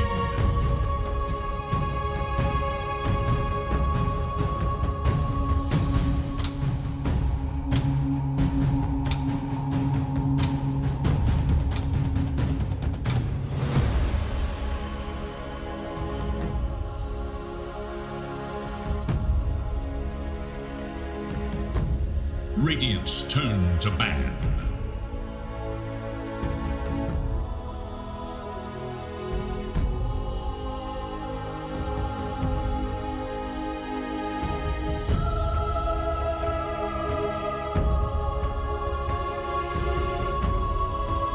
Seconds remain. 5 seconds. I think they should have. I think they've seen it a couple of times. They run it themselves. So that's a big benefit for Polaris. They know how it plays on mid. Lelouch plays a lot of Kunkka, you know, back when he was called Mac. Fitting with their old team. Android, Sea-based, Pirates, Admirals. Kunkka was there. So I think they know how to handle that in mid. At least Mac should be able, or Lelouch should be able to work his mid matchup here, figure out what he wants to take, and kind of run from there. For Polaris, they could look to play that early aggression once more for themselves, get some early push going. With Nature's Prophet on hand, you can pile onto that. Leshrac might be able to work, but against Kunkka, it can be a difficult lane. We've seen Kunkka kind of win out there. It will give you more push though. For the off lane, you could look for something like, say, Beastmaster. That could be one way of going about it. GeForce, something that can just keep pressuring lanes, apply that early aggression, clear out the objectives fast to secure map space here.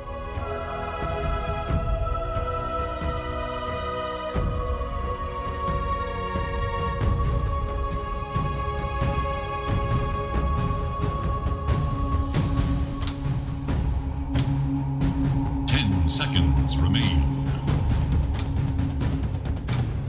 5 seconds remain. And when you've got tied NP as well, there's a lot of good right-click damage coming out from the NP. Level 1 Gush with a Blightstone on Nature's Prophet means that you can harass out the safe lane really easily for Polaris. So they can leverage that minus armor well, have a good time with this dual lane. Not much control in that dual lane, but damage output alone might be enough to help you get running there. And just kind of set up. Make it tough for Paulus to get that initial farm, tough for him to become that big win condition that Neon needs him to be, and cut off the pacing for Neon from there.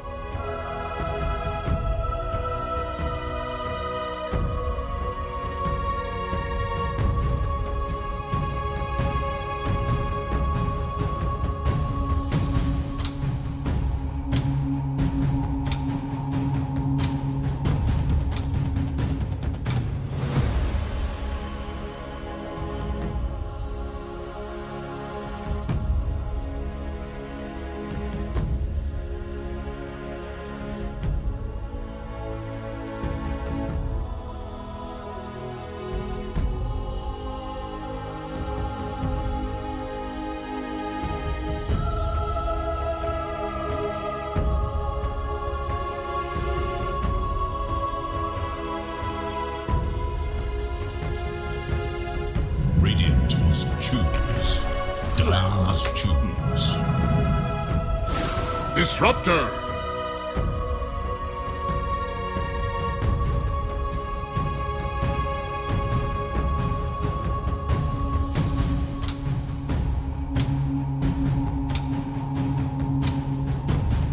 Seconds. I like the Slark. The Disruptor I'm not quite sold on. They did need some good hard AoE control. Kinetic Field and Static Storm does provide that. So they've got their own way of getting wide AoE control to line up for the Kisses, to line up for the Boat and Torrent combination from the Kunkka. And the Slark matchup against Tide, it is still a bit annoying, but you can trade fairly well. You can get Essence Shift, Dark Pact off, a lot of harassment, pounce away. Again, if you're running Tide plus Nature's Prophet, there's not much hold, so you can still kind of run there. Polaris do go back to the Leshrac here for Lelouch, more than likely on mid. So Kunkka versus Lelouch, we talked about the possibility of that earlier. It does give them a lot of on Polaris' side. They've got Nature's Prophet and Lesh. Once that NP rotation comes to mid, that mid tier one's not going to last for long. I think that's the timing Polaris is going to be looking for here.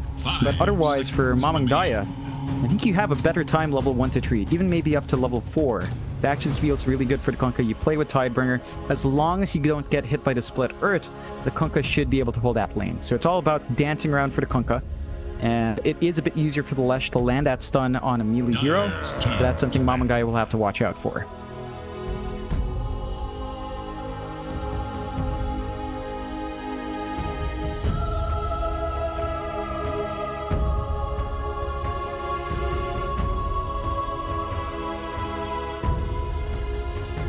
Seconds remain. 5 seconds remain.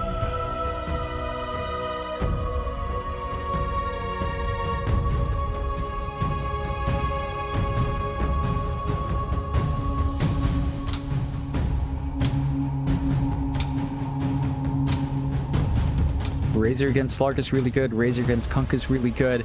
There are a lot of ways to hold back the Razor though. Glimpse, Pounce, and X means that a Razor pick would have to go for a fast BKB. I don't think that's a big issue for Natsumi if he does go for that. And they just play that tempo draft we saw from game 1. So we'll have to see how Neon reads it. They ban out the Bloodseeker. Maybe expecting there's a possibility there for Natsumi pause 1 Nature's Prophet. And they're going to be last picking the Savius hero instead. Running the Lion 5 with something else in the 4. Savius, that could be one way, but they are still banning out the big cores. Preventing that Troll and the Magnus being banned out by Polaris. So not wanting to have to deal with RP on top of Kisses and Boat and X and Power on Slark. Neon will go for the LT, which does make sense when you're up against a Nature's Prophet. The Treants will be feeding out towards the overwhelming odds if you do play that lane. The spell immunity coming through from the Shard at 20 minutes is really strong, and you can kind of play with the duels. So you get a Static Storm, lots of easy dual targets. You've got the follow-up from your Snap and Kunkka, so the Legion Commander can kind of snowball. I do still worry about instant control. It's not quite there from Neon. Sure, there are not many slippery heroes on Polaris, but once BKBs are up, locking them in won't feel amazing. The Kunkka loses out on a lot of damage. Snapfire as well. Disruptor is completely countered by that item. So I think Polaris still has a lot to play for. Maybe just emphasizing early spell immunity here.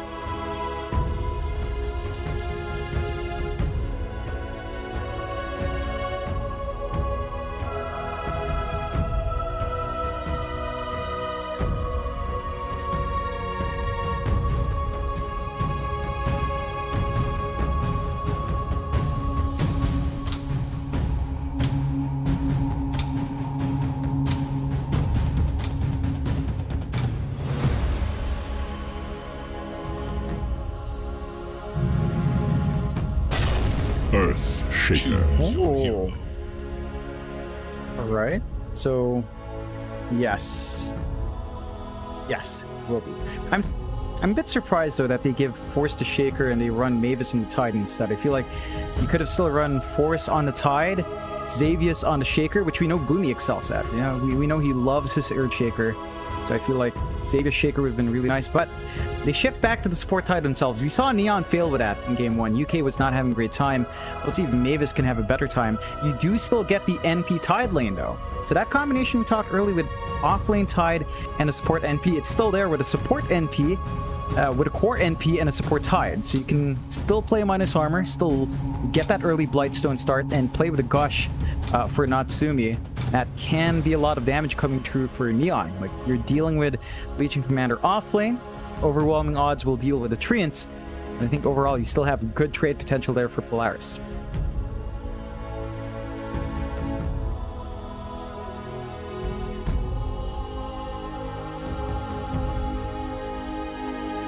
I actually think Polaris does have a better draft here.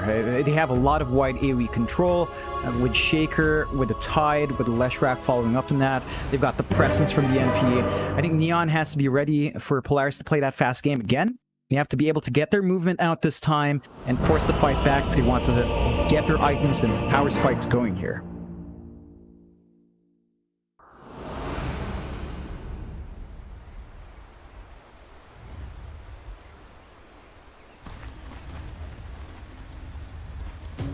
Prepare for battle.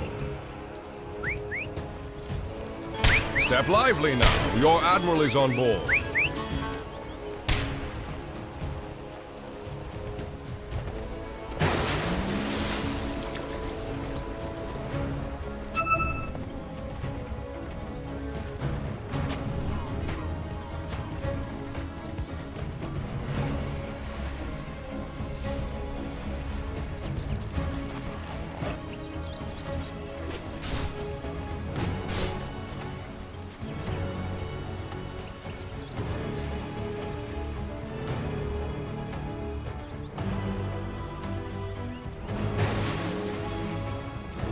Play it safe, I think.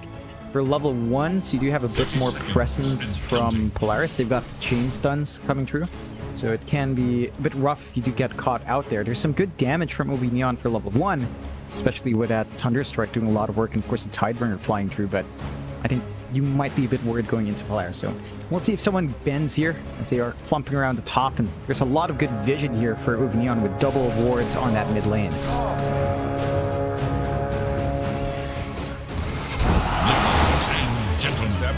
Welcome to this Dota match.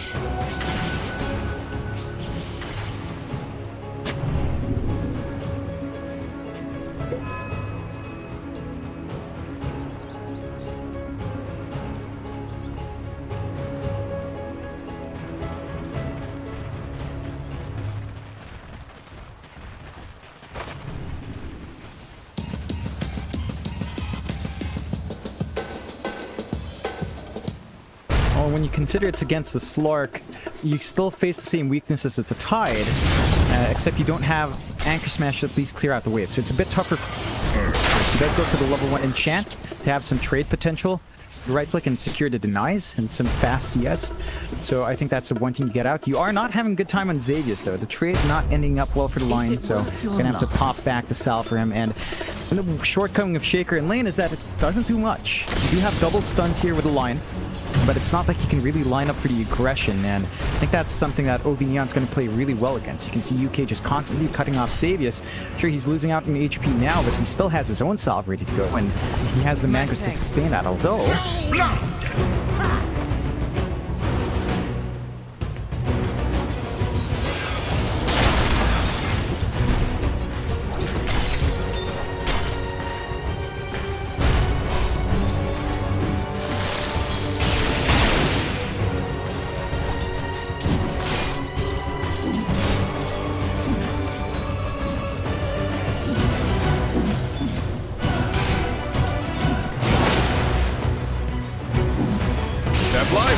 Your admiral is on board. As you said, it's to be expected the Kunkka does find that earlier lead. For Lelouch, he starts to get a little bit more presence to land at Split Earth, but he is kind of forced to dance around. If he does land a Split Earth like that, he can win out the trades, clear out the creep wave.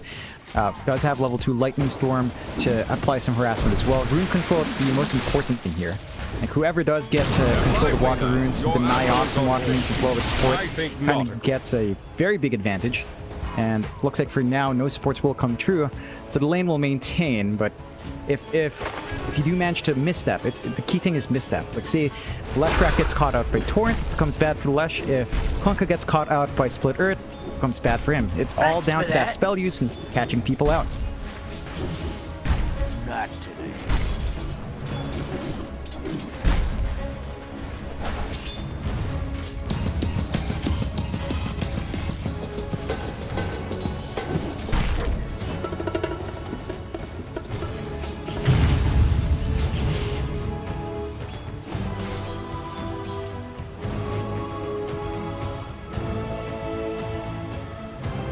barrage.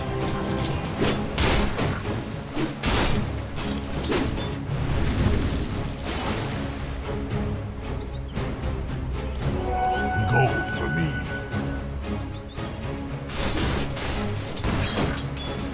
We saw it a bit earlier on. He's starting with that Blightstone. You've got the Gush ready to go on Mavis, so there's a lot of minus armor. If you manage to get the good slow and someone out of position, there's a lot of damage that can come through from the NP and the Treants once the summons are up as well. Of course, Enryu always has the overwhelming odds to play with. Let's opt for the early Helm of Iron Will here to just kind of have the armor to go against that minus armor and sustain. So Enryu's still finding some good CS, but I don't think he can really stop Natsumi from getting what he wants, despite him being slightly behind in CS there. Bang it, lost.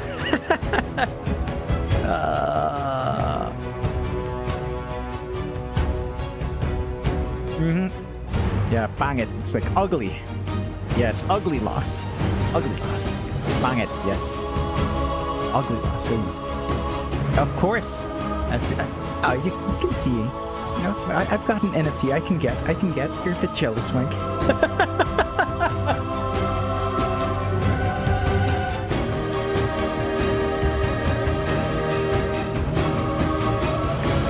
Yes, it is. Yes, sir. Yeah, I don't know if these are very good words to learn, Mike, but you're learning, as is everyone. Hopefully not, Mike. That could lead into something more explosive afterwards. You tell that to the good old wife. Fair enough.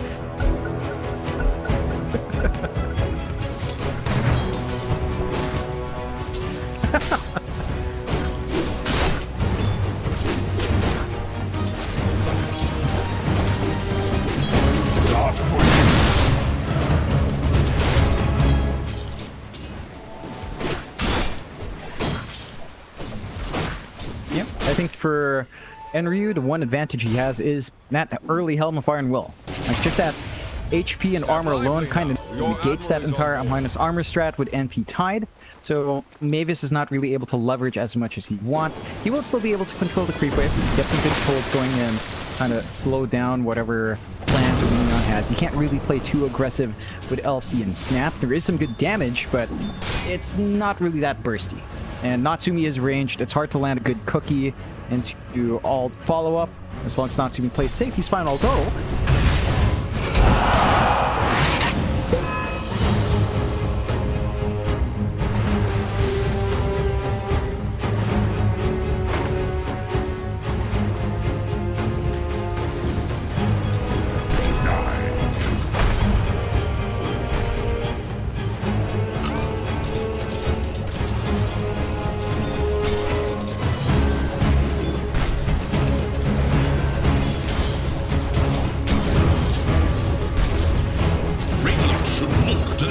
I think the issue for this kind of matchup for Disruptor is that he has to invest a lot in regen. We've seen UK come in with mangoes. He still has 2 mangoes left. I think those were fresh buys.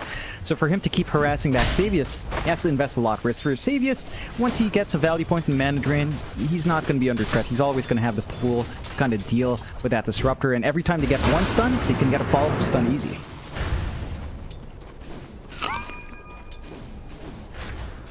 Denied!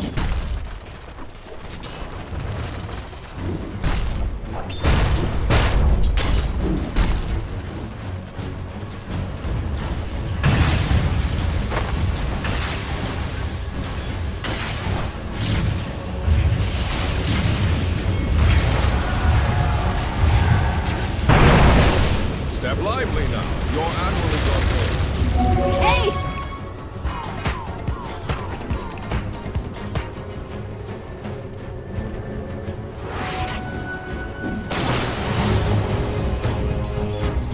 Still a relatively even lane despite that back and forth, although down bot.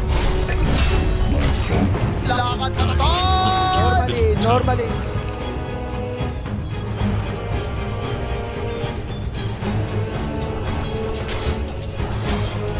It's an important kill to still find. It relieves some of the pressure on the Slark. He needs to get off to a running start, and that just kind of sets up. Mamangai's already having a decent time. We haven't seen him rotate out with a boat, kind of forced to use it on mid, as we saw earlier on.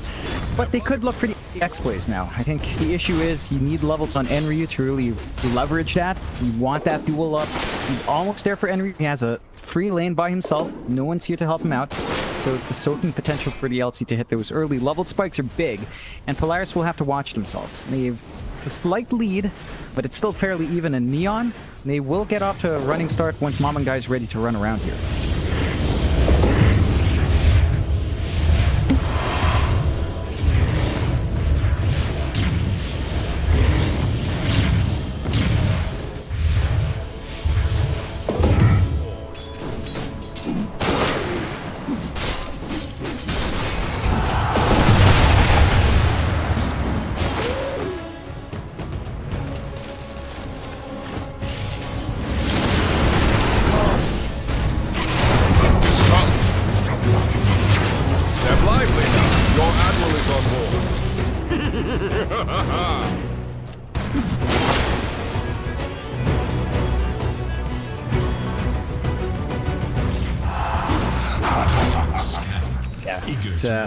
It's a lot of toss back. Like, I think Neon has a lot of control for that Prophet. They have the Glimpse to call him back. They have the X to call him back as well. There's a lot of options in just keeping that movement out from Natsumi to a minimum. And that's something that ob.neon's using very well. Polaris, they're finding some back and forth trades. They do need to kind of wait out because they've got the Shaker off. They're going to need to wait for a blink timing. They will try to run around with Lelouch though.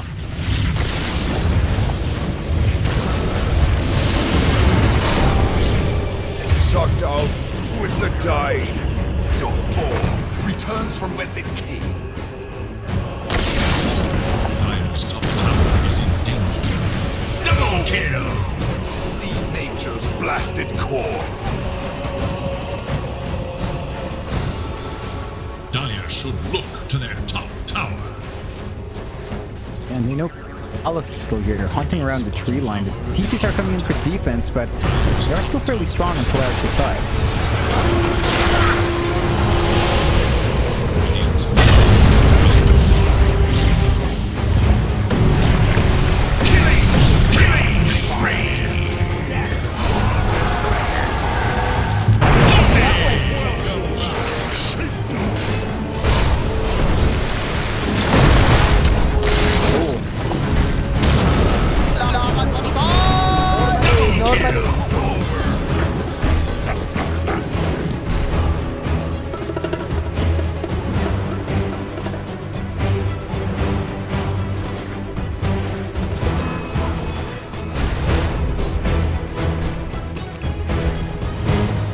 Back to the draft here, Mike. We talked about Polaris having a lot of stuns, and if they land one, they land the rest. You have the line to set up for an easy Hex, Earth Spikes, then you get the Split Earth, you got the Shaker with the Enchant, with the Totem, and the Fissure as well, and you just can't play against that. The Slark can only dodge so many spells, and the control on Neon, it's still sort of reliant on UK hitting 6. You need a Static Storm for these bigger engagements. UK is a mile away from finding that those levels on the Disruptor. Is getting some space mid, but I think until your Disruptor is 6, you do not want to take these bigger fights yet. You have to be a bit patient here on Neon's side. Keep trying to find more farm on map. Keep trying to build up on Palos and Mamangai to hit their own item spikes here. Bounty!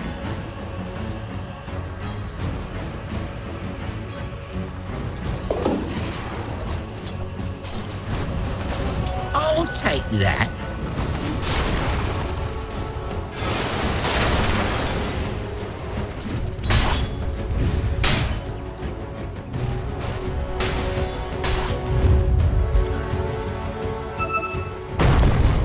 Dire's middle tower is under attack.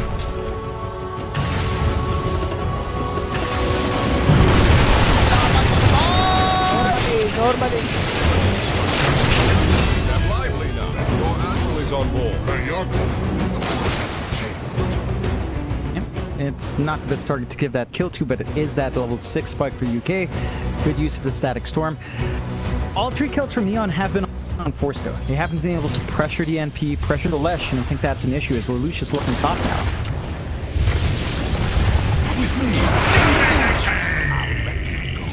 Step lively now. Your admiral is on board.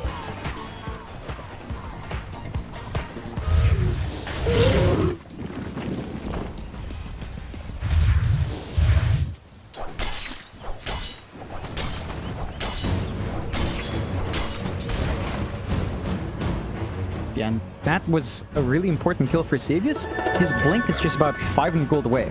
They smoke up on the back of that. They've got Ravage ready. They might be able to find a big Mom and Die here. Lively now. Your admiral is on board.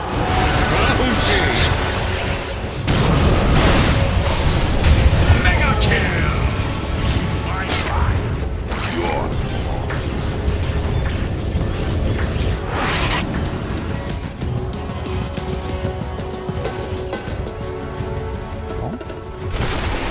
There is little hope for Radiant's middle tower.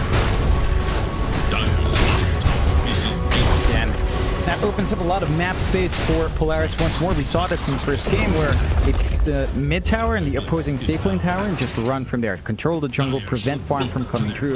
Neon still need time to build up. They've got their levels up though. I think for Neon, this is the time you can group up as 5. Play with your X, play with a Kisses and Static Storm, and with a boat, and just kind of find some kills. They need to keep doing that on the Neon side to get some space going and start to punish Polaris' own aggression here.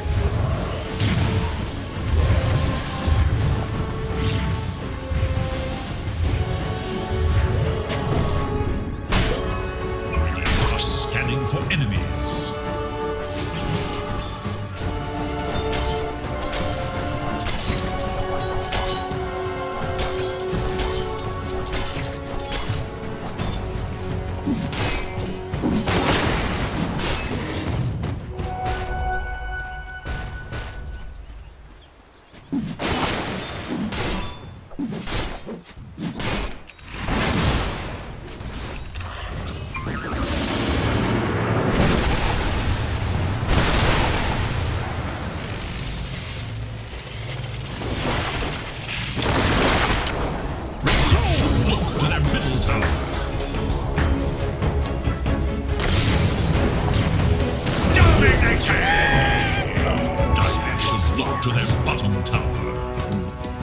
Times in a row there for Polaris in the triangle.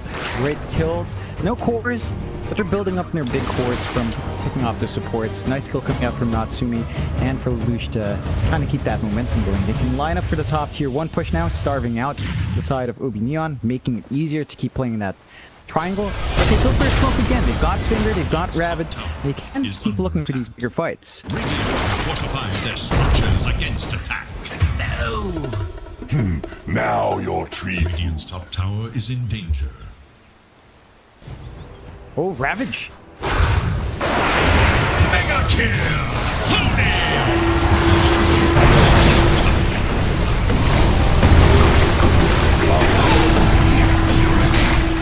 This is some other starch. Radiant's top tower is under attack.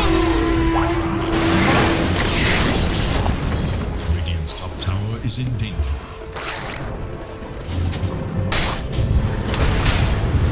Oh, what?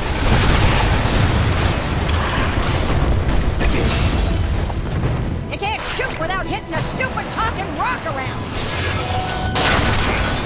Lion's hide.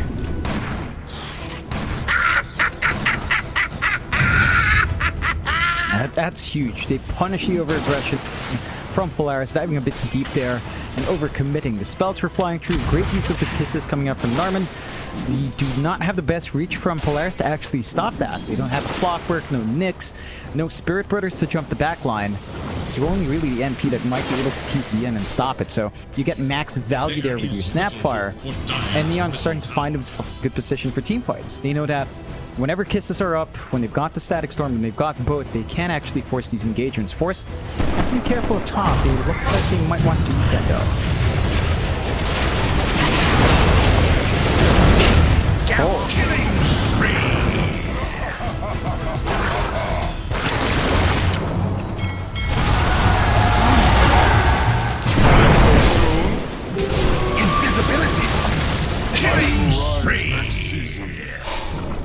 bit too big for your grassy britches.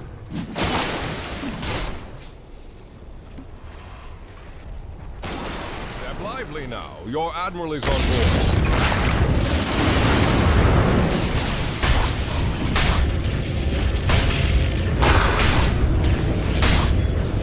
Bury me at sea. Your destination tower is under attack. Double kill! Your elements purged.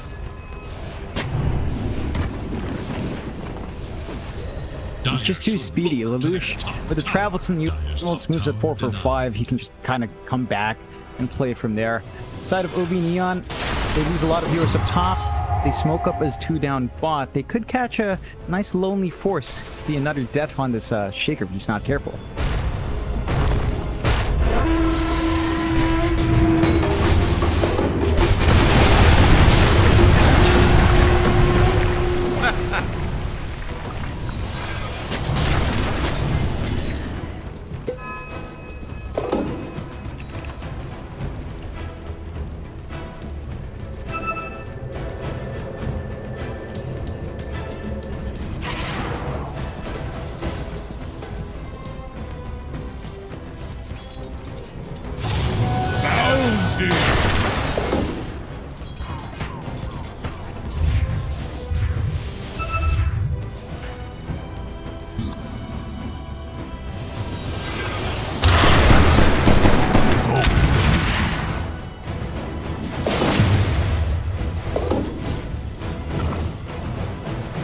But I don't think Polaris minds too much. Like, out of all the kills on Neon, 6 out of 9 of those kills have been on Force. So they're just extremely focused on the Shaker.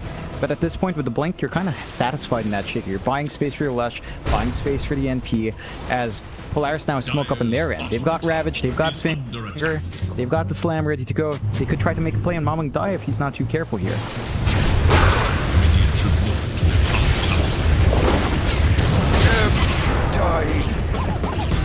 There is little hope for Dire's middle tower. Radiant's top tower is under attack.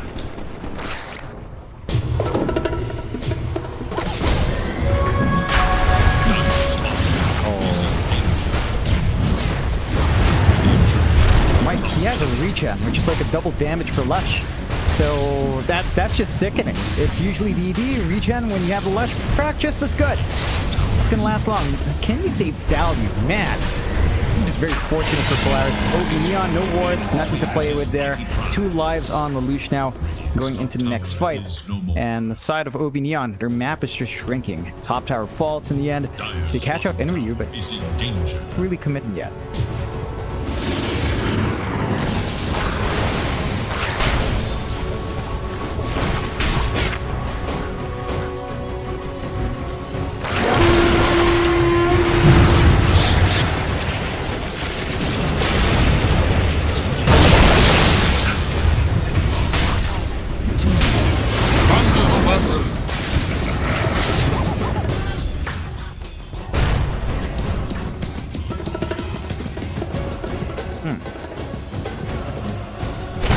Yeah, the fight's oh.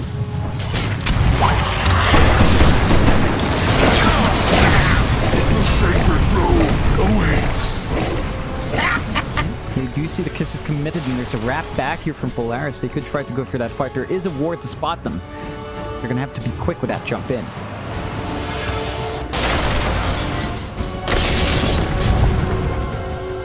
Dire's bottom tower is under attack.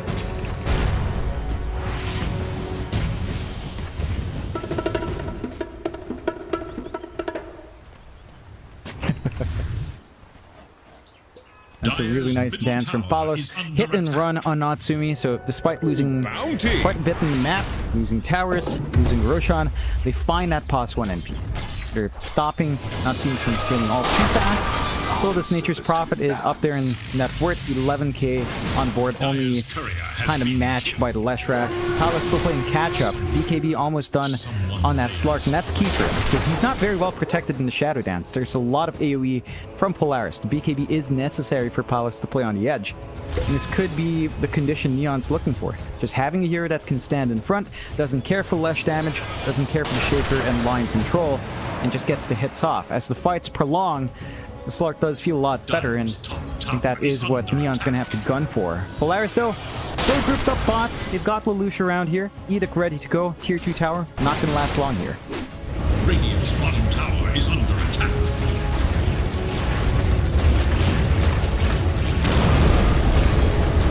Dire's middle tower is under attack. Radiant structures are fortified. Step lively. Radiant's bottom tower is under attack. Radiant's bottom tower has fallen.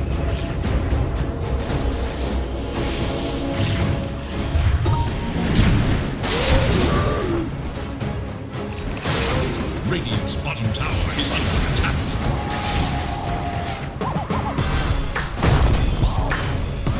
And we've seen Polaris do that in game 1, Mike, where got super durable on Lelouch. They went super durable on Natsumi. They had this Ags timing as well on Force.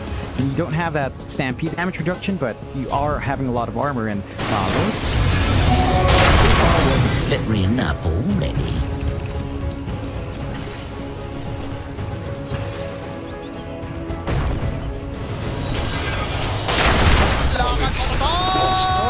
Normally. Turn to the earth.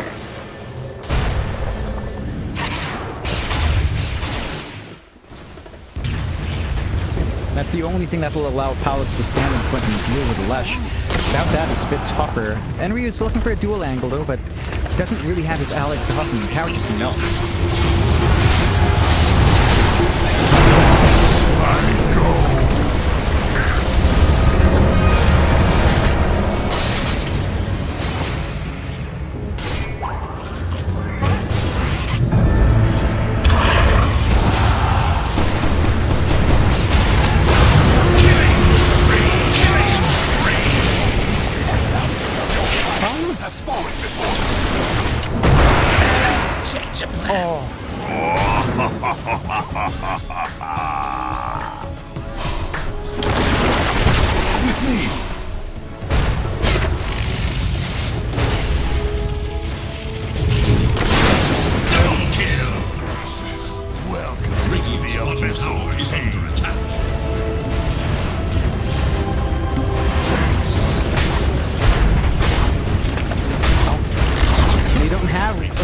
So backdoor protection will kick in about 15 seconds. That's enough time to still Mollies. They've got the damage with NP and Lush. And you have to admire how patient Savius has been. He's been commenting on that finger use, Mike. For the past 2-3 ganks, he's been holding onto it.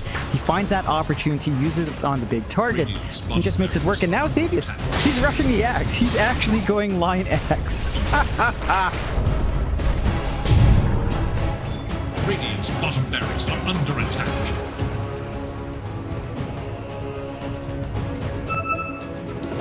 The seeds of fortune. I'll take that.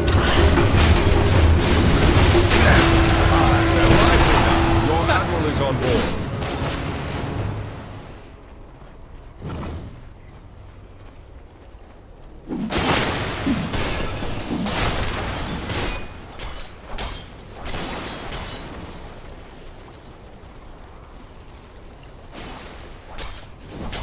You're going to need help from that LC.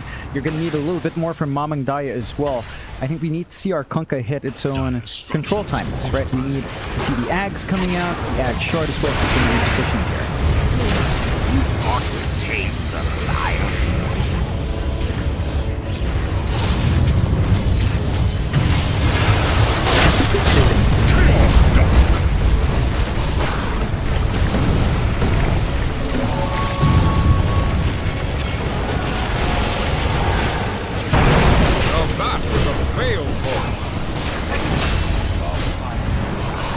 Radiant's current makes the ultimate sacrifice. I return. I wish I had this back in dark grief.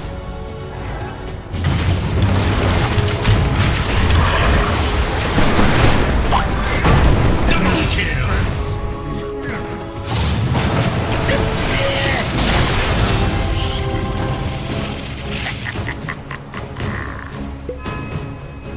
Massive win for Neon. Polaris pretty split up in that fight. I think they needed to be able to back up Lelouch a lot faster. Tried to hammer in on the Slark. He was losing his BKB early on. He popped it very early. There was a massive window for players to get their damage out. Couldn't manage to get there in time. So good punishment coming out from Neon to split that fight into stages. Staggering the way Polaris comes in, punishing them for kind of being split up and getting their own damage out. They have gotten themselves some time here to push in a bit. Mid-tier 2 kind of falling, but not enough damage on Palos to really get that done by himself. The respawns are fairly short here. Middle tower is under attack.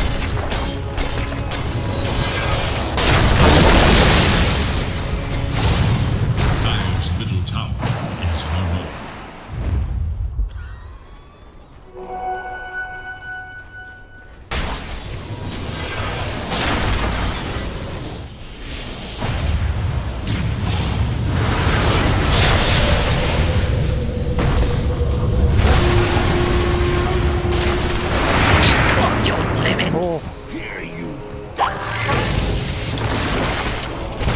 Warriors of the wood.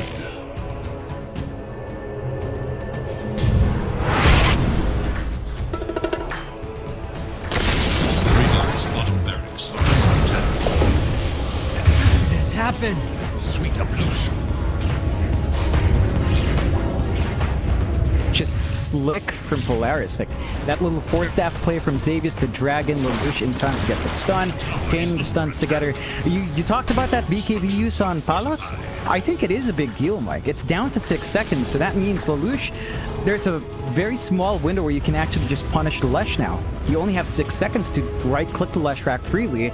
Once that fades, even with Dark Pact, even with the Shadow Dance, Lesh Rack's damage is AoE. You will melt. That's the one counter Slark in that Shadow Dance. The Lesh Rack's the biggest one. And because Palos had to keep popping BKBs defensively, his window just shortens by a huge amount. I think for Polaris, that's a huge benefit for them, even though it was a bit rocky in the early engagements, as they build up their lead now. 16-31, 9k lead up, almost 2 times more in kills as well, as they finally hit that AC timing on Natsumi. So he's not going to completely melt to the Tide Rune, not going to completely melt to the Slark. He's going to be able to stand his own ground in the middle, especially when he has his BKB available. Neon, you're going to smoke and try to fight, though. Swift. Back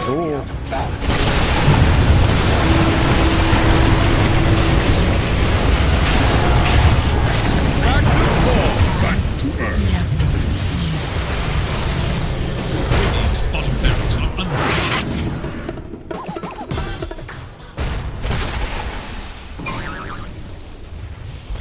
Radiant's top tower is under attack. None shall be spared. Radiant's middle tower is under attack. He has been. And it's going to be worse once he has his Ags up. It's close, Mike. 500 gold away as the mid-Axe just falls, and Polaris playing clean across the series. Neon not out of it yet. They've still got some fight left in them, but they're going to need Static Storm. They're going to need the kisses to come true to hold their high ground here.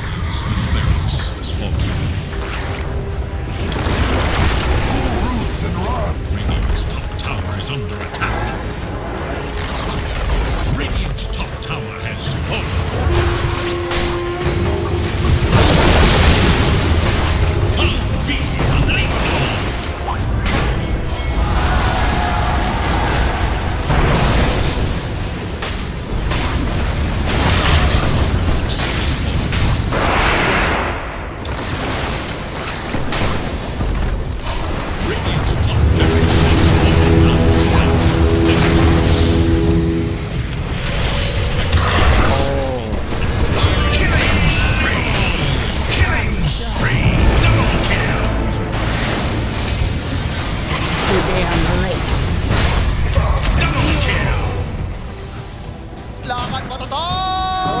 Normally.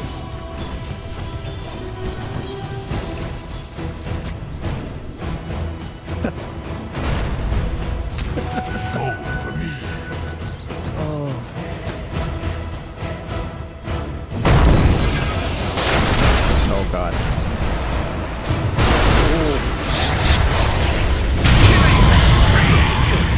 Back to the impurities. Ooh.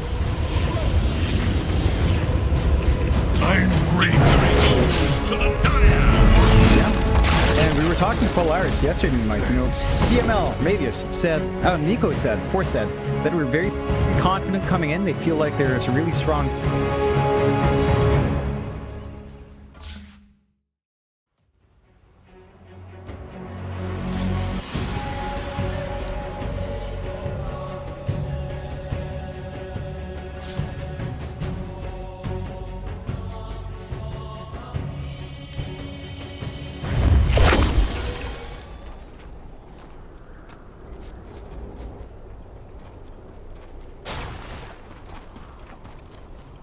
Radiant scan, eager to know Dire's whereabouts.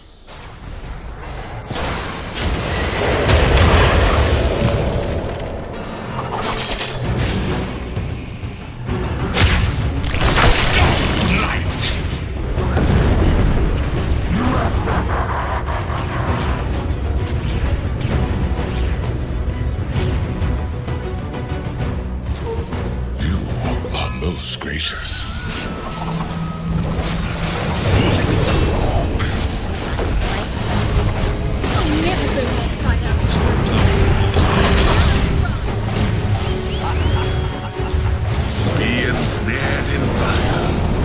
Precious bounty.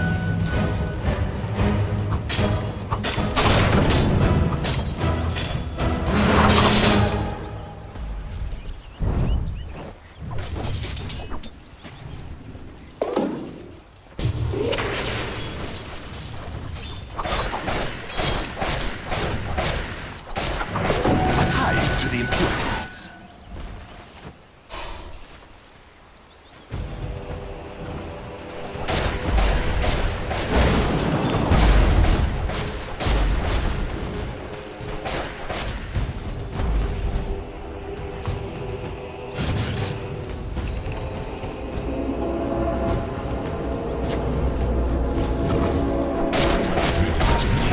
Is under attack.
My vigor was never in question.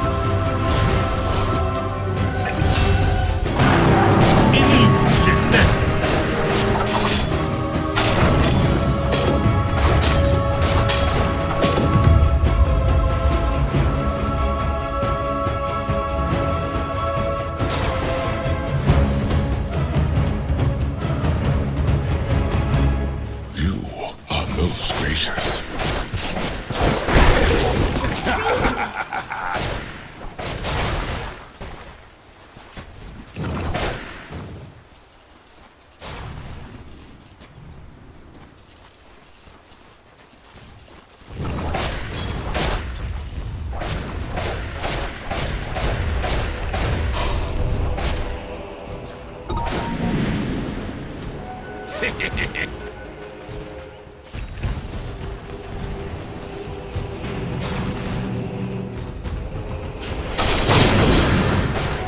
Wages of fear.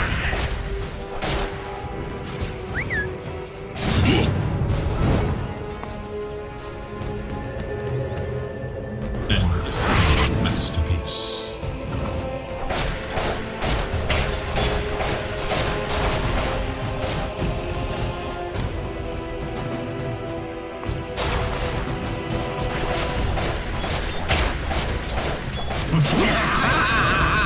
Radiant's bottom tower is under attack.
Precious bounty.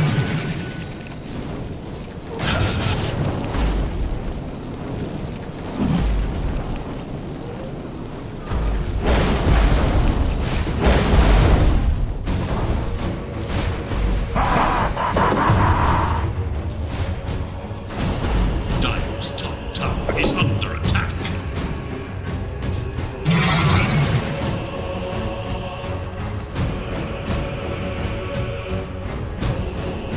Roshan has fallen to the Dire. That's what I'm talking about.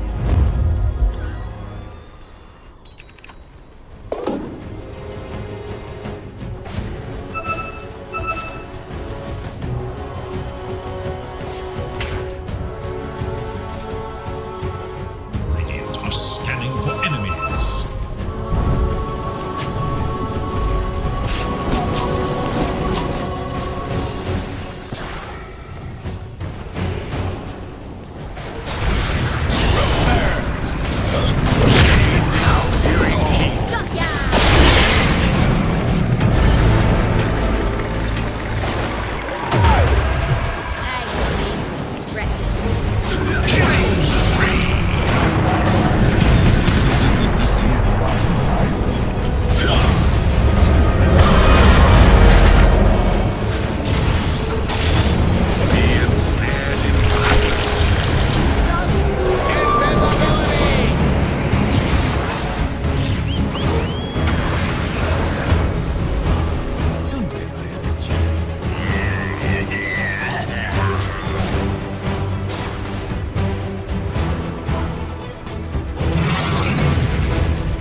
Killing spree! Triple kill! Amazing what you'll find laying around.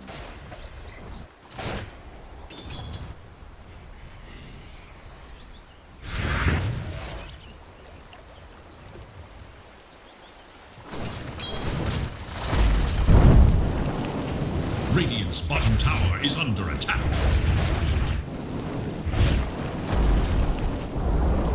Radiant's bottom tower is no more.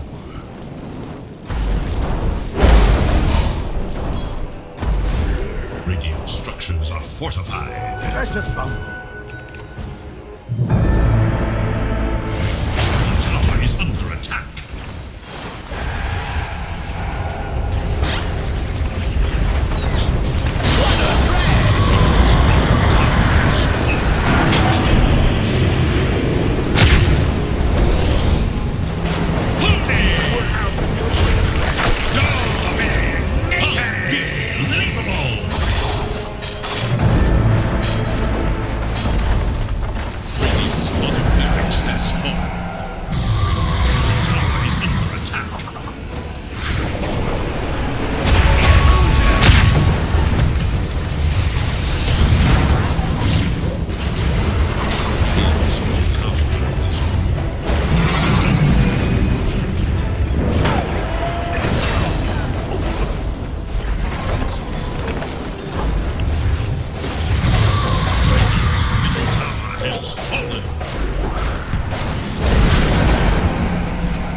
alive to the impurities.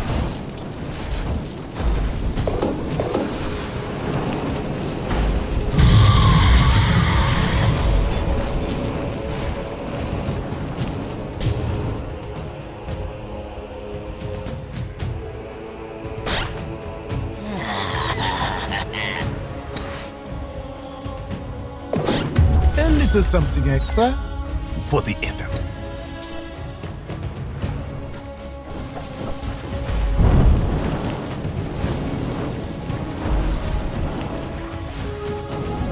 spark of vitality. Invisibility.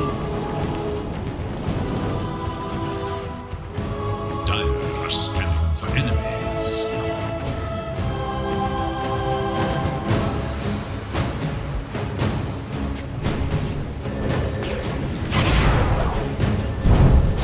Radiant's top tower is under attack. But I don't know what we're seeing. Holy shit! Double kill! Life bear witness! Triple kill!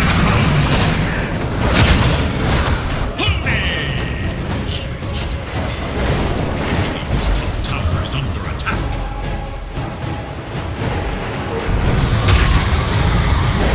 Radiant's top tower has fallen. Radiant's top tower is under attack. What did I miss?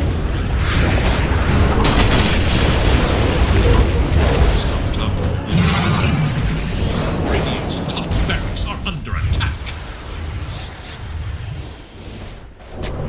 Radiant's top barracks are under attack. Radiant's top barracks has fallen down. Now have Megatron's. Holy shit! Cargo! I am the snowball from snowball. Radiant's middle tower is under attack. Radiant's middle tower has fallen.